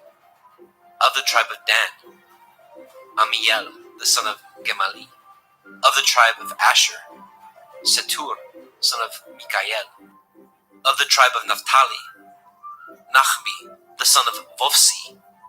Of the tribe of Gad, Geuel, the son of Maki. These are the names of the men which Moshe sent to spy out the land. And Moshe called Husha, the son of Nun, Yahusha. And Moshe sent them to spy out the land of Canaan, and said unto them, Get you up this way southward, and go up into the mountain, and see the land, what it is, and the people that dwell therein, whether they be strong or weak, few or many. And what the land is that they dwell in, whether it be good or bad, and what cities they be that they dwell in, whether in tents or in strongholds, and what the land is, whether it be fat or lean, whether there be wood therein or not.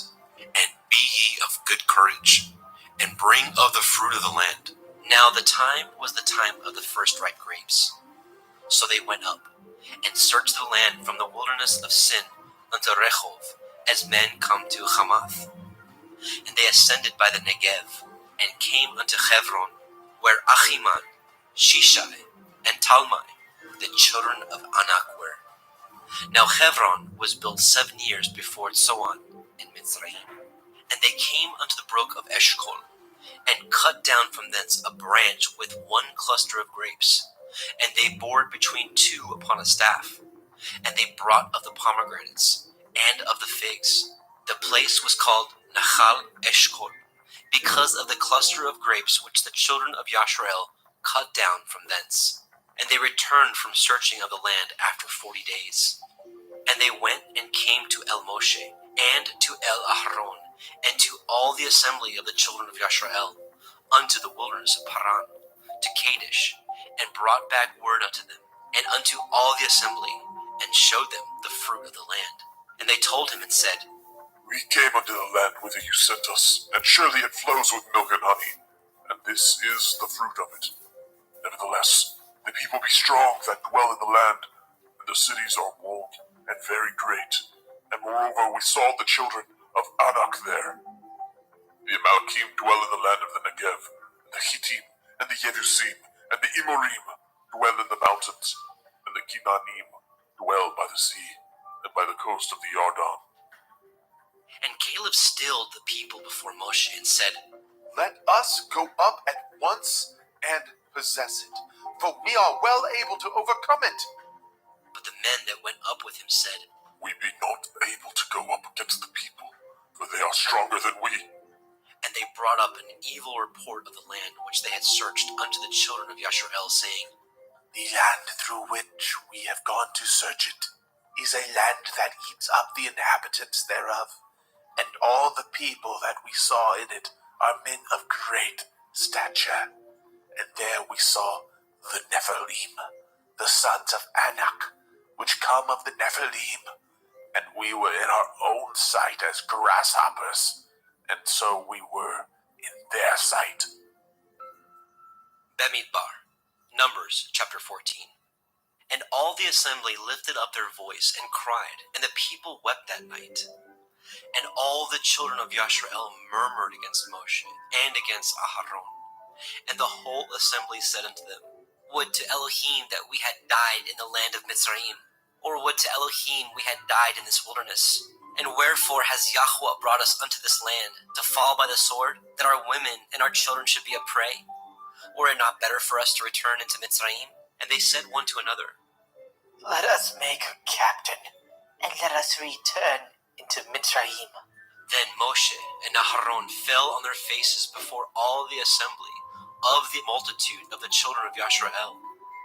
And Yahusha the son of Nun, and Caleb the son of Jephunneh, which were of them that searched the land, rent their clothes.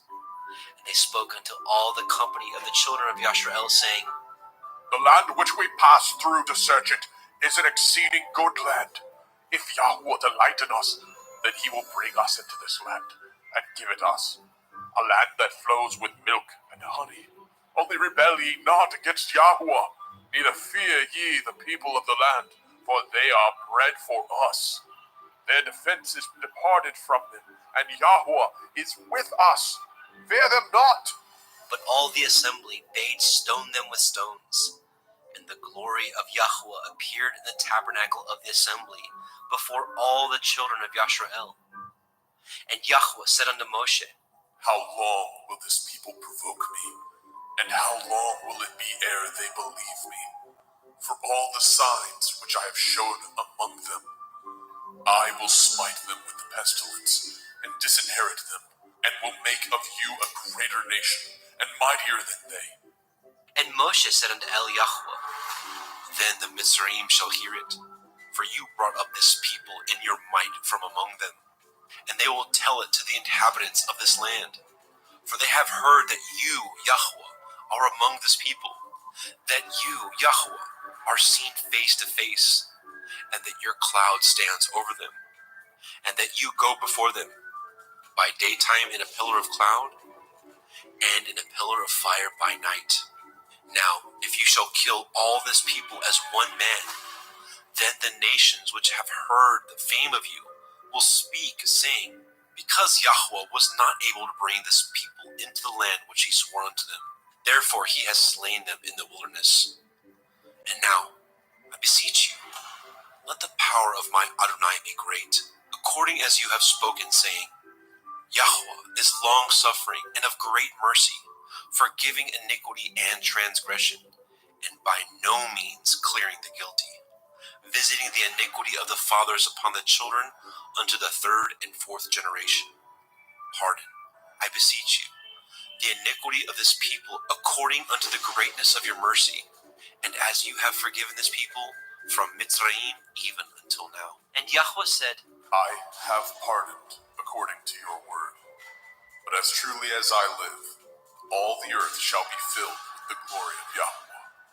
Because all those men which have seen my glory and my miracles, which I did in Mitzrayim and in the wilderness, and have tempted me now these 10 times, and have not hearkened to my voice, surely they shall not see the land which I swore unto their fathers, neither shall any of them that provoked me see it. But my servant Caleb, because he had another Ruach with him, and has followed me fully, him will I bring into the land whereinto he went, and his seed shall possess it. Now the Amalekim and the Canaanite dwelt in the valley. Tomorrow turn you, and get you into the wilderness, by the way of the Red Sea. And Yahweh spoke unto Moshe, and unto Aharon, saying, How long shall I bear with this evil assembly, which murmur against me?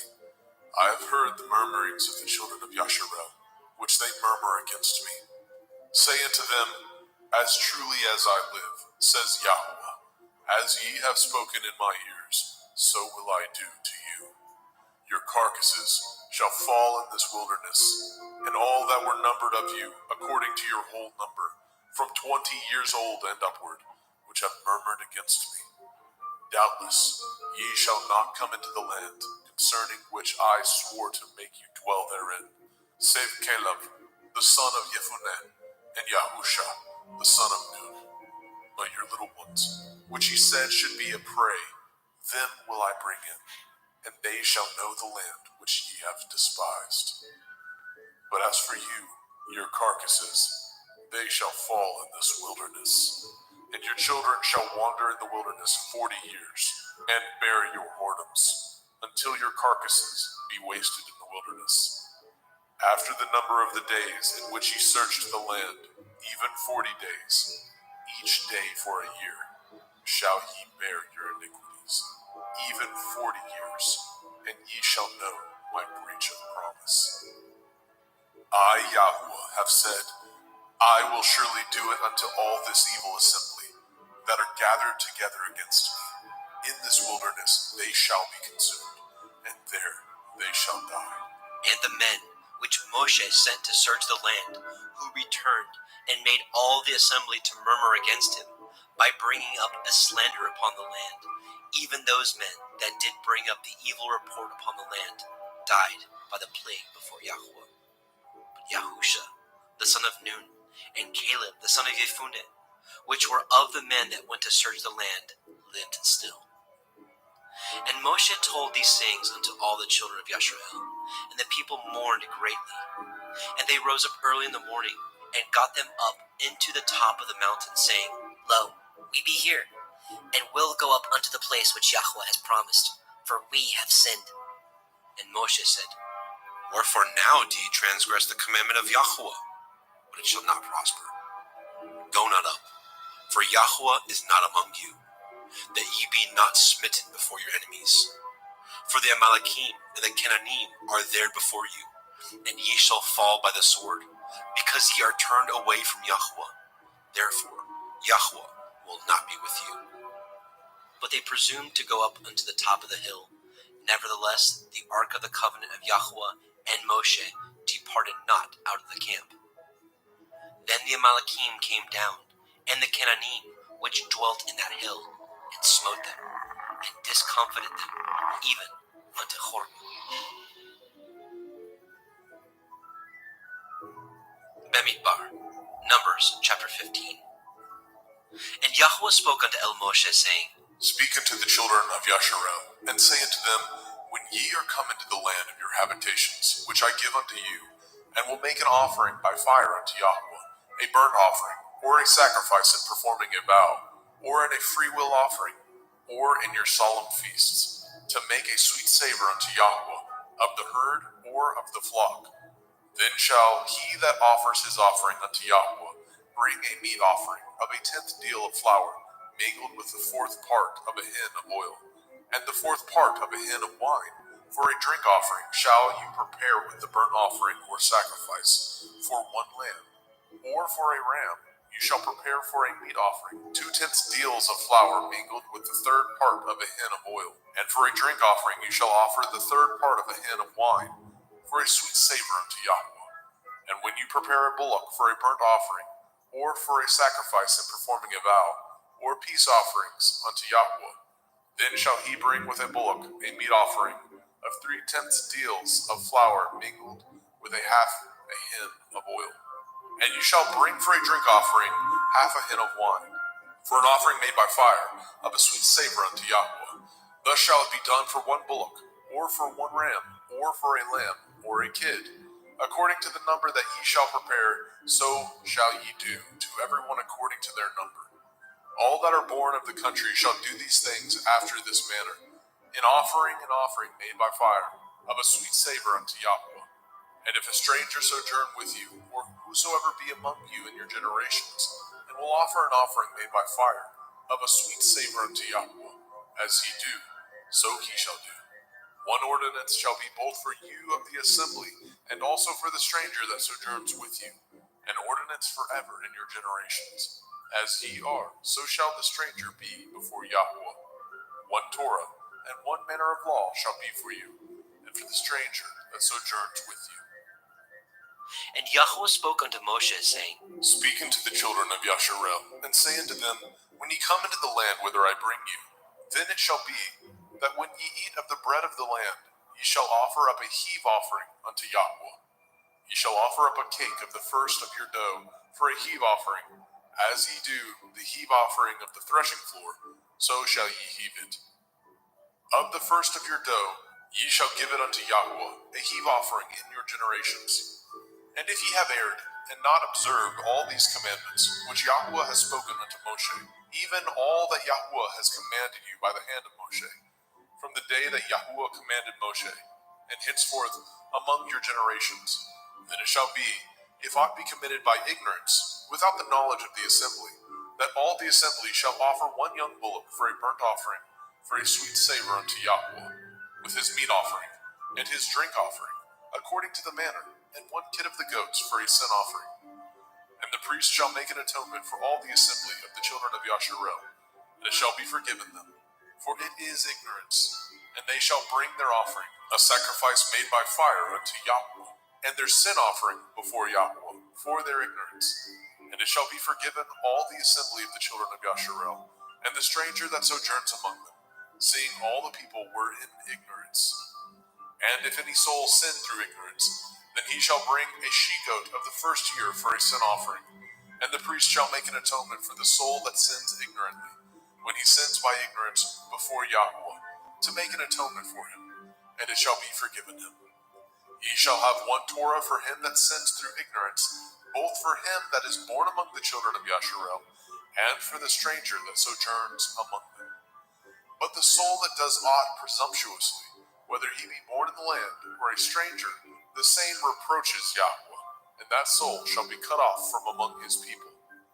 Because he has despised the word of Yahweh, and has broken his commandment, that soul shall utterly be cut off, his iniquity shall be upon him. And while the children of Yashrael were in the wilderness, they found a man that gathered sticks upon the Shabbat. And they that found him gathering sticks brought him unto El Moshe and El Aharon, and unto all the assembly. And they put him in ward, because it was not declared what should be done to him. And Yahweh said unto Moshe, The man shall surely be put to death. All the assembly shall stone him with stones without the camp. And all the assembly brought him without the camp, and stoned him with stones, and he died, as Yahweh commanded Moshe. And Yahweh spoke unto El Moshe, saying, Speak unto the children of Yasharel, and bid them that they make them tzitzits, a tassel or a fringe, in the borders of their garments throughout their generations, and that they put upon the tzitzit of the borders a riband of blue. And it shall be unto you a tzitzit, that ye may look upon it, and remember all the commandments of Yahweh, and do them, and that ye seek not after your own heart and your own eyes, which ye use to go a-whoring, that ye may remember, and do all my commandments, and be holy unto your Elohim. I am Yahweh Elohaikum, which brought you out of the land of Mitzrayim, to be your Elohim. I am Yahweh Elohaikum. Bemidbar, Numbers chapter 16. Now Korach, the son of Yitzchar, the son of Kohath, the son of Levi, and Dathan, and Abiram, the sons of Eliav, and On, the son of Peleth, sons of Reuben, took men, and they rose up before Moshe, with certain of the children of Yashrael, 250 princes of the assembly, famous in the assembly, men of renown. And they gathered themselves together against Moshe, and against Aharon, and said unto them, Ye take too much upon you, seeing all the assembly are holy, every one of them, and Yahweh is among them. Wherefore then lift ye up yourselves above the assembly of Yahweh. And when Moshe heard it, he fell upon his face. And he spoke unto Korach and unto all his company, saying, Even tomorrow Yahweh will show who are his, and who is holy, and will cause him to come near unto him. Even him whom he has chosen will he cause to come near unto him. This do. Take you censers, Korach, and all his company, and put fire therein, and put incense in them before Yahweh tomorrow. And it shall be that the man whom Yahweh chooses, he shall be holy. Ye take too much upon you, ye sons of Levi. And Moshe said unto Korach, Hear, I pray you, ye sons of Levi. Does it seem but a small thing unto you, that the Elohai of Yashrael has separated you from the assembly of Yashrael, to bring you near to himself, to do the service of the tabernacle of Yahweh, and to stand before the assembly to minister unto them?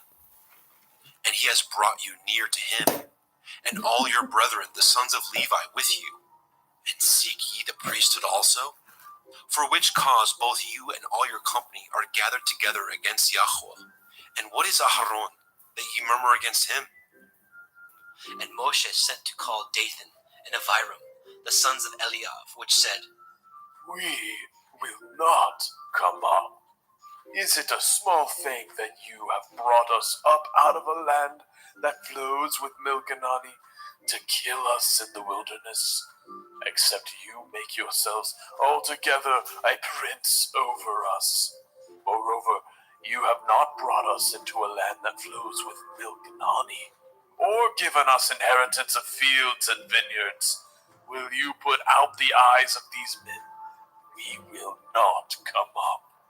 Moshe was very wroth, and said unto Yahweh, Respect not you their offering. I have not taken one ass from them, neither have I hurt one of them. And Moshe said unto Korach, Be you and all your company before Yahweh, you and they, and Aharon tomorrow, and take every man his censer, and put incense in them, and bring ye before Yahweh every man his censer, 250 censers, you also, and Aharon, each of you his censer.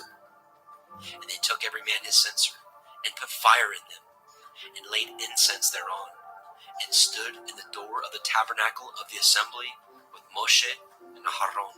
And Korach gathered all the assembly against them unto the door of the tabernacle of the assembly. And the glory of Yahweh appeared unto all the assembly. And Yahweh spoke unto Moshe and unto Aharon, saying, Separate yourselves from among this assembly, that I may consume them in a moment.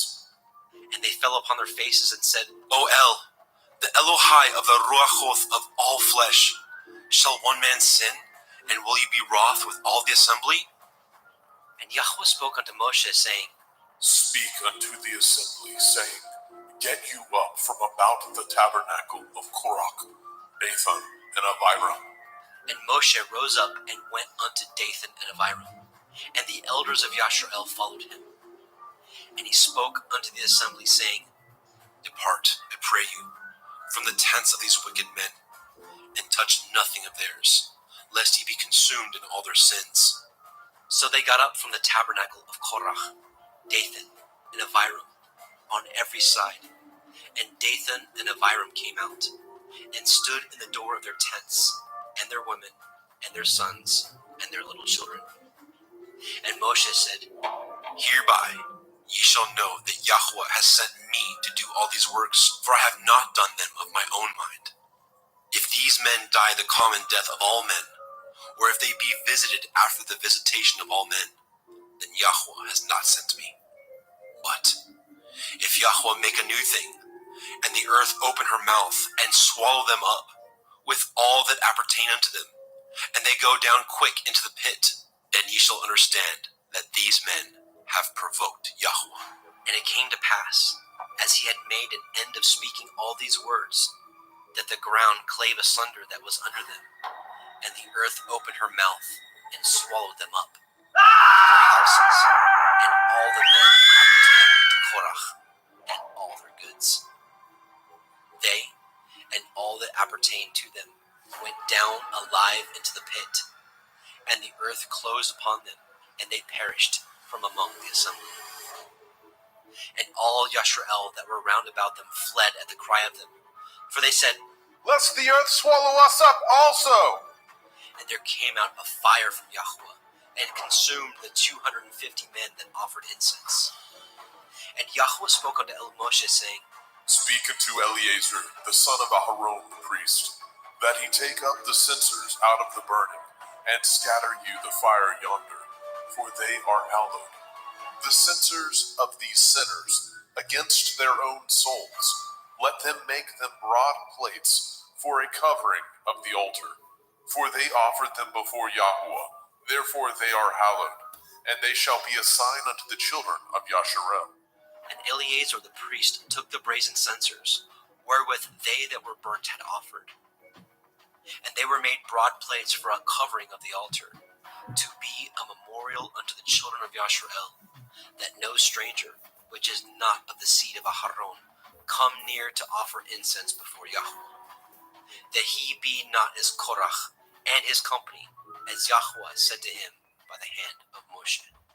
But on the morrow, all the assembly of the children of Yashrael murmured against Moshe and against Aharon, saying, Ye have killed the people of Yahweh.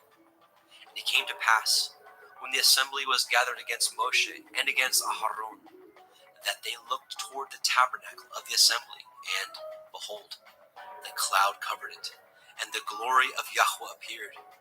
And Moshe and Aharon came before the tabernacle of the assembly. And Yahweh spoke unto Moshe, saying, Get you up from among this assembly, that I may consume them as in a moment. And they fell upon their faces.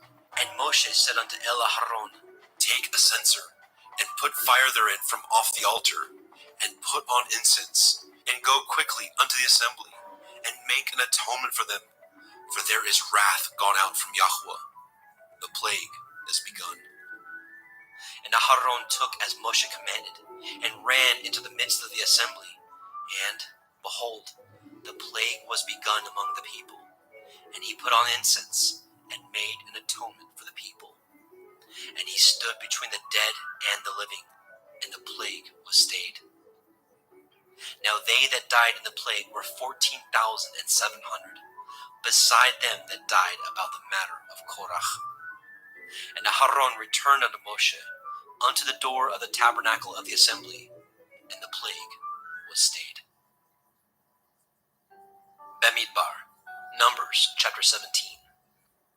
And Yahweh spoke unto Moshe, saying, Speak unto the children of Yasharel, and take of every one of them a rod according to the house of their fathers, of all their princes according to the house of their fathers, 12 rods. Write you every man's name upon his rod, and you shall write Aaron's name upon the rod of Levi, for one rod shall be for the head of the house of their fathers. And you shall lay them up in the tabernacle of the assembly, before the testimony, where I will meet with you. And it shall come to pass, that the man's rod whom I shall choose shall blossom, and I will make to cease from me the murmurings of the children of Yasharel, whereby they murmur against you. And Moshe spoke unto the children of Yasharel, and every one of their princes gave him a rod apiece, for each prince one, according to their fathers' houses, even 12 rods. And the rod of Aharon was among their rods. And Moshe laid up the rods before Yahweh in the tabernacle of witness. And it came to pass that on the morrow Moshe went into the tabernacle of witness, and, behold, the rod of Aharon for the house of Levi was budded, and brought forth buds, and blossomed blossoms, and yielded almonds. And Moshe brought out all the rods from before Yahweh unto the children of Yasharel. And they looked, and took every man his rod. And Yahweh said unto Moshe, Bring Aaron's rod again before the testimony, to be kept for a sign against the sons of rebellion, and you shall quite take away their murmurings from me, that they die not. And Moshe did so, as Yahweh commanded him. So did he. And the children of Yasharel spoke unto Moshe, saying, Behold, we die, we perish, we all perish. Whosoever comes anything near unto the tabernacle of Yahweh shall die. Shall we be consumed with dying? Bamidbar, Numbers chapter 18. And Yahweh said unto Aharon, You and your sons and your father's house with you shall bear the iniquity of the sanctuary, and you and your sons with you shall bear the iniquity of your priesthood, and your brethren also of the tribe of Levi, the tribe of your father, bring with you, that they may be joined unto you, and minister unto you. But you and your sons with you shall minister before the tabernacle of witness, and they shall guard your watch, and the watch of all the tabernacle. Only they shall not come nigh the vessels of the sanctuary and the altar, that neither they nor ye also die. And they shall be joined unto you, and guard the watch of the tabernacle of the assembly, for all the service of the tabernacle, and a stranger shall not come nigh unto you. And ye shall guard the watch of the sanctuary, and the watch of the altar, that there be no wrath any more upon the children of Yasharel. And I, behold, I have taken your brethren, the living from among the children of Yasharel. To you they are given as a gift for Yahweh, to do the service of the tabernacle of the assembly. Therefore you and your sons with you shall guard your priest's office for everything of the altar, and within the veil, and ye shall serve. I have given your priest's office unto you as a service of gift, and the stranger that comes nigh shall be put to death. And Yahweh spoke unto Aharon, Behold, I also have given you the charge of my heave offerings. Of all the hallowed things of the children of Yasharel, unto you have I given them by reason of the anointing, and to your sons by an ordinance forever. This shall be yours of the most holy things, reserved from the fire, every oblation of theirs, every meat offering of theirs, and every sin offering of theirs, and every trespass offering of theirs, which they shall render unto me, shall be most holy for you and for your sons. In the most holy place shall you eat it. Every male shall eat it.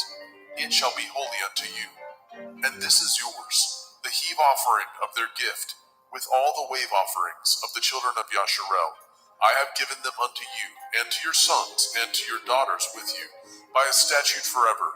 Every one that is clean in your house shall eat of it.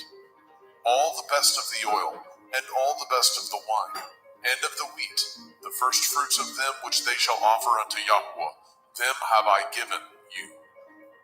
And whatsoever is first ripe in the land, which they shall bring unto Yahweh, shall be yours. Every one that is clean in your house shall eat of it. Everything devoted in Yasharel shall be yours. Everything that opens the womb in all flesh, which they bring unto Yahweh, whether it be of men or beasts, shall be yours. Nevertheless, the firstborn of man shall you surely redeem, and the firstling of unclean beasts shall you redeem. And those that are to be redeemed from a month old shall you redeem according to your estimation, for the money of 5 shekels, after the shekel of the sanctuary, which is 20 gerahs. But the firstling of a cow, or the firstling of a sheep, or the firstling of a goat, you shall not redeem. They are holy. You shall sprinkle their blood upon the altar, and shall burn their fat for an offering made by fire, for a sweet savor unto Yahweh. And the flesh of them shall be yours, as the wave breast and as the right shoulder are yours. All the heave offerings of the holy things which the children of Yasharel offer unto Yahweh have I given you, and your sons and your daughters with you, by a statute forever.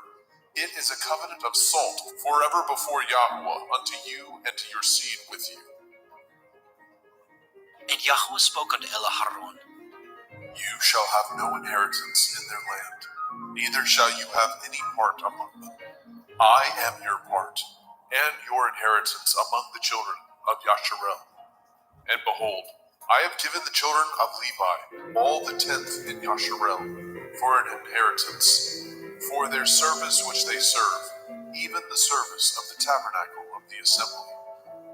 Neither must the children of Yasharel henceforth come nigh the tabernacle of the assembly, lest they bear sin and die. But the Leviim shall do the service of the tabernacle of the assembly, and they shall bear their iniquity. It shall be a statute forever throughout your generations, that among the children of Yasharel they have no inheritance. But the tithes of the children of Yasharel, which they offer as a heave offering unto Yahweh, I have given to the Leviim to inherit. Therefore I have said unto them, among the children of Yasharel they shall have no inheritance. And Yahweh spoke unto Moshe, saying, Thus speak unto the Leviim, and say unto them, When ye take of the children of Yasharel the tithes which I have given you from them for your inheritance, then ye shall offer up a heave offering of it for Yahweh, even a 10th part of the tithe.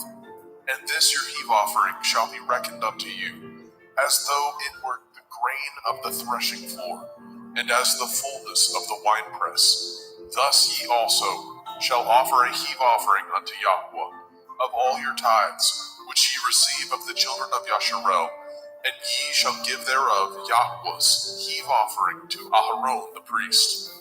Out of all your gifts ye shall offer every heave offering of Yahweh, of all the best thereof, even the hallowed part thereof out of it. Therefore you shall say unto them, When ye have heaved the best thereof from it, then it shall be counted unto the Leviim as the increase of the threshing floor, and as the increase of the winepress. And ye shall eat it in every place, ye and your household. For it is your reward for your service in the tabernacle of the assembly. And ye shall bear no sin by reason of it, when ye have heaved from it the best of it. Neither shall ye pollute the holy things of the children of Yasharel, lest ye die.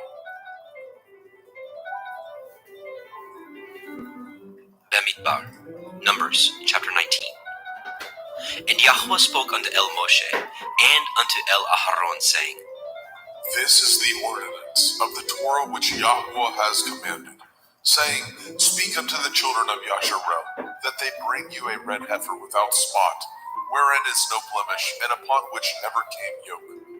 And ye shall give her unto Eleazar the priest, that he may bring her forth without the camp, and one shall slay her before his face.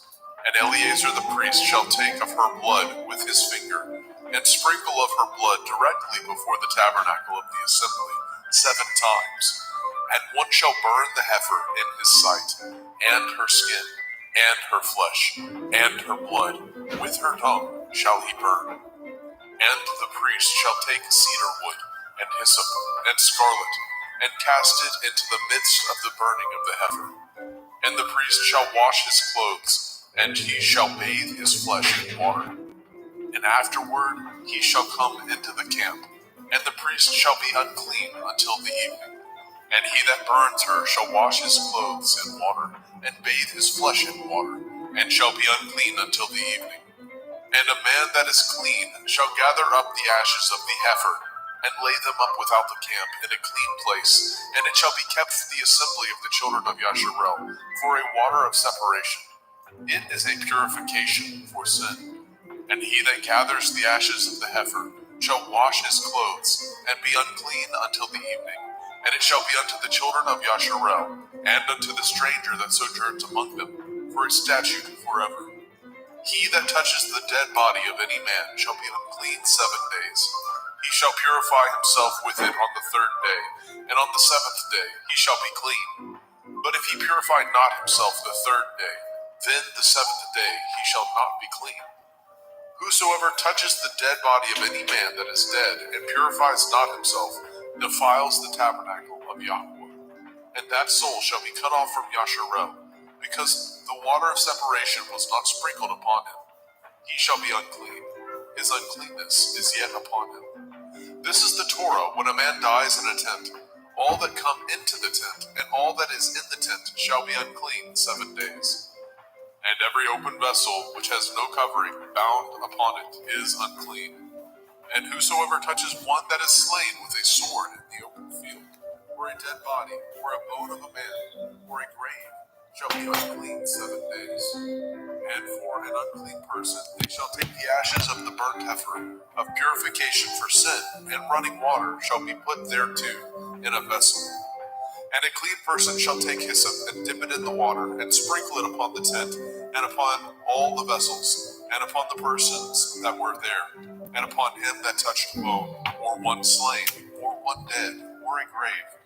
And the clean person shall sprinkle upon the unclean on the 3rd day, and on the 7th day, and on the 7th day he shall purify himself, and wash his clothes, and bathe himself in water, and shall be clean at evening. But the man that shall be unclean, and shall not purify himself, that soul shall be cut off from among the assembly, because he has defiled the sanctuary of Yahweh.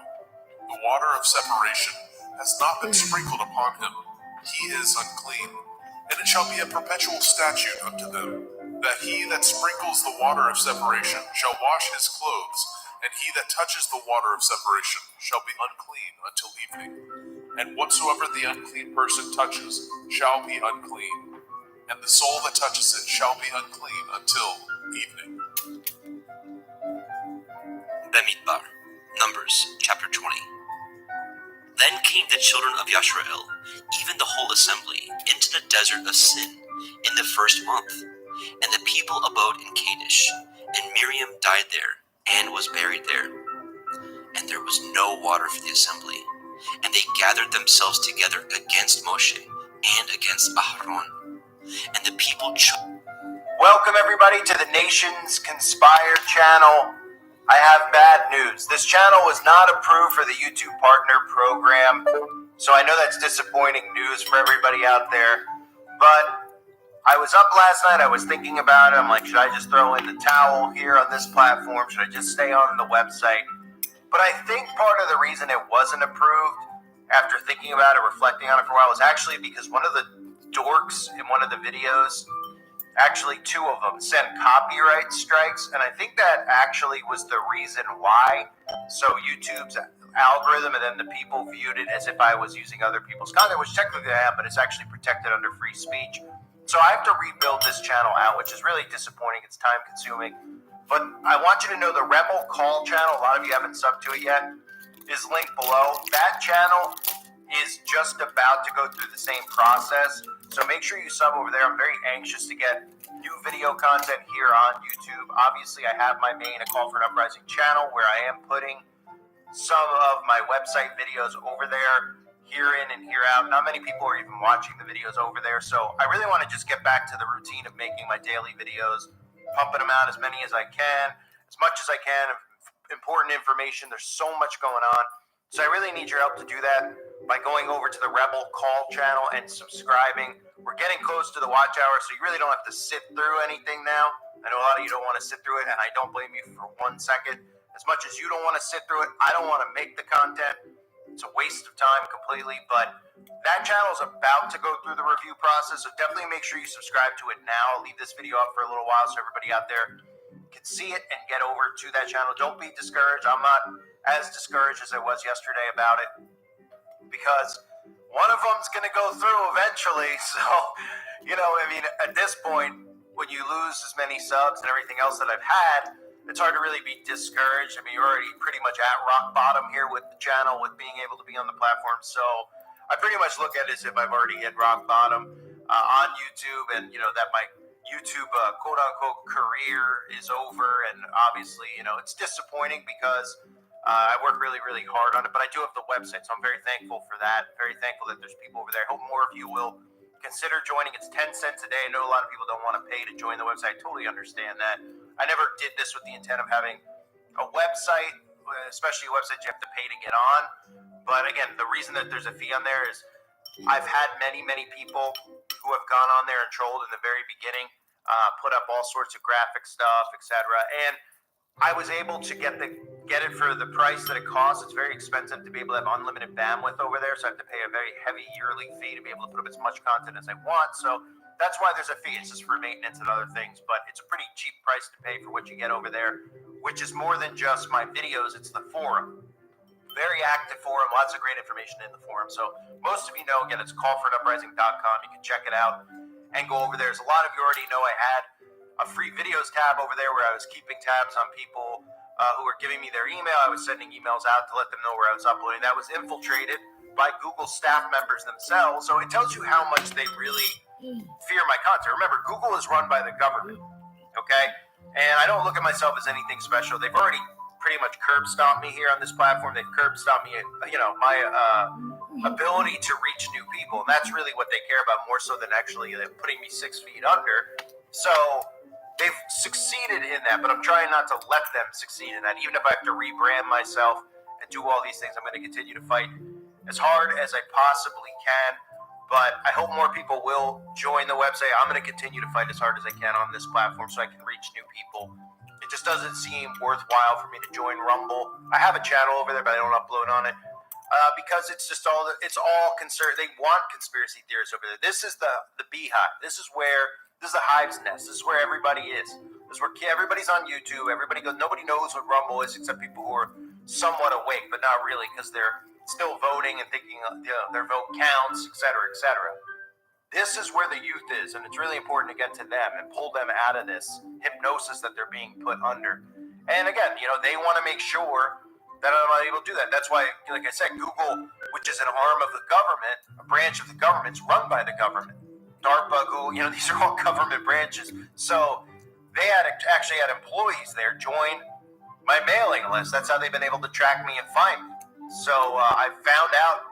I narrowed it down because I kept cutting my email blasts out, minimizing how many people clicked. Okay, 1,000 people clicked, so then I'd send it to the 1,000 people that clicked after the channel got deleted, and I'd be able to keep breaking it down.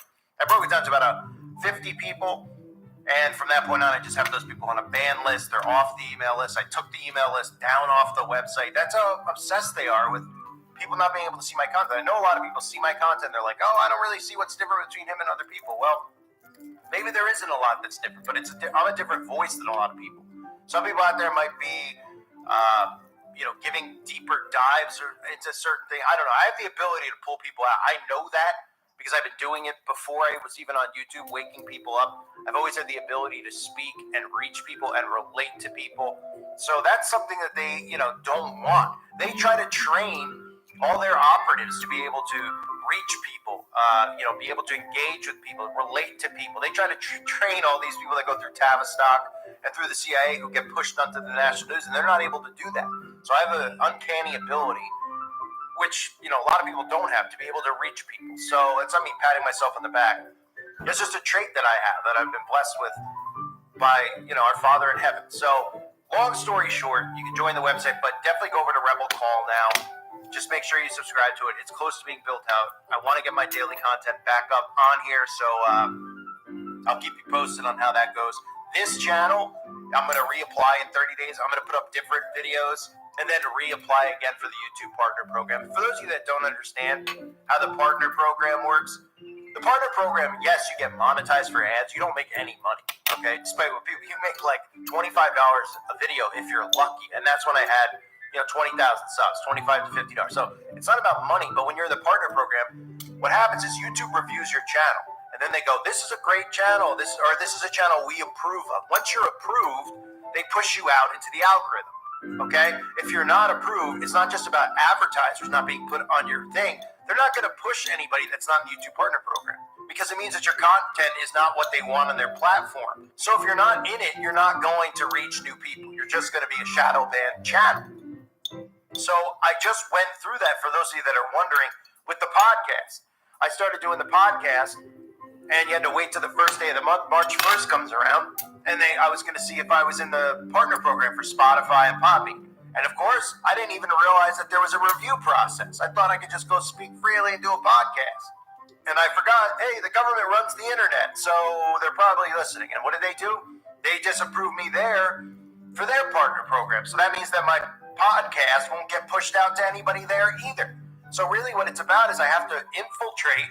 I have to get their approval, which only a temporary period of time, probably 3 months at most, even though recently it's only been lasting about a month.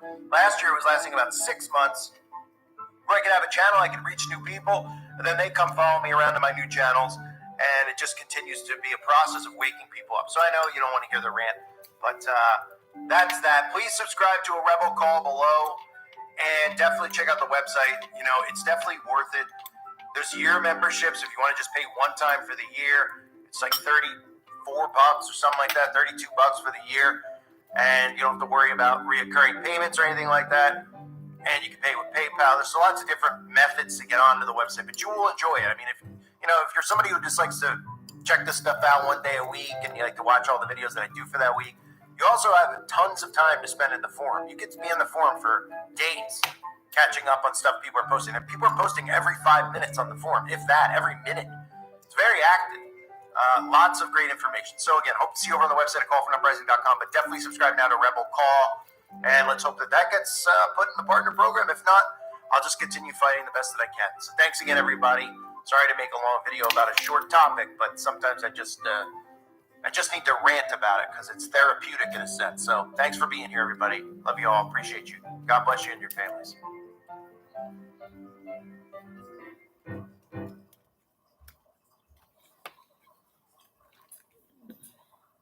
Which obviously represents death, and then here comes beautiful Ryan, which represents light. Cassiopeia is turned upright. It's like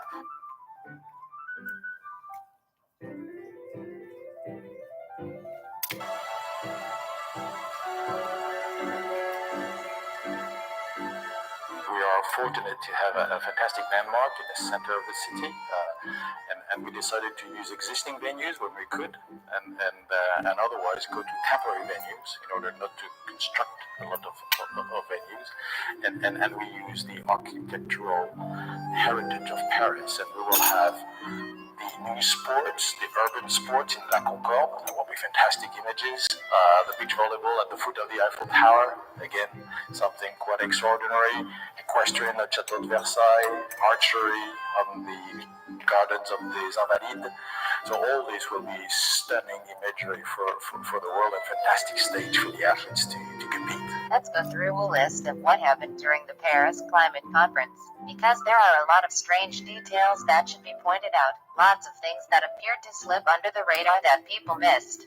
Before we do that, let us return to an oddity. Bilderberg member Laurent Fabius, who made repeated and deliberate speeches that climate chaos would be unavoidable if it was not solved by the last day, September 23, 2015. On the edge of a climatic abyss. In fact, we have 500 days to avoid a climate chaos. Gaius Octavius, better known as Augustus Caesar, was born into nobility on September 23rd, 63 BC, although he never recognized the title of emperor.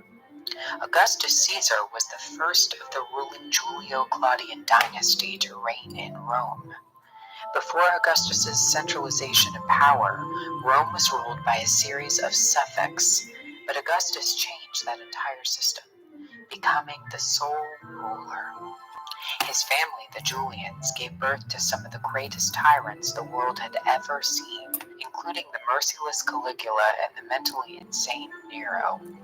Members of the Julio-Claudian dynasty believed themselves to be descendants of another race from the Dawn Star, also known as the Venus. Members of this dynasty were so convinced that they descended from this otherworldly race that they would actually dress up as the goddess Venus. Even the ruthless Caligula would cross-dress and put on women's garbs that made him look like a goddess. She's got it. Yeah, baby, she's got it.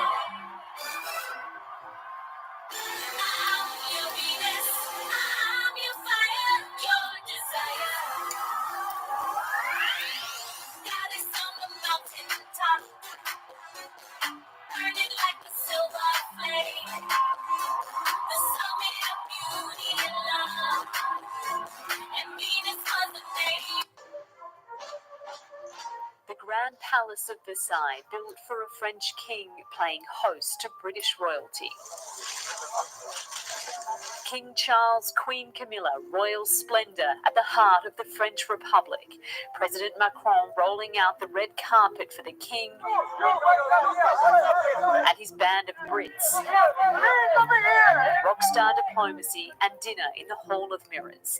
An opulent ballroom once designed to dazzle guests of King Louis XIV centuries ago, doing just that tonight. Je ne saurais vous dire à quel point. Charles thanking the host with a speech delivered mostly in French a year and 1 day since the Queen's funeral, telling guests, À ma mère, fais la reine. My family and I were so greatly moved by the tributes paid in France to my mother. Rolling down the Champs-Élysées, sunroof open, Paris got a taste of the pageantry. His Majesty kicking off formalities at the Arc de Triomphe. It's a moment that echoes his mother, Queen Elizabeth's last state visit here in 2014. Now, almost a decade on, King Charles is front and centre, looking to reset this relationship in a post-Brexit world. In Paris, Ashley Mullaney, 7 News. Tens of thousands of people have attended a mass held by Pope Francis at Marseille's Velodrome Stadium. The pontiff was in the port city to preside over the closing session at a gathering of Catholic bishops from the Mediterranean area. Earlier, the Pope challenged French President Emmanuel Macron and other European leaders on their immigration policies.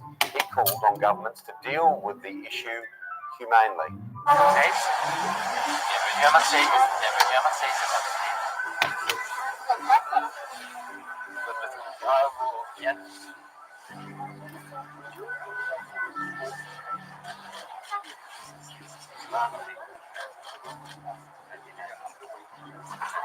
But it all started with Caesar Augustus, born on September 23rd, 63 BC, who would adopt the title Divi Filius, which means Son of God.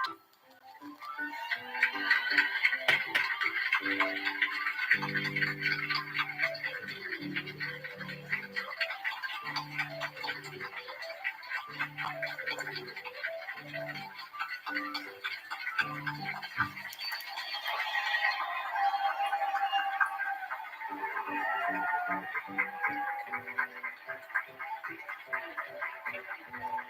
and gentlemen, the national anthem of the Holy See, followed by the national anthem of the United States. If such an urgency, why did Laurent Fabius spearhead this meeting of nations for November 30th through December 13th? The deadline to avoid climate chaos has already passed. This does not make sense. That's oddity number 1. Oddity number 2. What did Pope Francis say at the start of the climate conference in Paris? He said the following: "We are on the edge of suicide, but I am sure that just about everybody meeting in Paris is aware of this and wants to do something." What on earth is Pope Francis talking about? Is he merely emphasizing climate change by saying we are on the edge of suicide, or perhaps is he hinting at something else? Oddity number 3. Pope Francis sent a large, very prominent delegation to Paris, although the Vatican had no negotiating power during the Paris talks. In spite of this, some commentators have suggested that Pope Francis and his delegation are the chief negotiators behind the scenes and are the major reason for the urgency behind the Paris Convention. One of the Vatican's chief negotiators, Bernardino Ayuso, said, "We have seen a universal willingness to arrive at an accord that is ambitious, legally binding, and transformative." Obviously, it was the Vatican's quest to assure a climate treaty that was legally binding of all countries that agreed to it. We want to take the games almost outside the stadium. Another thing we want to do to open the games is a mass marathon event and a mass cycling event. So after the marathon with the Olympic athletes, you'll be able to run in the same condition as the athletes the Olympic marathon or the Olympic cycling event. And that's a first in the history of the games. And this is something we're very excited about. Every game has its soul, and we hope that the Paris 2024 soul will be one of joyful celebration of sport. Oddity number 4. Nearly every single country, 196, approved the climate treaty. What kind of treaty could have brought together countries who normally disagree with each other on just about everything? What kind of treaty could have convinced all the countries in attendance to sign on? What kind of urgency was there in such a treaty? Oddity number 5. The draft of the climate resolution has been kept secret from the public and will only be revealed after it has been finalized and approved. No details have been publicly released about the finalized draft that was voted on by member nations. Oddity number 6. A large globe was hung inside the Eiffel Tower to celebrate the COP21 in Paris. The globe depicted the all-seeing eye and Earth crisis below it and a large teardrop with the Earth inside of it. Let us not convince ourselves that the Paris COP21 was an innocent and harmless meeting. We are in the year of light, according to the United Nations. So I believe this moment can be a turning point for the world. We've shown that the world has both the will and the ability to take on this challenge. You see Napoleon, the sign symbol here, hidden hand. Napoleon, Alexander the Great, Donald Trump, we're all cut from the same cloth. There's the Masonic Lodge in France. Pretty creepy that the moon and the sun over the all-seeing eye. This is a mockery of God. You know, in the Bible, God's watching over us. Satanists like to imitate, to counterfeit God. The all-seeing eye watching over us. Now, this is a bit off topic, but I want to play a clip from this song from the Alan Parsons Project called Eye in the Sky. What do you see here? Behind them, the Eye of Lucifer. It won't be easy. Progress won't always come quick. Cannot be complacent. While our generation will see some of the benefits of building a clean energy economy, jobs created, money saved, we may not live to see the full realization of our achievement, but that's okay. On the edge of a climatic abyss. Very important issue of climate change, climate chaos that we have. As I said, we had 500 days to avoid the climate chaos. And I know that Obama and John Kerry himself are committed to this subject. I'm sure that there, with all my other friends, should be able to reach success.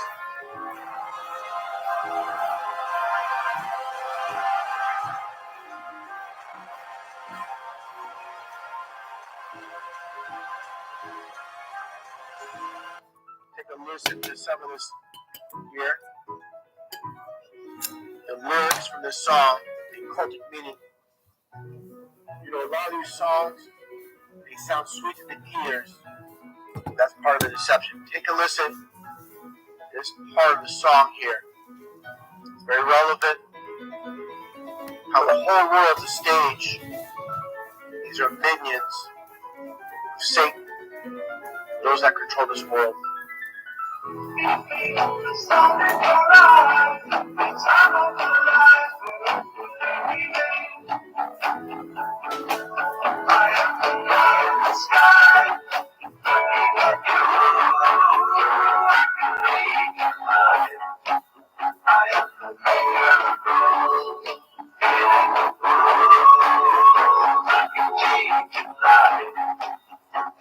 Talking about the eye in the sky. I can read your mind and I can cheat you blind. That's a reference to their false god, like I said. Satan, their eye in the sky. Complete mockery of God. Next up, and finally, Paris 2024. The countdown is on for the Summer Olympics. And last night, our buddy Mike Tirico, our buddy Not Al, stopped by the Tonight Show with a few pals to make this special announcement. It's an honor to be able to announce for the first time anywhere that this year at the Summer Olympics in Paris, the opening ceremony will be hosted by yours truly, Peyton Manning, and Kelly Clarkson. Well, that's big news. It's fun. Different direction. Yeah, kind of cool. Also joining that crew, Savannah and Hoda, you guys will be down there. So explain the opening ceremonies. It'll be different than the cascade of athletes into the... It's really different. I mean, it's going to be a flotilla of boats and athletes on them on the River Seine, and I think Hoda and I are going to be positioned. So I was hoping we'd be on a boat. I don't know. I hear maybe a bridge. On a bridge or something. Like on a bungee. Yeah, exactly. Like at the bottom of the bungee, just sort of bouncing up. And they're going to put a big tub of rosé at the bottom, so I'll have a motivation and a jump. Yes. The We're River excited. Rosé. Yes. That looks great. That'll be a lot of fun this summer there. Mark your calendars. Opening ceremonies kicks off on Friday, July 26th. NBC, Peacock, and Telemundo. We know this will take trillions, not billions of dollars. We also know that countries, many of whom are burdened by growing levels of debt, simply cannot afford to go green. Here we need a vast military-style campaign to marshal the strength of the global private sector. With trillions at its disposal, far beyond global GDP, and with the greatest respect, beyond even the governments of the world's leaders, it offers the only real prospect of achieving fundamental economic transition. Old poster showing Baphomet. You go right there. Some more imagery here. Now understand that, again, the French Connection. Of course, when the U.S. was established, by the Freemasons, the French constructed so-called Statue of Liberty, which is nothing more than Apollyon or Apollo in disguise. Transgender image of Apollo passed off as a female. There's a construction in France. More images here. The so-called Statue of Liberty. Getting back to the 33 hoax code, Flight 93, Shanksville, and of course, what do you have? 33 passengers. No plane crash there, of course. Quick little reference to 33 being their hoax code. Bill Gates fears global pandemic. This is regarding Ebola. Ebola virus outbreak could wipe out 33 million.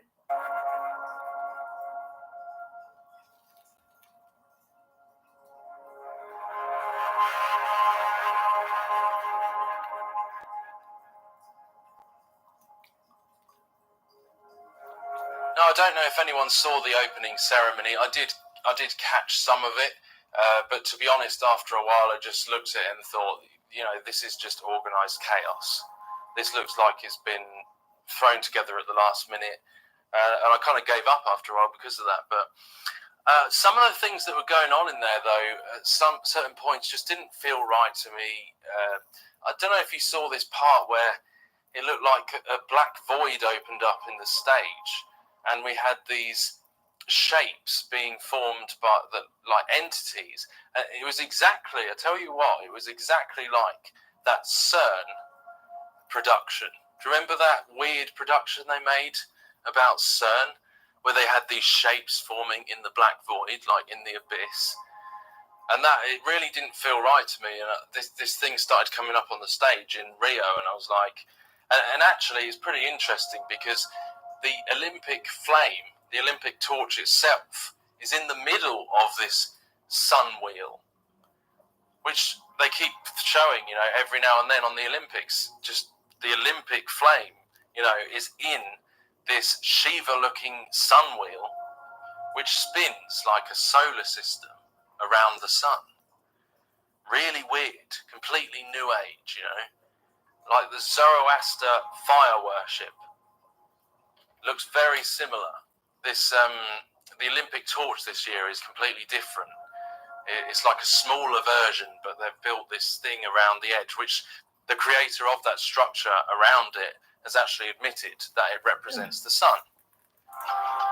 The Olympic committees did not specify the exact design that they wanted me to make. They gave me fairly free rein. We went through several iterations. What we finally decided on was something that is most like the sun in its pulsing energy and reflectivity of light. Something that is most like the sun in its pulsing energy and reflectivity of light. So this is tying into this whole pagan sun worship. And as my friend pointed out, that fire is the sun on earth to them, to the pagans, which represents the seed or zera in Hebrew, which points to Nimrod and Tammuz. No surprise there, considering the whole Olympics is around a big statue of Tammuz, the false Christ, in the shape of a T on the top of a hill in Rio. And speaking of the elements and the elemental forces and how pagans worship these things, the creation over the creator. So we have a lot surrounding fire as per usual, but even the color scheme of the Rio Olympics logo is representing earth, wind, fire, earth, water, and fire. And that is essentially what witchcraft is, the manipulation of elemental forces. So yeah, totally pagan. And something I do find really strange is in the Rio 2016 logo, if you flip it on its side, you can see a subliminal reference in the 2016 to, firstly, the Leo astrological symbol, which I guess we're in August, and also to the what looks like the Capricorn astrological symbol. And it's pretty undeniable that these things are there and this occult world exists, and that these are pagan rituals, pagan worship ceremonies, and that the symbols are everywhere, the agendas, the same agendas are everywhere.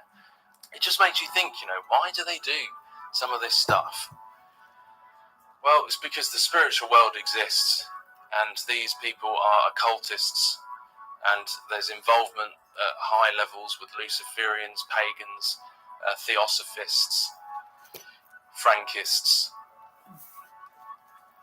Zionists, as we saw in the 2012 Olympics, the whole Zionist ritual that went on there with the rise of the Phoenix in London.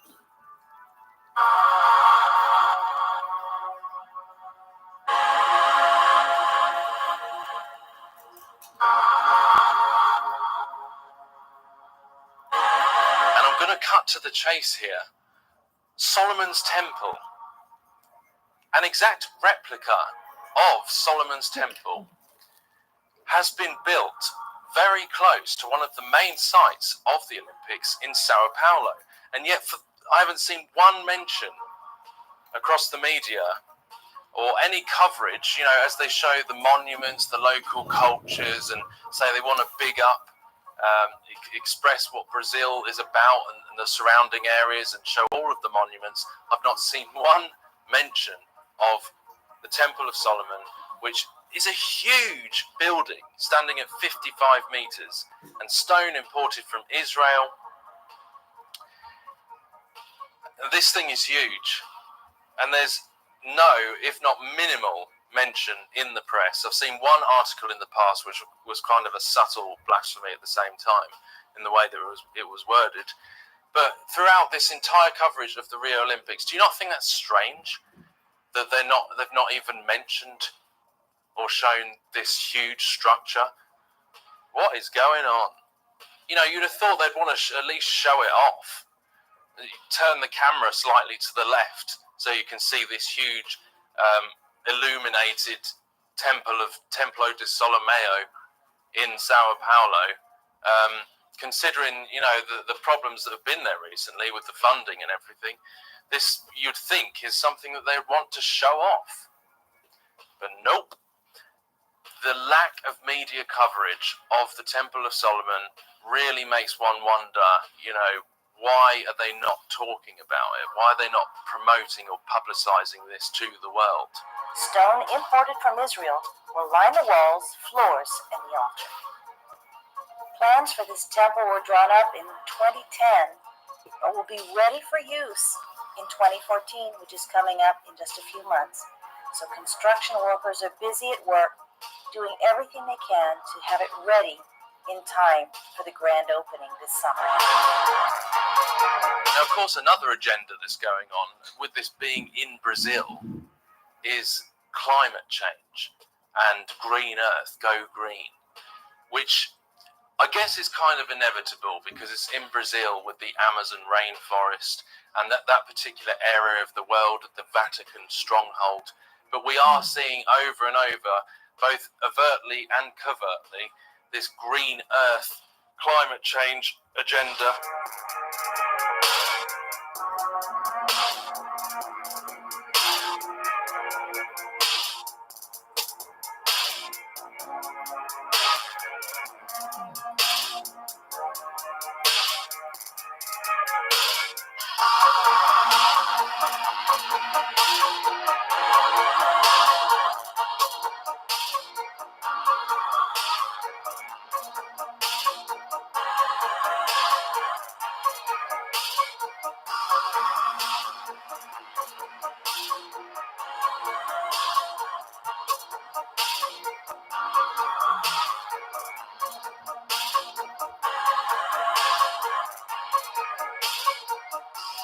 You see these symbols, these runes flashing up, this broken Nero's cross, which is very anti-Christian, the crow's foot.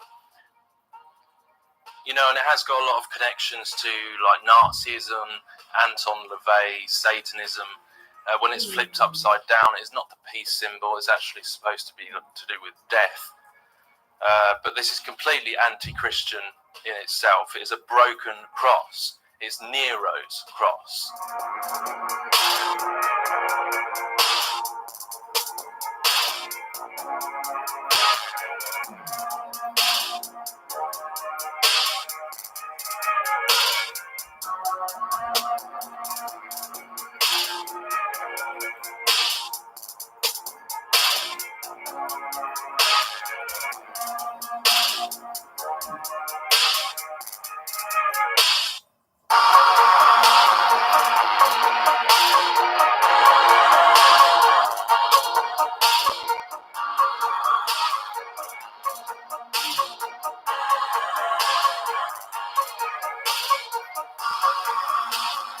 But these symbols here, this broken Nero's cross, crow's foot, when pointing upwards, because it's like the peace sign, this that flashed up here, but when pointing upwards, it's actually a symbol to do with fertility.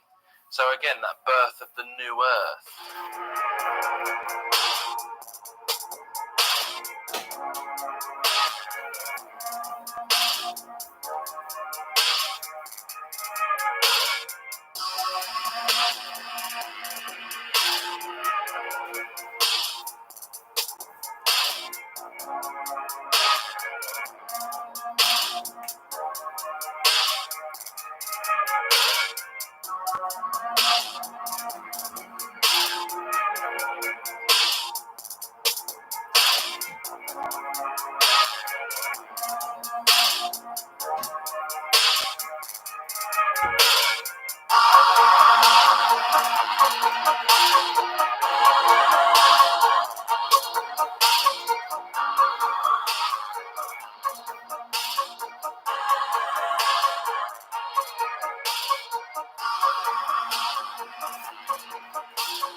pretty unnerving things happening in the world as we speak.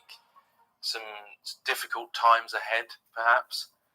But above all, trust in the Lord Jesus Christ, who fills us with his strength and peace and salvation. That the more we see these things coming, the more our hope grows that we'll be going home to be with him in a better place, and all because of what he did when he came to this earth. And he's the most controversial figure to these people. They do not like Jesus Christ because they are trying to usher in the false Christ, the Antichrist, and this new age of deception.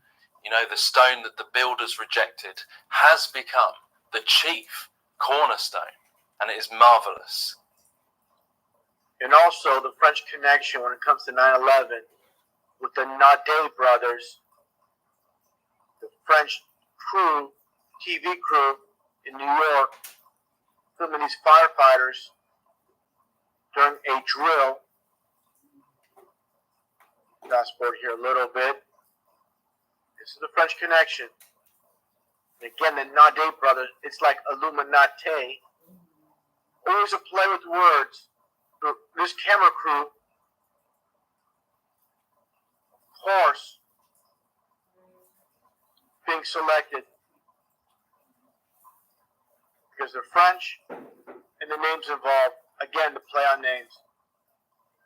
And also this video I uploaded earlier in the week. This was filmed by a French TV crew as well. Of course, Freemasons behind the scenes, columnists. I want to point this out. I didn't state in the video. With Depeche Mode on top of the Twin Towers, Depeche Mode have nothing to do with the actual lyrics of their songs. People behind the scenes that write the song lyrics and they perform the song. Just like the performance on top of the towers was not their doing. It's people behind the scenes, their managers, their agents calling these shots. They're not the ones dictating anything. They are employed by the so-called elite that run the music industry.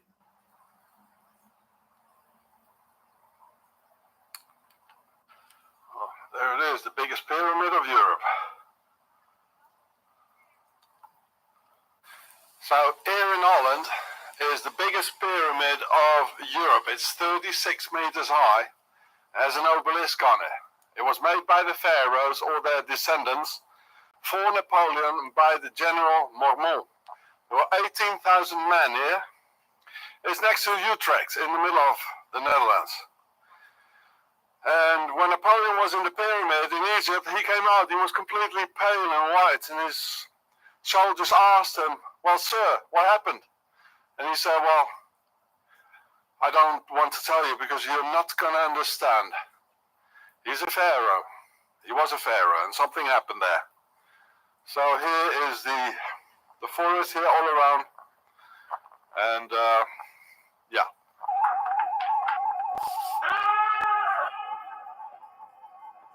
From the ashes, we rise up. We had Ash Wednesday. We want to rise up with Jesus at Easter, and I believe that there'll be some rising from this dying. From the ashes, a new life is born. From the ashes, a new life is born.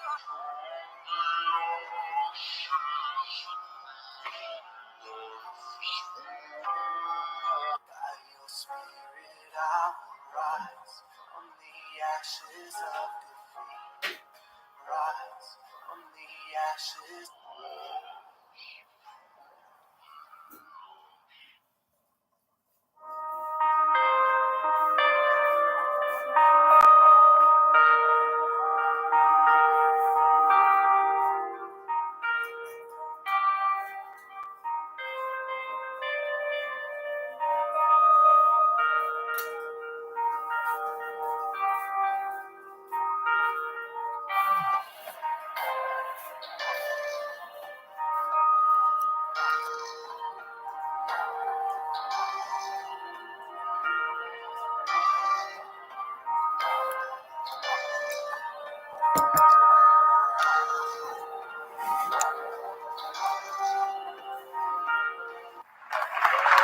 Thank you very much, Nadine.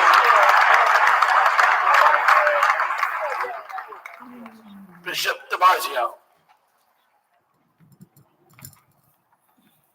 Certainly, it's a pleasure to be with you on this 71st annual Al Smith dinner. I'm grateful to Cardinal Dolan for inviting me to do this invocation. As we know, this has been a hard-fought campaign season.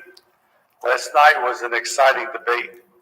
I think most of us, including Secretary Clinton and Mr. Trump, are praying for this election to come home, to be over soon. So let us pray. Lord, you have favored our great nation with the ability to correct our faults and strengthen our democracy.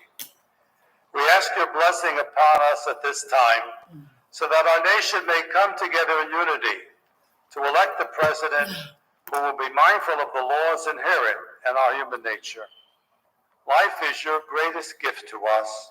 Teach us to respect life from its natural beginning to its natural end.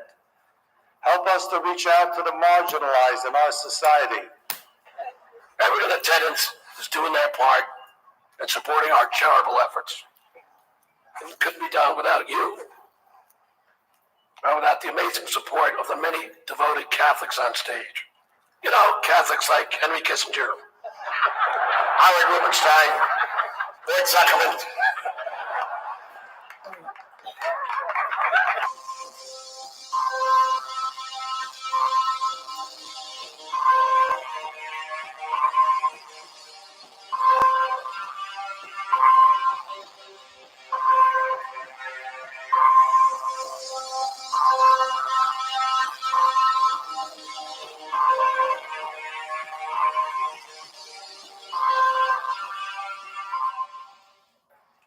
One thing we can all agree on is the need to support the great work that comes out of the dinner. Millions of dollars have been raised to support disadvantaged children, and I applaud the many people who have worked to make this wonderful event a critical lifeline for children in need. And that we together broke the all-time record tonight is really something special. More than 6 million net. The Cardinal told me that's net, Donald, remember.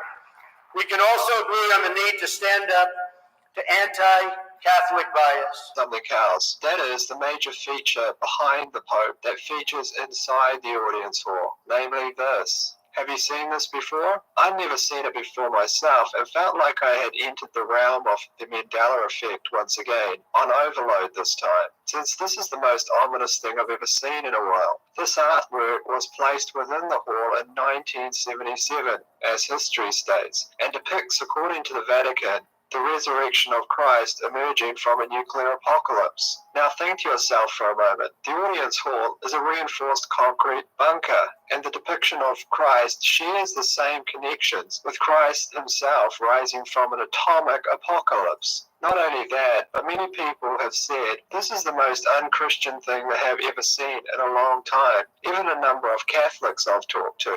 For it looks like Christ's head is in fact missing. At least half of it. A number of Catholics don't even remember even seeing this before or looking at it. But it's been in the hall since, at least according to history, since 1977. The structure seems to have entered at least the internet's consciousness around 2012. I could find a couple of examples before that, but most seem to be post-2012, and there doesn't seem to be any pictures of it from the front. All seem to be taken from the side. Anyway, I just thought I'd share that because I found it really disturbing.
not think an angel rides in the whirlwind and directs this storm.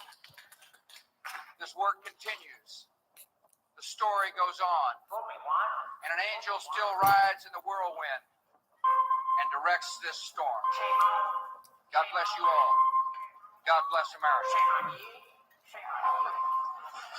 Get ready to read all these words on this page without making a mistake. Look at the letter at the end and remember the sound it makes. Get ready. Yes, kite. Get ready to read this word the fast way. Get ready. Yes, sound it out. Get ready. Sound it out. Get ready. What word? Yes, get. Boys and girls, sound this word out. Get ready. What word? Steal. Yes, steal. Read these words the fast way. Get ready. Play. Yes, play. Get ready. Must. Yes, must. Let's read these words the fast way without making a mistake. Get ready.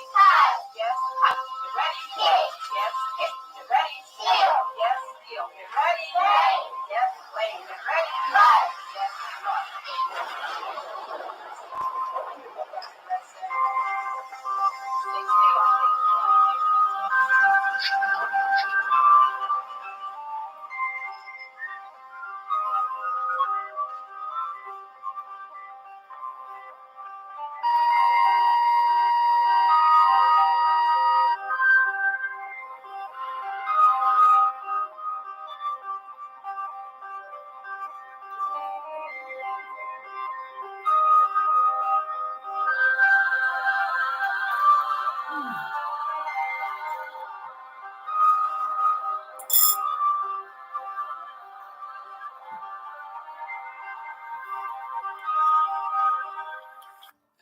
Something that we'll never forget.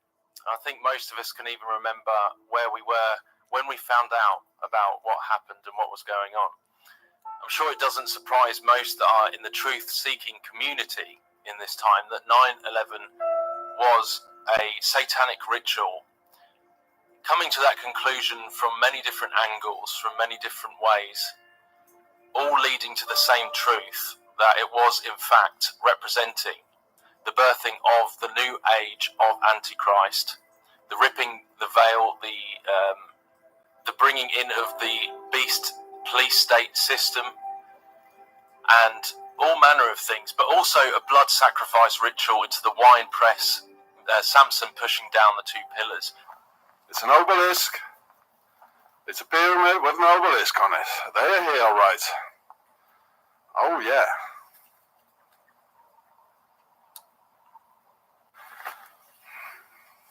So this thing was built in 1804 by Napoleon and for Napoleon, who felt himself as a pharaoh. Why else? They are here. What more proof do you want? Pyramid and an obelisk. Do you need any more proof? Well, what's a pharaoh show?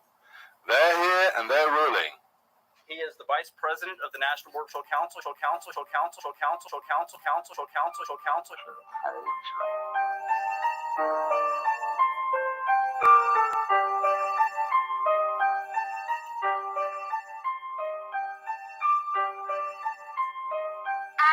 Answer on the beat.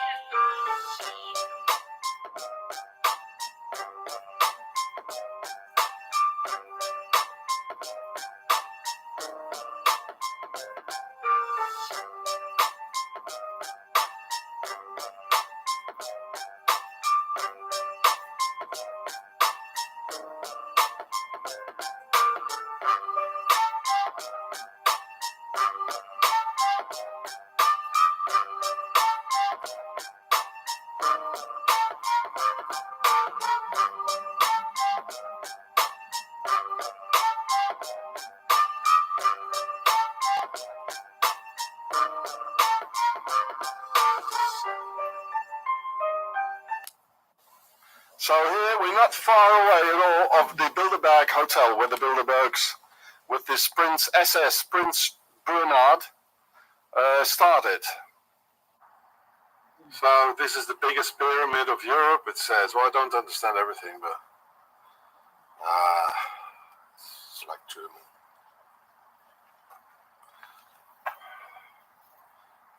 and they built it in 1804. It's 36 meters high. Well, Napoleon, he loved pyramids, eh?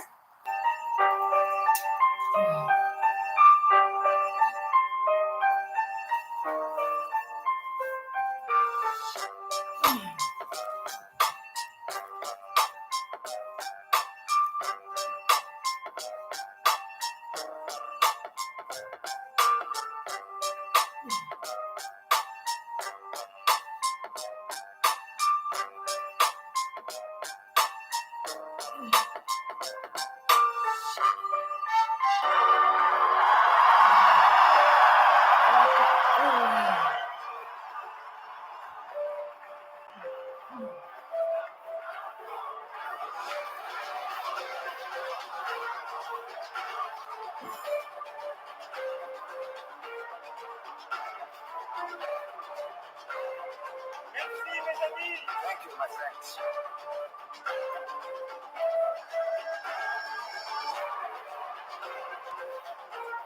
Thank you all. Thank you all for being here tonight.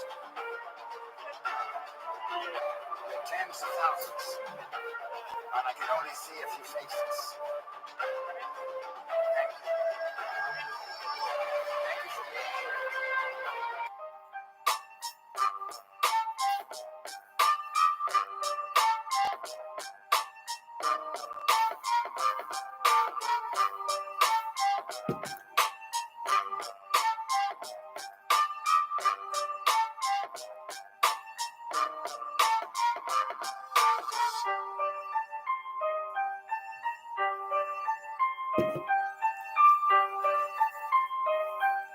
Many of you missed your prom, sporting events, and celebration with your friends, but you were quick to find new ways to stay connected and active while remaining focused on finishing your education.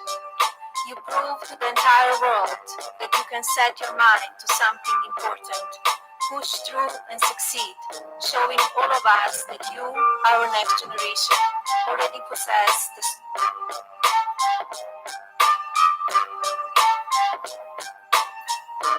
and resilience.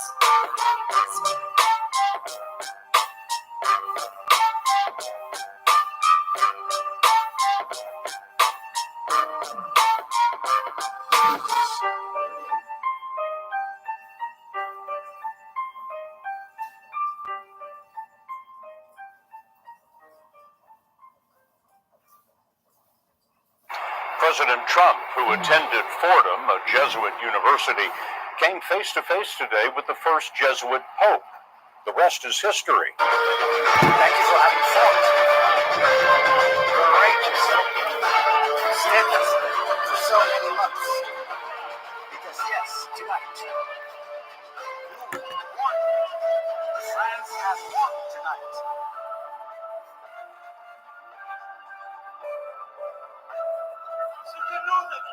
What we have done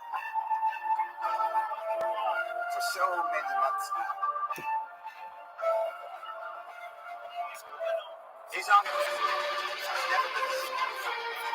Everybody is telling us that it wasn't going to happen.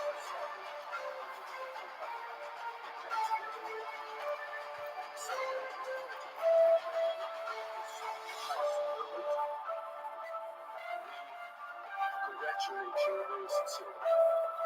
Mr. President of the Republic,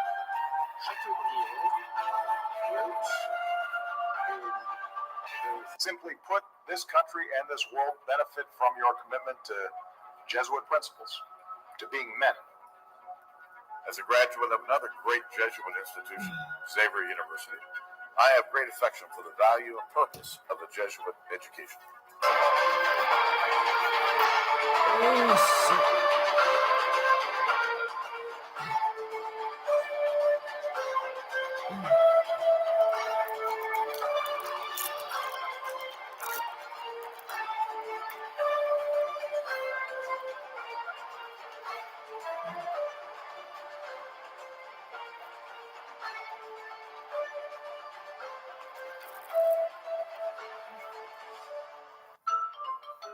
If we turn against each other based on divisions of race or religion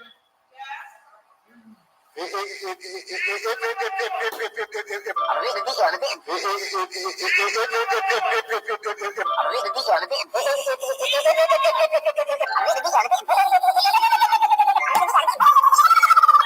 on, try getting it out. Ding, ding, ding, ding, ding, ding. Bong. That's all, folks.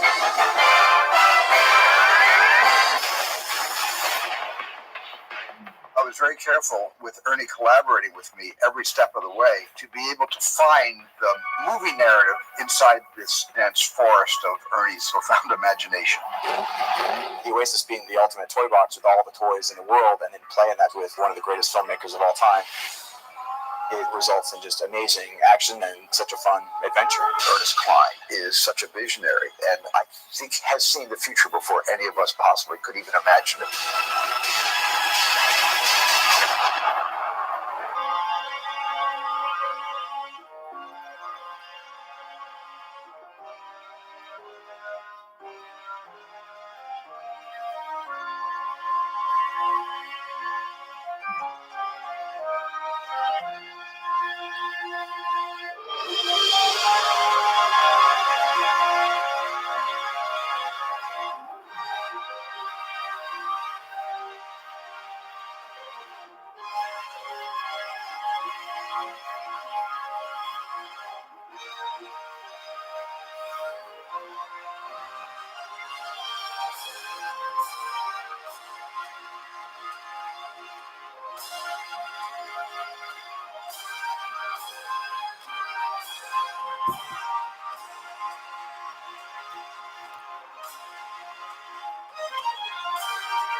So let's pray.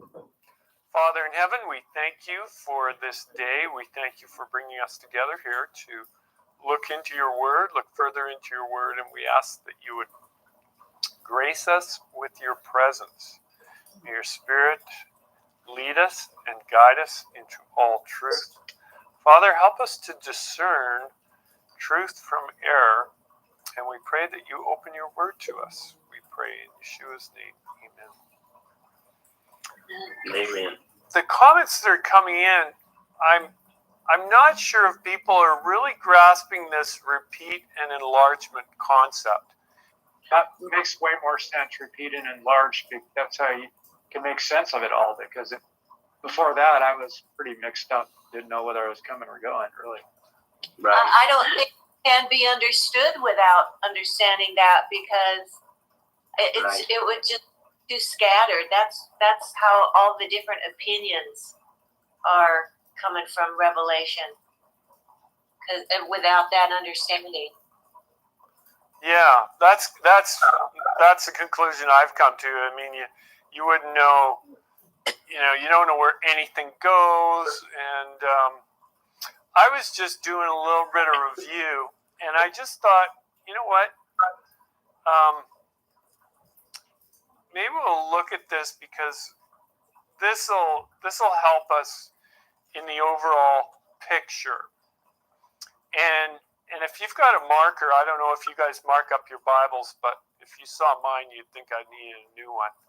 But I got stuff all over the place in mine. I'm starting to think there's more writing in my Bible than there is actual text, but that's okay. That's a good thing. If I'm in chapter 7 right now of Daniel. Okay, so we're not going to go through Daniel 7, but I just want to, I'm just for the sake of, and I know, and I'm really glad to hear you guys are all seeing this concept, because I don't really, like Arlene said, I don't think you can figure this thing out unless you actually understand this concept. And we have repeat and enlarge.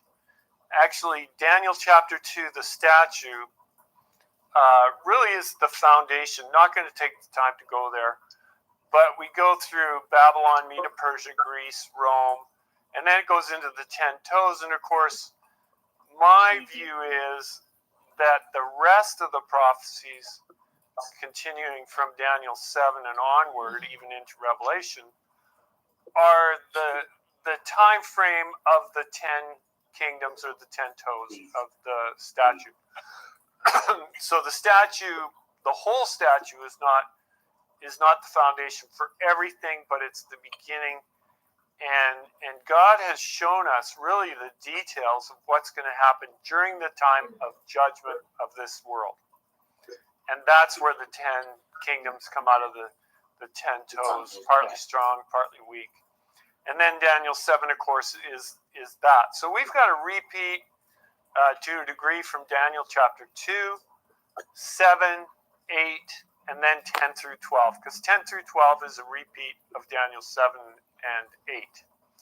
So we've got 4 segments of prophecy in Daniel itself. But within the prophecies, within each one of the prophecies, we've got repeat and enlargement going on as well. So if it's not enough to have 4 segments of prophecy, we've got repeat and enlargements within the prophecies themselves. And I was just looking at this morning, and I'm thinking, this thing has to be so clear, because Revelation is where it gets really, really tough.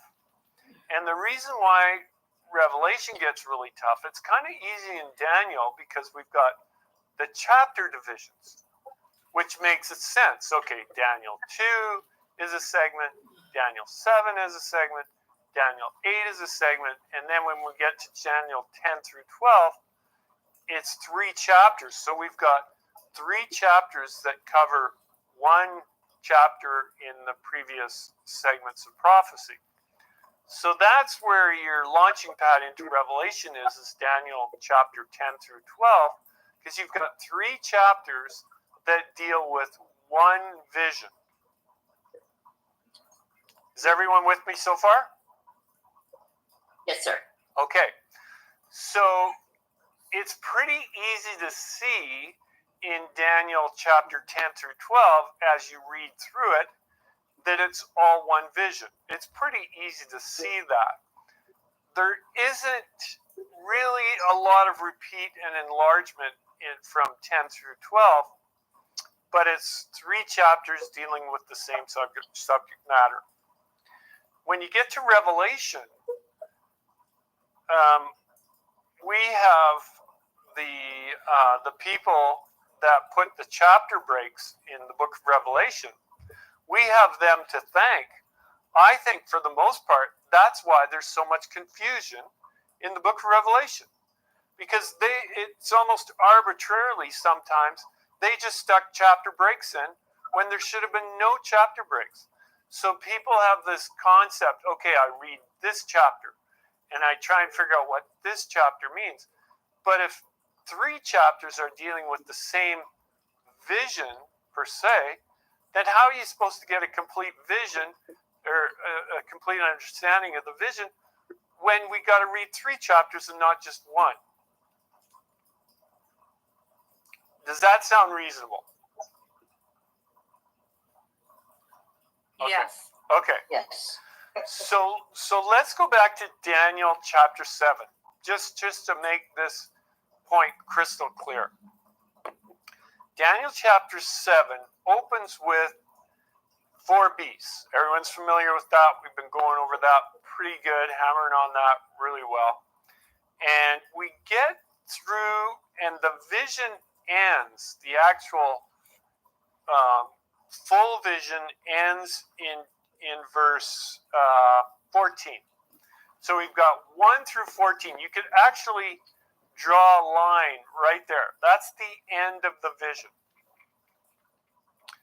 And then it goes in verse 15. It says, I, Daniel, was grieved in my spirit within my body, and visions of my head troubled me. I came near to one of those who stood by and asked him the truth of all of this. And so he told me and made known to me the interpretation of these things. Now, I just got a question, and I just want to ask this, and I think the answer may be obvious, but just to catch these couple verses here. Is this somebody that was Daniel's friend and was just standing there, and now his friend is going to give him the interpretation? No. Gabriel. Oh, well, it doesn't say Gabriel. Where do you get this idea it's Gabriel? I wrote it there. I don't know why I got the idea somewhere. Okay, so you were inspired to write Gabriel there. Well, actually, you know what? I think it makes sense that it would be Gabriel, because if we skip up to Daniel chapter 9,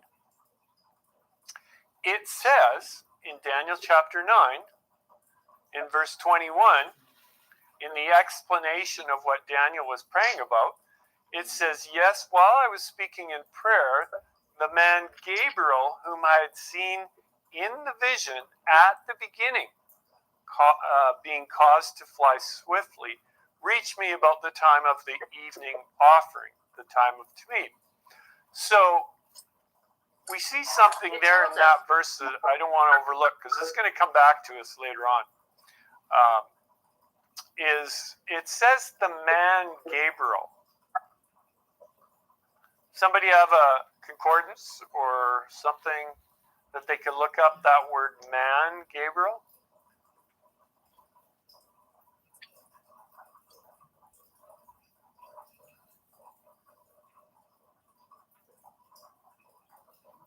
Anybody have that?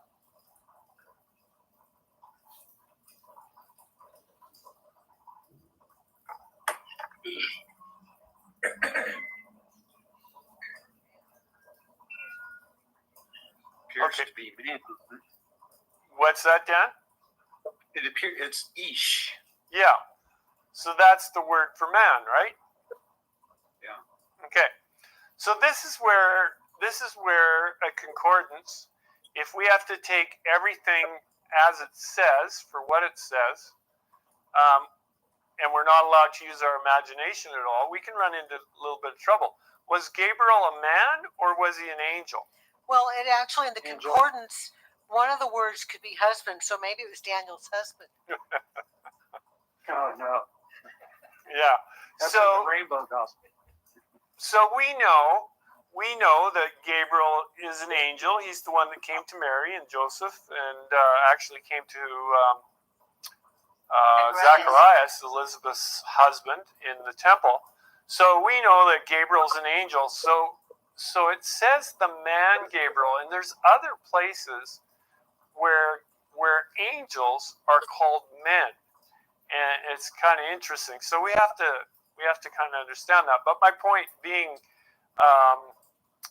the comment was made that was it Arlene that you wrote in there that it was Gabriel? It's very likely in Daniel chapter 7.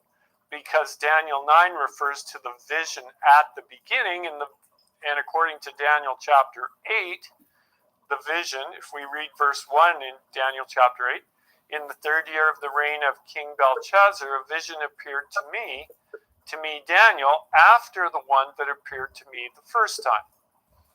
And Gabriel shows up in Daniel chapter 8.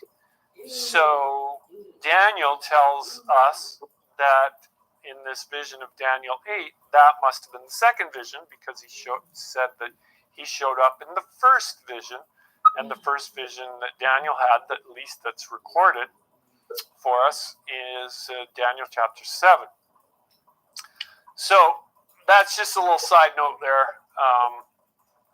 So Gabriel came to him in Daniel chapter 7, it looks like, according to what Daniel was saying.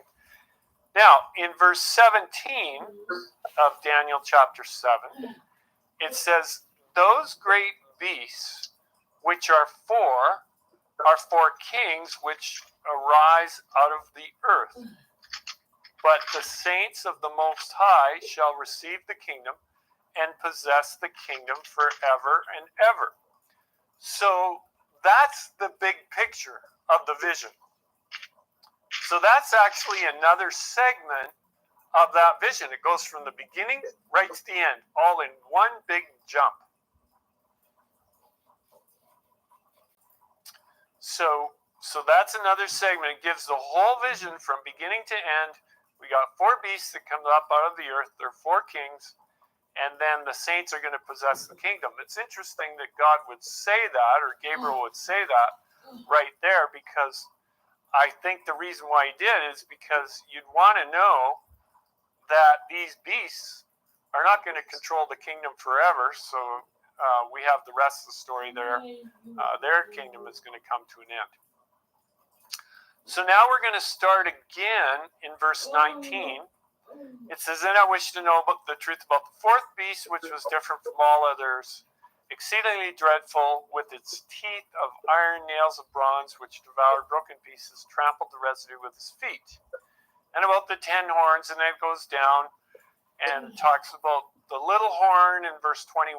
I was watching, the same horn was making war against the saints and prevailing against them until the Ancient of Days came, and a judgment was made in favor of the saints of the Most High, and the time came for the saints to possess the kingdom. Well, that's a repeat. That verse there is a repeat and enlarge of verse 18. So 22 is a repeat and enlarge of verse 18. The saints of the Most High will receive the kingdom. Well, the reason why they received the kingdom, we find out in verse 22, because there was a judgment, and it was made in favor of the saints. So repeat and enlarge. Then we go down to verse 23. The fourth beast shall be a fourth kingdom on the earth, which shall be different from all other kingdoms, shall devour the whole earth. So now we're in a repeat and enlarge again. We're given some more information on how we got to where we were in the previous segments. So the fourth beast is going to get control of the whole earth. That's new information that we didn't see earlier on. It'll trample it, break it in pieces. 10 horns are 10 kings who shall arise out of that kingdom, and another shall arise after them. He shall be different from the first ones. He shall subdue 3 kings. He shall speak pompous words against the Most High, shall persecute the saints of the Most High, shall intend to change times and laws. So we get additional information, more detail on the fourth beast and the little horn, and what the little horn is going to do. Make war against the saints. How is he going to do that? He's going to do it through persecution and changing the times and the laws. So the persecution is going to come from that angle, which suggests to me, when we get more information from Revelation, they will create a system that goes against God's times and laws. That's really what that's saying there. Then it goes on to say, then the saints shall be given into his hand for a time, times, and half a time. So it gives us the time frame there, how long that's going to happen. But the court shall be seated. They shall take away his dominion to consume and destroy it forever. Then the kingdom and the dominion and the greatness of the kingdoms under the whole heaven shall be given to the people, the saints of the Most High. His kingdom is an everlasting kingdom, and all dominions shall serve and obey him. Okay. So now we've seen, if we look at verse 18, verse 14, says that to him is given a dominion, that's to Yeshua, I believe. All peoples, nations, languages should serve him. His dominion is an everlasting one. And then we get a repeat of that in verse 18. It says, but the saints of the Most High shall receive the kingdom, possess the kingdom forever and ever, even forever. So that's a repeat on that one. And then we drop down to verse 22. Until the Ancient of Days came, and a judgment was made in favor of the saints of the Most High, and the time came for the saints to possess the kingdom. I mean, how many times does he have to tell us this? But each time, he gives us a little more detail on those events. This one, he says that judgment was made in favor of the saints. Now, the next one actually goes further. In verse 26, it says, the court shall be seated, they shall take away his dominion, consume and destroy it forever. So when the little horn power is destroyed after the times and a half, it tells us here that his kingdom is destroyed forever. And then after that, then the kingdom and dominion and the greatness of the kingdoms under the whole of heaven shall be given to the people and the saints of the Most High. His kingdom is an everlasting kingdom, and all dominions shall serve and obey him. Let's take a stab at trying to understand that bigger picture that we've just been given there. Anybody got any idea how big heaven is?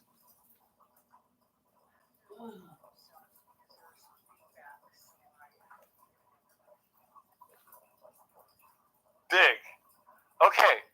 So I know the idea is out there that heaven really isn't that big, and it's got a covering on it, and we really don't know how big it is till we get to the covering.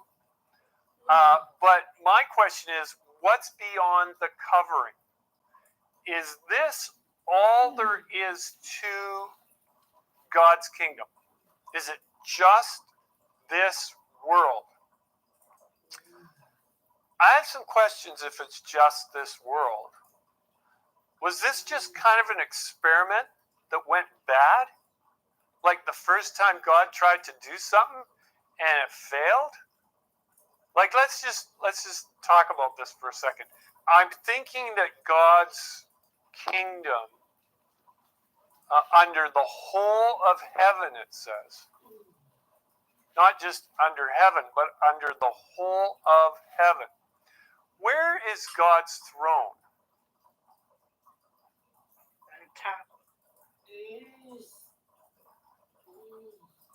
On the top?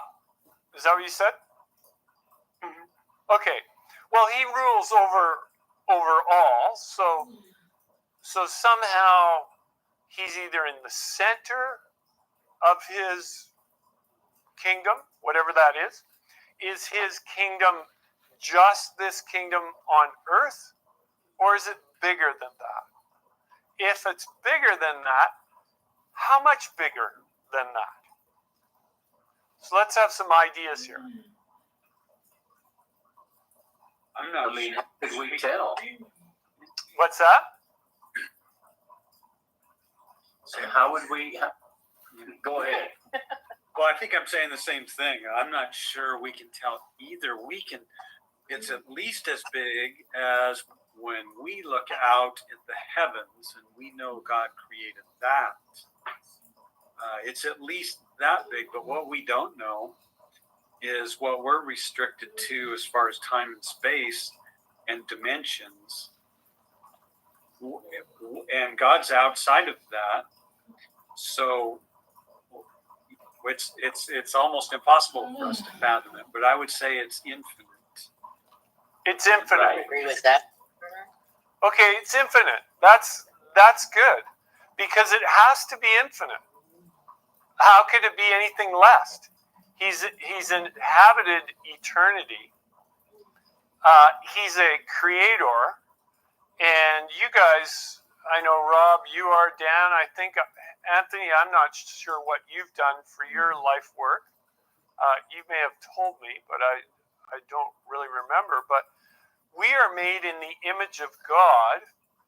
And if I didn't get tired and I had an endless amount of finances, I would be a creator. It's in our genes. It's in our makeup. So if you had unlimited resources, unlimited ability, wouldn't you just keep creating? Of course. I'd continue to build. Sure. And that's what we are. We are creators, actually, when you really think about it. God has put his image in man, and yes, we can't make worlds, but apparently we can move mountains, probably mountains of difficulty, I guess. But the idea is I think God's kingdom is far greater than we can really fathom. And throughout eternity, we're going to develop our capacity to learn about God's creative power through his universe. Now, if we go back to Genesis, go back to Genesis, verse 26. Yes, Genesis chapter 1, verse 26. We know the story.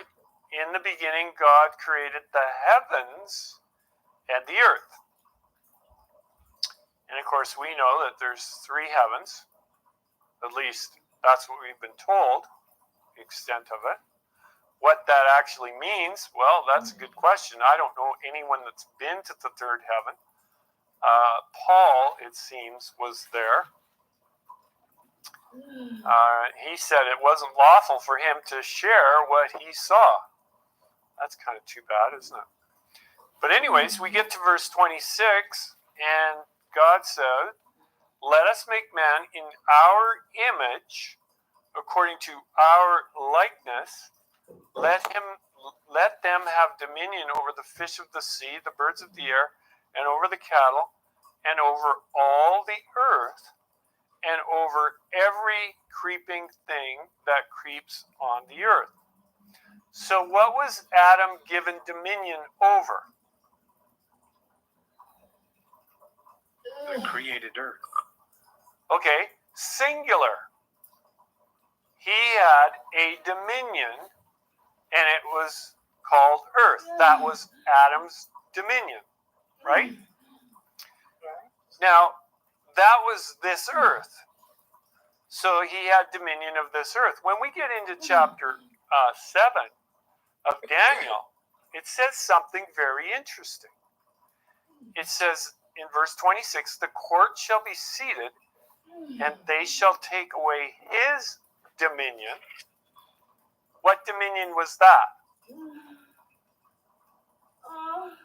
That's the little horn's dominion, because he's ruling over the earth. So when at the end of this prophecy, the little horn has dominion of what? The earth. The earth.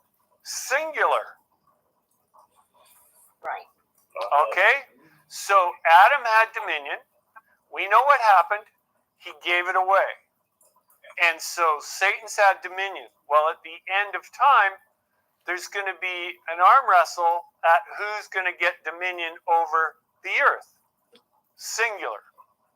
Then it says something here very interesting. So dominion of this earth is taken away, and then it says to consume and destroy it forever. Then the kingdom and dominion, so that's this earth, and the greatness of the kingdoms under the whole heaven shall be given to the people and the saints of the Most High. Wow. Are you following what this says? Yes. Yeah. And we don't deserve any of that. What's that? No. And we don't deserve any of it. Well, we don't deserve just this one dominion. But evidently, according to what this is saying, we're going to rule over dominions. All of them under heaven. Right. All the dominions under heaven. We are actually going to rule all dominions under the whole of heaven with Yeshua.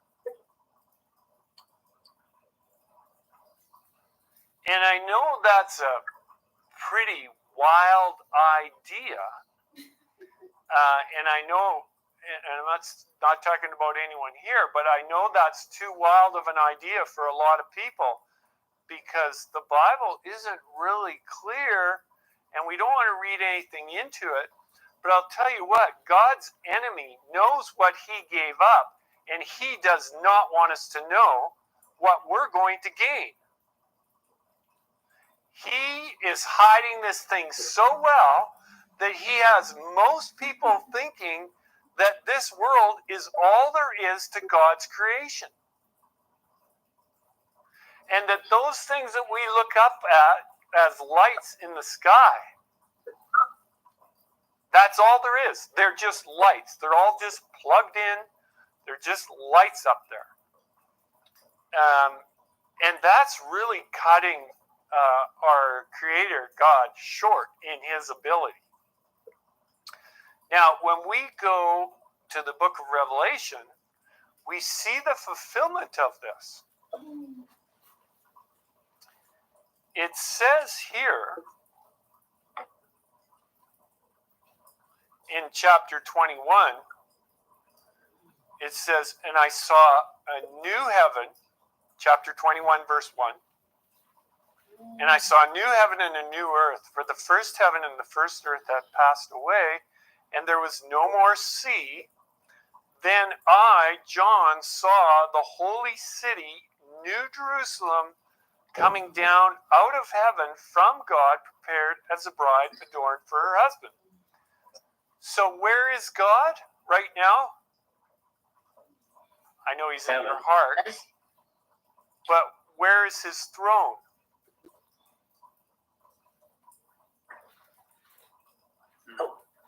When he comes down or when he's watching it? Right now, where is God's throne?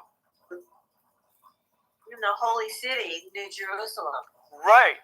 So God, where he is the center, and I don't want to get in dimensions here, but I'm thinking that, you know, we as people sometimes we think everything revolves around us, but in the greater sense of things, everything revolves around God. Would that be a fair statement? Yes. Now, whether that's physically or figuratively, I don't really care. I think it's both, actually. But everything revolves around God. So if God is going to move his throne, the center of the universe, in which everything revolves around, is going to move his throne here, and the meek are going to inherit the earth, and they're going to sit on thrones with Yeshua. It's not just this world that they're reigning over. They are co-heirs, Paul tells us, with Yeshua, who's going to inherit everything that God has created at the end.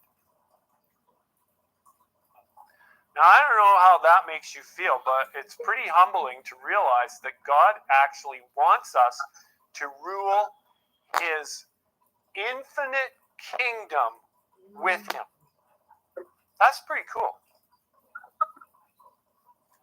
Pretty cool, but when you even think about that, he's going to keep creating then. I mean, why would he stop then? Well, that's a good question. Why would he stop then? And but I'll tell you what, Satan does not want us understanding this, because when I started understanding this concept, he kind of had my attention.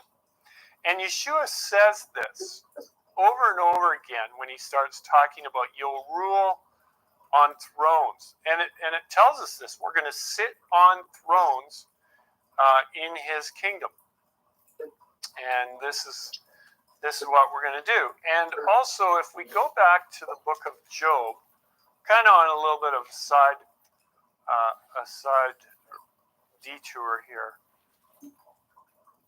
we're kind of we're doing some sightseeing here.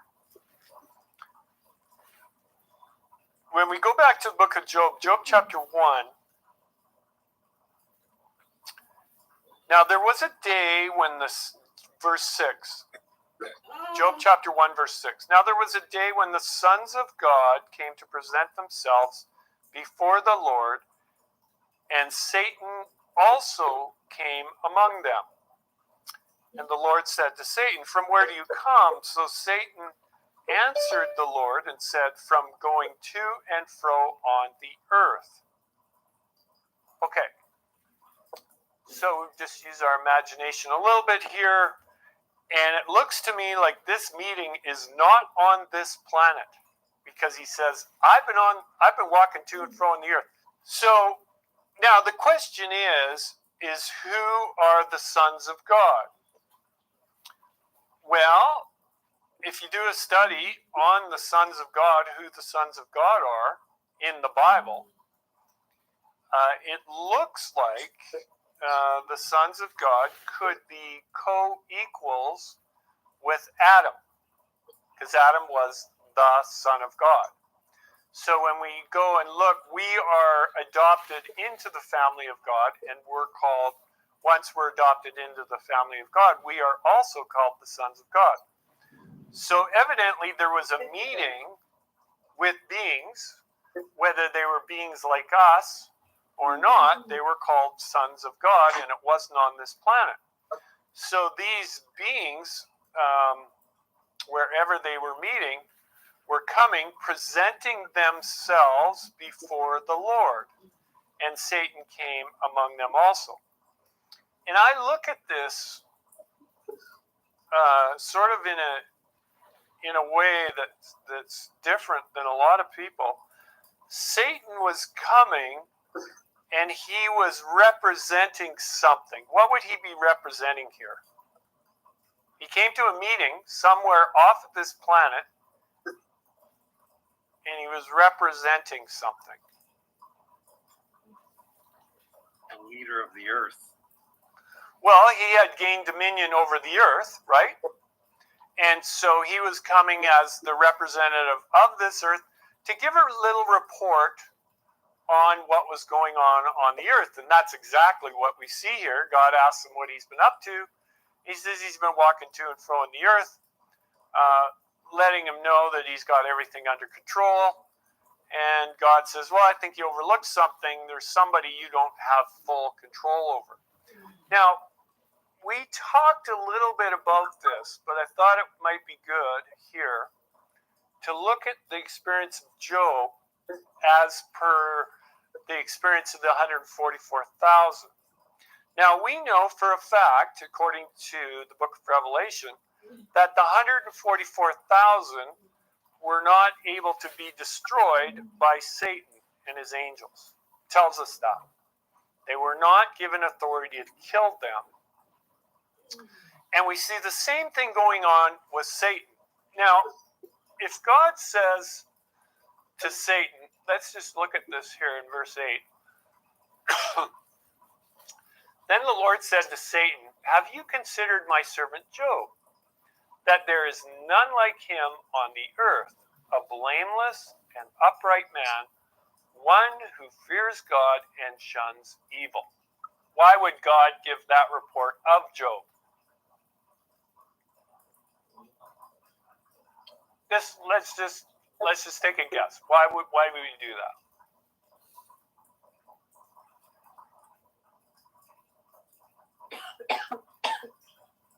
For us to understand.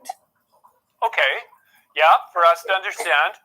But I want to look just a little deeper into the why God would have just pulled out this example of someone.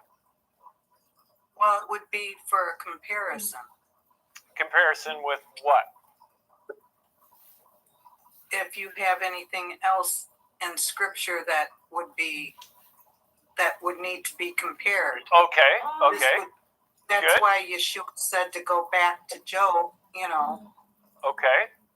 So, any other thoughts come to anyone's mind about a comparison? Absolutely a comparison, because we see this other places in Scripture, and Revelation, I think, is a good place.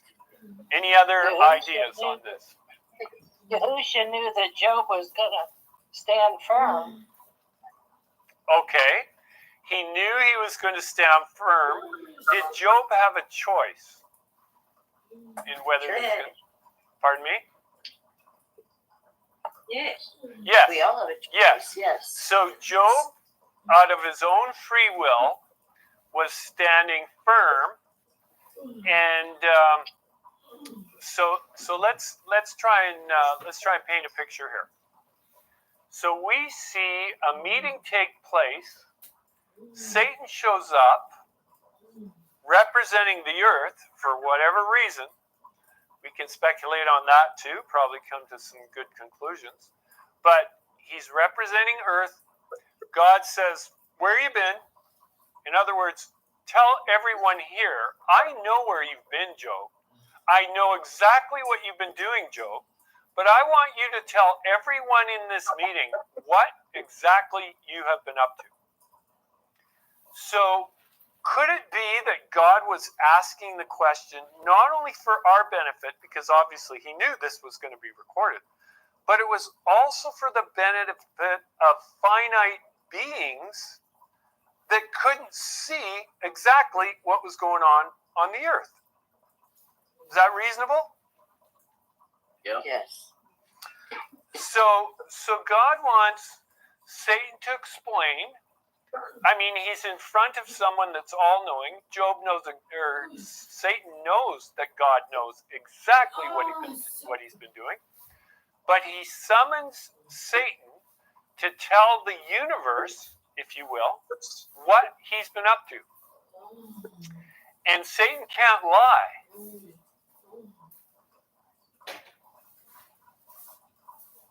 He can't lie because he's in front of God. He can lie to us, and he can kill us, and he can do all kinds of things to us. But he can't lie to God. He can't lie in the presence of God because God is going to call him out. Because he knows. And so Satan's in a tight spot because Satan's the master deceiver. He's basically tried to deceive all these other beings that we're reading about here, all these sons of God. He's already tried to deceive them. He's going about his work on the earth. And God says, come and tell us what you've been up to. Tell all these beings what you've been up to. Because they want to know. And so the conversation goes on. So Satan answered Jehovah and said, does Job fear God? Oh, we didn't read the rest of verse 8. That there is none like him on the earth, a blameless and upright man, one who fears God and shuns evil. That's what God says. I want to look at this verse just a little bit more here. Why would God pick Job out of all the other people he could have picked up on in the earth? Just try and imagine, why is God using Job as an example? Why not Jeremy or Tony or Adam, some other guy? Why did he pick on Job here? because he was perfect and a straight man who did not fear Elohim. Okay. I'm just going to throw this idea out. How about the idea that he was the only perfect man left on the earth? It would seem that Satan is insinuating that he's got everything under control, that his dominion is going just great, and he's trying to paint this picture. You know, I usurped your authority here, and look how everything's going just great. Everyone's following me, like I said. I mean, I'm just speculating. Yeah. So, and I think Dan, that makes sense to me. Satan's whole thing is, I think, if we can put 2 and 2 together and get 4, it's all about worship. It's all about following. It's all about reigning over. Is that Satan claimed that these beings that God has made with free will, given the opportunity, would all choose to worship Satan rather than God.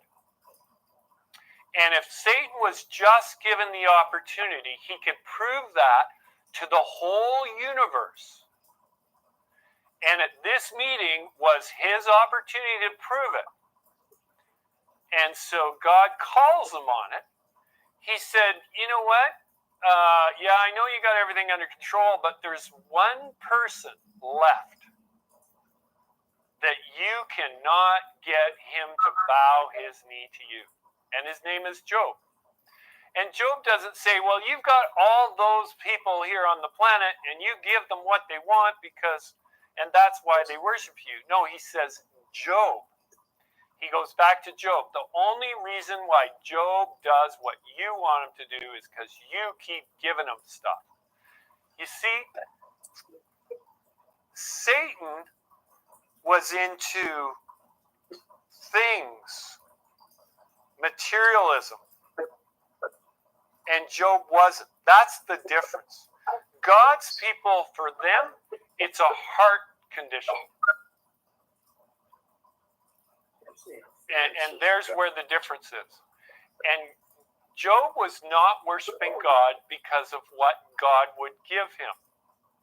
It's because he loved God and he had determined to serve him. And that's what was going on here. So we see here, and I made the comment, and I know, and I understand this, that the 144,000 are the only ones. It says they are perfect. They are without guile. No guile in their mouth. They're perfect before the throne of God. They are a completely class of their own. There's been, by the time we get to the 144,000, they are sealed. They are made up. The Day of Atonement has come and gone. They're the only ones that can stand. We saw that in Revelation chapter 6. When Yeshua shows up, they are the only ones that can stand in the presence of a holy God. And that's exactly the same picture we see in the book of Job. There is one left.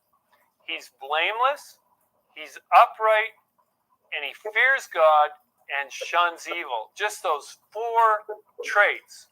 Blameless, upright, fear of God, and he turns his back on evil.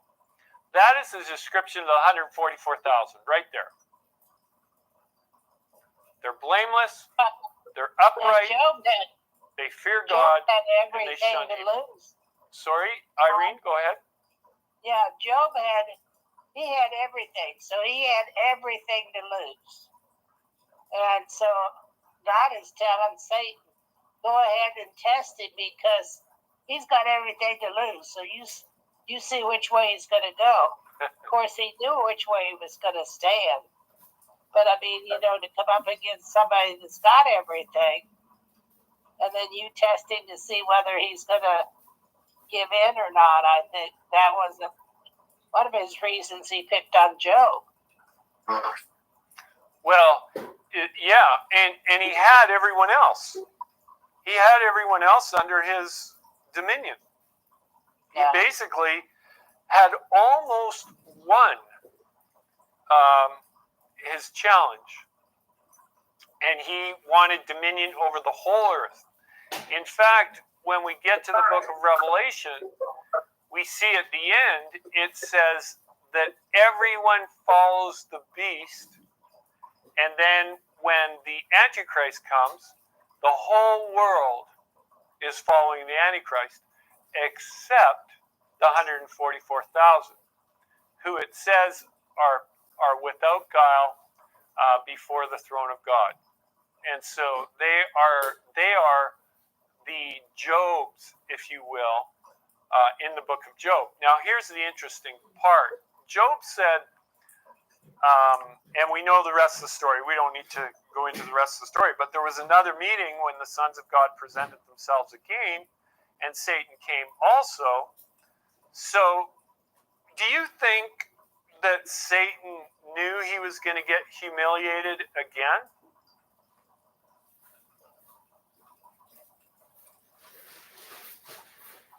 No, I think he thought he had the power to overtake Job.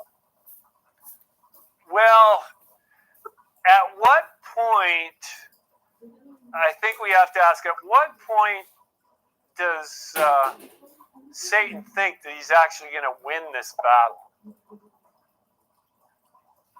Up to the very end, I think. Yeah, he's not quitting. He's not quitting. But he was kind of, the way this story went, he's kind of humiliated in a way. He should have been humbled because God says, go for it, Satan. You think you can have this guy? You think you can get him bowed down to you? Go for it. So he goes and starts taking away everything he has, takes away his children, and his wife stays with him all through that. That's a miracle. But he loses everything basically. And but then do you think? I kind of think it was at that point. It was more testing between Satan and God. Oh, absolutely. Job. I mean, he thought he could take over Job. Right. I think he thought he could take it, but he was tested to see whether he could take over God, I think, too. Because I think he was working on Job, but he was doing it more to get even with God. Right. So he goes back a second time, and it was the same thing in verse 2. It says, again, there was a day when the sons of God came to present themselves before the Lord, and Satan came also among them to present himself before the Lord. Now, we're just kind of randomly looking at things just for interest, but I want to go back to Genesis chapter 4.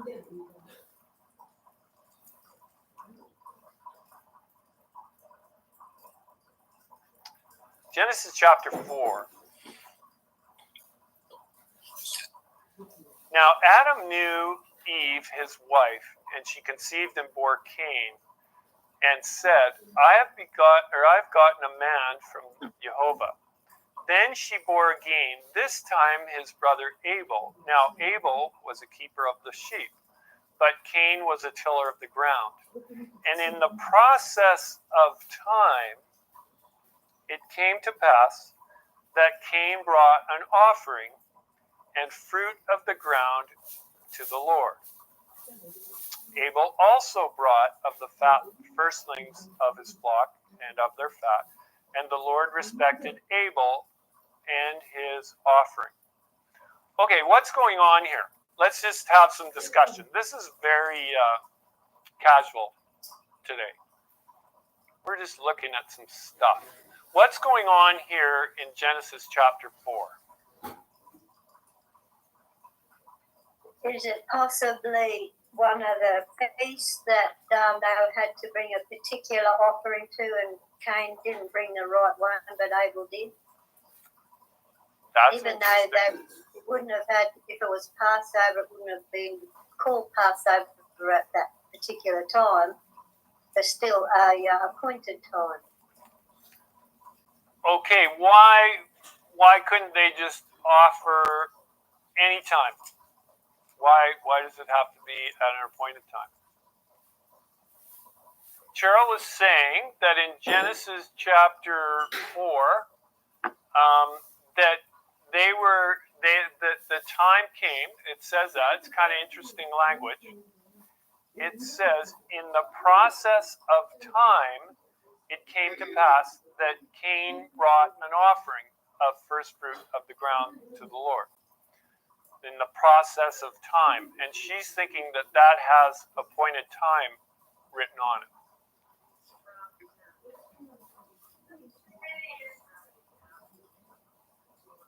Any other ideas on that? Would that be, is that logical?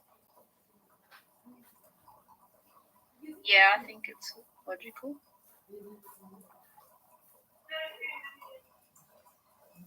Okay. Do we have any evidence in Scripture that would indicate that that's logical? I understand what you're saying, but do we have any Bible that we can say, yeah, it's pretty obvious that that had to be an appointed time? Where would we go to find that?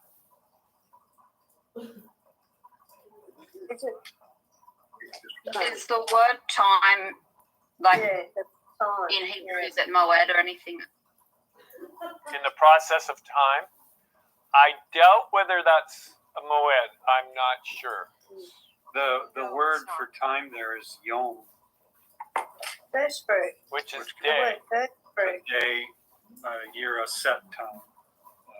Is that what it says in the concordance? It's yom. That's day, right? Yeah, right.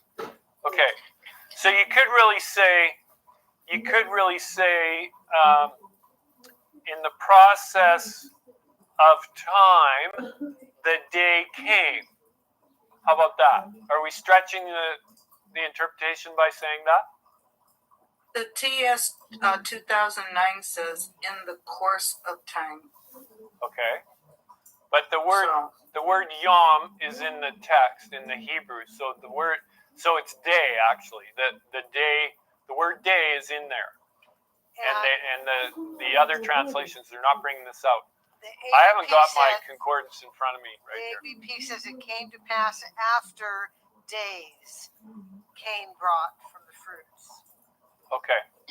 So now let's and there's a reason why I'm doing this, because number one, we have to be able to substantiate what we believe in the appointed times. We've got to be able to convince people that God has appointed times, not just for the Jews, but for everyone. Tom? Yes. This is the New Living Translation, but it says in verse 4 that Abel also brought a gift, the best of his firstborn lambs. And in verse 3, it says, when it was time for the harvest, was when Cain presented some of his crops as a gift, and then Abel also brought his offering, the best of the firstborn lambs. And then the father accepted Abel's, but not Cain's. And that to me seems like a shadow of, I don't know if you would say a Passover or first fruits. I don't know.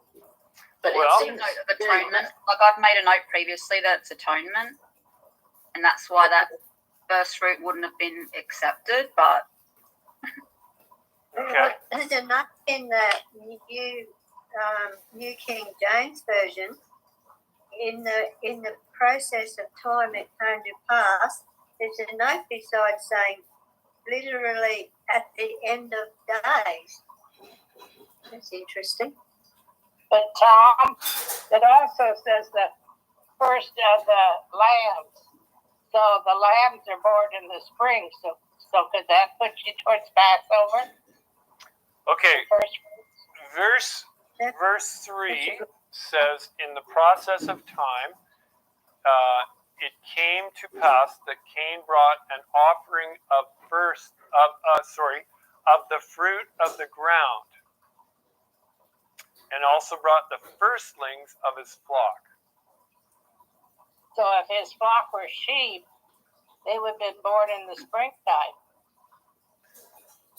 What? Okay, yeah, we're crossing into some concepts here. But we've got an animal sacrifice for sure. The animal sacrifice was accepted, but the fruit of the ground was not. I'm thinking if it's like barley, we just had the barley checked. So if the barley is not, if it wasn't a good omer that he presented to Jehovah, he was not going to accept it if it had fault to it, because everything later on, when you get into Exodus and all the other books, you see where it has to be unblemished. The flock is unblemished. The fruit or the harvest has to be the perfect harvest. Okay. So well, I think what about the lambs being born in the spring, and the spring is the Passover feast is in the spring. It connects with that. yeah, but depends whether you live in Australia or Canada. No, but we don't care. We don't matter there, here. We just have to do it. Okay. Yes. So, don't we have an evening and morning offering every day? So it could be almost any day. As we know about the daily, happens twice a day. Right. This example here, I think, is different. And the reason is, in the process of time, or the day came, it's like a special offering, not just the daily. I think it's time has gone on, and we've come to the time when this offering is to be made. That's the way. I'm probably reading into that a little bit. But if we go into Exodus chapter 23. In verse 10, it starts the appointed times. The Sabbath, the sabbatical year, starts in verse 10, and then it goes into the Sabbath in verse 12. Exodus 23. And then we go into verse 12, where it talks about the Sabbath, the seventh day rest. And then it says in verse 14, 3 times a year, you shall keep a feast to me in the year. You shall keep the feast of unleavened bread. You shall eat unleavened bread 7 days, as I commanded you, at the time appointed in the month of Abib. Now, would it be fair to say, in the process of time, on the 14th of the month of Abib, is the time that we bring our offering to the Lord? Would that be fair to say? Could be. It's on the day that God has specified. Now, we know enough about the feasts, is that when God gave these feasts to ancient Israel, he said, you don't do this anywhere else. You got to do it at this time, at this place, the place where I put my name. So God seems to be very specific to ancient Israel. Is it fair to say that he's been fairly clear right from Adam and Eve when they're supposed to give their offerings? Would that be fair? Did God just get particular with Israel, or do you think he was like that right out of the gate?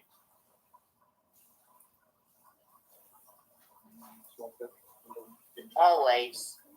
Always. He doesn't change. Right. Okay. So in Genesis 1:14, it tells us that he made the sun, the moon, and the stars for signs and seasons. And we know that word seasons there is not talking about spring, summer, winter, and fall. It's talking about the moeds, because that's what the word is. It's talking about moeds. And we know that the sun and the moon and stars have quite a bit to do with the moeds. In fact, if it wasn't for the sun, we wouldn't have a first fruit of barley harvest. So the sun obviously has something to do with the harvest. So my point in this is that God, it seems, throughout all of Scripture, has appointed times for doing things. And he has appointed sacrifices for each appointed time. And back in Genesis, it says that Cain and Abel came. The appointed times are for our presentation to the Lord. It says all the males are supposed to go. It says that in, let me see here. Between Exodus 19 and 22. Okay, the first fruits of your land you shall bring to the house of the Lord. You shall not boil a young goat in its mother's milk. Where does it say that all men? It seems to me that it's in there somewhere. Put Tom back on verse 3 when it says in the process of time it came to pass. Could that infer that maybe Cain did not bring his offering at the right time? It seems like from that verse, and I'm not sure we can really nail this down, but it seems like from the verse in Genesis that they both brought an offering, but Cain's was not accepted. Now we can look at the why. What's that? Exodus 23:16. Right, 3 times a year, all your males shall appear before the Lord God. Would it be fair to say that 3 times a year, all the sons of God are to appear before the Lord? Can we do that? Yes. Verse 20:17. You know, Exodus 23:15 at the end of it says, and do not appear before me empty-handed as well. And if you keep reading, it tells you exactly what they had to bring. They had to bring blood. It had to be an animal. It couldn't be vegetable. And it was the first fruit. It was the firstborn of their herd in 19. Right, exactly. Okay, so there's, excuse me, Tom, there's another representation in that fact that there's Cain and Abel's offerings. If you can liken them to the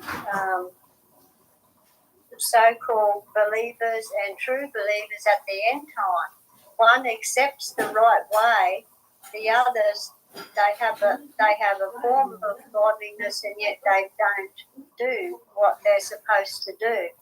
So there's a representation there of the two boys for the end time. okay, good.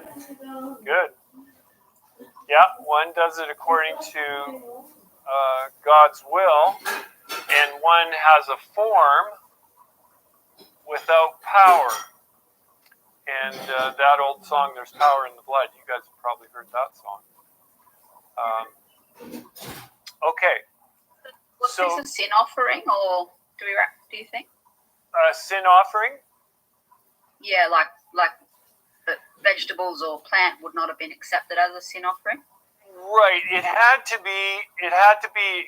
One thing we know for sure: God did not accept the offering of the ground, whatever that was. We know that at Passover time they brought an offering of barley. The barley was shown to be ripe and ready for harvest. They brought that as well as they still had to have a lamb as well. So whether this, and I don't know that we can, we're speculating, but I think we're on pretty solid ground to suggest that this had to be an appointed time for the sacrifice. They both knew it was the appointed time. It happened at the same time. They both knew, but one brought an offering that was acceptable to God and one did not. And that was really the issue here. When we get to the book of Revelation, chapter 13, But you also say that Cain did not bring his first fruits. He might have brought it to the altar, but it wasn't the first picking. It could have been the second or third. Well, we don't know that. Yeah, who knows? That's possible.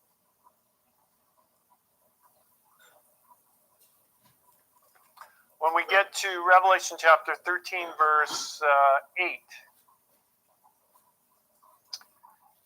And all who dwell on the earth will worship him, whose names have not been written in the book of life of the Lamb slain from the foundation of the world. So, we're getting pretty close to the foundation of the world when we get to Cain and Abel. So the sacrifice, I think it would be safe to say that the sacrifice represented Yeshua, the lamb that was to come, the lamb that was slain from the foundation of the world. Now, to a God that lives in the present, follow me here, in a God that lives in the present and the past and the future, as if it was all today, then Yeshua was the lamb that was slain from the foundation of the world. Now we have a hard time grasping that, but that's just the reality. If you were God, you would understand that. But he sees the past like he does the present and the future. So the lamb was slain from the foundation of the world. It's not until we get to Exodus that they have a deliverer and they have to have the Passover lamb. That's the clearest we can see Yeshua in the Exodus. Now we get to when Yeshua comes and he dies, as John says, the Lamb of God that takes away the sin of the world. Well, we know that Yeshua, the perfect representation, the most perfect representation of Yeshua in the sanctuary service as the Lamb is at Passover. Any ideas why? Anybody want to take some guesses as to why the Passover is the best representation of Yeshua in the whole sacrificial system?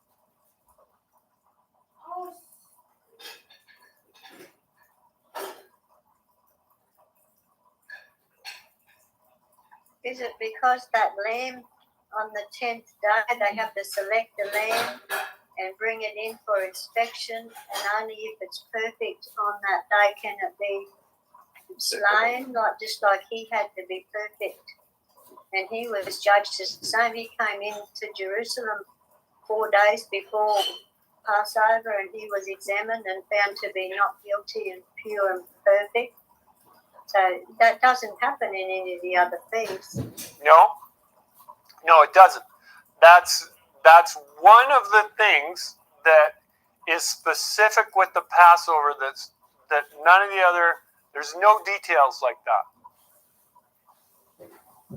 Any other details?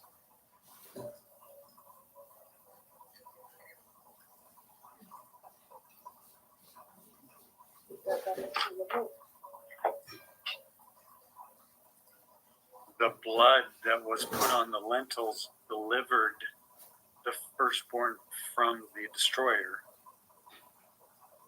Okay, good. The first, yeah, that's interesting. So when we apply the blood of the lamb on our lentils and the posts, then the sacrifice is sufficient to shelter us from the destroyer. So that's those details are not in any of the others. There's one other feast that has some pretty big details in it, but it's not.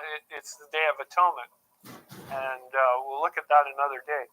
But the reason why I want to look at this a little closer, because it's getting close to Passover time. We're all thinking of Passover, right? And so I wanted to kind of look at this. So if Yeshua, according to Paul, is our Passover lamb, then the lamb that was slain from the foundation of the world, would it not have been at Passover time?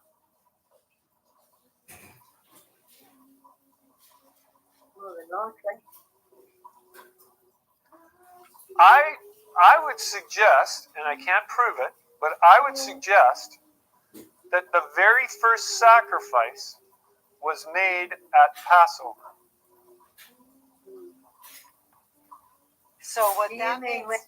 When they killed? Sorry, when the lamb was killed to make the clothes for Adam and Eve. Yes. Right, which to me makes it look like they only made it 2 weeks before they sinned.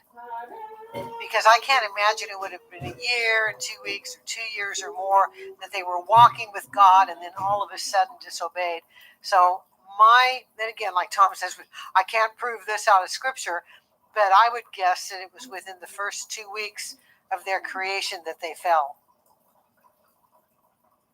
So, and we can't prove that, but we know that God has an appointed calendar in which he does things. He's very organized, very structured, and we would be well to follow that pattern. I fail at it miserably, but I try. The thing is, he's not legalistic, but he's very exacting. Now, those two sound like they might be the same, but they're far apart. He's not legalistic. Satan is legalistic. God is not. God has a standard, and he's given us every provision to meet that standard without really any problem at all. However, we may need to face Satan in a final showdown to see if we're going to fulfill our part of the covenant. So if Adam and Eve had the Passover now as a yearly reminder of what Yeshua had done for them throughout their lifetime, would they not have passed this on to Cain and Abel? And so in the process of time, the Passover came around, and Cain did it right, and Abel did it right, and Cain didn't do it right. What's the difference between the two? Kind of touched on that. What's the difference between the two offerings? One was from the ground and the other one was from the herbs. One was from the ground. One was a blood offering. One of them had to die, and the blood had to be spilled. And the other one, there was no sacrifice as far as blood was concerned. Right. Now, when we get to Hebrews, we find out without the shedding of blood, there is no remission for sins. So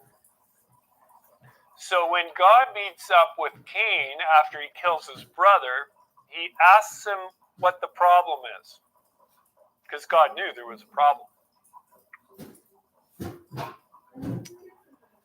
The problem with Cain is he didn't understand the cost of sin. What's the cost of sin? We all know this, but we're just fleshing all this out. What's the cost of sin? Yeah. It's blood being spilled. It causes death. Ultimately, it will cause death.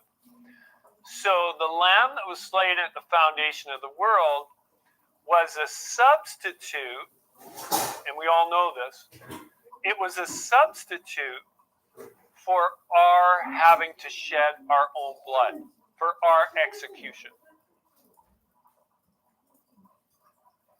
And so when Cain and Abel come along, Abel doesn't think that he should have to shed blood to be saved. He doesn't understand the cost of sin.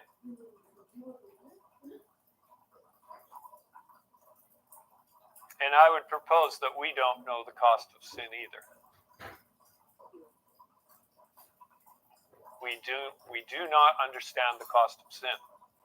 And that's why God over and over had us sacrifice a lamb every year so that we would finally get it. People say, well, why do you, it's so horrible. Yeah, it was horrible. And his point was, how much of this do you guys want to do? And so if that wasn't good enough, the fulfillment in Yeshua, the King of the universe, that is above all dominions and powers, comes and takes our place in our execution, and he has the wrath of Satan pour out his wrath on the Creator himself. The created pours out their wrath on the Creator. I don't know. Can you guys grasp this stuff? I have a hard time with it. Could that be the reason at eternity there is no more shedding of blood because we finally got it? Well, that's right. We have been recreated in God's image, and we're not doing that anymore. But here's the deal, and I know this is controversial in some circles. How many lambs were they supposed to have at Passover? One per family. Or one as many as the family could eat. Okay, one per family. So if you had 20 kids, it doesn't say that you could have 2 or 3 or 4. It's one per family. And then if your family is not big enough, or you're on your own and you've got too much for one lamb, what were they supposed to do? Share. Join with the neighbor. Right. Share. Right. So that kind of speaks volumes as to what God is impressed with. Is he more impressed with killing animals, or does he want us to get the point? So it says in another place that it doesn't do his heart good for all these animals to be sacrificed. That doesn't impress God. He's trying to get us to understand something. There's no waste. You know, he picked up the 12 baskets of food, didn't want to have anything wasted. He's created this stuff. He doesn't want us to waste it, but he wants us to get the point. So if they were only supposed to have one lamb at Passover, and the fulfillment of the Passover was Yeshua, who is now our Passover lamb, how many lambs are we supposed to have at Passover? One per family. So there's a movement, and I don't know, I haven't talked to everyone here about this, but I thought, before Passover, I should share this, because it's going to get recorded, it's going to get put up, and I'm going to take all kinds of flack over this. I already know that, because I already have, but it's a truth. And I think it's a truth that is important enough to cause a problem, because I think it's really important. The Passover lamb was to point forward to the fulfillment in Yeshua as our Passover. They were commanded to only have one Passover lamb sacrifice. So if Yeshua is our Passover, which we're told in the New Testament, then what business do we have sacrificing lambs so that we can eat them at Passover? None.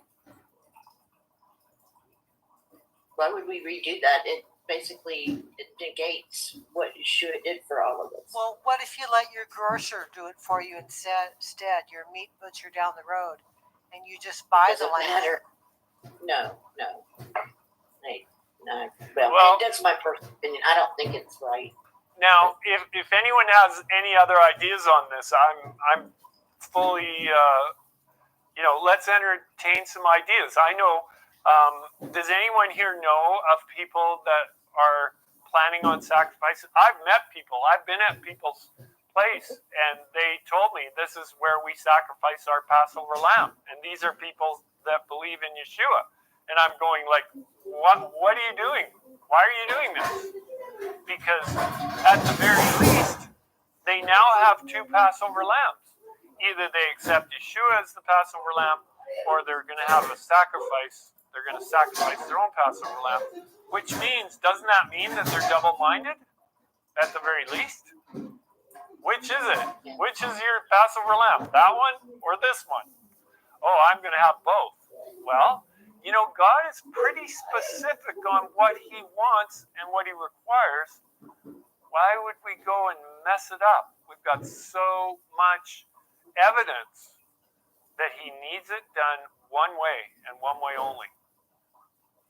Okay, let's get some discussion on this. Any ideas? Anybody saying, "Yep, I agree with this," or "I don't agree"? I'm perfectly willing to look at other ideas.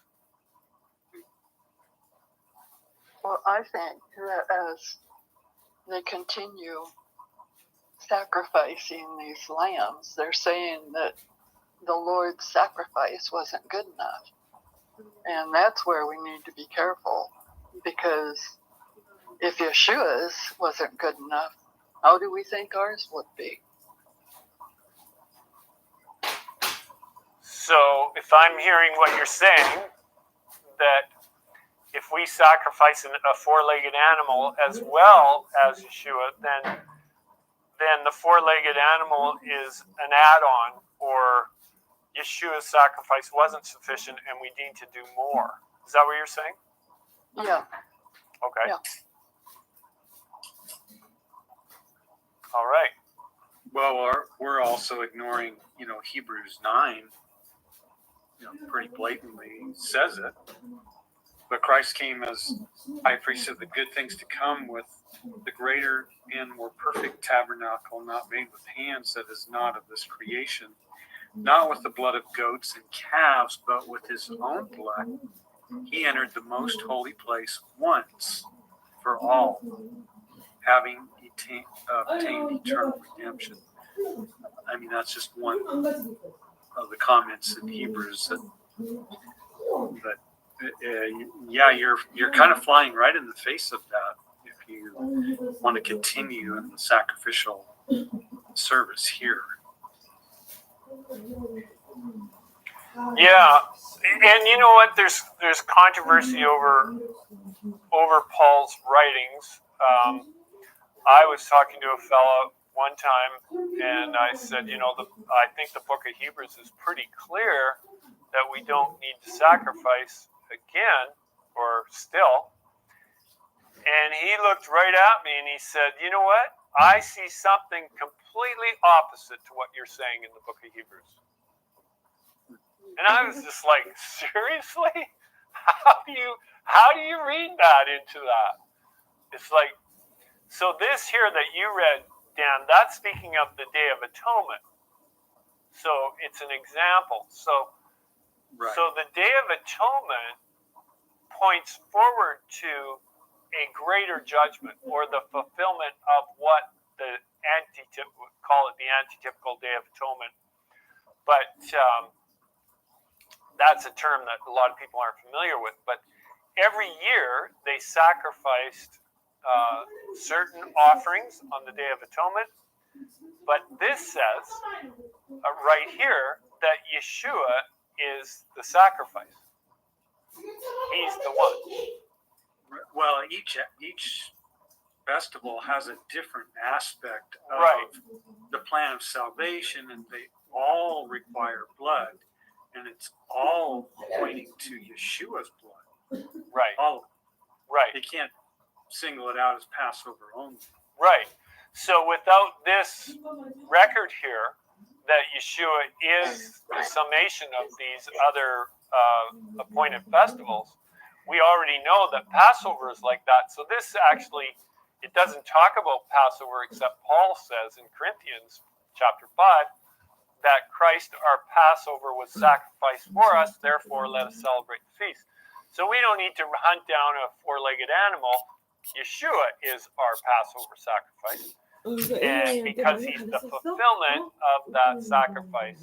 And in here we have the Day of Atonement in chapter 9 of Leviticus or Hebrews. And here it says that he's the fulfillment of these sacrifices as well. So both the spring and the fall sacrifices all point to Yeshua's death. And even the morning and the evening pointed to Yeshua's death as well. If you go to Hebrews 10, verse 12 through 14, 12 through 15, really states it very succinctly and to the point.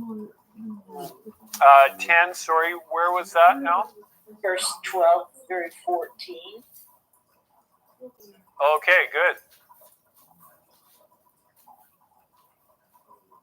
But this man, after he had offered one sacrifice for sins, forever sat down at the right hand of God.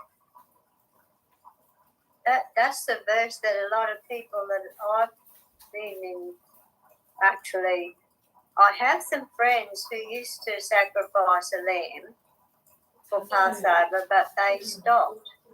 And this is the verse that they used to say he wasn't the Passover, he was only the sin sacrifice. He wasn't the Passover, he hasn't fulfilled the law.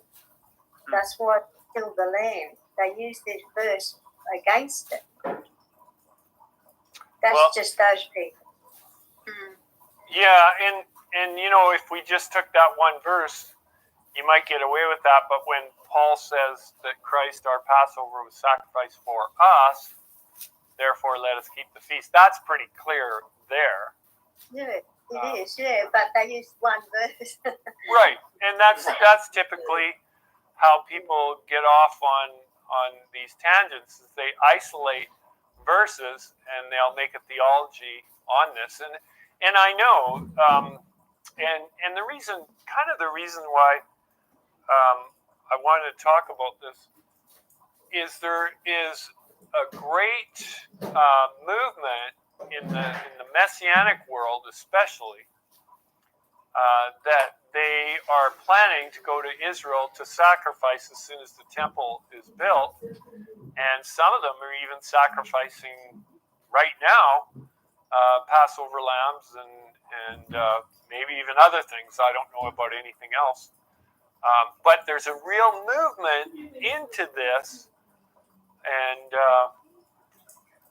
it makes me kind of fear for these people, because they're kind of, in a sense, in probably a real great degree, turning their back on what Yeshua did for us, in a sense.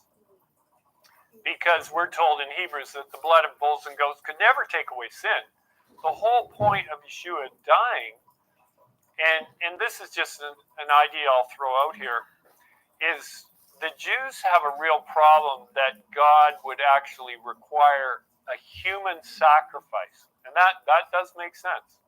Is that God, in their point of view, that Yeshua was just a man, he wasn't anything other than a man, and that God required him to be sacrificed for the sins of the world. But somehow I think they're looking at it wrong. If they look at it a little differently, is that the love of God was so great that he would sacrifice himself so that we could live. Now, how can the sacrifice of one take away the sins of the whole world? The only sense I can make out of that is when it's your creator, he's greater than all of us put together. That's how one could die for the whole world. It was the creator that died.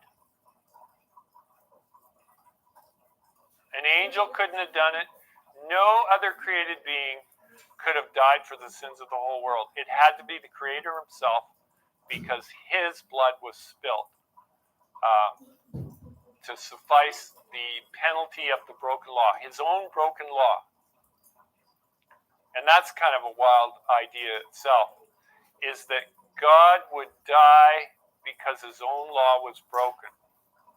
And I did electrical for many, many years, and I was the boss, obviously, because I had my own business.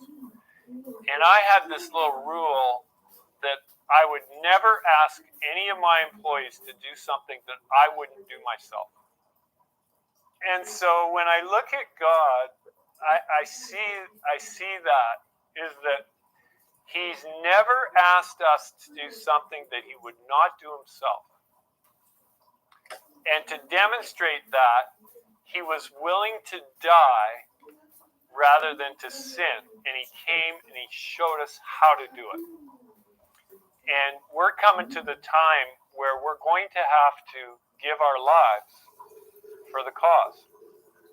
And we don't have to worry because he's shown us that he's able to raise not only himself but others from the grave. And our faith has to be such that we actually believe it, or we won't stand through it. All right, well, let's have prayer, and then we'll let everyone go. Okay, Anthony? Heavenly Father, thank you so much for this time together, learning new things about your word. Please help us, Father, to understand more fully the truth so that we are not deceived and so that we can intelligently explain these truths to others, Father. We love you and we praise your holy name. Please, as we leave, please bless everybody, bless us all, and help us to tell others about you. In Yeshua's precious name we pray. Amen. Amen. Amen. Well, thanks for joining us, you guys, and look forward to Sabbath. Anyone that can join us, that's great. And we'll see you then.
In the beginning, the Word already existed. The Word was with God, and the Word was God. From the very beginning, the Word was with God. Through him God made all things. Not one thing in all creation was made without him. The Word was the source of life, and this life brought light to people. The light shines in the darkness, and the darkness has never put it out.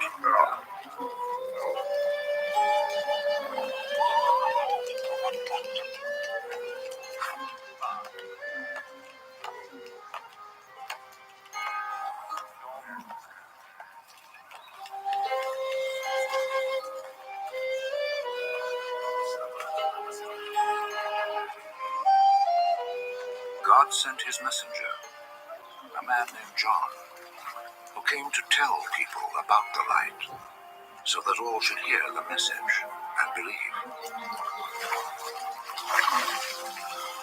He himself was not the light. He came to tell about the light. This was the real light, the light that comes into the world and shines on all people.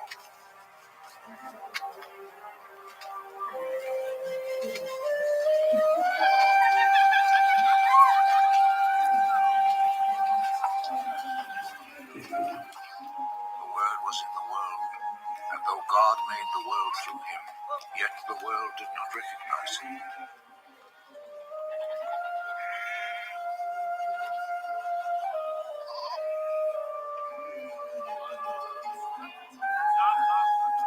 He came to his own country, but his own people did not receive him. Some, however, did receive him and believed in him, so he gave them the right to become God's children. They did not become God's children by natural means, that is, by being born as the children of a human father. God himself was their father.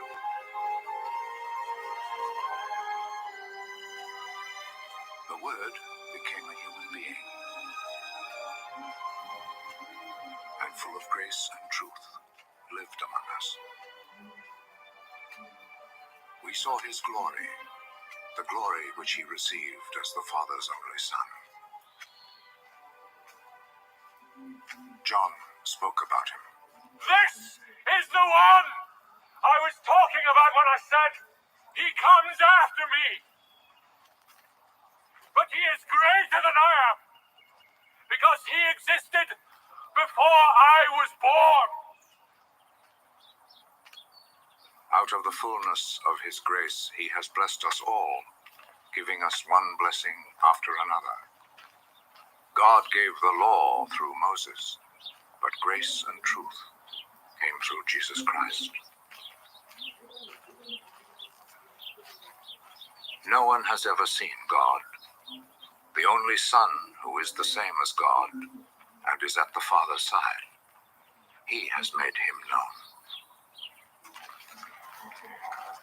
The Jewish authorities in Jerusalem sent some priests and Levites to John.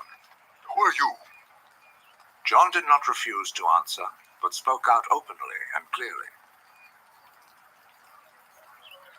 I am not the Messiah. Who are you then? Are you Elijah? No, I'm not. Are you the prophet? No. Then tell us who you are. We have to take an answer back to those who sent us. What do you say about yourself? John answered by quoting the prophet Isaiah. I am the voice of someone shouting in the desert. Make it straight!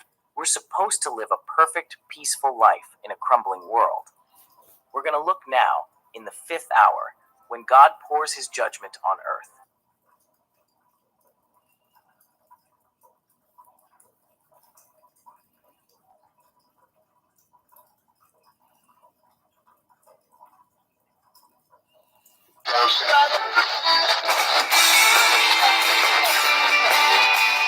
It's time to shake and wake up the world with the best biblical talk shows from all over the world gathered in one place.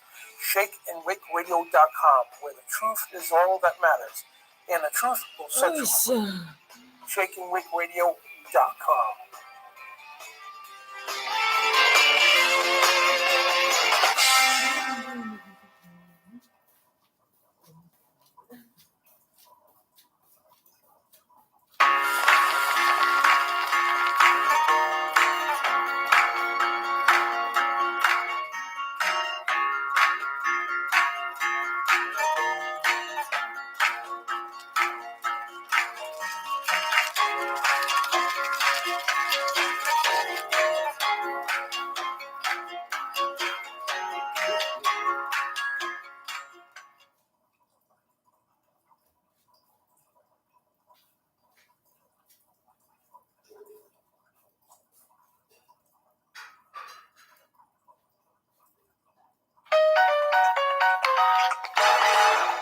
FOJC Radio, David and Donna Carrico, the dynamic duo of followers of Jesus Christ. Nah, we're just regular people. We're just loving and serving the Lord, and we challenge you to love and serve the Lord and learn all that you can about Him. We're preaching the gospel of the kingdom and teaching the doctrine of Christ to the whole world. And thanks again for listening to our programs, and blessings to all of you.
And welcome everybody to Spiritual Warfare Friday. I'm your host, Dan Bedandi. We got Trey Harris, the boy, Trey Harris here on this awesome show tonight, Spiritual Warfare Friday, guys. So we got some new equipment. I'm still adjusting the camera, new microphone thing here and everything else. So thank you guys for donations, and this is what your donations contribute to. Better equipment, it contributes to the streaming services and everything else. So that's why, only reason why we put out a donation page, and plus it helps pay the rent in place. So this is where your money goes. So we're still adjusting the stuff here and everything else. So welcome to Spiritual Warfare Friday, and we've got an awesome show for you tonight. And this is a show I've been waiting to do for a while. It's just like the thing is, I let the Lord, the Holy Spirit lead me to what we're going to be talking about. So because David Carrico on Midnight Ride, they did a show on preterism last week, and they talked a lot about the Jesuits, which, by the way, I stole some of the slides from their show and everything else. So anyway, yeah. The Jesuit Order Society of Deception, and this is going to be a real hard-hitting show. And up until yesterday, up until the day before, and I knew the Jesuits were involved in a lot of deception, a lot. And when I did this research, I'm like, wow, I never imagined this bad. And Jesuit Order is a society, it's a strong arm of the Catholic Church and all that stuff. So welcome, Trey. What's going on, brother? Not much. It is. I'm so excited to be here. I really am. Oh yeah. And I'm looking forward. I'm looking forward to breaking this down. This is going to be an interesting conversation, to say the least. Yep. So, guys, by the way, we got the questions and answers bonus show after this show. So I put it for 11 o'clock, but whenever we finish, we're going to go head over there. That will be on our Rumble channel. And the reason why we're doing that, guys, if you don't know already, because when people call in, they quickly forget about the guidelines for YouTube.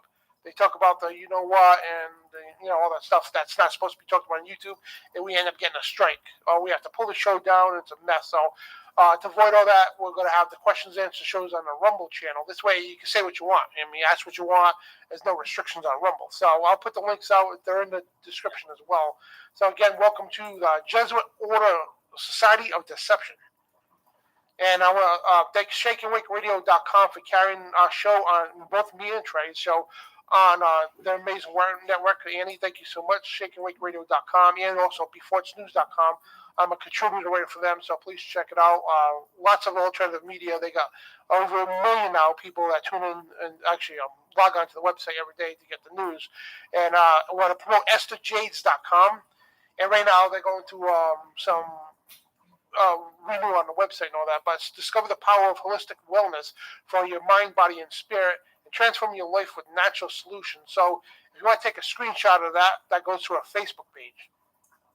And it's Kathleen that goes to her Facebook page, or if you email her, EstherJades.ltd@gmail.com, you'll get 15% off your total order. So I promote this all the time. It's one of the biggest sellers. This is the Pain Bomb Cream, 500 milligrams of CBD. I'm telling you, I'm a bodybuilder, or powerlifter, I should say, a pro wrestler and all that. So a lot of times I'm, got some muscle aches, whatever. You put this stuff on, and it smells great. It's not an overpowering Bengay smell, nothing.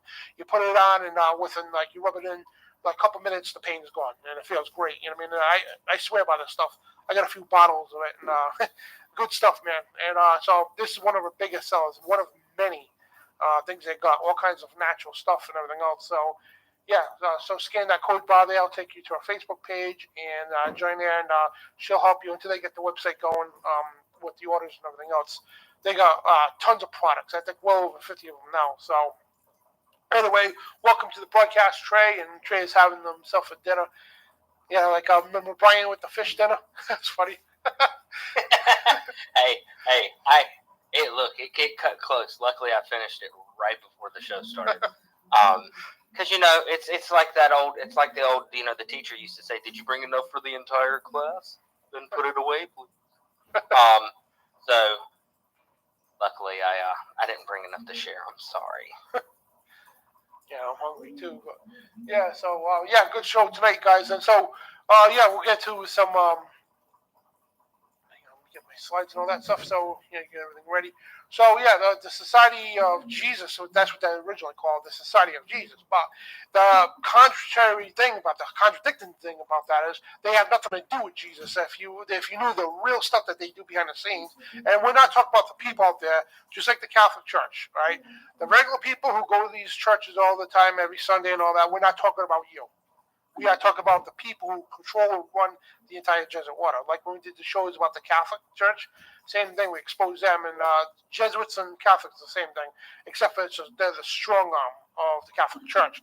And we're going to get to all the information, all that. So the leader, Saint Ignatius of Loyola, he's a founder of the Order of the Jesuits. Now we're going to tie this in later. We're going to say it for later. They also have a big push with the Illuminati, the Order of the Illuminati. And we're going to get to that later, and we understand that Adam Weishaupt, he officially founded in 1776, but the Order of Illuminati was around long before that, and it was hidden within the Jesuit order. We're going to get to all this stuff, and we have a lot to talk about because you would not believe, that's why I'm lost for words right now, because you would not believe the stuff, the mass deception that the Jesuits have to do with society. They've literally systematically dumbed down our churches in America, dumbed them down.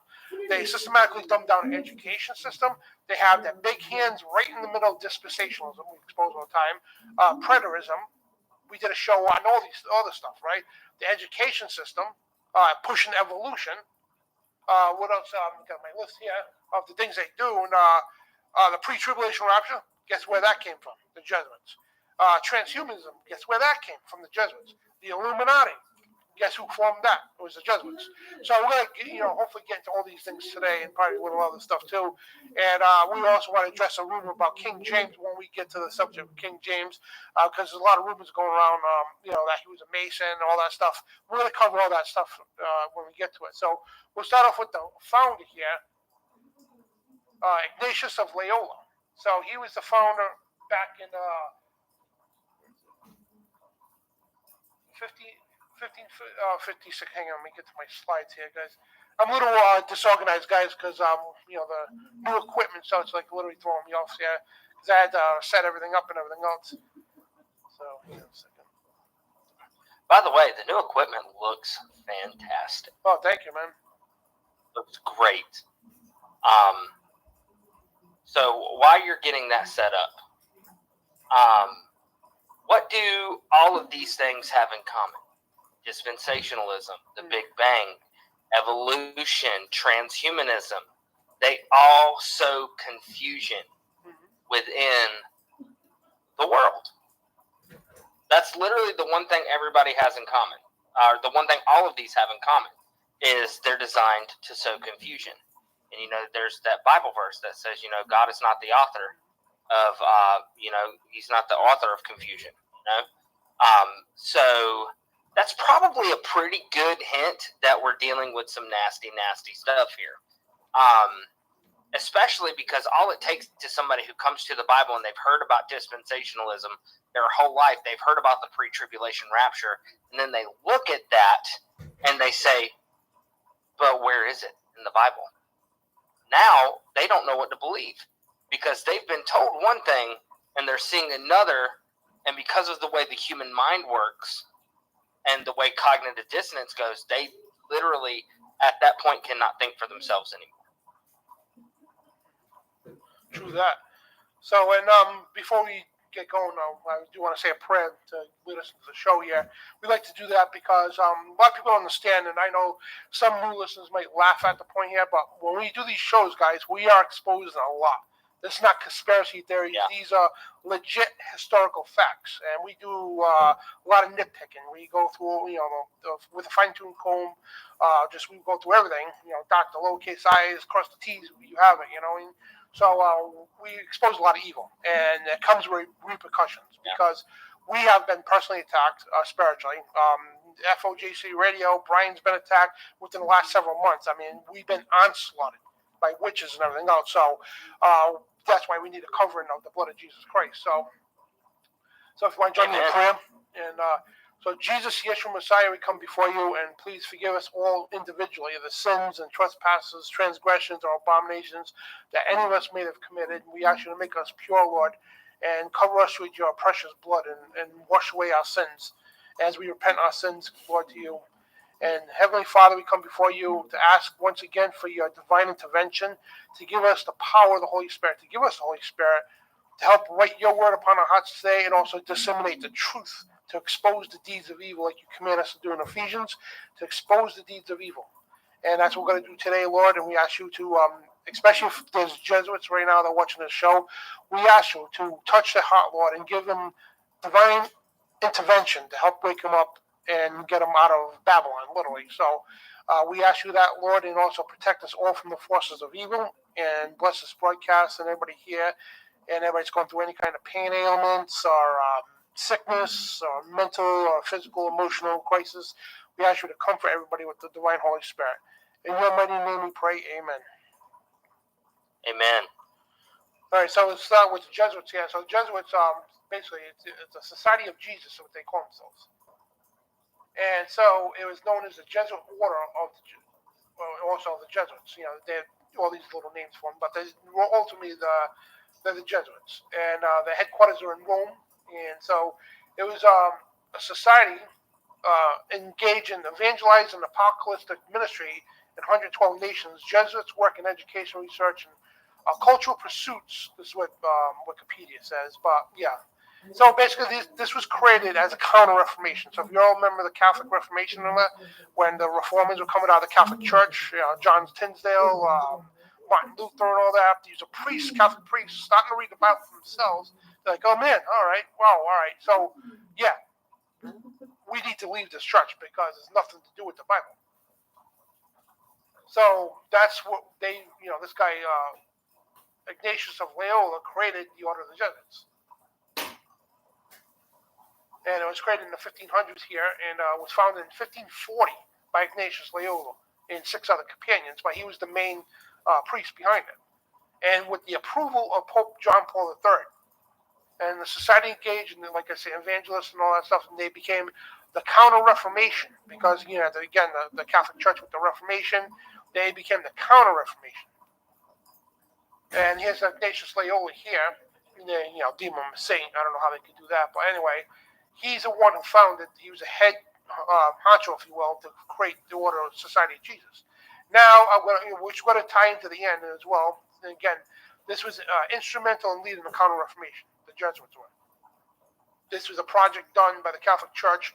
It basically kind of split the Catholic Church a little bit. You have the Roman Catholics and you have the Jesuit Catholics. And the Jesuit Catholics are like the strong arm, the militant version of the Catholic priest. So basically the Catholic is like the more of the political false prophet, I would say, type of ministries.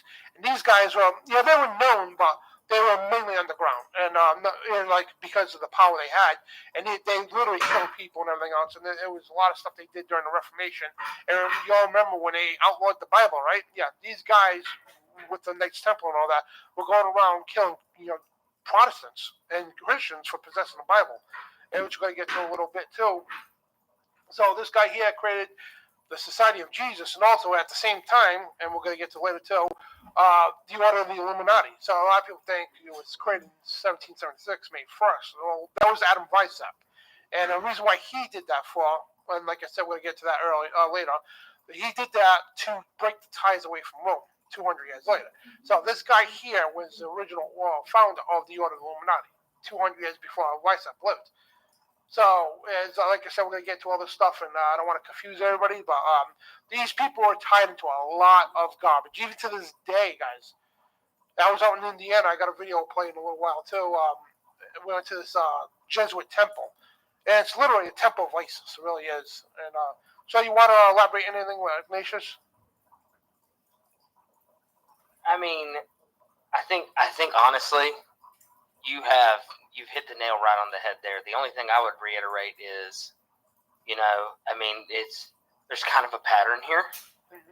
And it's the same pattern you see, so for instance, Dead Sea Scrolls are discovered, I believe, 1947? They have, very edifying content in it, like the Book of Enoch. They vindicate the fact that several books of the Bible were written way earlier than scholars say. And then immediately around that same time, you have the Nag Hammadi, right? God moves, Satan counter moves. And that's the big thing here is, Jesus says in the Sermon on the Mount that you shall know a tree by its fruit, right? And that's really what we're here to do. We're here to look at the facts, examine the fruit of the tree that is the Jesuits and Ignatius de Loyola, and really see, is it good fruit or is it bad fruit? And I'm confident that by the end of the broadcast, anybody with integrity will see that this is bad fruit. Mm-hmm. And there's a statue of St. Ignatius of Loyola. It was found a statue by Camillo and Giuseppe and Rusiconi in 1773. So if you take a good look, as David Carrico, because this is one of the slides I stole from the Midnight Ride, David Carrico pointed this out. Look where he's stepping on. He's stepping on a Protestant, and within that Protestant's hand is the Bible. He's stepping on a Protestant's head. Because, again, the Reformation was good Catholic priests leaving the Catholic Church, and it started a whole Reformation. That's where the Protestants came from and everything else. And so, again, they became the strong arm of the Catholic Church, the Jesuits, and they literally went after people for possessing Bibles and all that stuff. And the Church of Rome was losing membership. You know what I mean? So that shows him stepping on the head of a Protestant. Because there they read the Bible for themselves. You know what I mean? It's horrible. So that's where this all come from. You know what I mean? And when Ignatius Loyola created the Order of the Illuminati at the time, the Pope told him to keep that on the wraps because that was more of a secret society that's hidden within it. Because you got to understand how secret societies work. They work, if you imagine a wedding cake, right? You got a wedding cake, you get the big pot, then the small circle, and the small circle. But imagine that upside down, right? So the people in that, the outer ring, the big pot, have no clue about the ring in the middle, the ring that goes in the middle, and it gets smaller and smaller to an elite group that nobody even knows about that exists. You know what I mean? So that's what the Illuminati were back then. Was a small group of people that existed within the confines of the Jesuit order, and that was definitely kept hidden for a long time. So basically, again, and that that statue alone just says it all together. Yeah, they praise Ignatius. Go ahead, Trey. I'm sorry, I didn't mean to cut you off. I was Sorry. just going to say, imagine a Russian nesting doll, but where the rest of the dolls don't know that there's more inside them. Mm-hmm. It's just layer after layer after layer, and you can just continue to peel it back, and there's even more there. And that is how deception works. We look at it as, esoteric. Inner circle, outer circle is what Plato called it, right? But today we would know it as compartmentalization. It's need to know, and you don't need to know, right? This stuff is very much this structure, if you will, of the secret societies. Is still very much around to this day, hidden throughout, chain of command and things like that. It's there. It's, this is need to know information you don't need to know, right? You'll get there one day. You have to earn your stripes, is what they say in like law enforcement and the military, right? And it's fascinating to me. That was all I wanted to say. Oh yeah, just jump in anytime, brother. Because when I get rambling on sometime, I forget to give people another chance to talk. So Please ramble. I am here for the ride. Awesome.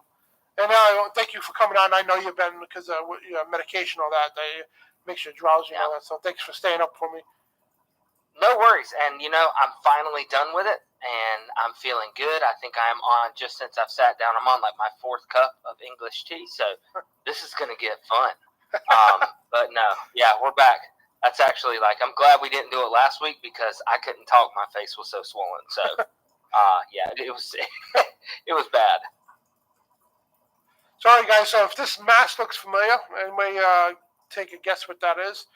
That's called the Guy Fawkes mask. So if you guess where this comes from, the thing is, right, and I've been around with the Patriot movement and all that. We went to rallies and all that stuff, right? So every November, right, people gather together and they come out with these masked patriots, right? And they think this is some kind of rebellious type patriotic type thing, right? And which baffled me, right? And so why are you wearing that mask? If you have one of these guys, and when we get done with this, I'm sure, 99% sure you're going to throw this mask away. Because it's nothing at all represents what you think it represents. And yes, it's pure Jesuit altogether. So back in 1605, it was a thing called the Gunpowder Plot. So the Gunpowder Plot here was devised by the Jesuits. So what happened was King James I, King James decided, because of the Reformation, then the Counter-Reformation, King James said, you know what, we're outlawing altogether outlawing Jesuit priests. Jesuit practice in the country. And of course, the Jesuits say it's religious persecution, but they don't tell you what they did. Because if you go to the Jesuit sites, they try to defend themselves and say, oh, no, we were under religious persecution. King James was persecuting us. But they didn't tell you that they were killing Protestants and Christians for possessing Bibles. So King James is like, yeah, I don't think so. We're outlawing your Jesuit crap here in my country. You know what I mean? Plain and simple. So the Jesuits got, pissed off about it. And so they divided this plan, and it was called the Gunpowder Plot. And it's all relates together. And the Gunpowder Plot of 1605, in the earlier centuries, often called the Gunpowder Treason Plot, or the Jesuit Treason, was an unsuccessful attempt to regenocide against King James by a group of English Catholics and Robert Casterby, who considered their actions attempted tyrannical and sought a regime change in England after decades of religious persecution. So, the House of Lords, right? It's a Parliament building in the United Kingdom. So basically, it was on November 5th. Remember, because that's a slogan. Remember the 5th of November. That's where you see the Guy Fawkes mask. You know what I mean? That's where you hear this from. And I don't know how they mix this in with American politics. It just baffles me. So, I think you could owe a lot of that. This is just my opinion. Take this for whatever it's worth. I don't know when Anonymous donned the Guy Fawkes mask, but I know it was made popular by the movie V for Vendetta. Oh yeah, which was written by a Crowleyan Satanist, and he was an anarchist. The book was written. The official story is that V for Vendetta was written as a response to this guy not liking Margaret Thatcher's policy. But the fact of the matter is not only is Alan Moore a Satanist and an occultist, he's also an anarchist. And so that was the entire point, was he used V wearing the Guy Fawkes mask as a symbolism for anarchy and chaos, and the order that this totalitarian government had is basically in place, which is what Satanism is, right? Mm-hmm. Satanism is, what is the number one rule of Crowleyanism? It's do what thou wilt shall be the whole of the law, right? Mm-hmm. That is, in a sense, the point of anarchy, right? And so, therefore, this ultra-conservative right-wing government that is this totalitarianism is therefore the worst thing you can have, because they've got laws, they've got rules, they've got all of this. There's things that are, illegal that I'm not going to get into on here. You'll just have to read the book and watch the movie if you want. But the point of the matter is this is what made it popular, I think. Like I said, I don't know when they started wearing it, but the exact Guy Fawkes mask they wear is the same one that V wears in V for Vendetta. So, and there's no coincidence there, because it's the same guy that wrote Watchmen, which that's a different discussion for a different day. But this is also the guy who made Batman dark and gritty with The Killing Joke. Like, this guy has had so much sway over American pop culture. I don't think it's any coincidence that they have taken this symbol, and I really don't think that, because you can trace this also to another conspiracy group that is very pro-Trump, who is also very pro-Jesuit. So is there a coincidence there? I really don't think there is. No, I don't want to hint to it much, because it's anonymous, but the letter... Yeah, yep. Yeah. Yep, and that's why one of those subjects that can get you flagged if you're not careful. So yeah, give you a hint. It looks like an O with a kickstand. Yeah. So it's right before the letter S.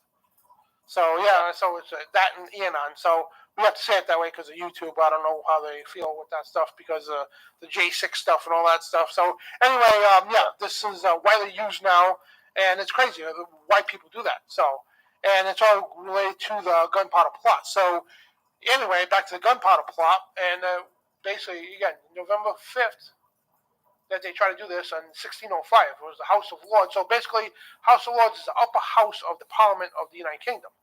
So the upper house of it, and the lower house was just abandoned. They didn't use it at the time. So what the Jesuits did, right, they said they were bringing supplies in for the king and all that stuff. So November 5th, when they had this giant Parliament meeting, now they had all the religious leaders of England, all the English religious leaders, the king, the queen, all the people under them. So all the big wigs under one roof. So what the Jesuits did, they filled the bottom part of the Parliament building, tons of kegs of, literally big kegs of gunpowder, and they attempted to blow the thing up. And the thing is, if they would have blown up that Parliament building, and one of those people that died, it would have literally destroyed the economy in those countries. You know what I mean? Because all the leaders were there at once, and that's what they were attempting to do. The Jesuits were attempting to overthrow the UK. That's what they were doing. And plus, them, they were like a little butthurt, if you want to put it that way, that King James outlawed Jesuits in his ruling countries. So they attempted to blow up the Parliament building, and it was a failure. And so, of course, all the people in charge of it, all the conspirators got caught. And this guy, Guy Fawkes, okay, that's where the mask comes from, and also known as Gordo Fawkes, while fighting for the Spanish, was a member of the group of provincial English Catholics involved in the failed gunpowder plot in 1605. He was born and educated in York here, not New York, but York. And his father was Fawkes, so and I'm not going to get into all that, but yeah. So, yeah, Fawkes was converted to Catholicism and left the mainland Europe and to fought for the Catholic Spain. So, long story short, he was one of the guys, the big conspirators who was part of this plot to take out the king and all that, because, again, they didn't like the point that they were outlawed for a reason. Then there was another gentleman named Henry Garnet. He was a Jesuit superior. And by the way, Ignatius of Loyola, he was the first Jesuit general. He was the head Jesuit. They call him the Black Pope. That's a nickname for him. We're going to get to that toward the end of the broadcast as well. So Henry Garnet, he was a Jesuit superior of England, was finally caught up with a few months later, on January 30th of 1606, along with his fellow Jesuit priest, Edward Oldcorn. Now, if you want to look these guys up, go for it, guys, just for the sake of time. So the gunpowder plot, we could probably spend an hour on alone. But Garnet and his fellow Jesuit conspirator, Oldcorn, were placed in adjoining rooms, enabled to communicate with one another, eavesdropping, were able to get information in this way. So this is when these two guys were caught, and they were in prison. So they put them in separate rooms, and they let them communicate, just eavesdrop to get information out. So Garnet at first denied all speech with Oldcorn, but subsequently, okay, I can't even talk today. I'm sorry, guys. I got a dry mouth. It's like, I can't even spit out words today. But subsequently, on March 8th, he confessed his connection to the plot, and he was tried at the Guildhall on March 20th. Now, here's the thing. This was a confession. They admitted they did this. So if you go to Jesuit websites, they'll try to make excuses for it, to try to say they were the victims because they were in the persecution. And, King James is bad. But they don't want to tell you they were tempted to kill almost every leader in England. So both were hung on May 3rd of 1606. They were hung to death. That was treason. Treason charges, you were hung to death, even in this country for hundreds of years. And if you were caught committing treason, they would hang you. So Garnet entered a novitiate of Society of Jesus at St. Andrea in Rome, September 11th of 1575. Before that, so obviously he was killed later, 1606. And so that's the summary of the gunpowder plot. And Guy Fawkes was the man behind the mask. And not to confuse everyone with these names and everything, but yeah. And this is a popular symbol of protest today. Guy Fawkes was the first face of treason because of his role in the murderous plot to blow up the British Parliament in 1605. So that's where that mask comes from, and get made popular with the movies and shows that Trey just talked about. So, and like I said, we can do a whole hour at least on the gunpowder plot, and we're just trying to show you the deep involvement of corruption, deception, mass deception by the Jesuit Church. And again, I have to emphasize this one more time. So if you're a Jesuit out there, you go to these churches, guys, we are not at all talking about you. We're talking about the people who control and run the Jesuit order to this very day. The whole system is designed for deception, guys. And we're just scratching the surface right now. So what do you think, Trey? Yeah, this one's fascinating to me. The only other thing I would add is another detriment that has come from these pop culture representations is that Guy Fawkes is portrayed and it's been a while since I've read the comic book V for Vendetta, but I know for sure in the Hollywood movie, which I will just give a disclaimer for honesty's sake, the writer of the comic book hates the movie because he doesn't like the representation of it. But I know that Guy Fawkes is portrayed as a righteous martyr who was standing up in the face of tyranny, right? Mm-hmm. And the fact of the matter is while there are things that I will tell you that I just don't think King James handled 100% right. I think King James did genuinely what he believed was right and what was good for England. You know, we can get, and maybe this is a good time to get into some of the rumors with James and things like that. Oh yeah, absolutely. But there's like a lot of these videos, and if any of you guys, I know a lot of you guys that are regular listeners are, you know, you are, you know, you listen to my show as well, and I thank you for that. There was a show maybe like a couple of months ago that my wife and I did, where we answered questions about changes that the Bible made, the King James Bible allegedly makes from the Geneva. Well, I always have this on my desk, and this is the 1611. It's a facsimile copy of the 1611 King James. But, you know, the kid that gets up there, John Truth, on TikTok, which should be your first red flag, because, you know, you're not getting truth from TikTok, and if you do, it's because a broken clock is right twice a day. But he basically was talking about how King James was a Freemason, and King James was this, and King James was that. Look, here's the bottom line. Freemasonry officially, as in like the Grand Lodge that is today, was not officially around till the 1700s. Were there precursors to Freemasonry as it is today? Yes, absolutely, and those have always been controlled somewhat by the English throne. There's no denying this. However, you can, as even to this day, as the King of England, can be the head of Freemasonry and not actually be a Freemason. So there was that guy that John Pounders had on his personal YouTube channel, you know, the one who wrote that book, Antichrist and a Cup of Tea, who does a great job of showing that King Charles is not a Freemason, while also simultaneously being the head of Freemasonry, right? So this is what I would like to say.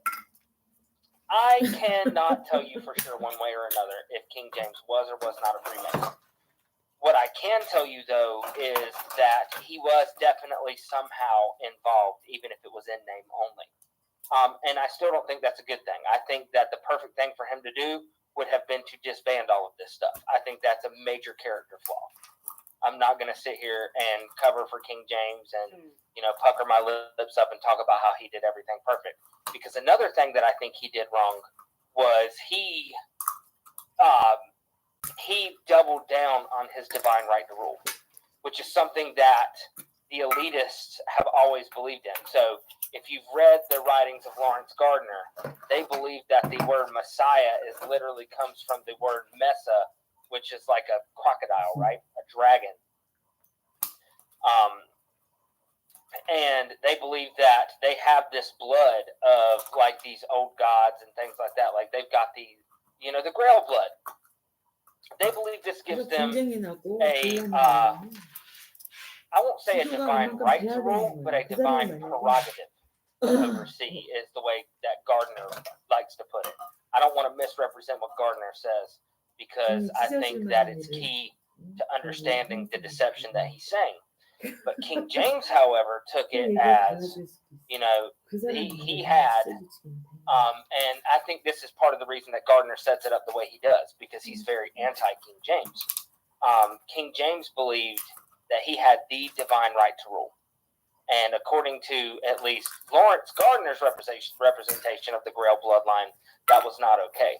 But what King James did was he took what I believe was what Romans 13 says about how, you know, governors are put on this earth as civil magistrates, and he took it way too far in the fact that he believed that as the king, he was handed this down by his ancestors, and therefore nobody should be able to tell him the way he could rule properly. Which, when you're a good, godly king, is fine. Here's where the problem comes in, is Charles I was King James' son.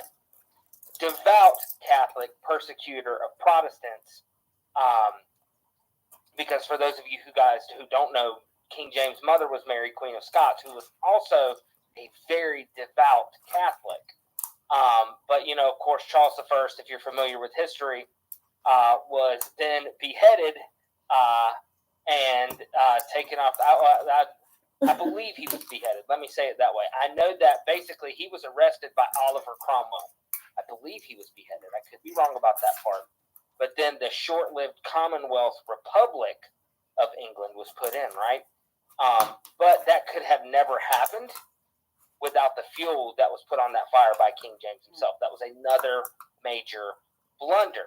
However, none of this means that you should throw out your King James Bible or anything like this, because the King James Bible is the best English Bible that is available.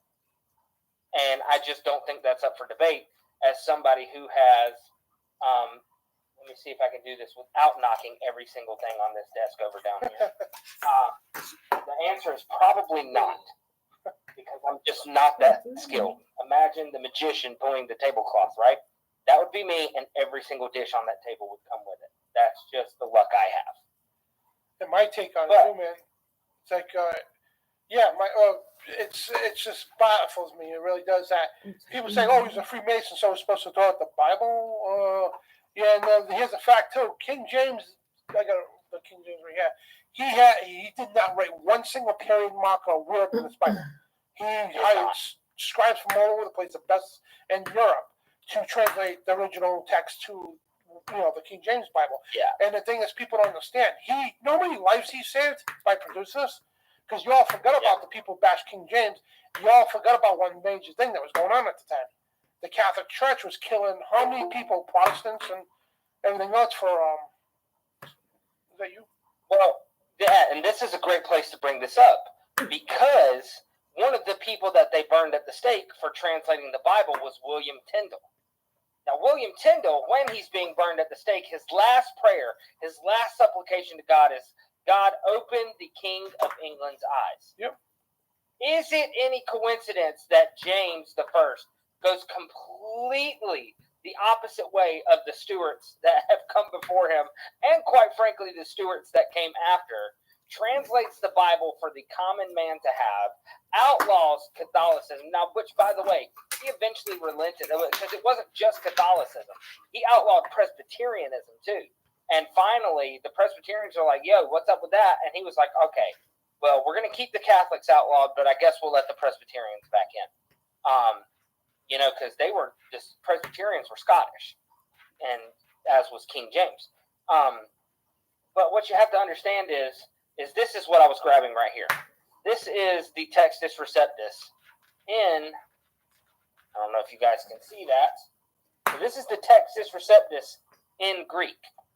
Now, I'm not the best Greek reader in the world, but thank God for lexicons and things like that, because I can actually go into the Greek, look up what the word means, see how it's used, and determine, is the King James an accurate depiction of the Textus Receptus? And the fact of the matter is it is. It's great. They understood the nuance. They would put alternate readings in the marginal notes so you could see another way that this could be accurately translated, by the way. And you're talking 50-some scholars, not all of which actually did it. It was only about 40-some, but they would split up into 3 teams, all work on a section of Scripture, have to bring it back.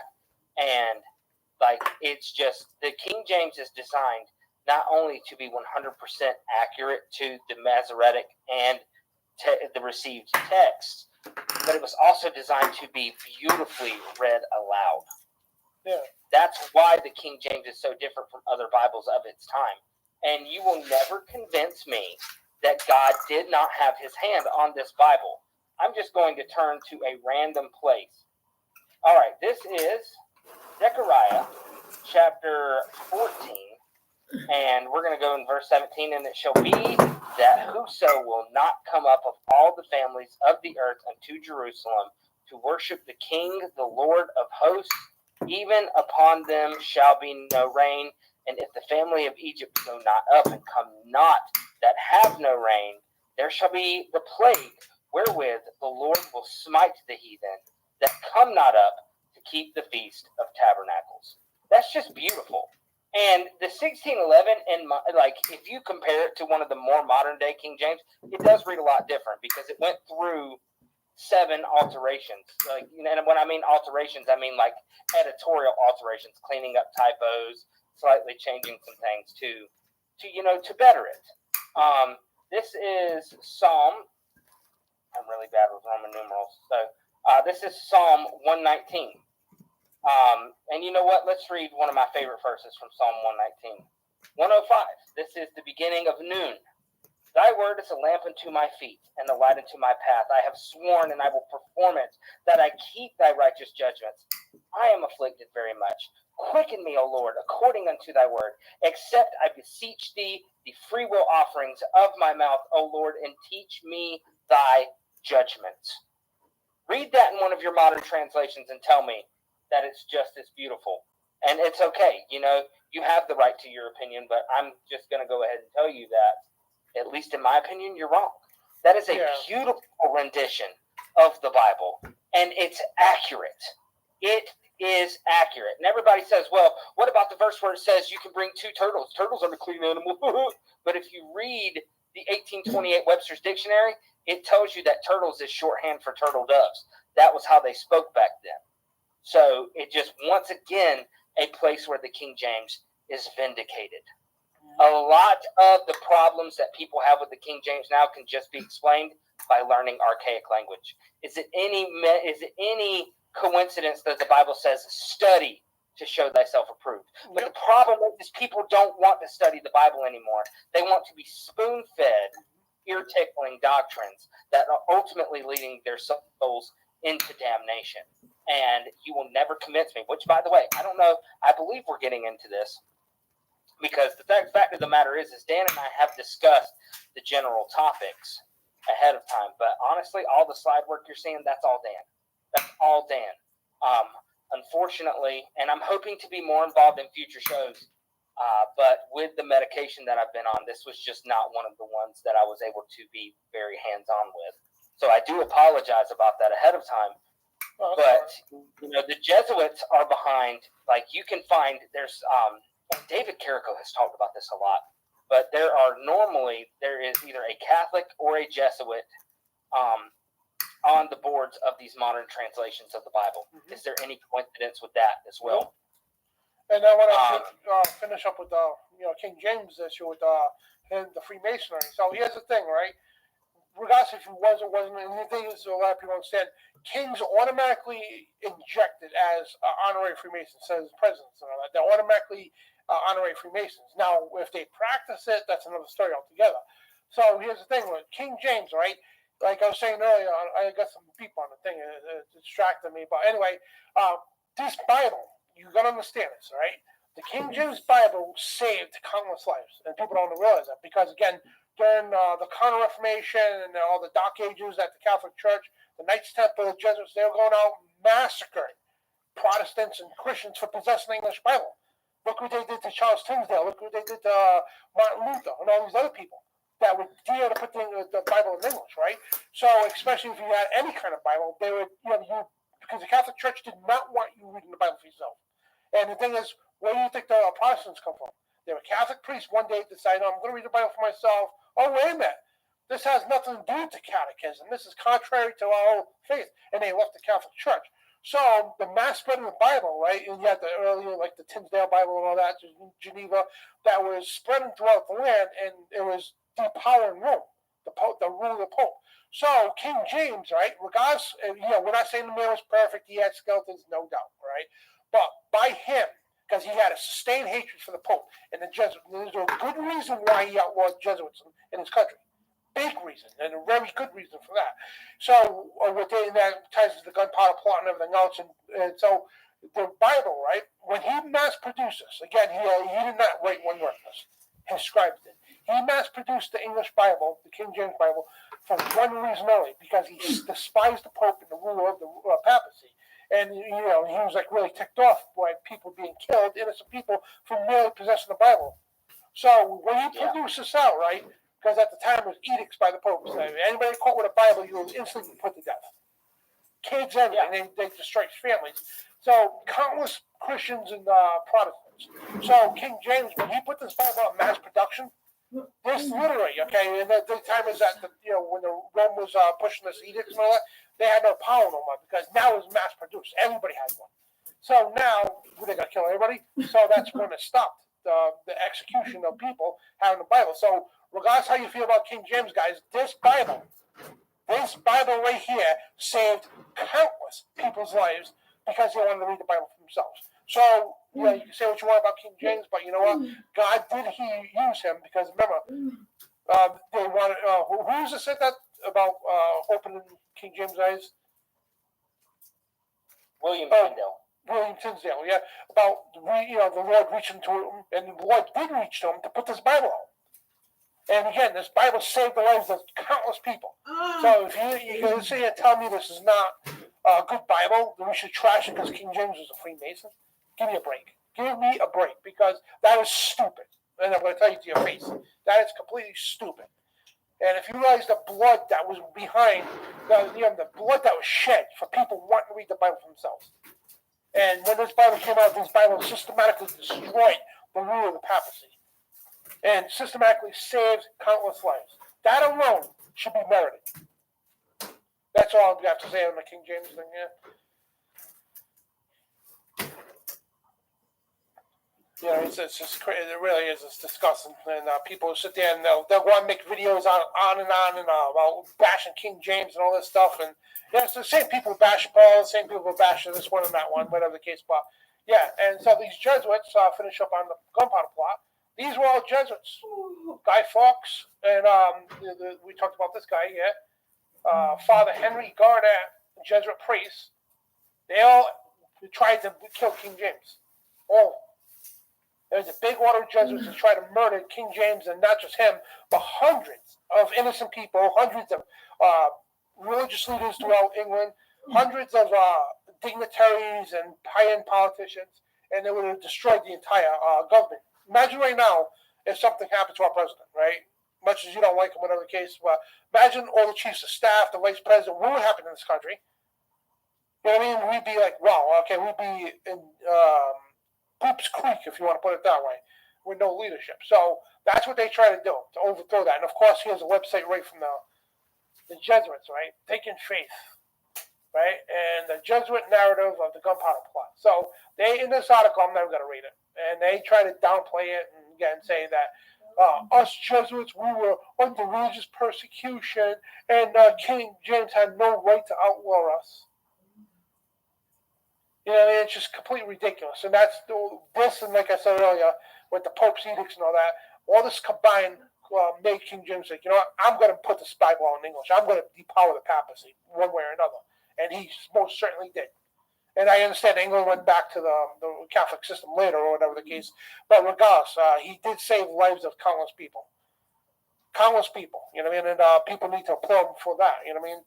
So we move on to the pre-tribulation rapture. So we all got told, right, that, the modern-day dispensational churches, we all got told this, right? Oh, no, we're not going to be here for the bad stuff. And you got the Kirk Cameron movies, the Left Behind series, books, the movies and all that, that all of us, like, with a blink of an eye, secretly raptured up. We're with Jesus now, and they're left behind on the earth, feeling clueless. And, yeah, so the whole pre-tribulation rapture is a system to dumb down the modern-day church. And guess who created this? It was Manuel Lacunza.